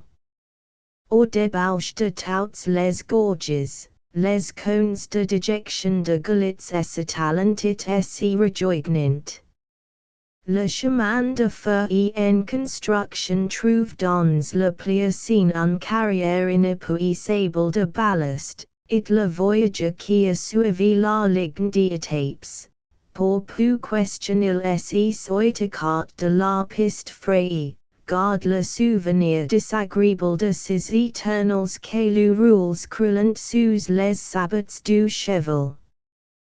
Partout ailleurs, si est dire dans la majorité des cas, le Pliocène se présente sous la forme d'un Poudingites Dieu, dans la vallée de la Zousfana en amont de Xar el Azuj, au moins sur la rive droite. Fendi, Chenin et Daa, Alus de Beni Aunif, Poudingi de Bouaich, la grande hamada de Kenatsa est essentiellement un table de Poudingi Pliocene.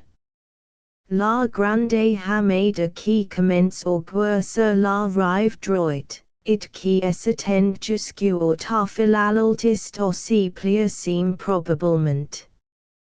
Voir Appendix 11. Les dépôts quaternaires contrastent vivement avec les Pliocènes, sur l'emplacement même de Beni Aunif, au pied du Xar, on voit des dépôts minutes puissants de quelques mètres, et qui attestent évidemment une sédimentation paisible de vase et éléments des fins.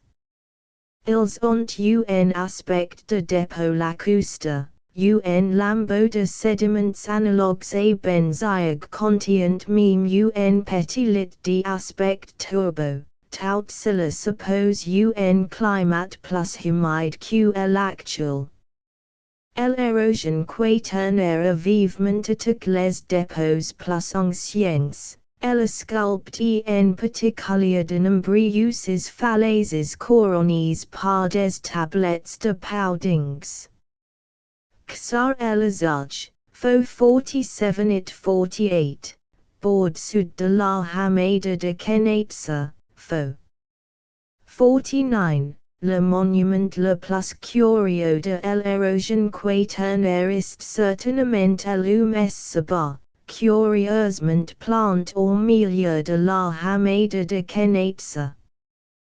De Columbacha, on apicoat dans l'ouest, sur la hamada, un montagne auxiliary contours fantastiques. Les indigènes l'appellent UMSCBA, littéralement la mer auxiliary d'Uix. CUNNOM questionils donnant volontiers auxiliary sommets dentels, ruineux, heresies de collins naturels, qui évoquent vaguement l'idée de Duix dresses. L'UMSCBA, vu de loin dans un pays de mirages, semble quelque chose d'énorme, presque une concurrence à l'anta. De près, Elodix meters de haute, c'est un gara du type classique, it attestant l'importance des érosions auxquelles elle est soumise. La bassiste de sable, passant aux gais tendres, tout la massiste manuse, it le sommet franchement calcaire. Ce sont ces calcaires tendres du sommet qui ont été curieusement découpés par l'érosion. Voir Fig 30. Fig 34. Coupe prise auxiliary environs de Beniounif, montrant la terrasse Pliocene, et les dépôts quaternaires. Cette coupe est due à l'obligence de M. Fischer. J. Calcaires jurassiques, N. Gais albiens, P. Pliocene, Q. Quaternaire. Importance géographique du volant primaire. Ces dépôts continentaux ont un caractère commun. L'eau farable puissance et l'eau discontinued, le socle de vieilles roches est largement dénude, nous savons it et même d'étudier ici le contenu de la surrection de l'Atlas sur son volant, it c'est privilégié, car, dans l'Atlas oriental tout entier le contact est enfoué sous un mantio continuites épais de dépôts continentaux. En Algérie, dans les trois provinces, au sud de l'Atlas saharien dans toute sa longueur, on site que les dépôts d'atterrissement sont prodigieusement développés. Les plus anciens ont été attribués par les géologues à l'Oligocène. Ainsi donc, dans la cuvette de Woodler, dans la région des Daya, dans celle de l'Oud Aoub et de l'Oud Namas, les débris de l'Atlas se sont accumulés presque depuis le début de l'âge tertiaire. Ils atteignent des centaines de mètres d'épaisseur, ce sont ces dépôts continentaux oligocènes et miocènes qu'M. appelle le terrain des Gours. Cette formation, si particulière au sud algérien, s'est pour la première fois de forme un paysage ininterrompu. Dans l'est des lieux, CENE sont pas seulement les dépôts myopliocènes qui s'austrient à l'observation le substratum primaire, mais aussi les formations crétacées, tes puissances et continues. Ici le Crétacé est plus représente que par des lambeaux phénoméniens. Cette venue orge de roches plus anciennes semble en relation avec un changement radical dans la nature de l'Atlas. On a laisse le gros en dehors de l'étude géologique détaillée, il en est cependant pas si inconnu question on ne puisse dégager à son sujet un certain nombre de grands faits généraux, qui l'individualisent nettement par rapport à ses voisins orientaux, les massifs des Gautier et de l'amour. Grosso modo honest fixe sur sa constitution, il est forme presque tout entière de calcaires liaseques et jurassiques.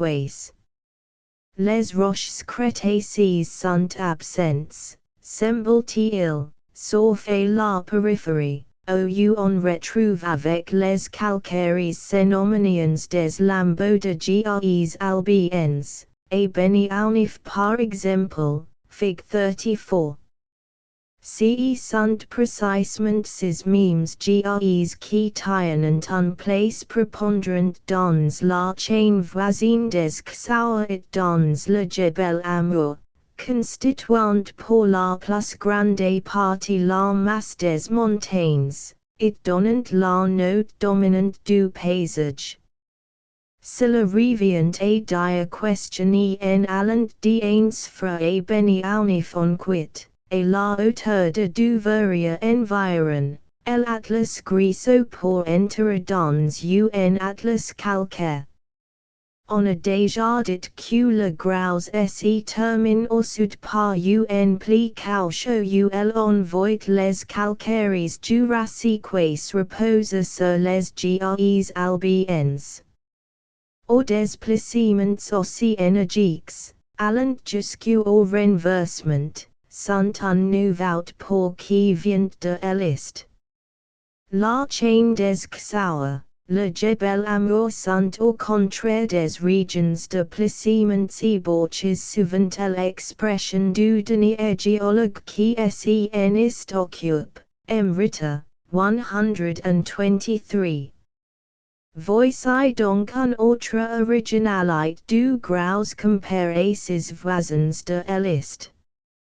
Il n'est pas seulement calcaire, tandis qu'ils sont griseux, il est en autre énergiquement plus, tandis qu'ils le sont favorablement. Il est vrai que la première caractéristique apparemment un corollaire du second. L'énergie du placement a amené en surface les couches plus profondes qui s'y sont trouvées calcaires. Un raisonnement analogue condit à conclure que l'apparition du volant avec ses vieilles roches primaires a quelque rapport de cause à effet avec l'énergie subitement accrue des placements atliques. Quoi question il en soit-il y la un fait d'importance géographique tout à fait considérable. Nous verrons dans les chapitres suivants que cette limite géologique entre les roches primaires et les terrains plus récents, crétacés marins et tertiaires continentaux, est un ligne de verdure et de vie qui se prolongue sans interruption notable pendant 800 km, jusqu'au col du Sahara, jusqu'à insula. L'effleulement du volant primaire n'y présente donc pas seulement un intérêt théorique et scientifique, c'est lui, incontestablement, qui fait de la zone la grande portée d'entrée du Sahara, un voie commerciale et ethnique de premier ordre. Notre étude géologique nous conduit à des conclusions de géographie humaine. Gites minéraux du gros. À tout autre point de vue c'est le gros qui a une grande importance humaine. It déborde le gros et ses dépendances atliques, semblant avoir le monopole des gites minéraux. It, à ce point de vue encore, le contraste est grand entre lui et la chaîne des Gautier, où le Jebel Amour, ses voisins orientaux. Dans tout l'Atlas saharien jusqu'au Hodna, il n'existe guère d'exploitation minière, ancien ou récente. Aussi bien les gres médicaments places de l'Atlas saharien ne pouvant pas être préjugés a priori aussi métallifères que les calcaires bouleversés de la région du Graus, d'autant que, dans l'Atlas que nous connaissons, Algérie Tunisie, les régions calcaires sont le domaine de prédilection des gites minéraux exploitables. D'autre part, la question de la huile mise à part, le volant hercynien ne semblerait pas avoir d'avenir minier, au moins d'après les informateurs indigènes qui signalent beaucoup de gites dans l'Atlas.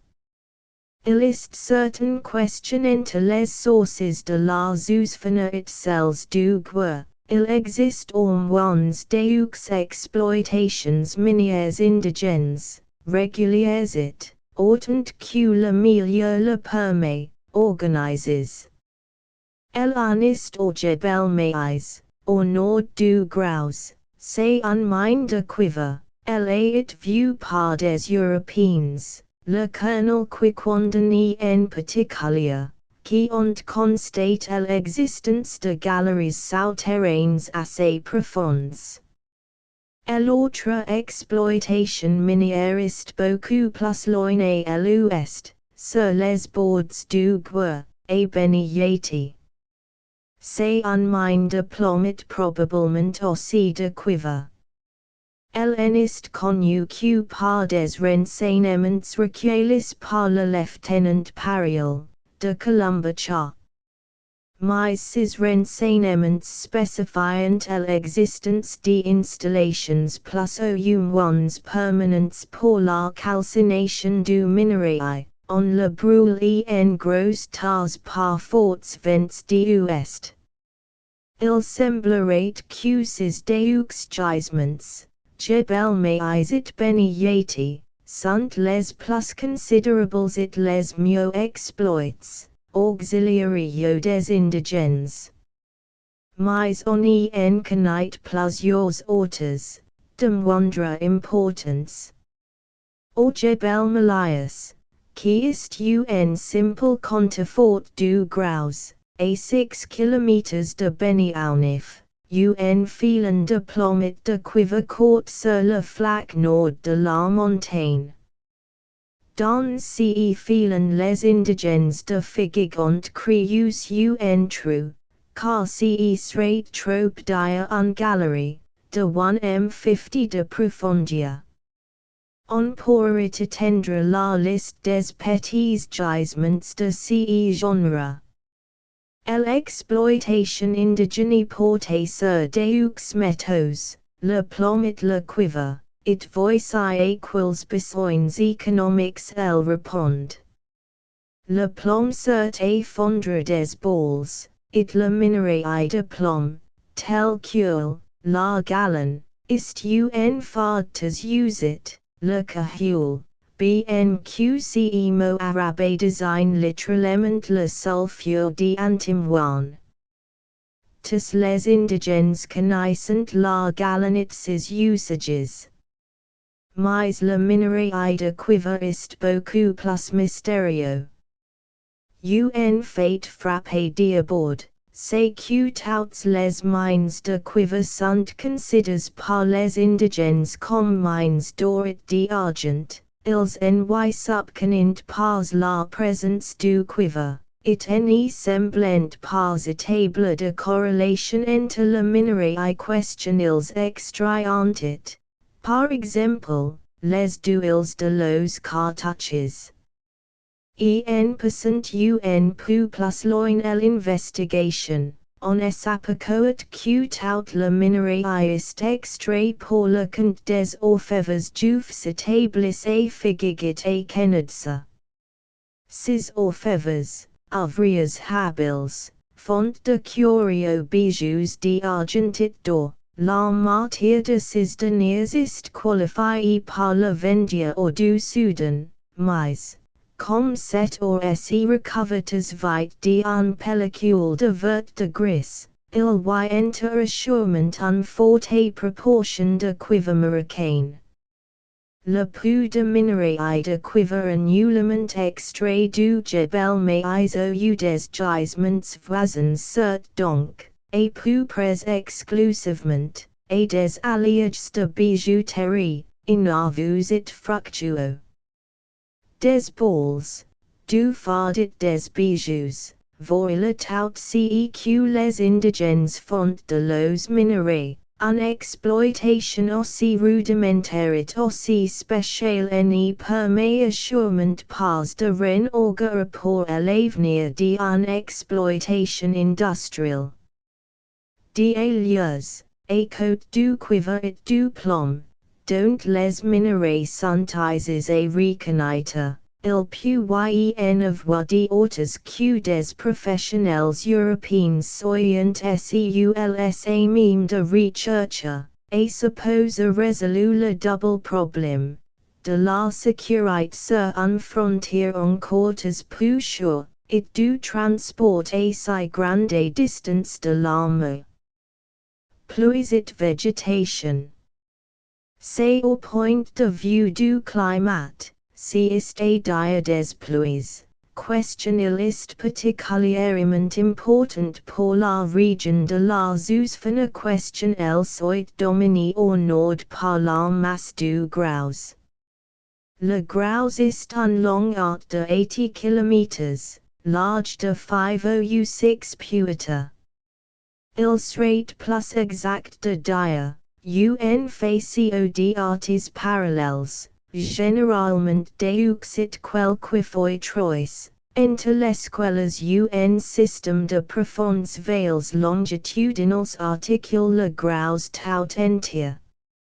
Chegier elabid, house I shafat, etc., elles sont dues, d'apres fissures, et l'intercalation entre les calcaires liaseques et jurassiques de couches argileuses et moneuses, qui n'ont pas offert de résistance à l'érosion. Ces grandes veils sont colmatées de calotis pliocene jusqu'à la tête, elles sont donc des réservoirs d'humidité des aqueducs souterrains.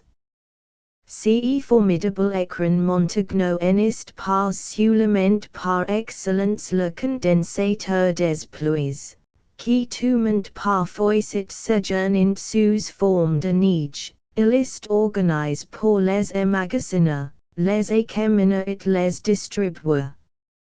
Les massifs primaires lui sont généralement inférieurs en altitude et en étendue. Et par ce quoi ils conservent un massivite de peneplin, ils n'ont pas un modèle compliqué, une structure aguerrie.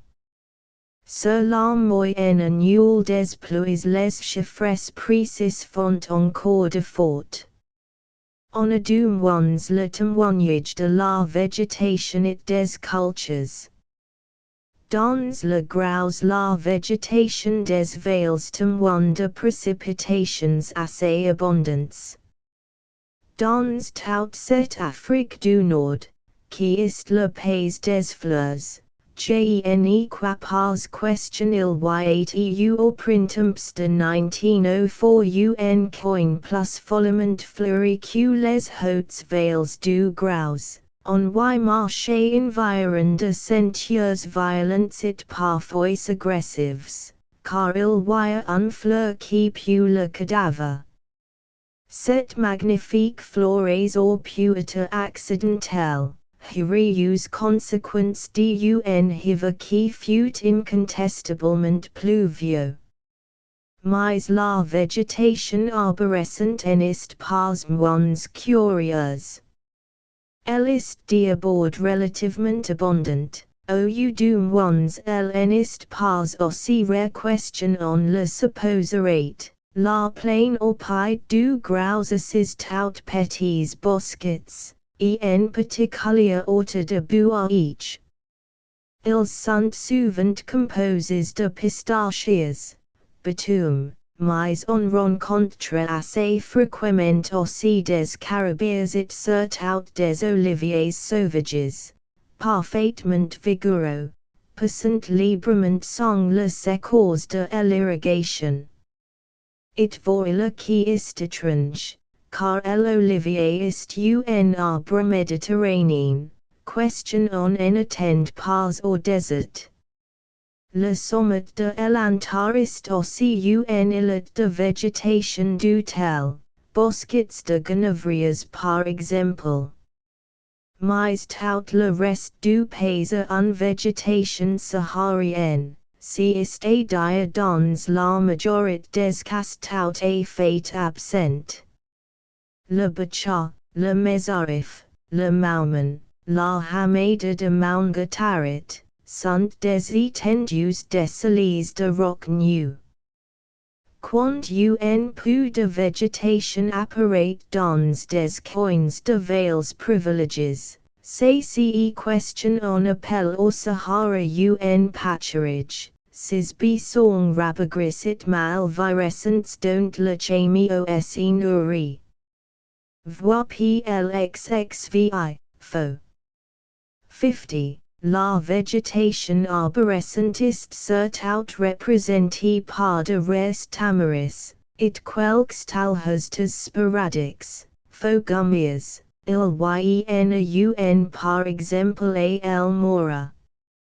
Il faut noter portant la fréquence d'anabasis artioides, que les arabes appellent eddiga et le corps d'occupation chauffleur du bled. Elle ressemble en effet à un pomme de chou-fleur posé au ras du sol sans tige.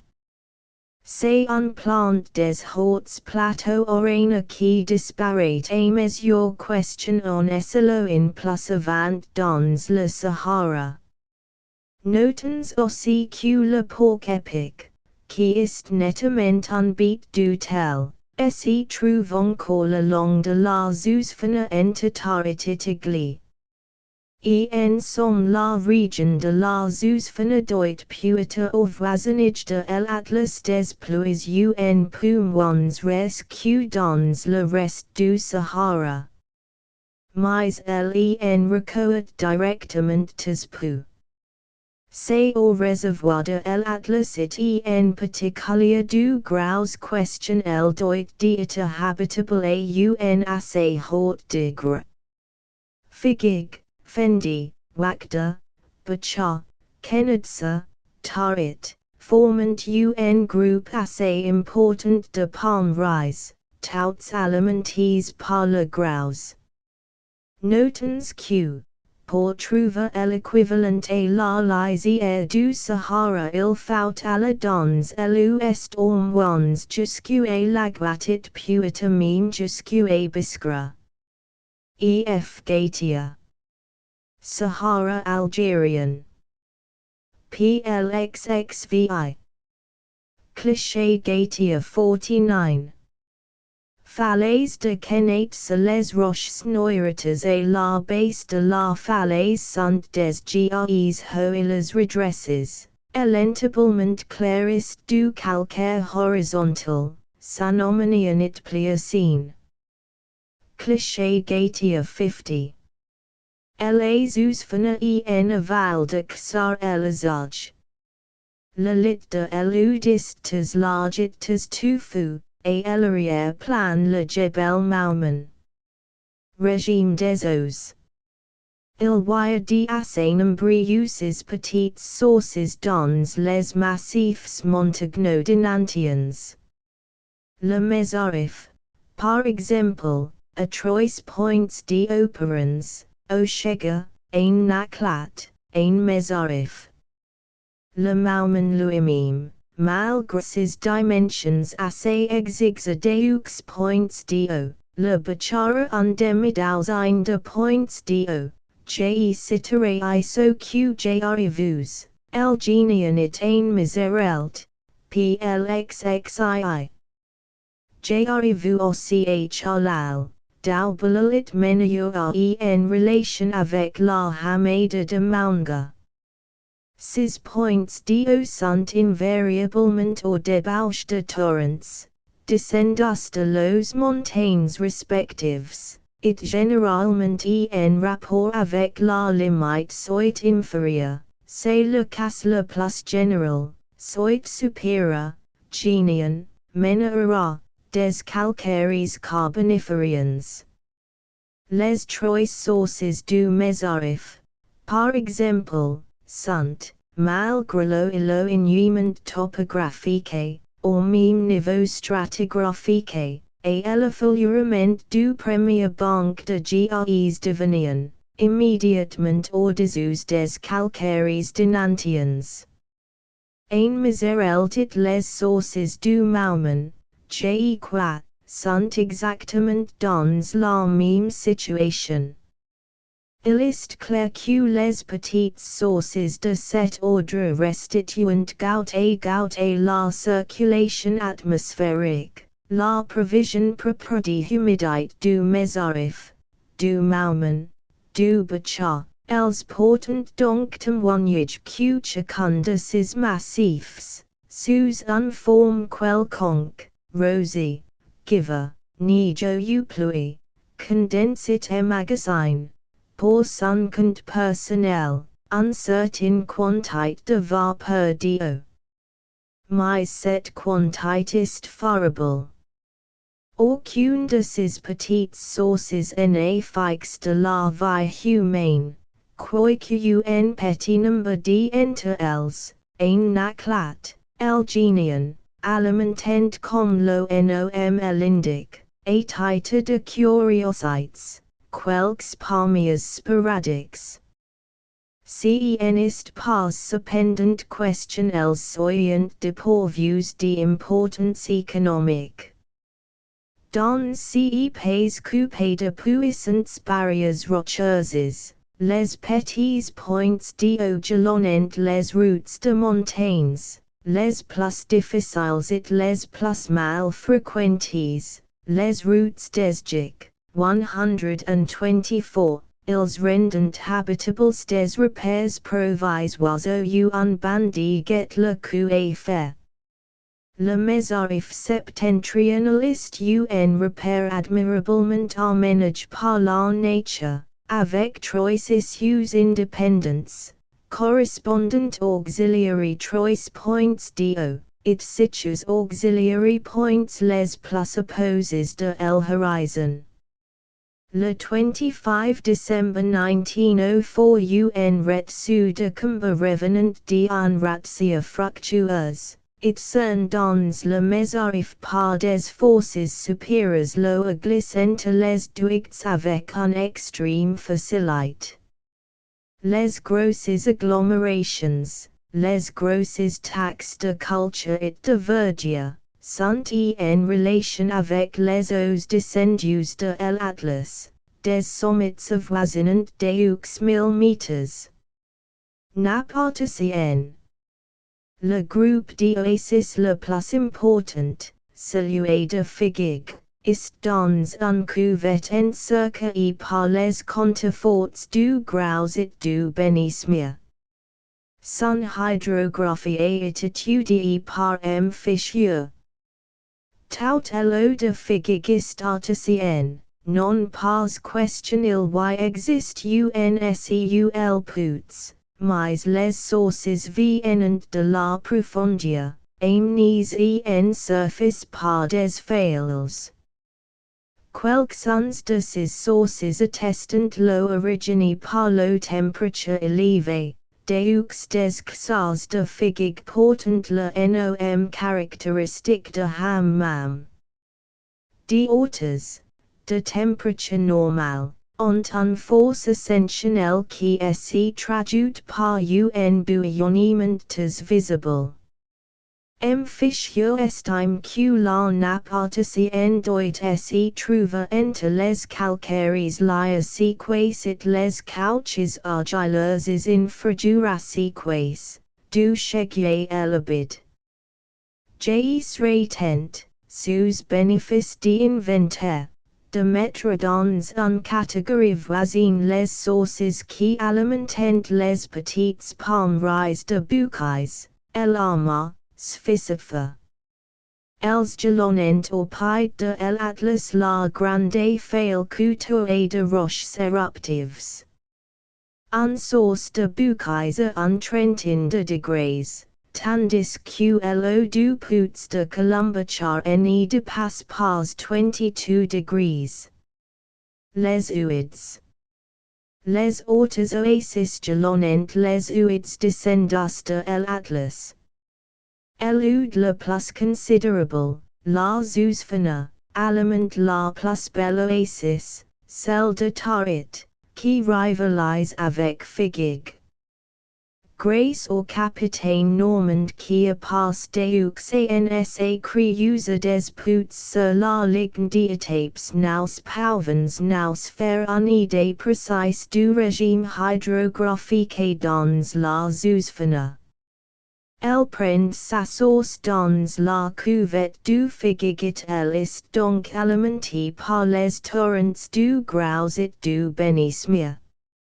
Sur tout son parcours elle coule elle libre une fois au deux par an, lors d'estes grandes crues. Et en général elle est sec comme il s'agit d'un oude saharien. Pas partout cependant. Elle coule elle libre assez régulièrement en deux points de îlots l'un de l'autre, au col de Tala sur 5 ou 6 km, et dans la palmerie de Tarit sur une quinzaine de kilomètres. Et en ces deux points c'est apparemment un seul rocheux qui remanie en surface la nappe aquifère. À Talar l'oude sort de la cuvette de Figuig en forquant un mural de calcaires basiques et jurassiques. À Tarit l'oude creuse son lit dans des terrains d'atterrissement, mais au travers d'esquelles on voit piercer les calcaires denantiens, 125. Sous les murales mêmes du Xar de Tarit la litiste franchement entaille dans les vieux calcaires et cence point précis qce lit, sec en amant, se remplit d'eau vive. Enter Tarit le capitaine normand, 126. Nous indique quelles profondeurs les plus étiers ont rencontre l'eau, Xar elazage 3 meters, Hasi el mere 5 meters, el mora 10 meters, el manga 20 meters. Rappelons que, Xar elazage et Hasi el mere le sous-sol devenir fleur. En somme cette zousfana un lit souterrain continuit perin, les terrains d'atterrissement au ilcol sont gorges d'eau et en profondeur plus ou moins variable, on a pu y trouver un point d'eau, ou y creuser un puits les 25 km le long de la ligne d'étapes, qui est suivi régulièrement par de l'infanterie européenne, des chevaux et des mulets. Sans doute les étapes sont dies, au cours de l'eau devient rare, il faut parfois rationner bêtes et gens, tout l'année d'ailleurs elle est mauvaise, magnésienne et salée. Pour qui vient du nord c'est déjà le Sahara et ses horreurs. En réalité c'est un Sahara très atténué. Xar elazage, it de la jusqu'au pied du moment, jusqu'au Hasi el Bagri et Hasi el Mir, la végétation est très belle, pour le Sahara et son tend. Les tamaris forment par places de vrais boquetos. D'ailleurs Xar elazage fut certainement un point habit, à une époque indéterminée, comme son nom l'indique, PLXXVI, Fo 50. A el mora les ulgera plantonit recoltent de el or japres les cruz, 127. En aval de la palmrida tarit, exactament de zaouia tartania, elud cal en plein hamada de calcaire carboniferian, amim la roche, o udum ones sur un couche diluvians insuffisant. Il offre donc de wonders ressources, entitarit itigli la pouts de la alge coupe la tape. Le gros envoyé la zoosphonisseur s'arrive droit tout un série d'affluents qui ont un vie souterrainite parfois superficial. Elud defendi, qui passe bouillela. Acol plusieurs fois a plines boards pendant el hiver 1904, au point de compromettre la sécurité du poste provisoire de Bouillela. A Beni Aunif, a Bouaich, a Columbacha, il suffit de creuser en import un pouts de quelques meters pour avoir de l'eau. Les oasis de Beni Aunif, de Tebauda, defendi sont chacune en relation avec un torrent descendu du Graus. Fendia de petits lacs, qui sont charmants, produisent dans un forest de palmiers abandons et uxmemes, inculcit non tales, car l'oasis defendi, dangereusement situé, et it deserti par ses propriétaires. Tout autre, les murales de calcaire s'anomenien, encadrant la palmeriate la dominante en vasque gigantesque, si trou de verdure et d'oist et bon droit le coin de paysage le plus célèbre de la région, Fendi, bien plus complètement question aucune des autres palmeries. Répondez à l'ensemble des idées traditionnelles question évoque le mot d'oasis. Les palmeries de Wakda et de Bacha, poste de Columbacha, sont dans le lit de l'eau. Kira a qui drain elanta. Là aussi, et l'oasis de Bacha, elud calé l'air libre. Les eaux souterraines sont ramenées en surface par l'effleulement des monts s'anomenant ou des argiles primaires, et elles s'étalent en étangs. Les étangs de Columbacha ne sont pas aussi joliment encadrés que ceux de Fendi, et en revanche, ils sont très poissonneux. Les barbeaux abondants et quelques-uns sont énormes, naturellement aucune autre espèce n'est représentée, le barbeau est le seul poisson, qui a climat au Sahara. Ceux de Bacha voisinent seulement avec un grand nombre de tortues aquatiques. Il est donc de toute évidence que le ratio hydrographique, qui est assez serré, comme le montre un coup d'œil sur la carte, n'est pas complètement mort. Les huides ont un vie souterrain. Tout le long de l'eau cause, ils ont une réserve d'humidité qui se dépense parfois spontanément en sources et en mers d'eau libre.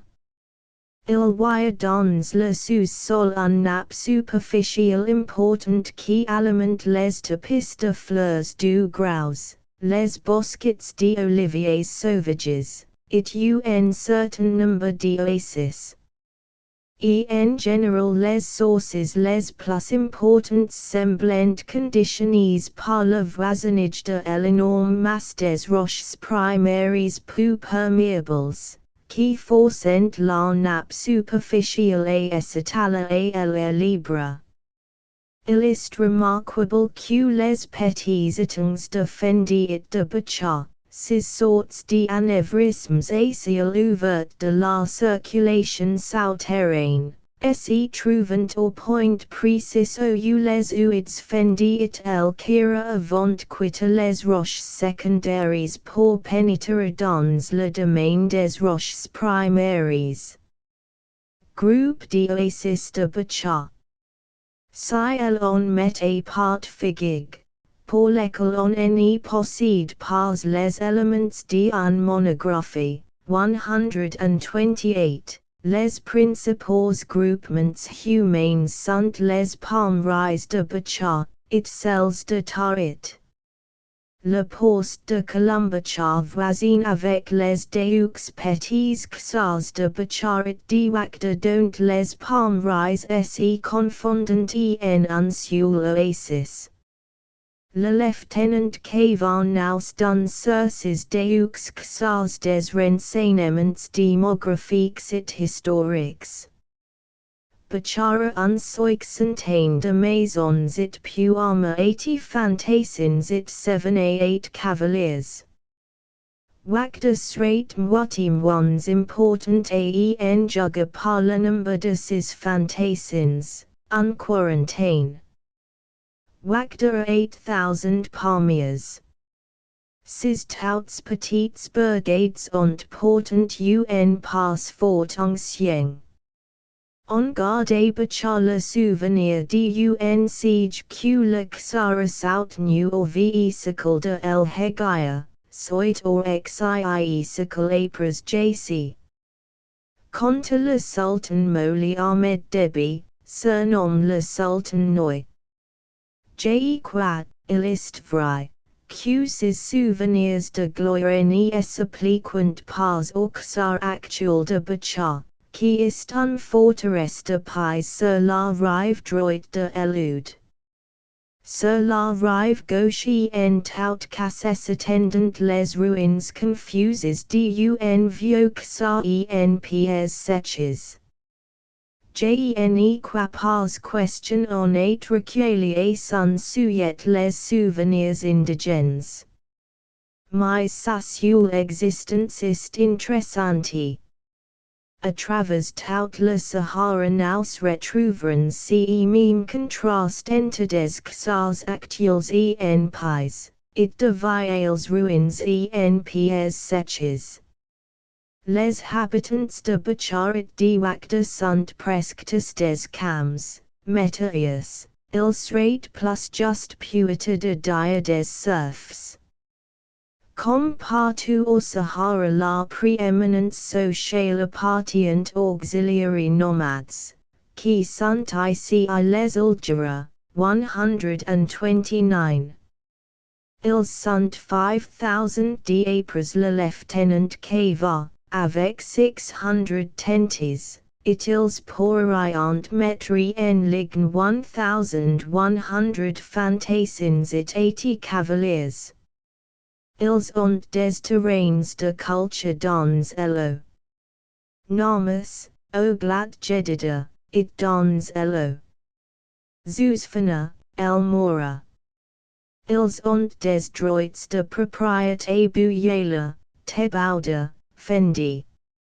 Ils encelotent et Bacharit et Wakda, où ils sont propriétaires d'un grande partie des palmiers, et dont ils sont en somme les suzerains.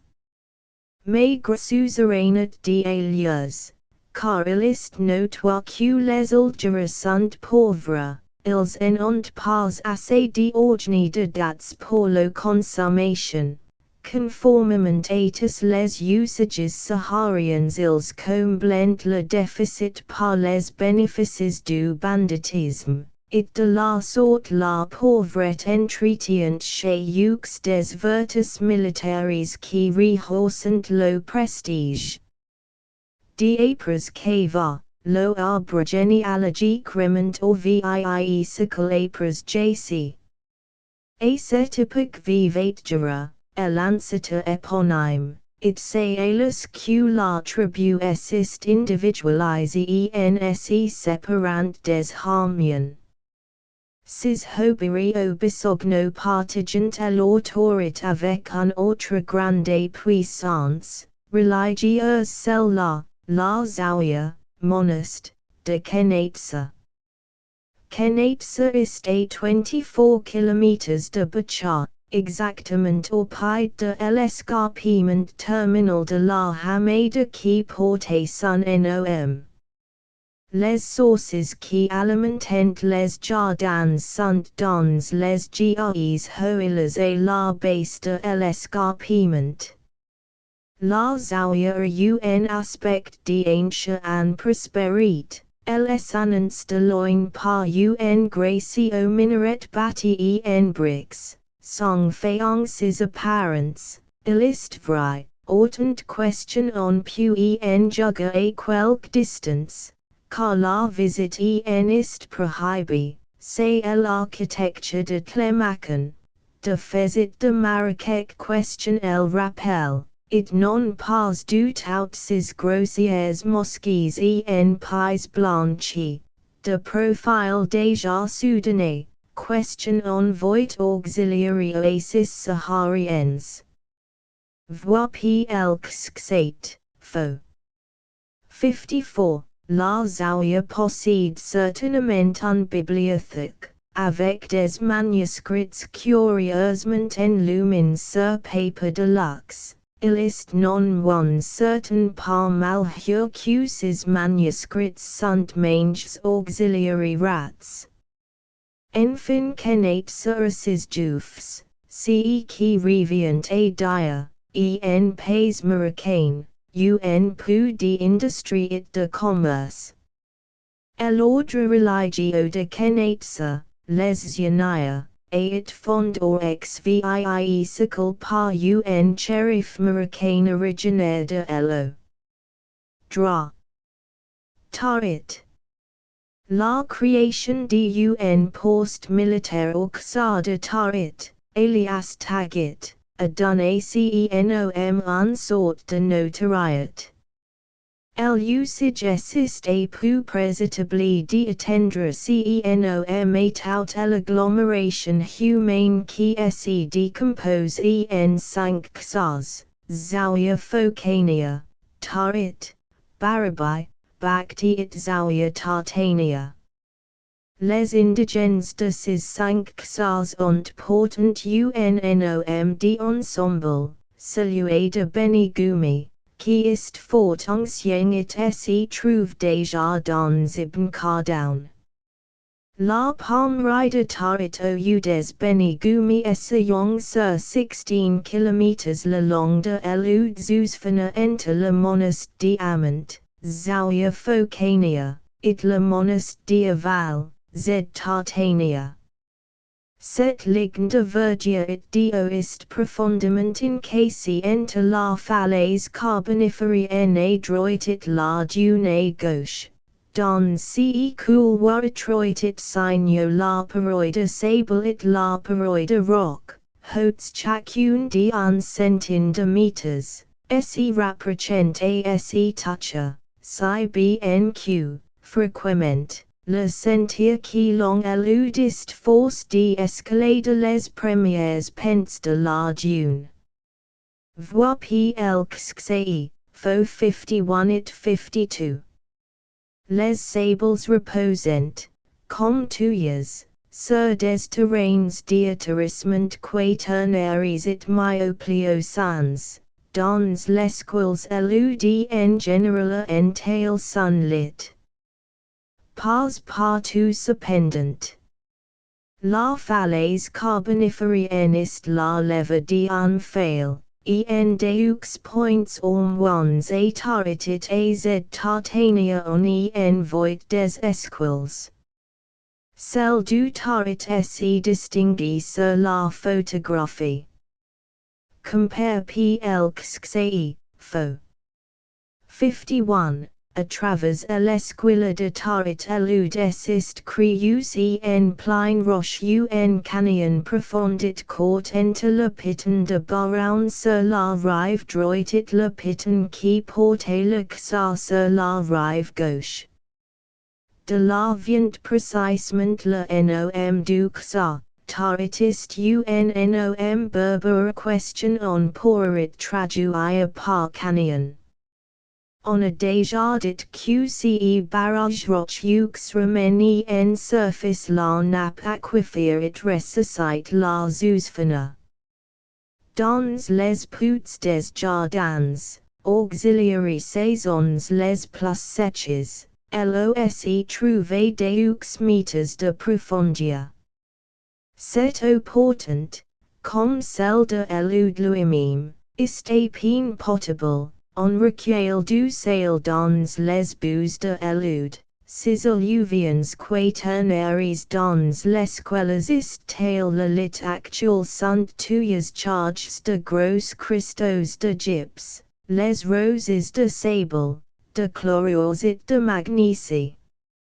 Les benigumi vont chercher l'eau mêlée aux sous la dune, dans les alluvions myopliocans, ils la captent et la conduisent au moyen de petites fogares. Ces dunes de tarit, en avancée de grandeur, sont scandaleusement inexplorées, et l'inconnu commence à un kilomètre du poste.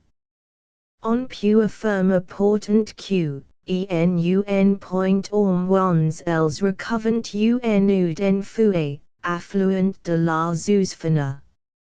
A quelques kilomètres au nord du Xar de Tarit en bordure de l'Ergue les officiers du poste reconduisent généralement los amis jusqu'à un petit palmerai, question ils ont surnommé des audios.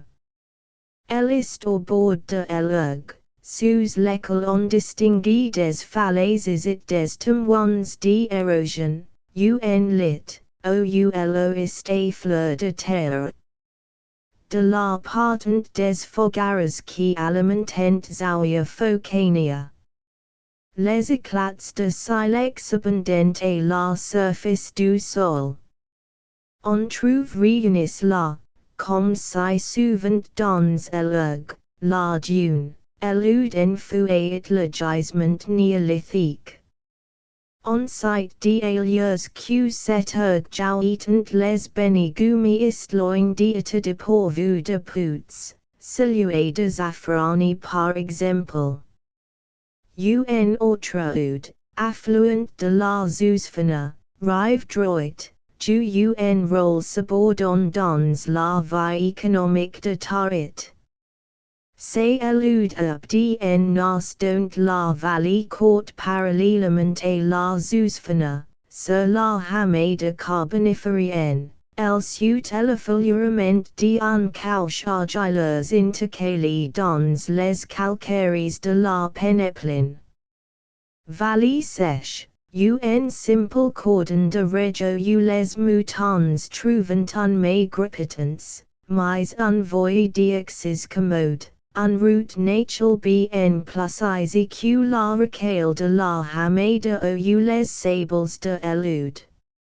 Le nom est quelquefois orthographié en nos, mais l'autre leçon paraît préférable.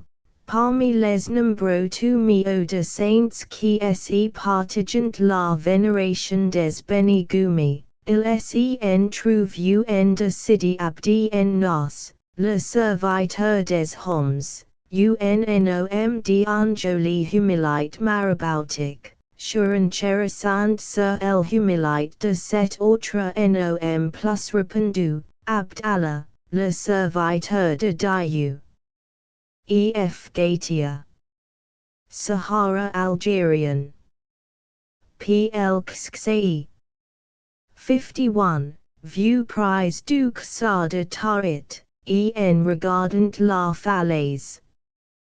Contre l'apparence les couches calcaires de Nantiens.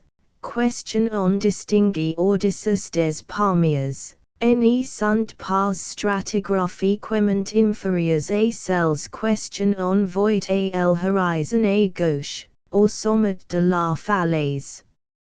C'est la mimesis dont la continuité est rompue par un fail. Le trace de la fail est jalon par la courbe blanche à gauche de la figure et par l'échancrure de la ligne de horizon, or sommetit au milieu de la falaise. 52. Vieux prise du Gautier de Tarit, en regardant la dune. Du même point Q51, après une conversion de 180 degrees. On s'y rend compte de l'encasement du Gautier entre la dune et la montagne. E.F. Gautier. Sahara Algérian. P.L. Xxate. Cliché Gautier 53. Tentes d'oi menia, de type marocain, dans l'Oudzouzfana. A gauche un grande tent noir du type algérien, tout different. 54. Les auies de Kenate sur le minaretiste interessant, d'un travail soign. Sur les Benigumi nous avons la bonne fortune de posséder une bonne monographie démographique et historique, 130. Les 500 comptent au total 1,754 habitants. La Palmyre renferme 77,951 pieds de palmiers. Tis peu d'animaux, sauf des ants, des moutons et des chèvres, qui s'y contentent de peu.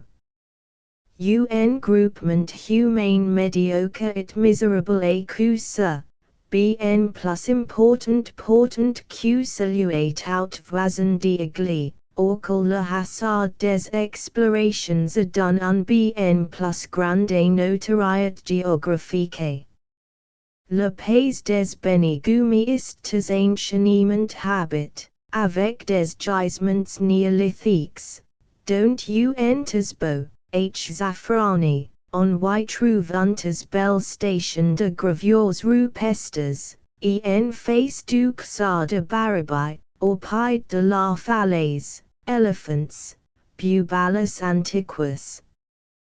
D'ailleurs les deux tiers des Benigumi sont des Haratins, si est dire question ils appartiennent à cette race négroïde mystérieuse, qui peuple le Sahara septentrional et le sud du Maroc, dans le nom de laquelle on a voulu retrouver celui des Garamants, et dans laquelle il semble bien que survive un lambeau de préhistoire, et d'un préhistoire soudanais, nègre. Au voisinage des 500 actuellement habitent les vieilles ruines abondantes, éparses dans la Palmyre sur la falaise. Les plus intéressantes sont celles qui sont perchies au sommet de la falaise. Elles sont en pierres sèches, tandis que les constructions actuelles sont en paille, et elles s'y rattachent donc à une catégorie déjà signalée de ruines, question on retrouve souvent dans le Sahara. Il est intéressant aussi que ces vieilles ruines soient invariablement des nids d'aigle, dans une forte situation militaire de bourgs renans, tandis que les successeurs actuels sont dans la vallée, au milieu des jardins, à proximité de la besogne quotidienne. Ces ruines orgueilleusement perchies semblant nous ramener à une époque où les Benigumi, aujourd'hui serfs de la glebe, étaient les suzerains de le pays. Toutes ces ruines ont le nom, et il en est de significatifs, ainsi celui de Aem Bouzouket. Le nom de Aem n'a survécu aujourd'hui dans l'usage courant que chez les Touaregs. A noter aussi le nom de Medinet el Yahoud, la ville des Juifs, on verra quel rôle les Juifs jouent dans le Sahara du Moyen Âge. J'arrive d'après les ruines les plus méridionales, Selsdom Sahara, Odysseus de Zawiya Tartania. Ce qui reste du sol dans les interstices du rocher est pétri de silex tales it de débris d'oeufs d'autruche. La falaise est creusée de cavernes, ous voyant des restes de cloisons, it les benigumi furent donc des troglodytes. Ces ruines font à peu près de fort dans la partie nord de la falaise, et en seule exception près, Baron Odysseus de Tarit, elles se présent au contraire dans la partie sud, Odysseus de Zawiya Tartania et de Bacti. Cette partie de la falaise son nom spécial d'Iakimaon, la montagne de Samoul, d'Apres Calderao. Sur d'Iakimaon et ses ruines Calderao a recueilli d'interessantes traditions indigènes. Elles nous descendent comment au ivesicle de El Hegaya, si Biozid, de la ville de Bezdama, dans la province de Bagdad, vint apporter l'islam au d'Iakimaon. Comment a son appel les benigumi quittèrent los forteresses pour aller s'établir dans la vallée, it comment cette grosse transformation religieuse et sociale fut accompagnée de batailles dans l'un d'esquelles parit si Biozid. Son tumio, Tazvenia, est au nord de Bacti. Mais les traditions indigènes avouent que l'érection de ce tumio, entouré de circonstances miraculeuses, est postérieure à la mort du saint et manifestement ce tumio est un cénotaphe. J'n'ai pas de renseignements sur si Biozid, j'ai constate question il est venir, lui un homonyme, dans la région de Gelfa.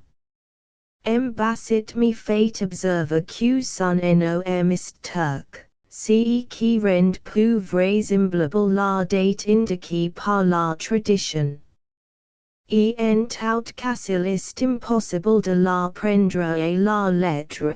Parmi les ruines de Diakimaon il y en est un beniwaru, qui porte le nom d'un tribu les beniwarin, dont la venue au benigumi est, d'apres les traditions indigènes, postérieure à si Biozid. D'ailleurs les Xazdom Sahara et de tiers habitant encore habits il y un siècle. A coup sur on peut retenir ceci.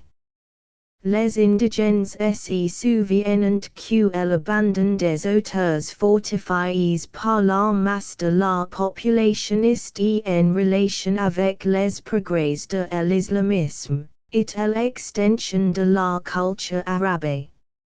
Et cela est tout naturel, car ces nids de troglodytes ont bien un caractère berbère.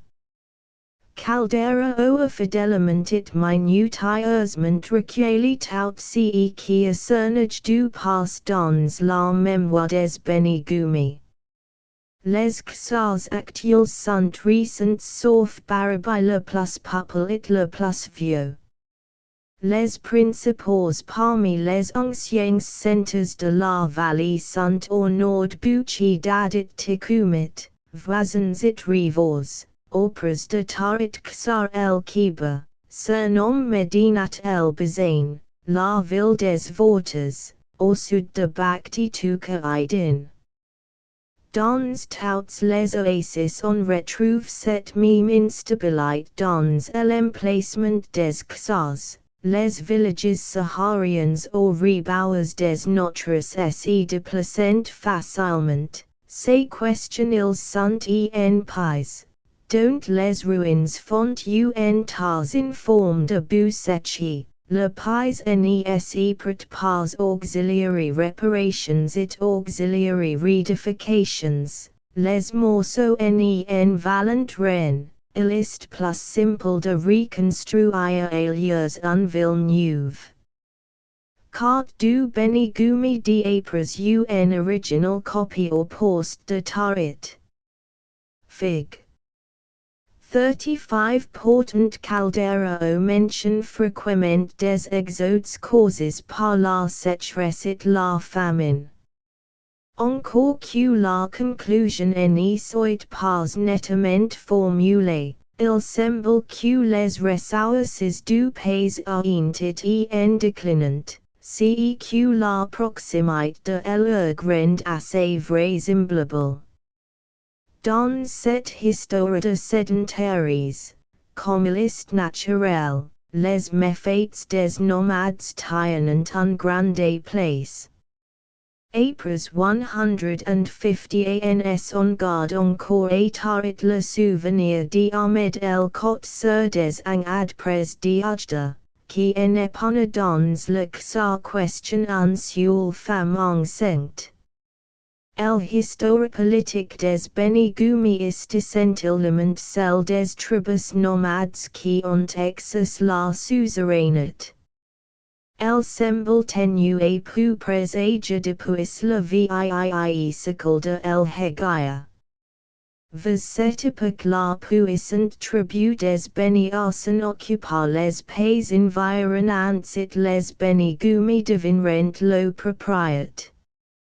Ceci est intéressant parce que nous retrouvons tous vivant dans le Sahara le souvenir des Beni-Hassan ou Beni-Hassan. La nombreuse tribu des Hamiens, rattachée actuellement au cercle de Mikaria, succède auxiliary Beni-Hassan, ces mêmes Hamiens dont les Algéras sont un rameau détaché. Puis vinrent les anonymes avec eux nous entrons déjà dans el histoire contemporaine, qui sont actuellement les suzerains de la Sahara. Ils ont été expulsés de la Sahara par les Duémenia, ils y un siècle à peine, et la suite de guerres dont le dernier épisode fut le siege et la prise de Mzaura, dernière forteresse des anonymes. La palmerie des Benigumi appartient aujourd'hui auxiliary Duémenia. Ci sont, on le site, des nomades de l'Oudquer. Le centre est dans le Bahariat, la petite mer, un grande cuvette alluvionnaire qui est prêté la culture de l'orge. Les Duémenia y ont des magasins fortifiés d'eau ils tirent le nom, menia est un synonyme berbère de Kayla. On décide indifféremment jadis el Gautier ou el menia pour désigner le xa sudorane que nous désignons exclusivement sous le premier nom, menia, Kayla, ou Gautier désignant un auteur fortifié. Les petites sauyas des Benigumi, celles diamantit celles d'aval, n'ont aucune importance. Elles sont bien loin d'avoir la richesse, elles influencent le rayonnement lointain de connaître. Mais il est intéressant peut-être de retenir la date de la fondation. Z Focania est fondée au commencement du XVIe siècle par un mort de Sagayat el Hamra. Z Tartania il y 250 ans environ, en même temps questionigli, par un saint du Guerrera. On verra que les XVIe et XVIe siècles ont été un âge critique. Un tournant de l'histoire dans l'arabisation du Sahara, et que les moyens employés ont été précisément le prosélytisme religieux, la fondation des zawiyas, la vie sociale et économique. J'n'ai pas parlé de l'eau. Pour parce que j'n'ai pas vu, mais le triangle Montagno inscriente les deux suides, guert zoosphena, constitue un region natural, un pays, qui a son unité économique, social et même politique. Les proceeds d'irrigation n'y sont pas essentiellement originaux, cela veut sans dire. Il est intéressant pourtant de constater la coexistence des proceeds telians et saharians. Il y a des barrages mécaniques au travers de l'eau tout comme dans l'atlas de la Mitija encore que beaucoup plus modestes. Les étangs de Fendi et de Bachar sont œuvres humaines. L'osy tal en arrière d'un barrage en mécanerie. Les poutres sont la grande ressource, et chaque jardin a la sienne, mais les fogares, aqueducs souterrains, apparaissent déjà dans toutes les oasis, ils sont brefs et fleurs de sol. Bien éloignés encore de pouvoir s'y comparer auxiliaires extraordinaires galeries du toit, dont c'est précisément l'énorme développement qui fait le caractère, ils portent le même nom portant et sont identiques en effet au moins dans l'essence. So du pied de l'Atlas, et Beniaunif par exemple. Evids en plein que l'autis pliocene, rappellant curieusement si question ondit des travaux analogues dans l'oasis de Marrakech. J'aurais recueilli et Beniaunif quelques renseignements sur la façon dont l'osi partage entre les usages. L'instrument de mesure porte le nom de carouba. C'est un vase de cuivre pierce d'un trou, par lequel entre gout et gout, un temps détermine, un jour par exemple, l'eau sur laquelle on fait flotter le vase, 131. En somme, c'est un sablier d'eau. C'est donc le temps d'irrigation question on mesure et non pas directement la quantité d'eau employée. L'objet des transactions, ce qui s'y vendit s'y loue, ce qui s'y fait objet de propriété, c'est la carouba, el jour d'irrigation. Ce système n'est rien de particulier. Il est usé au contraire dans beaucoup de régions algériennes. Il est tout différent pourtant de celui question on emploie auxiliary oasis sahariennes, au toit par exemple, la base c'est le même question on s'y partage dont on est arrivé jauge le débit par des proceeds primitifs et ingénieux. Les cultures elles aussi présentent un caractère mixte. La plus importante et que est la culture d'oasis, de jardin, et à l'ombre des dattiers. Il faut noter seulement que les dattes les plus prizes de beaucoup sont importées du Taifilalit, mais le dattier n'est en demeure pas moins par excellence. Comme au Sahara, l'objet de la propriété est l'unité d'évaluation de la richesse. Pourtant la culture des céréales coexiste, de l'orge en particulier, non pas seulement dans l'oasis, et en jardins, mais indépendamment de toute palmerie, et en plein champ. Dans des plaines diluviennes fécondies par les crues. C'est ainsi que les algéries cultivent de l'orge et el mora sur la zoosphène et sur toutes les douanières dans le Bahariat sur le Guer. En 1902 et Tarit, et Agli, et jusqu'à Beni Abiz, tandis que l'ordre de l'administration se vendait 32 francs celle du bois en valet 17. Il serait exagéré de conclure que le Bahariat produit assez pour alimenter une exportation sérieuse. On a expérimenté que la moindre demande fait tout de suite hausser les prix, parce que les stocks sont favorables, mais du moins le pays suffit-il à sa consommation, it non seulement à celles des êtres humains, mais encore des chevaux. En effet les deux manières 11 un race de chevaux renommés.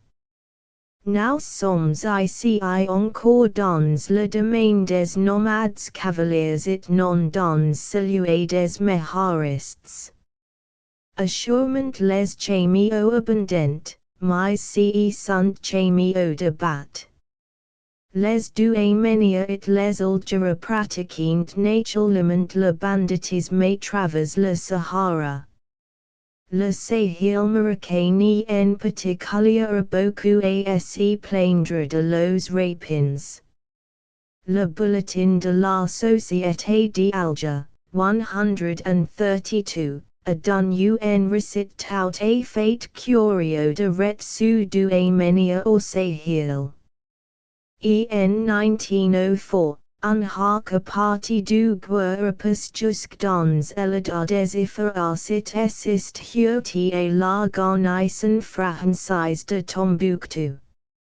Mais les efforts bon méharistes ont constaté avec surprise l'absence totale de méharis dans le camp ennemi. It loteria qui futes vives en est mêlée de quelques. Ces énormes randonnées, lorsque le cheval devient inutilisable se font épide, avec la faculté naturellement de se reposer sur le dos des chemiots de bat. Dans toute la zoosphère il est impossible d'acquitter un seul de mehari. It si on a la bonne fortune d'en rencontrer un el provient d'en razzia au Sahel. Il est de conséquence que les deux manières et les ultras oyent des cavaliers incapables de dresser un mehari. C'est un trait qui les rattache à la région des steppes, des hauts plateaux, et qui les monte étranges au vrai désert. La société a bien un caractère saharien, la distinction fondamentale est entre sédentaires et nomades.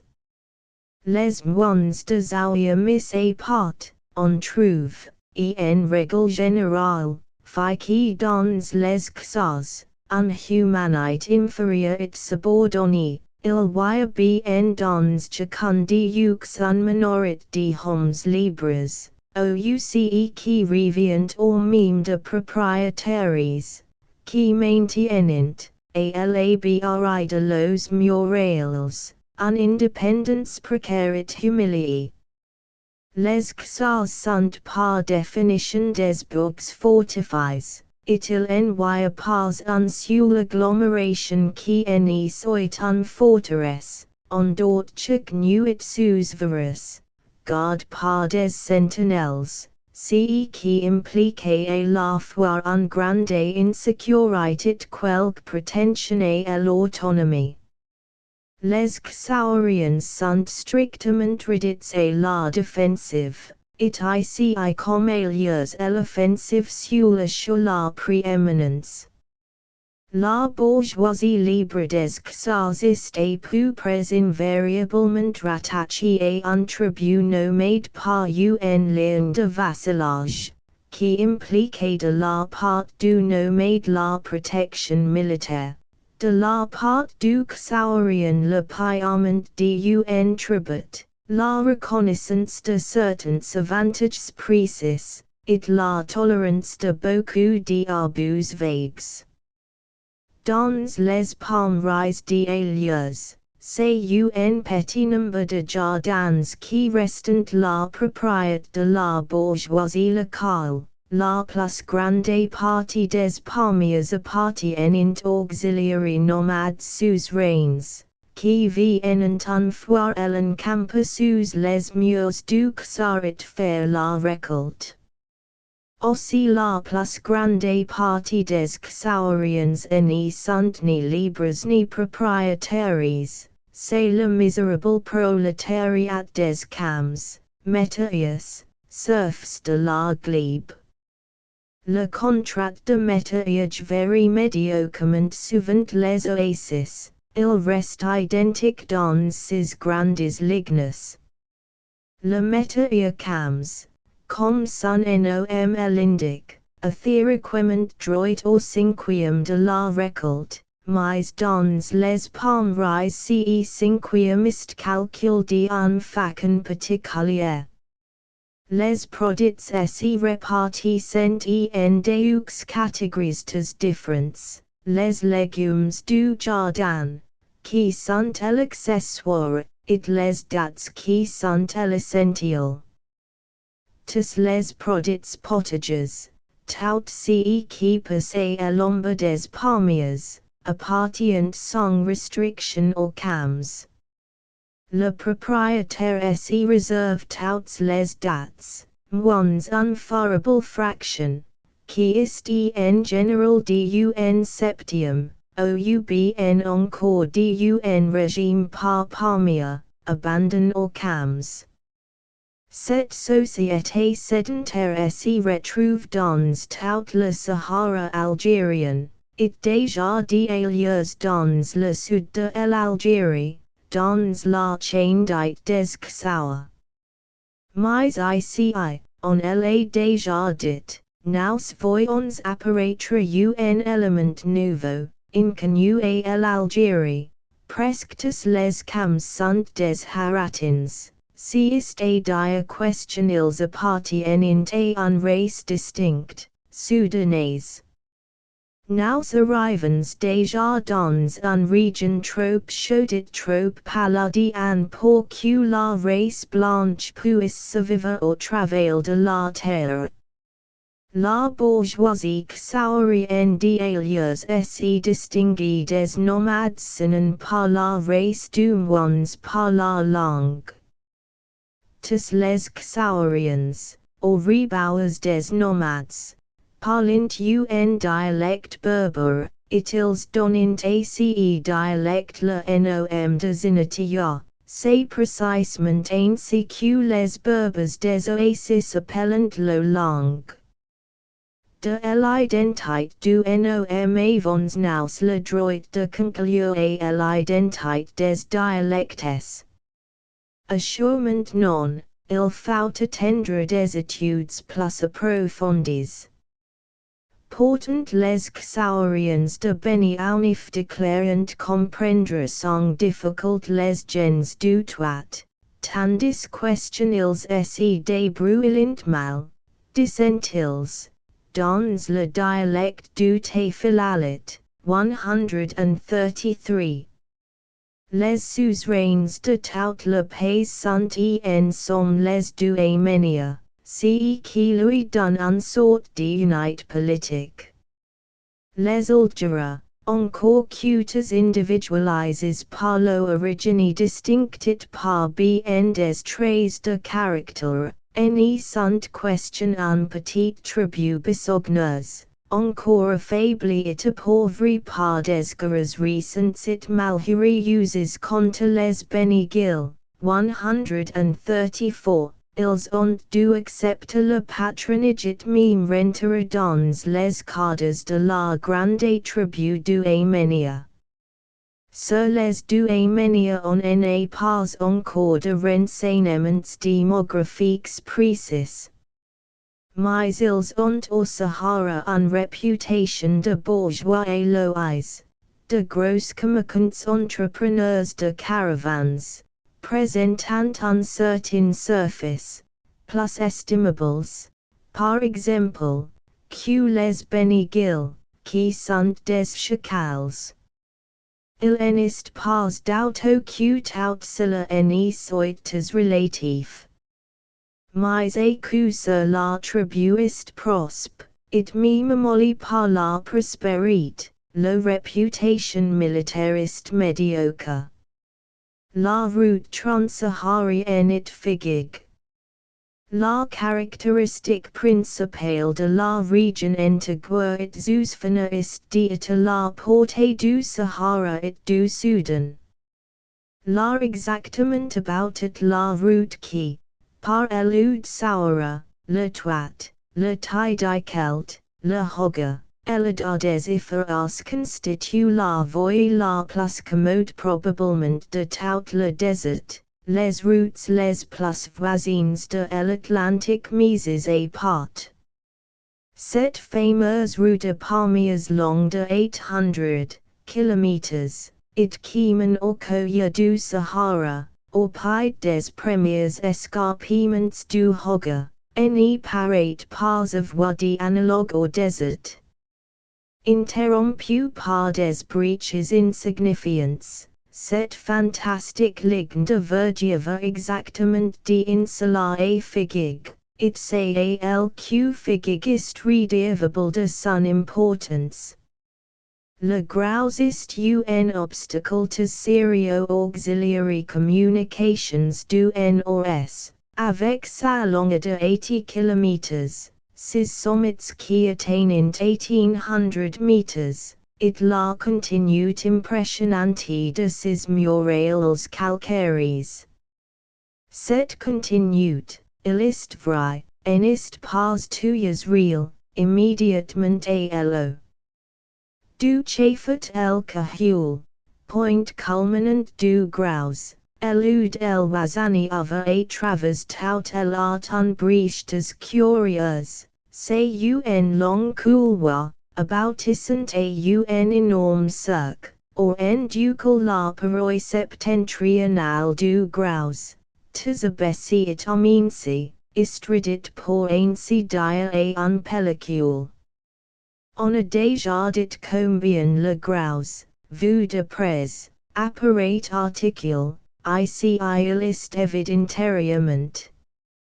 Il n'est pas moins vrai que de filet ses périls, s'il en existe, sont dix assez pénibles, si sont des portes dérobées par aussi filant éventuellement les bandes de pilotes, si ne sont pas des chemins pour de honnêtes chemins de caravane, passamment charges. La voie de communication normale évite le gros it passe par figuig, dont le nom signifie en arabe le petit col. C'est un porte entre le Maroc et le Sahara, it est over précisément au point où vient s'y raccorder à l'Atlas la grande rue des Palmiers. Ainsi figuig n'est pas seulement, grâce à ses eaux artesiennes, un centre agricole considérable pour le pays, c'est encore, grâce à sa situation géographique, si question on pourrait appeler un centre urbain et commercial, avec une population de juifs qui a su, par exemple, comprendre immédiatement les avantages du chemin de fer et entire partie. La question marocaine. It des laws est clair, il est grand temps après un demi-siècle écoule, un petit article du traité de 1845 entre la France et le Maroc. On cite que le traité n'est précisé pas la frontière dans la zone des hautes plateaux et du Sahara. Il est borné à déclarer américains figuig le petit voisin d'ICH. Nul doute que le maréchal Bugeaud n'est pas compris la portée de cette clause. Et on peut se demander quelle fut l'intention des négociateurs marocains. Ontils propose cette rédaction vague par imprécision naturelle de Barbès. Ou parfines de diplomates orientaux, qui mettent à profit l'ignorance de l'adversaire, et qui craignent de l'éclairer sur l'importance de ses concessions. En tout cas figig marocain si état le verrouiller sur la seule route qui relie l'Algérie au Niger, et il est resté jusqu'au début du XX siècle. Toute cette région de la zone des comme la Sahara et le est fortement marquée à l'empreinte marocaine. Elle est déjà par la nature, en Algérie et en Tunisie, tout le long de l'Atlas saharien, on chercherait vainement, on elle déjà dit, un contact direct, une pénétration réciproque entre les domaines hercyniens et atliques. L'Atlas saharien est séparé du host primaire par d'immenses étendues de plateaux crétacés. Au contraire, si mal connu que soit encore l'Atlas marocain, nous savons pourtant avec certitude que les placements primaires hercyniens finissent, au sud de Marrakech, par constituer la masse même de l'Atlas et modifier profondément sa structure. Au point de vue géologique, la région de Figig serait donc déjà plus marocaine question algérienne. Marocaine, ou plus exactement sud-marocaine, la région qui nous occupe est encore par ses promesses de richesses minières. Auxiliary mines de Benissaf, dans le département d'Iran, tous les ouvriers sont des Marocains, originaires de la province du Sousse. Tandis que les proches voisins de Benissaf, les Rifains par exemple, qui fournissent à la province d'Iran un abondant main d'œuvre agricole, ont dû être écarts du travail minier, parce questionils sy montrant inaptes, à travers tout le Maroc, malgré l'éloignement, les soucis s'y trouvant attires à Benissaf ils y déployant une dextérité atavique de professionnels. On cite d'ailleurs que le Sousse, au Maroc, passe pour un pays minier. Le Gros est encore bien éloigné du Sousse, pourtant il contient des gites minéraux, bien connus des indigènes et vaguement exploités par eux. Si l'on en croit los dias, la minéralisation irait en augmentant vers l'ouest, si est à dire que le sous minier s'y prolongerait à travers le Tafilalit jusqu'au Gros. Il est trop clair que ci sont là des affirmations sujettes à caution. Ces similitudes géologiques et physiques ont eu, comme il arrive si souvent, la répercussion sur la répartition de l'humanité. La région est de langue berbère, et elle a donc ses affinités avec le Maroc. Dans la province d'Iran, les îlots de langue berbère font à peu près complètement défaut. La langue arabe y tout envahie complètement supplante l'idiome aborigène. Il y un coupure absolue entre les provinces berbères de Kabylie et de l'Ouest d'une part, et d'autre part l'énorme bloc des berbères marocains, qui commencerait à Figig.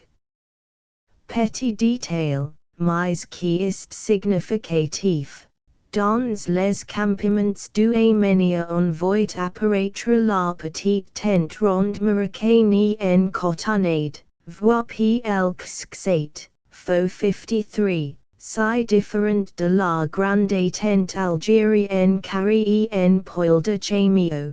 popularisé par la gravure, les tableaux et les expositions.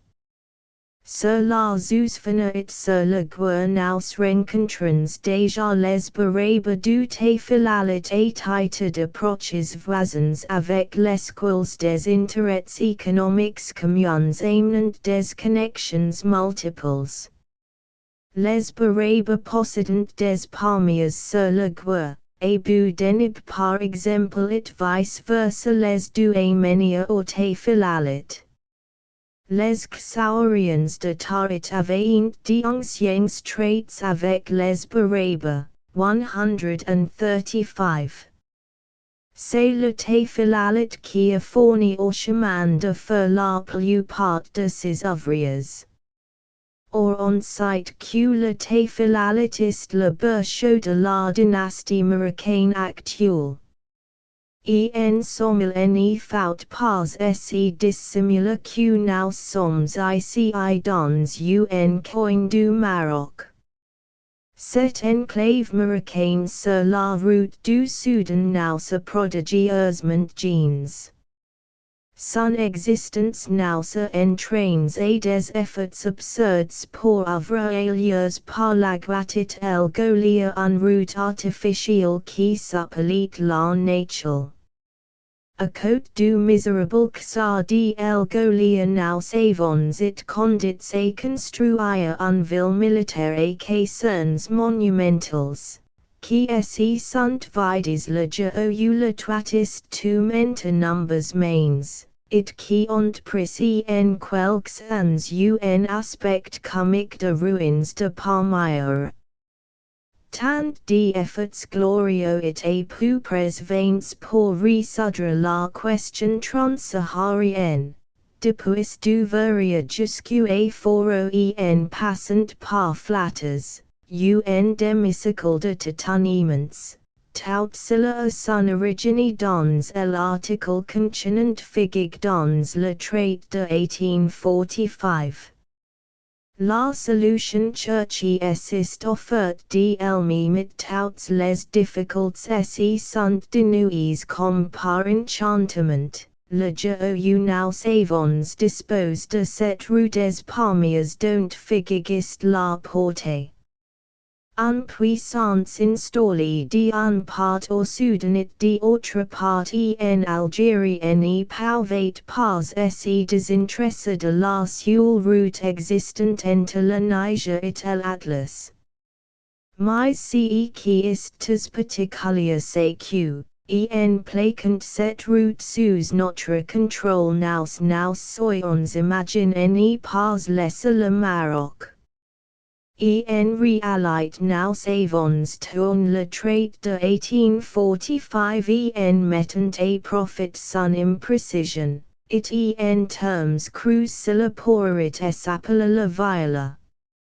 Assurément le Maroc n'est pas en géographie politique un entité précise, le trait même le prouve surabondamment puisqu'il nous donne le droit de poursuite. Il n'est pas moins vrai que les Marocains se sont chez sur cette route transsaharienne qui aboutit à figuig, elle jouait un rôle dans les transactions et dans les habitudes économiques. L'occupation française les a profondément choqués et laissés. Au moment même où nombreux agents étant cherchant à nouer avec le mazen des relations d'intimité. Aussi bien est-il clair question il serait inadéquat de reprocher à la politique française sa perfidie, le cas est beaucoup moins inavouable, il s'agit simplement de notre anarchie coloniale chronique. It sans doute il est possible, avec une politique générale nettement consciente d'elle-même, de concilier nombres intérêts sahariens et marocains. La pacification. Q le triangle de pays intégré et zousfana était un parcelle du territoire marocain sur le rend d'autant plus intéressant le processus d'occupation et de pacification dans une région qui, higher encore, était la plus troublée et la plus fermée de nombreuses frontières. Aujourd'hui on y rencontre à chaque instant les traces et les souvenirs de l'état de guerre. Les grottes du Graus, et elles sont nombreuses, ont été manifestement habitées à une époque récente, et situées, comme elles le sont, dans les escarpements les plus sauvages. Il n'y a guère de chance question elles ont servi d'asile de honnêtes burgers. Dans les cols du Graus et du Bacharet sur les routes qui y conduisent, on voit de place en place des parapets semicirculaires, en pièces non cimentés, mais soigneusement choisis et solidement mécanisés. Ce sont des abris de tailleurs. Ellumes sabat, cette petite gare quaternaire, question on apicoat de Colombacha, it qui s'y dresse au milieu d'un hamada désolé, à ces abris de tailleurs ou plus tard de chaouf, sentinelle, abris tails dans la roche tendre. On y trouve des vestiges d'installation semi-permanente, for acquire la galette, par exemple, l'UMS Sabah est manifestement poste de vigie, surveillant la route du sud-ouest. Tout le pays apparaît aménagé pour la guerre, d'un façon primitive mais intelligente.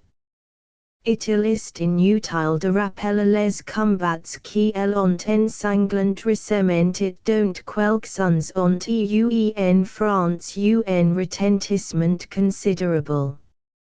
Cette période troublée est close, il est remarquable question n'est pas it par un fait de guerre éclatante, par un colon et une répression militaire.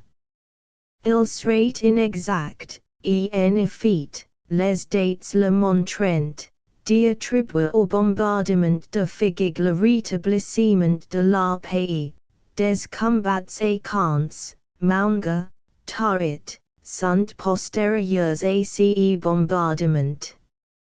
L'état de guerre a pris fin, parce question en série de mesures, l'occupation pacifique d'un certain nombre de points. Ont rendu la continuation impossible.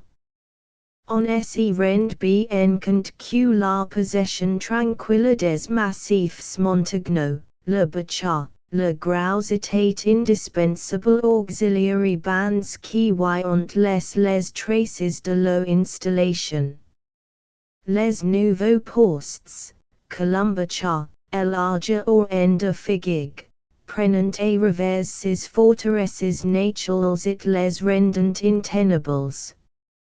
Mais c'en est pas seulement la situation militaire qui s'est trouvée modifiée, c'est encore et surtout la situation générale.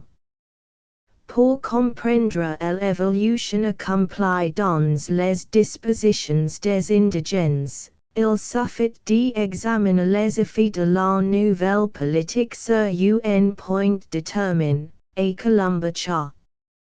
Il fut un temps, en 1902 et 1903, où la crête du Bacha était considérée par nous comme frontière franco-marocaine.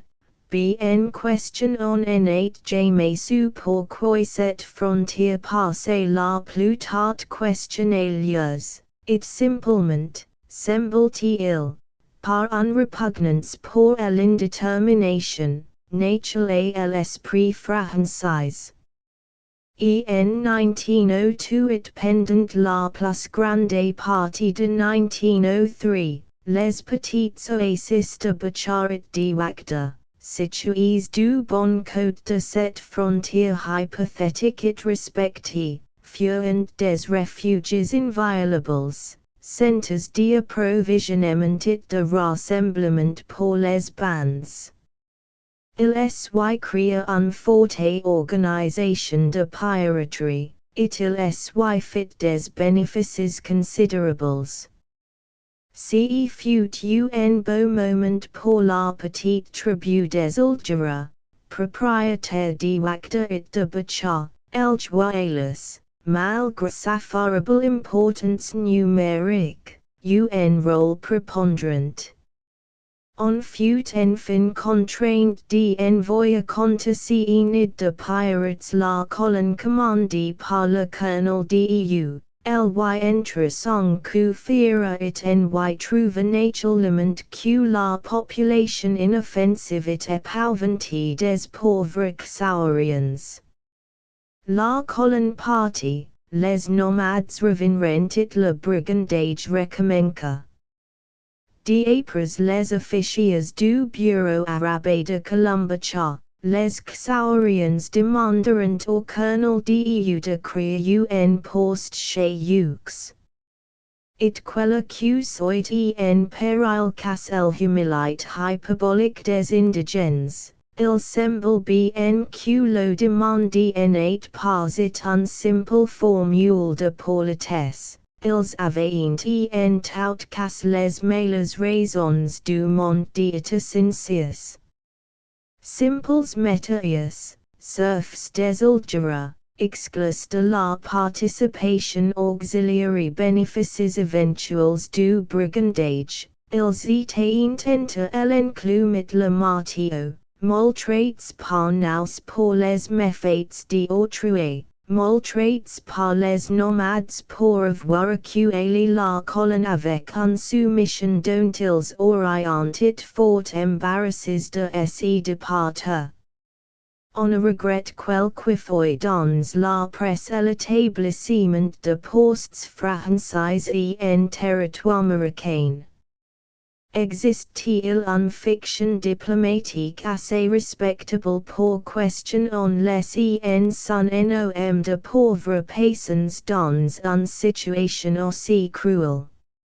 On a donc fini par il eut sage de commencer. On a créé un poste à Colombacha, non sans que des apprehensions fassent exprimer si et là sur l'avenir de ce poste. Question on s'imaginait d'avance scellé par des hordes furieuses. Ren de péril n'y assist produit, le poste depuis sa création n'est pas tiré un coup de fusil.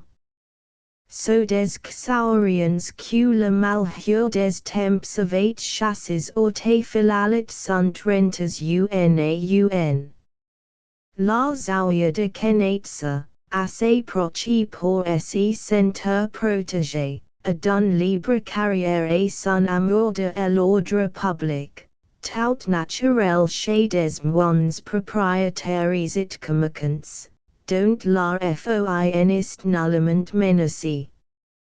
Ce qui peut paraître surprenant c'est que les Algéras, irréconciliables la veille, se centralisés nous le lendemain de l'occupation, se questionner en effet tous les palmiers sont eux, et la récolte nulle est un rentrée sur. Ils n'y sont pas disposés à sacrifier pour les bénéfices aléatoires et transitoires du brigandage.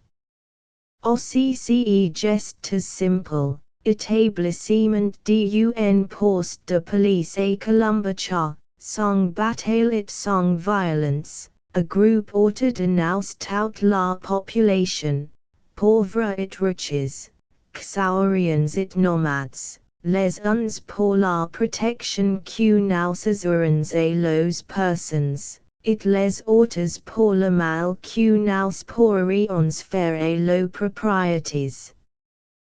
Par un processus psychologique analogue, la fondation déjà ancien du poste de tarita fait passer progressivement de notre côté les deux mania, propriétaires de la palmerie. Par tous les instincts du propriétaire elle ont import sur ce du pilote.